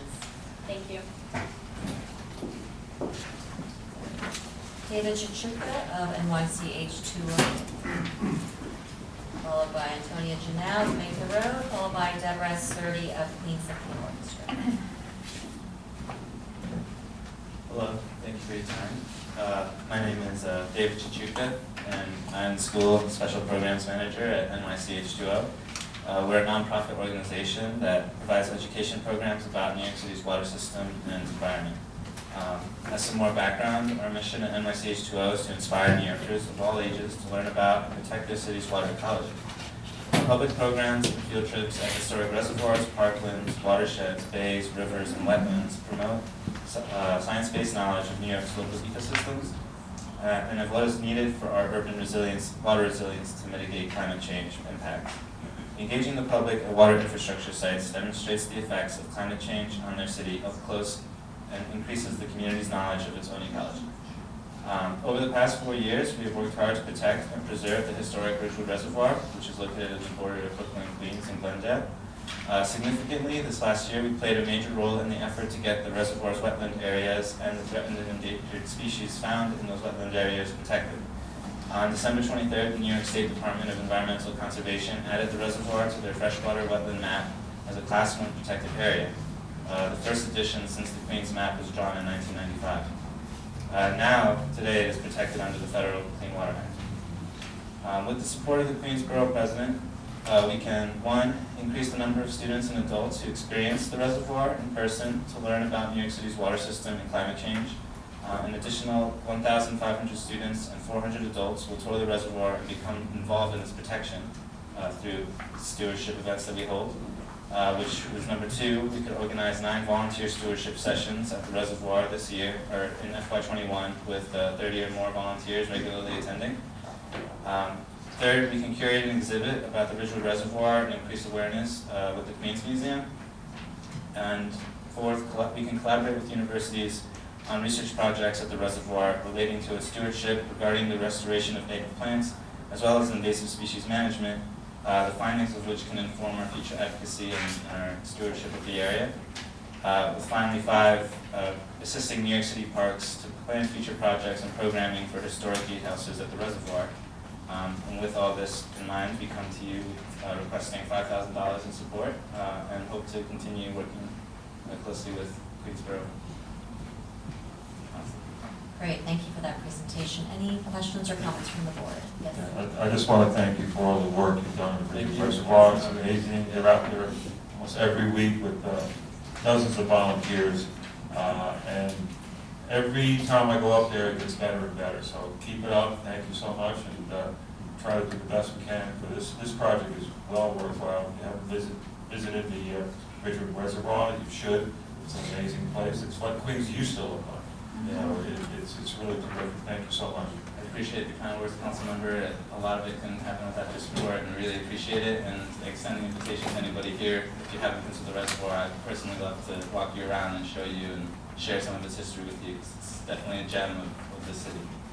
I'd like to take you up on that I'd love to, at yeah. some point, but that was a strong words of endorsement from the councilman. But thank you for everything that you do. The importance of preservation, conservation, education has never been greater. So thank you for what you do. Thank you for your time and attention. Antonia Janelle, Make the Road, followed by Deborah Sturdy of Queen Symphony Orchestra, followed by Akriti Kanal of Adhikar. Good evening, everyone. My name is Antonia Janelle. I'm the Director of Operations for Make the Road, New York. I want to take a moment to thank the entire Queensborough Board for this opportunity to share our critical work within New York's most immigrant-dense borough. Make the Road New York is the largest grassroots immigrant organization in New York City, with a membership of over 24,000 low-income individuals. We have over 20 years of experience building dignity and justice for New York's communities of color and working class families. We accomplished this largely through community organizing, policy innovation, transformative education, and survival services. On behalf of the entire membership and staff, we would like to extend our gratitude to Council Borough President, Council Member Drum, Council Member Moya, and Council Member Van Bramer for the critical support in helping us break ground in our new community building that's going to be over 24,000 square feet. This center will be an important hub for community members to access service as we face increased threats from this federal administration. We're excited to begin construction within the coming weeks and open our doors in May 2021. Our communities are here to stay, and our new center will further cement this fact regardless of the current and new obstacles thrown our way. This past year, we have also continued to increase our service capacity. More than 400 people visit our Queens Center every day for community meetings, adult literacy classes, legal services and health services, job counseling, campaign planning, and much more. Today, I would like to focus on two specific programs for budget requests, which play a key role in our overall strategy to defend families and uplift entire communities during these trying times. The first program is our Education Justice Project. Through this project, we work to relieve public school overcrowding, expand college opportunities, and support parents and students in claiming a bigger voice in their education. Our Parents Committee has been essential in this effort and continues to work tirelessly to expand and implement culturally responsive education curriculums. Through this project, we also focus on pushing and increase anti-bias training for our educators to end the school-to-prison pipeline that continues to plague our Black and Brown communities and youth. This project continues to play a key role within our overall strategy to inject equity and dignity for all youth in Queens and throughout New York City. The second program is the Deportation Defense Project, which provides a critical outreach and legal services for our communities in the face of anti-immigrant policies and action. Our legal team is very well known for its representation of our communities, and we would just like to be able to further offer these programs in the communities we serve. Thank you for your time. Does anybody have any questions? Thank you, Ms. Janelle. Any questions or comments from the board? Yes. Question, what's the ask, how much? So the ask is $150K for the Deportation Defense Program and $50K for the Education Justice Program. is that all for the Queensborough President's budget, or I think, I'm not in the, speak, in all honesty, I'm not in the, our development, but my understanding is all from the Queensborough president. And so it's additional resources, I presume you can't be operating under. Yeah, exactly. That amount. So additional resources are requested of the Queens delegation separately? Is Yeah. that what's happening? Any other questions or comments? The deportation defense project, how long has it been active? My earliest memories of the deportation defense program was when we released our manual, and that was about 3 years ago. But we've been doing immigrant defense work as long as I can remember the organization existing. Can you give me a sense of how many folks you serve, regardless of the outcome of the deportation proceedings? So I would say that from our legal department, and most of the cases have an immigration aspect to it in one way or another. I would say around, I wasn't reading with the numbers. It was around like 500 families. In the past 3 years? In the past year. In the past year. And this would include like DACA work and any, like all rounds of immigration. So not necessarily deportation specific, but immigration related? Well, sometimes they come in for one thing and then they find that the family has somebody that has like another need, so they'll kind of like intersect. And is that number, the 500 in 2019, is that higher than the years prior? Oh, yeah.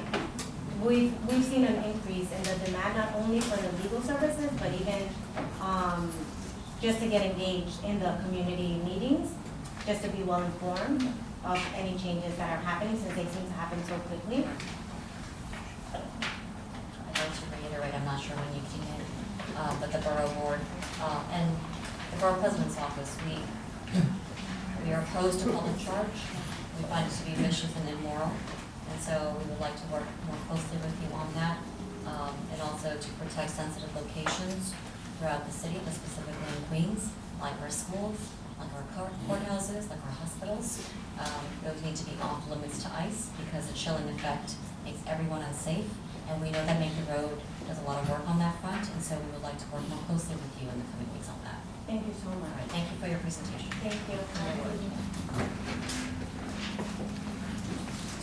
Deborah Surti of Queens Symphony Orchestra, followed by Akriti Kanal of Adhikar, followed by Armando Moreno of Mestizo Dance Incorporated. Good evening. My name is Deborah Surti, and I am the Executive Director of the Queens Symphony Orchestra.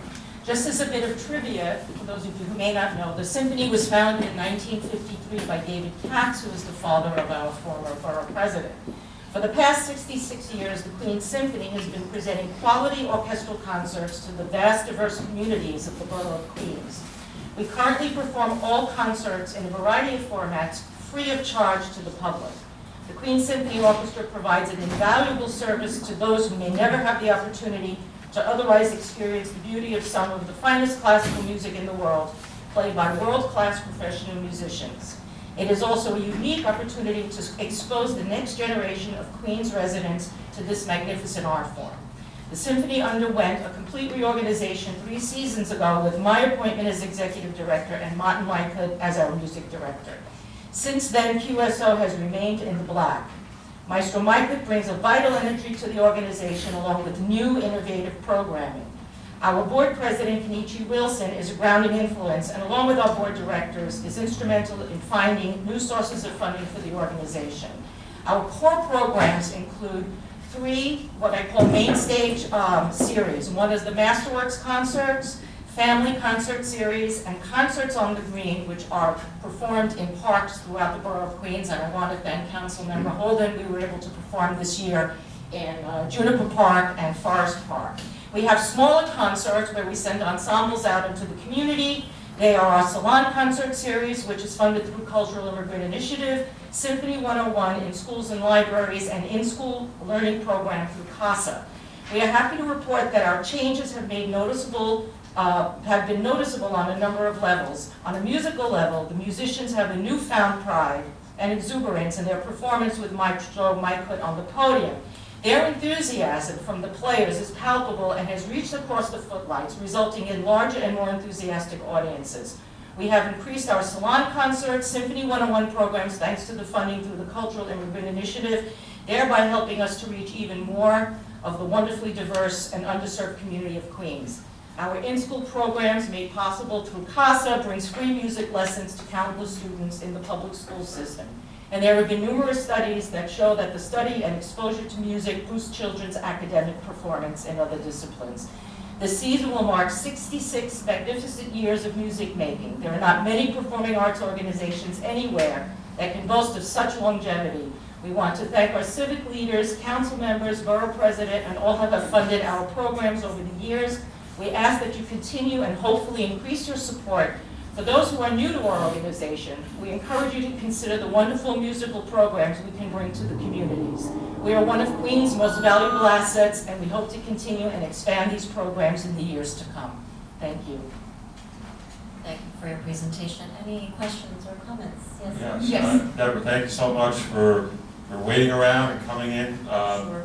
You're a natural resource for Queens County, and shout out to Kenny Wilson, who's the man that's everywhere. Absolutely. Everywhere I open a paper, he's there. I know. I go to a meeting, he's there. I open up Facebook, he's there. Any concert, he's there. Right. I just don't know how he does it, but he does it. Yep. And I've been so happy with the Queens Symphony Orchestra, and we should fund it. We should actually do more funding for it. So, Madam Borough President, if you could swing it, we'd love to increase the concerts. And, Absolutely. Again, what a great natural resource Queens Symphony Orchestra is for Queens County. Thank you. Thank you very much. Any other questions or comments? We are fully grateful for the QSO. We know the legacy of that. And there are 2 international languages, right? Music and math. You got it. So That's it. And so we're grateful for everything that you do for the borough families. And I must say, your management of the orchestra, the business end of it, is very encouraging, and it does inspire confidence that any investment or continued public investment that we make into this will be well worth it. Thank you very much. Have a good evening. Thank you. You too. Akriti Kanal of Adhikar, then Armando Moreno of Mestizo Dance, followed by Eduardo Vera of Centro Cívico Colombiano.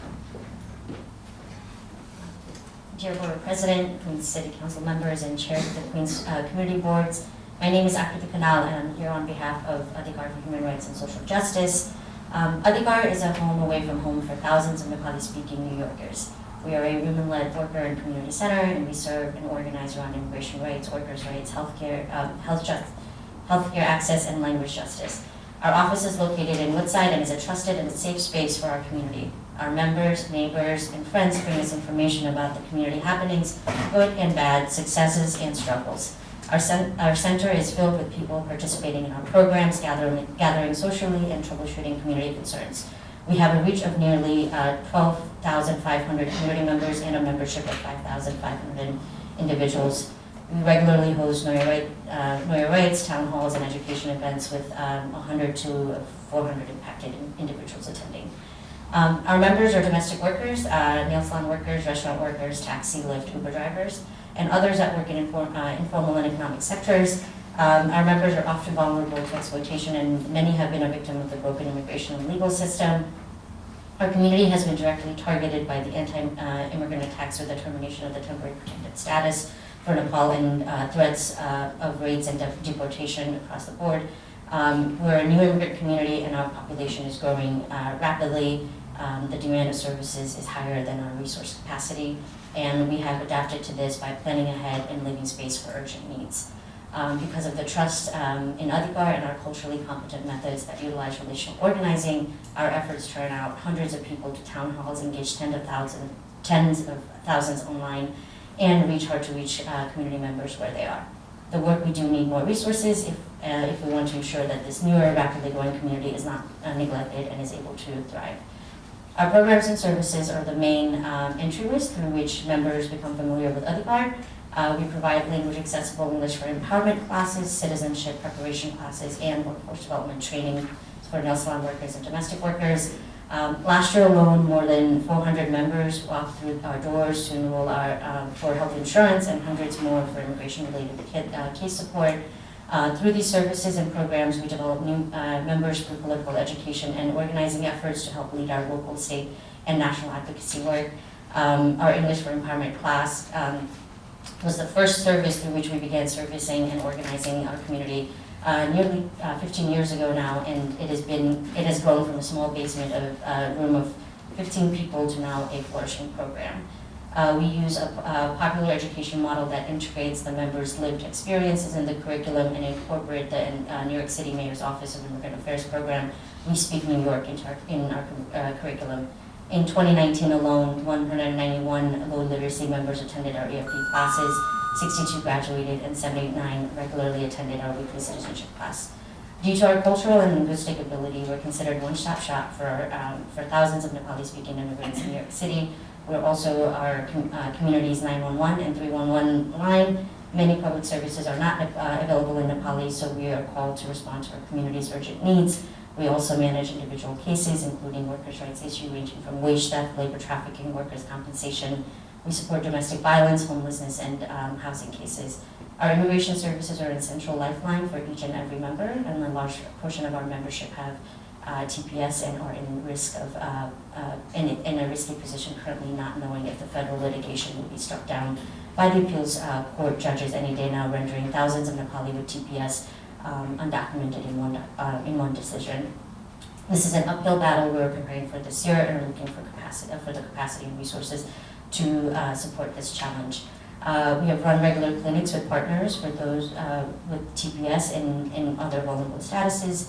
In addition to those with TPS, we also have members who are at risk of deportation and detention, those who need regular check-in with ICE, or those who have fallen prey to the immigration fraud.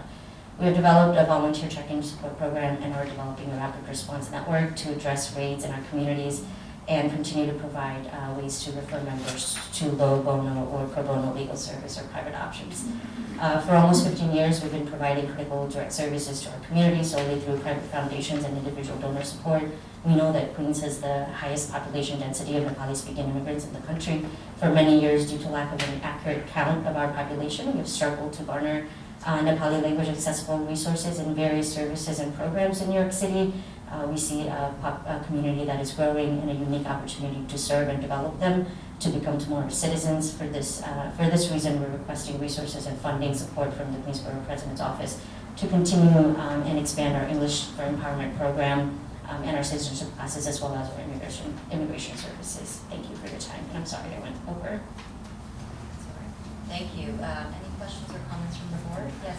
So how much money are you asking for? We're asking for $150,000 total, $100,000 for the adult education, so that includes the English for Empowerment and the citizenship classes, and the $50,000 would be for the immigration, and this would be across the delegation, so the council, Queensborough, and the speaker's office. And where are you physically located? Where's the office? We're in Woodside.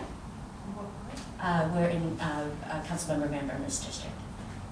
Oh, I live in Woodside, so I'm asking. Oh, I'm curious to know where this. We are across from PS 12, 7107 Woodside. Oh, okay. Between 7 and Central Ocean. Okay, I grew up there. Okay, thank you. I'll stop by. Yeah, absolutely. Any other questions or comments? I'd like to thank you for your testimony and for your patience in delivering it in person. It makes a difference, so thank you. It gives voice to the testimony, so we appreciate that. And I know that Adhikar has taken the leadership role in fighting, or protecting TPS, I should say, and fighting for that on a federal level. And everything that I'm hearing from your testimony of the overcapacity is a testament to not just the rapidly growing community and families in Queens, but certainly probably the efficacy of Adhikar. So thank you very much, and thank you for what you do for the borough families. Thank you for your time. Next, we have Armando Moreno of Mestizo Dance Incorporated, followed by Eduardo Vera of Centro Cívico Colombiano, followed by Pedro Espinosa of Louis Armstrong House Museum. Good evening, everyone. My name is Armando Moreno. I'm the artistic director of Mestizo Dance Inc., or Tumbaga, the Colombian dance company of New York. I just want to say that I'm supposed to come here with one of the other members, but he didn't show up. And I'm not very good talking. I just want to say a few words. I just want to say that I'm very grateful for the opportunity of standing here, for taking the time and reviewing what my mission is all about.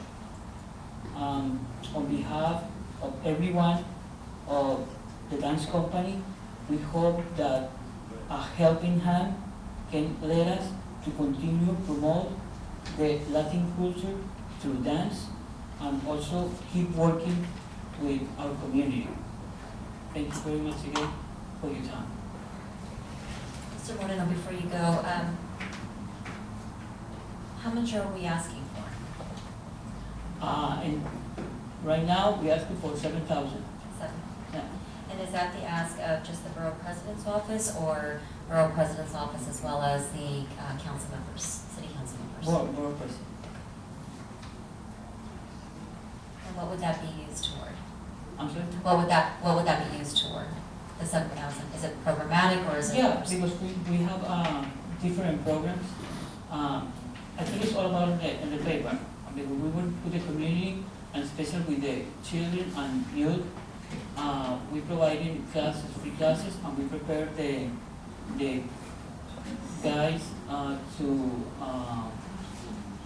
do a performance with any cost. Without cost, it's free? I'm sorry? You said it's without cost, yeah, free? Without cost, yeah, it's free. You don't ask for any money about the children and the youth. Any other questions or comments from the board? Thank you so much for what you do Thank for you our very much. families. Eduardo Vera of Centro Cívico Colombiano, followed by Pedro Espinosa of Louis Armstrong House Museum, followed by Pedro Rodriguez of La Jornada Food Factory. Good evening, it's an honor for me. My name is Humberto Luque Eduardo. Could not come today. I came representing Centro Cívico Colombiano, the Colombian Civic Center in Elmhurst, Queens. Elmhurst, Corona, Jackson Heights. We are an organization that is a 501c3 organization. We have been serving our community for 42 years. We have seldom have gotten funding, except for about 16 years ago when Congressman Crowley helped us with some money to buy computer equipment for our computer classes. So it is a new adventure for us now to come here and ask and take our hand and pass it around. But our building is getting old, basically. Our services are citizenship classes, English classes, general education, diploma, and GED enabling classes. We have over 400 students that have been able to pass the GED and go on to the community college and senior colleges. We have a computer information laboratory where we teach technology and PowerPoint, Windows, and all the other different systems that people have to be aware of today.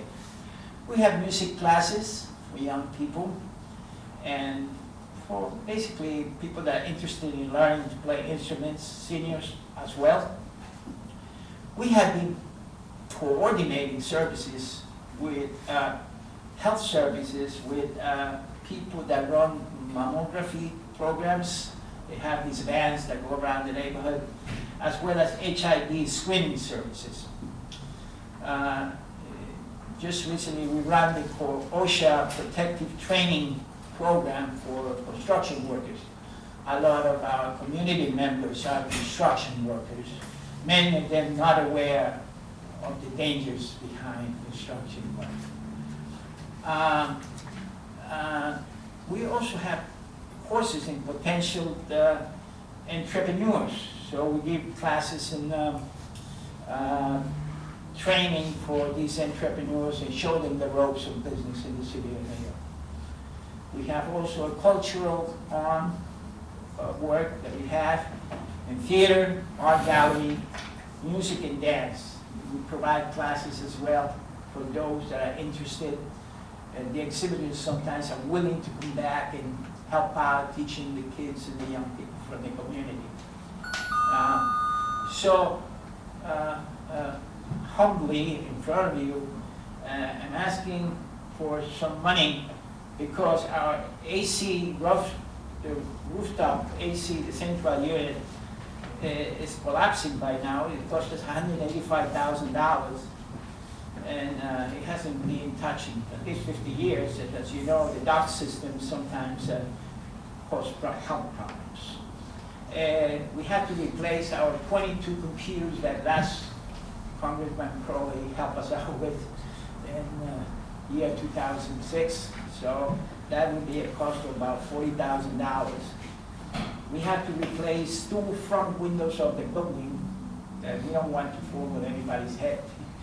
And for teaching staff, we are very ambitious, but we have no money. We'd like you to support us with $60,000. Therefore, the requested funding is $288,000. Now, that sounds like a lot of money to me and to all the members of my organization, but we haven't really asked money for all the years we have been in existence. And we have plenty of proclamations from the city of New York that adorn our offices. So humbly, I'm asking you for a funding of $288,000. Any questions or comments from the board? May I ask, what is your role with the organization? I have been the controller of the organization in the past, so I'm very familiar with the tax forms that we have to fill, in which we have to explain and present all our activities as a 501c3 organization. Yes. And what is your annual operating budget?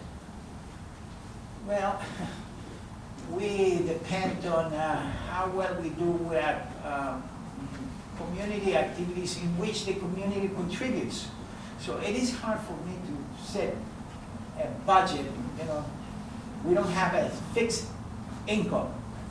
So it could vary between, I would say, $50,000 to $70,000 nowadays. Annually? Annually. In good years. And how many staff do you have? How many staff members do you have? How many? Staff members, employees. Staff members? Oh, we don't have employees. We're all volunteers. All Including volunteers. yourself. Oh, we're all volunteers. We do cover expenses, basic expenses, you know, transportation, and whatever expenses are needed for the people to be there. No other questions or comments? Wonderful. Thank you very much, Mr. Vera. Thank you. It's an honor to be here. I admire your strength, your patience, and your ability to learn. And listen to all these people. It's amazing. It's the first time in my life, but I'm exhausted just looking at you. Thank you very much. Thank you, Mr. Vera, and thank you for what you do for the Borough families. Next, Pedro Espinosa of Louis Armstrong House Museum.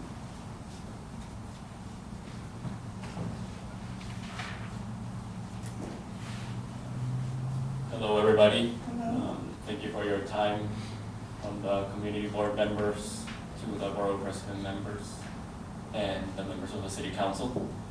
I'm here representing the Louis Armstrong House Museum as the managing director, and we have very exciting news to share our new education center that is going to be called the New Center for Art and Innovation is going to be opening its doors to the public in fiscal year 2021. And this is going to dramatically increase our ability to serve the public as well as attract new audiences. And our plan is to do a variety of interdisciplinary programs. But further beyond that, we have digitized all of our archival collections, which are the largest archives for any jazz musician and one of the largest for any African American. And those are also going to be accessible in that space. It's going to have a 70-seat performance space that, as I said, is going to be used for multiple disciplines. It's going to host our archives, and it's going to have space for more staff, as well as a larger exhibit room, so people can see that before they proceed to take the house tour. We thank you all for giving us funding to complete this project, and I'm here asking for funding to complete the audiovisual equipment that we will need to successfully operate the building, and that will be of $250,000 is what we estimated.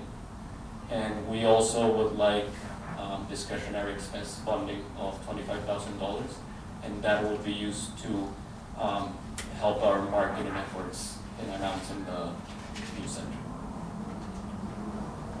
Thank you so much. Thank you for your presentation. Any questions or comments?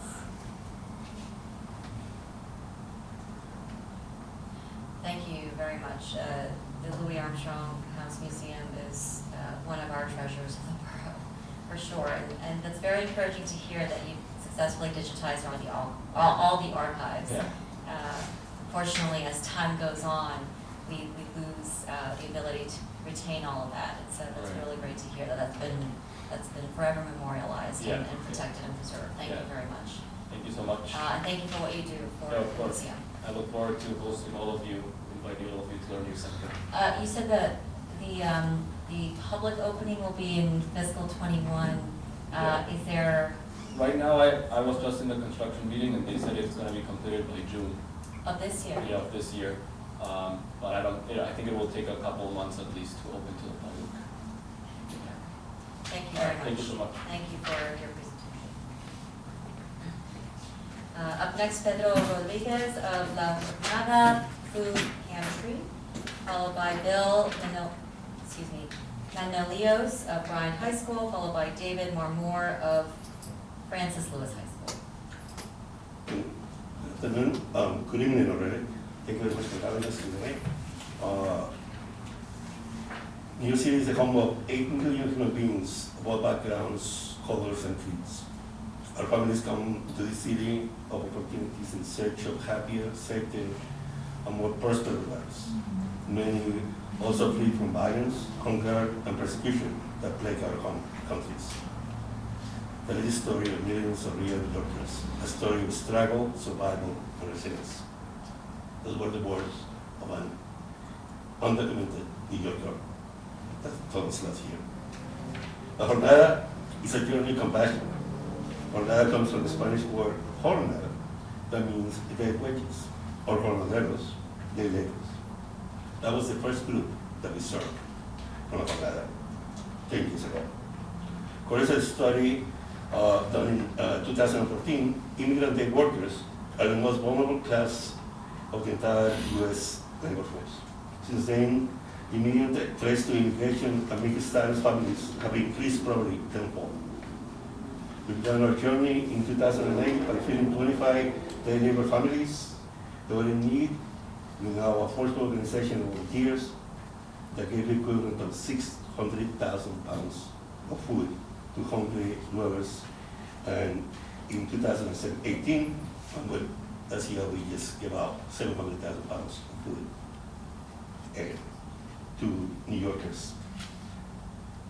The growing trend in our socioeconomic disparities has accelerated the identification projects that continue.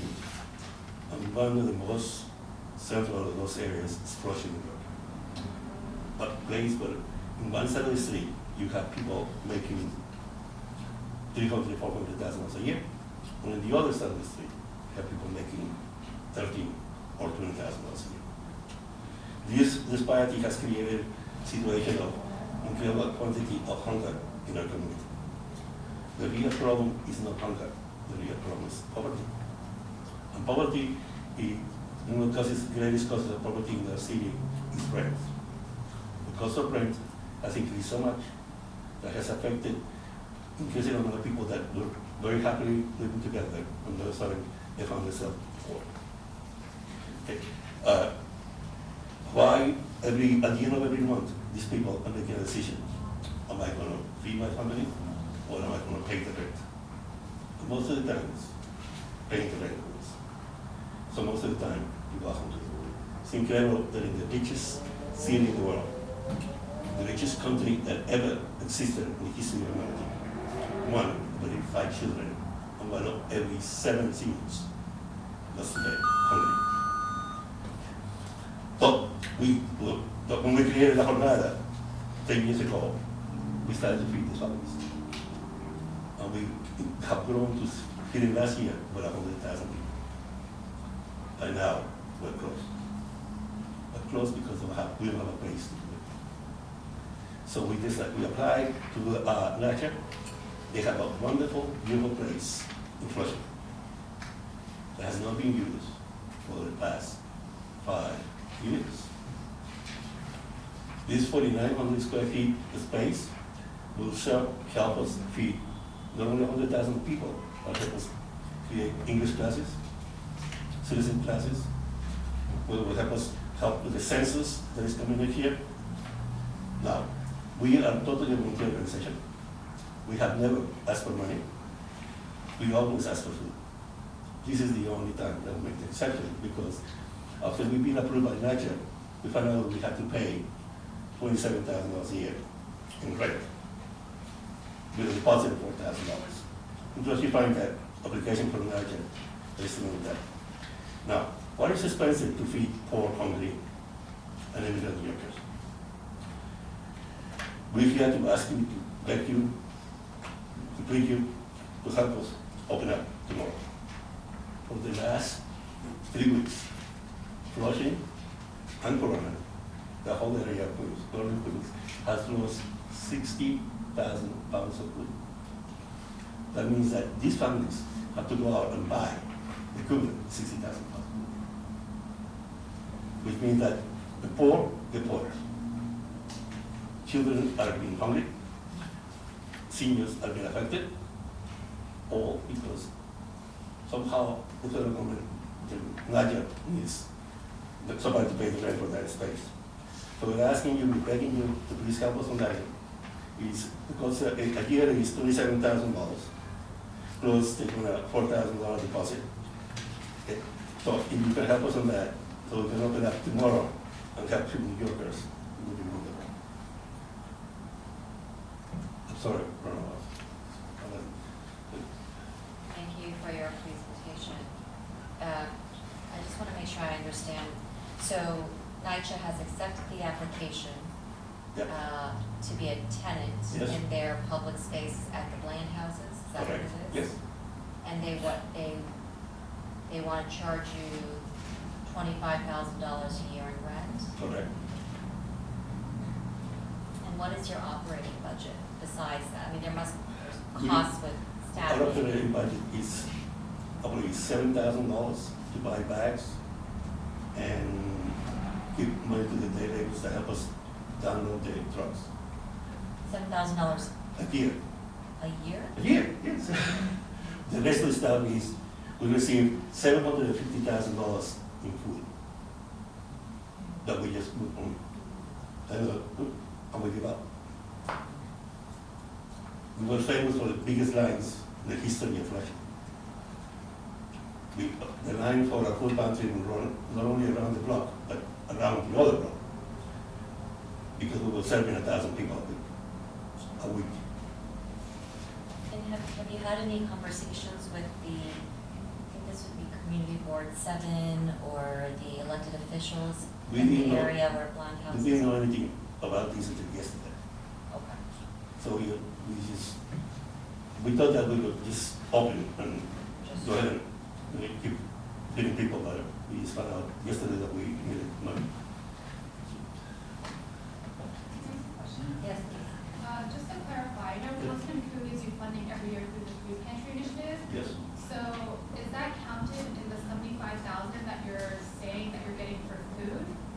750,000. Yeah. Sorry, okay. Yeah, that's part, that's good, yeah. Okay. Okay, but the way that works, that goes into food bank of New York City, and they give us food. Okay. Just making sure you're No, not that's it, money you for something. No, we never ask for any money, because we certain time we can raise up and we just do ourselves. This is the first time we really need money to do something. We had an agreement with the church before, we feed the people and they give us free rent.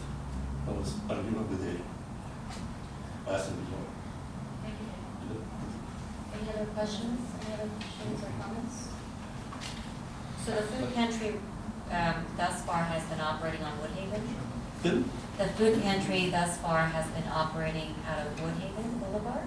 No, the food pantry was working out of Flushing, out of St. George's Church in Flushing. St. George's, oh, I see. And St. George's is kicking you out? Not yet, St. George's doesn't want to have a food pantry, our food pantry, they decided to open on their own food Is pantry. that true? My understanding is that there's some other issues we can talk offline about. That the church is starting their own food pantry as of this year. If there are no other questions, thank you very much for your presentation and what you do for the families. Thank you. Bill Manolios of Bryant High School. And then there'll be David Marmore of Francis Lewis High School, and then finally Center for Women of New York.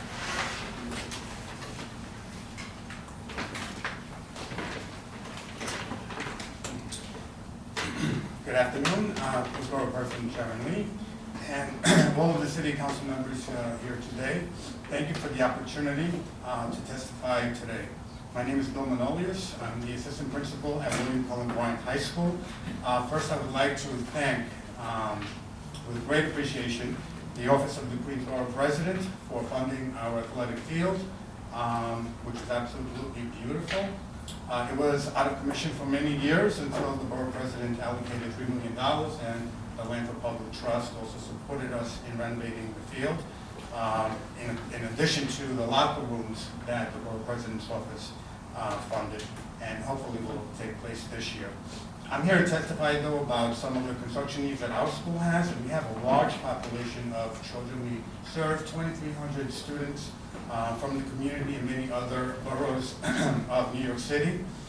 We have the largest in our district, the largest homeless students in temporary housing population of students that we serve, which was increased by over 50% since last year to this year.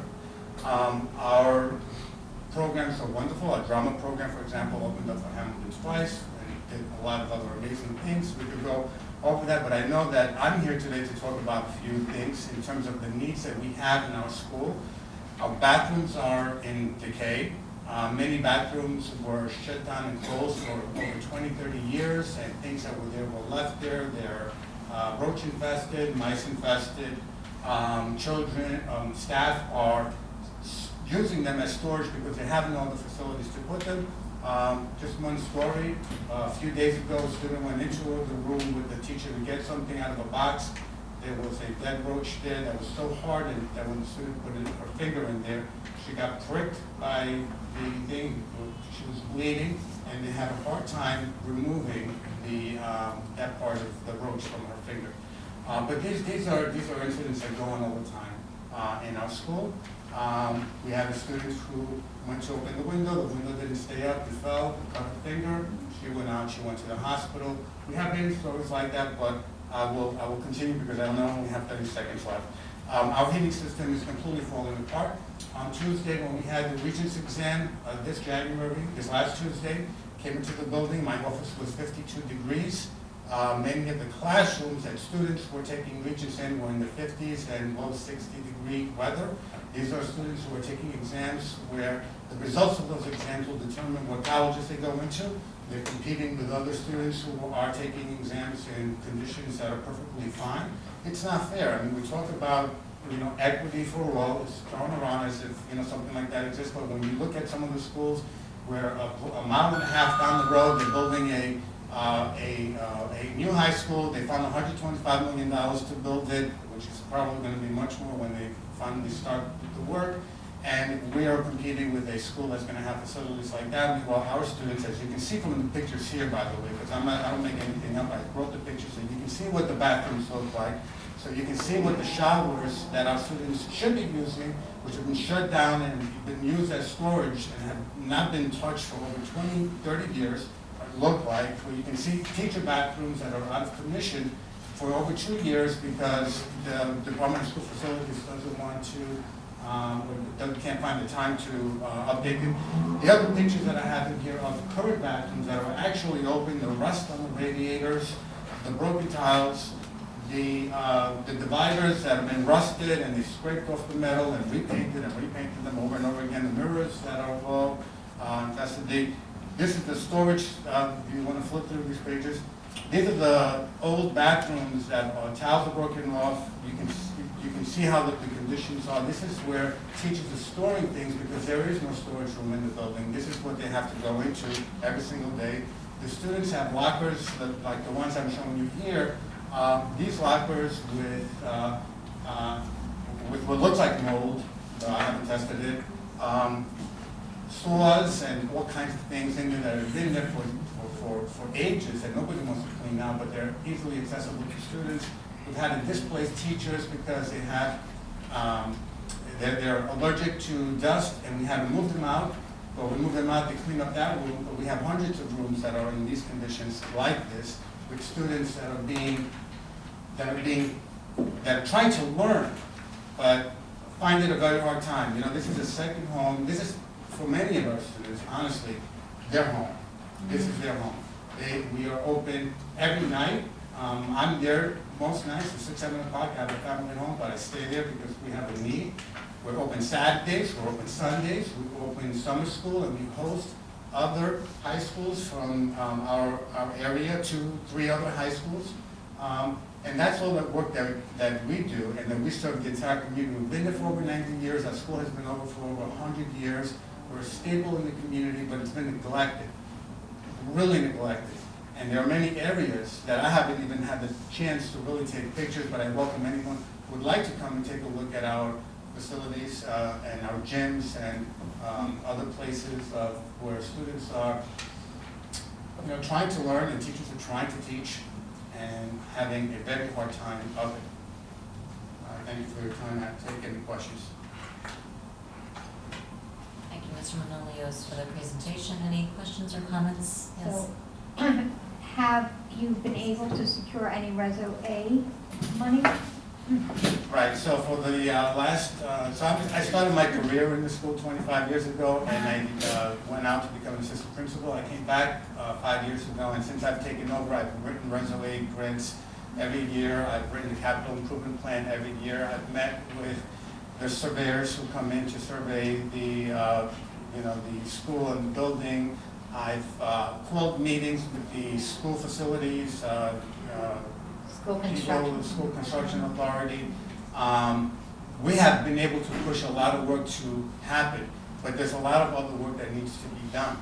We have a boys' locker room that's being renovated, but we have a girls' locker room that is in complete disarray. So right now we're in Reso A cycle. So have you submitted any Reso A for any of these projects at this time?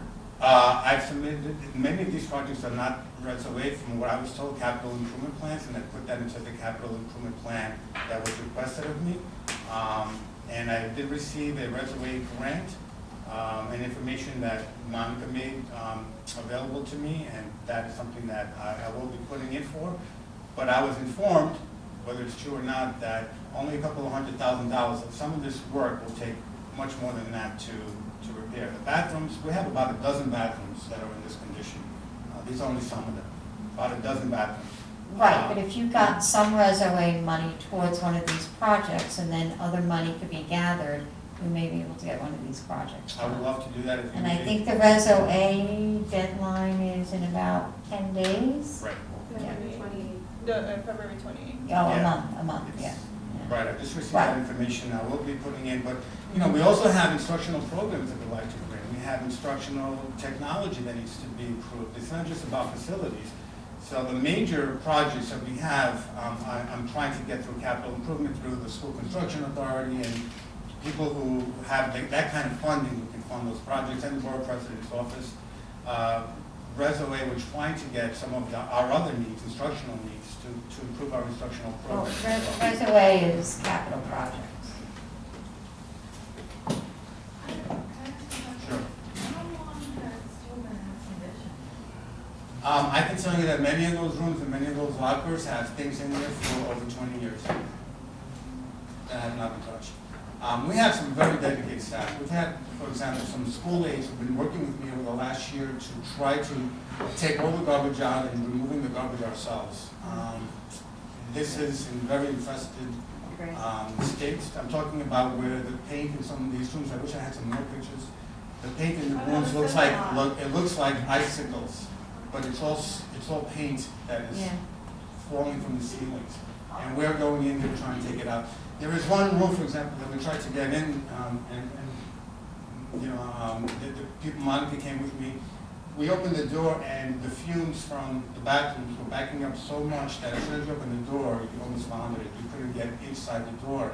And the custodian is actually telling us that in order for him to go in there and throw water into the toilets, because that's the reason the fumes are backing up into the room, because there's no toilet and there's no water because they're not being utilized. But the fumes from all the pipes are backing up into the room is telling us that we have to go and remove everything for him to be able to do that.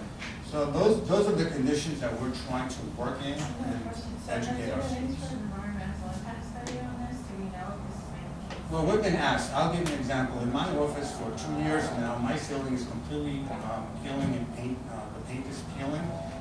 Every time I walk in on the chairs, I have to wipe it down. My secretary was pregnant last year, and I was concerned about her. She was concerned as well. We asked if there's any lead in the paint. We were not told whether there was or wasn't, and nothing happened. We have, just today, the secretary next door to me, they were moving file cabinets, and her floor is all asbestos tiles, and 2 of the tiles were broken, and she was concerned because she knows that there's asbestos. And we asked the custodian today, and I was told, well, you know that there's asbestos under there. I said, but I need to know if it's safe for them to be in this room. And it was more like a joke with laughter than taken seriously. So these things have to be taken seriously. I mean, people, one of my English teachers, by the way, as I said, I started 25 years ago. We were together, came to me to share some pictures of me and the department, the English department from many, many years ago. And she started telling me about people who passed away from cancer. And she rattled off 12 names, just like that, and she said there are more. And her thing is, this place is full of asbestos, full of other, contaminants, and she believes that might be a cause. Borough President, can I? Yes, please. This makes my blood boil. And I'm looking for, I got the School Construction Authority, searching all over to put a high school in the district, on my northern end, which is near Queens Boulevard, not too far from Long Island City. And then we have this. Right. And this is not a question of whether this is lead paint or not. This is lead paint chipping There is in our classes. Right, I know. I think I mentioned to you that there was a student whose parents, it seems like they filed a lawsuit that they found he had lead contamination. And I was just a week ago, or 2 weeks ago, I was given a call by Department of School Facilities. They wanted to know all the rooms that student was in. And they sent that weekend an entire team. They wanted to do it that day, but I said they cannot disrupt classes. They came that weekend in order to do lead abatement in the rooms that child was in. But meanwhile, there's lead peeling all over the place and kids being subjected to this. Yeah, this is, right. It's no coincidence that we have the largest homeless population of kids in this school, and this is how they're treating them. Right. They should not be treated like this. They come from a shelter into this. There's no excuse for this, and I'm going to get the city council involved in this right away.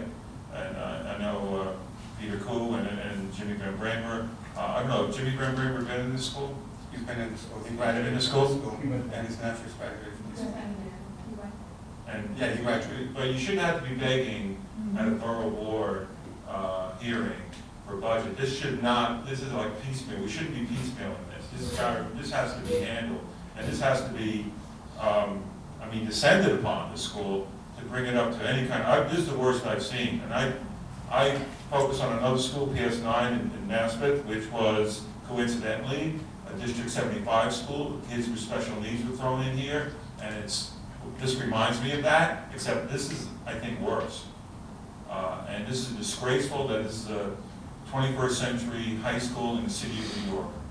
And believe me, as God is my witness, this will not stand. This is going to be exposed. And thank you for coming. But you shouldn't have to, working all day, you shouldn't have to come here and have to do this and show this. This school facility should be on this, and it shouldn't get to this point. And Madam President, we have to expose this as a disgrace for Queens County. This is what it is. I'm sure there's more, right? You're saying there's more. Actually, I thought the meeting was tomorrow, and then I was informed it was today, and I grabbed what I had, but I'm putting together a folder, which I'd be glad to share, of all the rooms and all the... I'm going to show this to the Speaker of the City Council tomorrow. We have a conference tomorrow. I'm going to bring this up, if you don't mind. I don't mind. And I want him to come and see this, so that we don't have to, do this, 100,000 here or 200,000 here or reservoir here. We need some huge master plan to bring this school up to code and up to safety.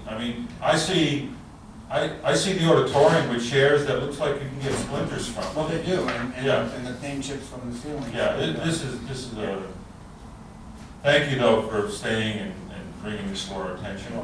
But we have to, as an elected official, I can't allow this to stand and not try to do anything about it, but I will.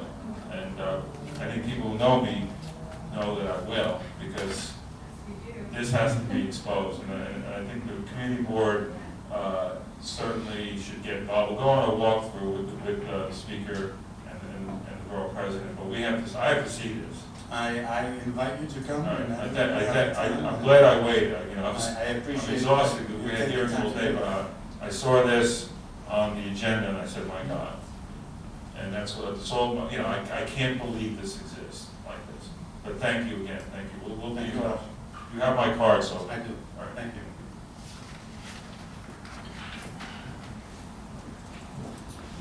Any other questions or comments?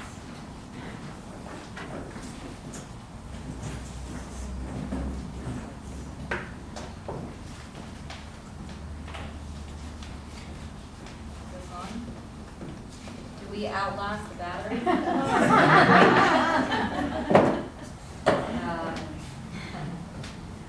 David Marmore of Francis Lewis High School. Yes, thank you. Good evening.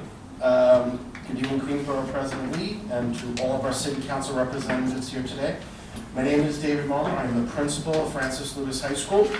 Francis Lewis High School is the largest community high school in New York City, serving close to 4,600 students from all over Queens and some other of the boroughs.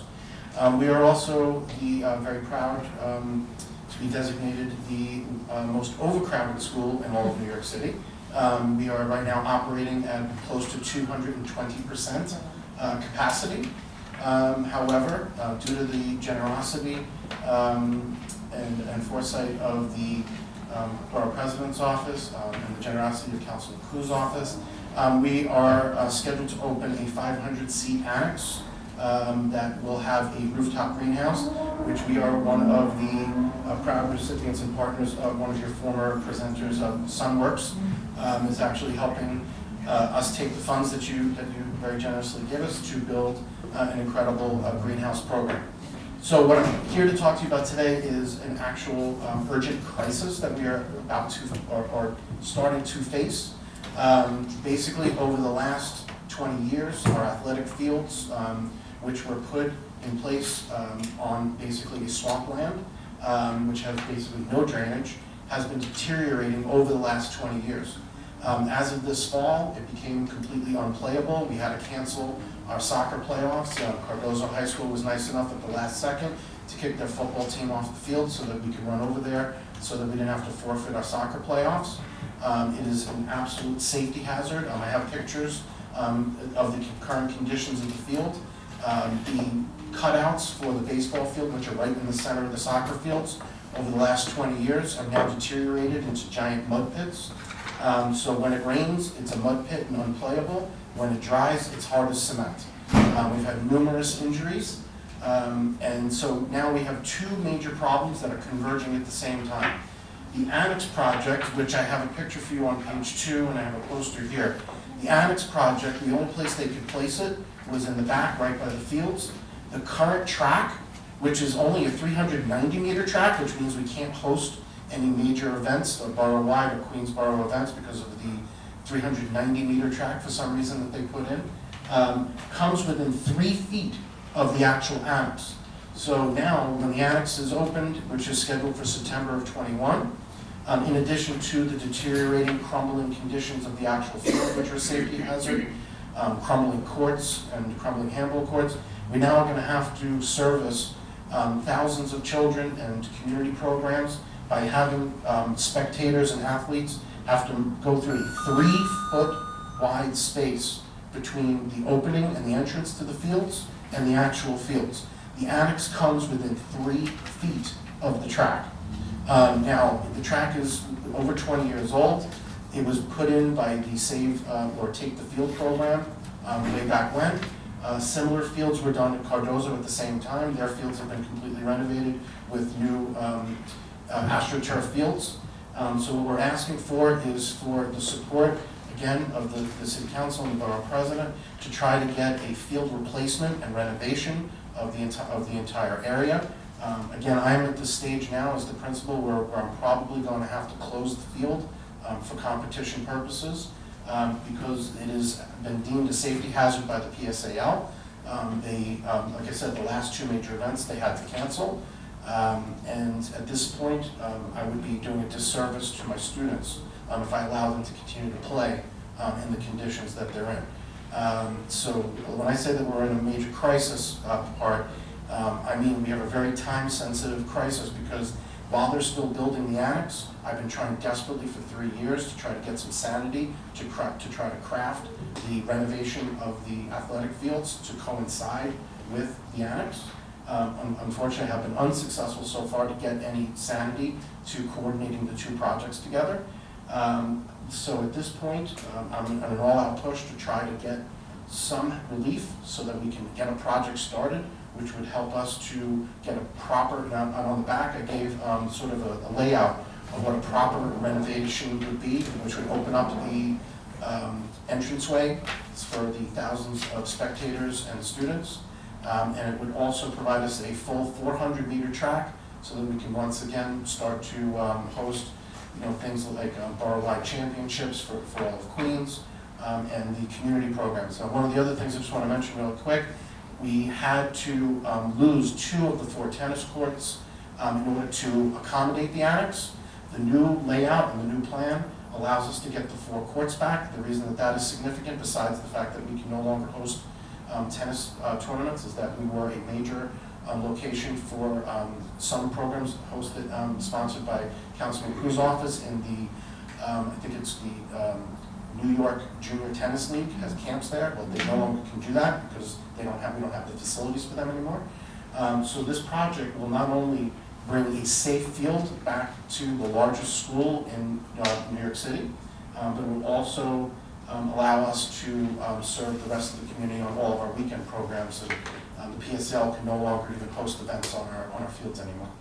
So again, I'm very humbly asking for funding in the amount of $4 million to get the project off the ground and to bring a appropriate athletic facility to the largest high school in New York City. What does the SCA say about the impending crisis that you're talking about, the safety issues here that you're foreseeing? Well, they're very well aware. I have been screaming from the rooftops for quite a while about the fact that the annex project was going to create this safety problem with the track. Now, you have to ultimately remember that I believe, there's not a lot of open communication necessarily, but I believe that they knew full well that the track eventually, whether it's now, next year, or a few years from now, it is completely unusable and eventually does have to get completely ripped out. But we're now, it is accelerated to the point where I now am in the position where I may have to actually close the fields to competition. That doesn't mean we can't necessarily go out there, but I can't put kids in the middle of a soccer field to compete when kids are tearing up their ACLs and they're getting their legs twisted, because they're getting stuck in mud, or they're falling in, and have potential concussion problems on the hard cement. So the answer I got last was, we were very fortunate to get the money to fund the 500-seat annex, and eventually there'll be money to help us in the future, but they do not have the funds at this time to renovate the field. However, like I said, this is not a vanity project, this is a safety concern. I do not know how anyone rightfully would think that you can build an annex 3 feet from a track and have spectators and athletes have to navigate what is about a 16-foot long path that's 3 feet wide with people going in both directions. I'm not even sure how this would possibly even be ADA compliant to get people through that space. So, like I said, I've gone everywhere. I've spoken to the SCA, I've talked to our project managers. They're well aware of the problem, how much traction I might have there in terms of getting something accomplished. I've only been told that they do not have the funds and we're not on the list for a new field. Any comments or questions on the board? Yes. So this is actually Friday for Councilman. I can speak louder. Thank you, Madam Borough President. This is a priority for Councilman Ku, and as Dr. Marmar knows, we've reached out to SCA about this. We've already flagged it. We've also started moving funding from previous years to reservoir funding into this project just because we're so concerned about the conditions of the fields. It's dangerous. It's a massive school. As the principal mentioned, the biggest community school in New York City, and this is a serious safety concern. And so if we could partner on this, we would love to do that. However we can, we'll throw in whatever money we have because this is just, it's so urgent for us. It's probably our top priority. Thank you. Councilmember, Yeah, and you might partner with the Trust for Public Land. Is this open to the public after school? Well, when we do permits, so we do lots of community partnerships. Okay. So we don't leave it open like a park because it's just dangerous, but we host programs all Saturdays, Sundays, weekends. So, but permanent summertime. teams can come in and use it? Yeah, they already do. Like, okay. But we've had to, like I said, cut back because there's liability concerns now. Yeah, but Councilman Ku might get the Trust for Public Land. They'll do it pretty good and fast. And again, it's a partnership. So there's monies coming from different sources. So it could come from the council, it could come from the borough president, it could come from SCA and private monies. So that's something I think I'll talk to Councilmember Ku, and so we. Okay, I very much appreciate it. Yes, thank you. Thank you. You're not wrong. 3 feet. I can barely fit through 3 feet. That's certainly beyond safety. It's an exposure to liability. So thank you for bringing that to our attention, and we will look into it. Thank you very much. And last, last but certainly not least, Center for Women in New York. Good evening, and thank you for staying so late. Good evening, Borough President Sharon Lee and members of the City Council and Community Board members. My name is Victoria Pilati, and I am the president of the Center for the Women of New York. Our organization is dedicated to helping women achieve full equality in our society. We aim to improve women's lives by providing direct services at no cost, such as career training, legal and financial literacy clinics, support groups, and ESL classes. In the 33 years that we've been operational, we have helped numerous women living in the New York City and surrounding areas. Through our efforts, we strive to improve not only the lives of the women we help, but to strengthen the stability of the lives of their children and families. In addition to the services I already mentioned, the center holds monthly seminars and workshops intended to educate women on pressing issues that affect their lives. This February, we are holding a domestic violence conference at Queensborough Hall. In the upcoming months, we will hold a career conference and health fair. This February, we will also launch our free ESL conversation classes. These classes are offered on a weekly basis to the public. Our goal with the ESL program is to build participants' confidence with speaking and to provide ethnic and immigrant women with limited English skills the means to participate in community, civic life, and qualify for employment. The center works with coalition partners such as Queensborough Council for Social Welfare. Our organizations have partnered to offer a weekly phone support discussion group to help adult caregivers cope with the many challenges they may face when caring for an older adult. We also offer this service free of charge. We respectfully request funding for operating expenses in the amount of $25,000. This would help us hire experienced professionals to facilitate specialized workshops and classes and to hire a third employee. While we engage in fundraising activities that include annual membership drives, foundational and institutional grant writing, and an annual luncheon, we rely on volunteers and interns to provide the human power we need for our daily operations. Our leadership is comprised solely of volunteers. Our office staff is small and consists of 2 paid employees and 1 volunteer. Our programs and services would benefit from hiring a third paid employee and hiring experienced professionals to facilitate our classes.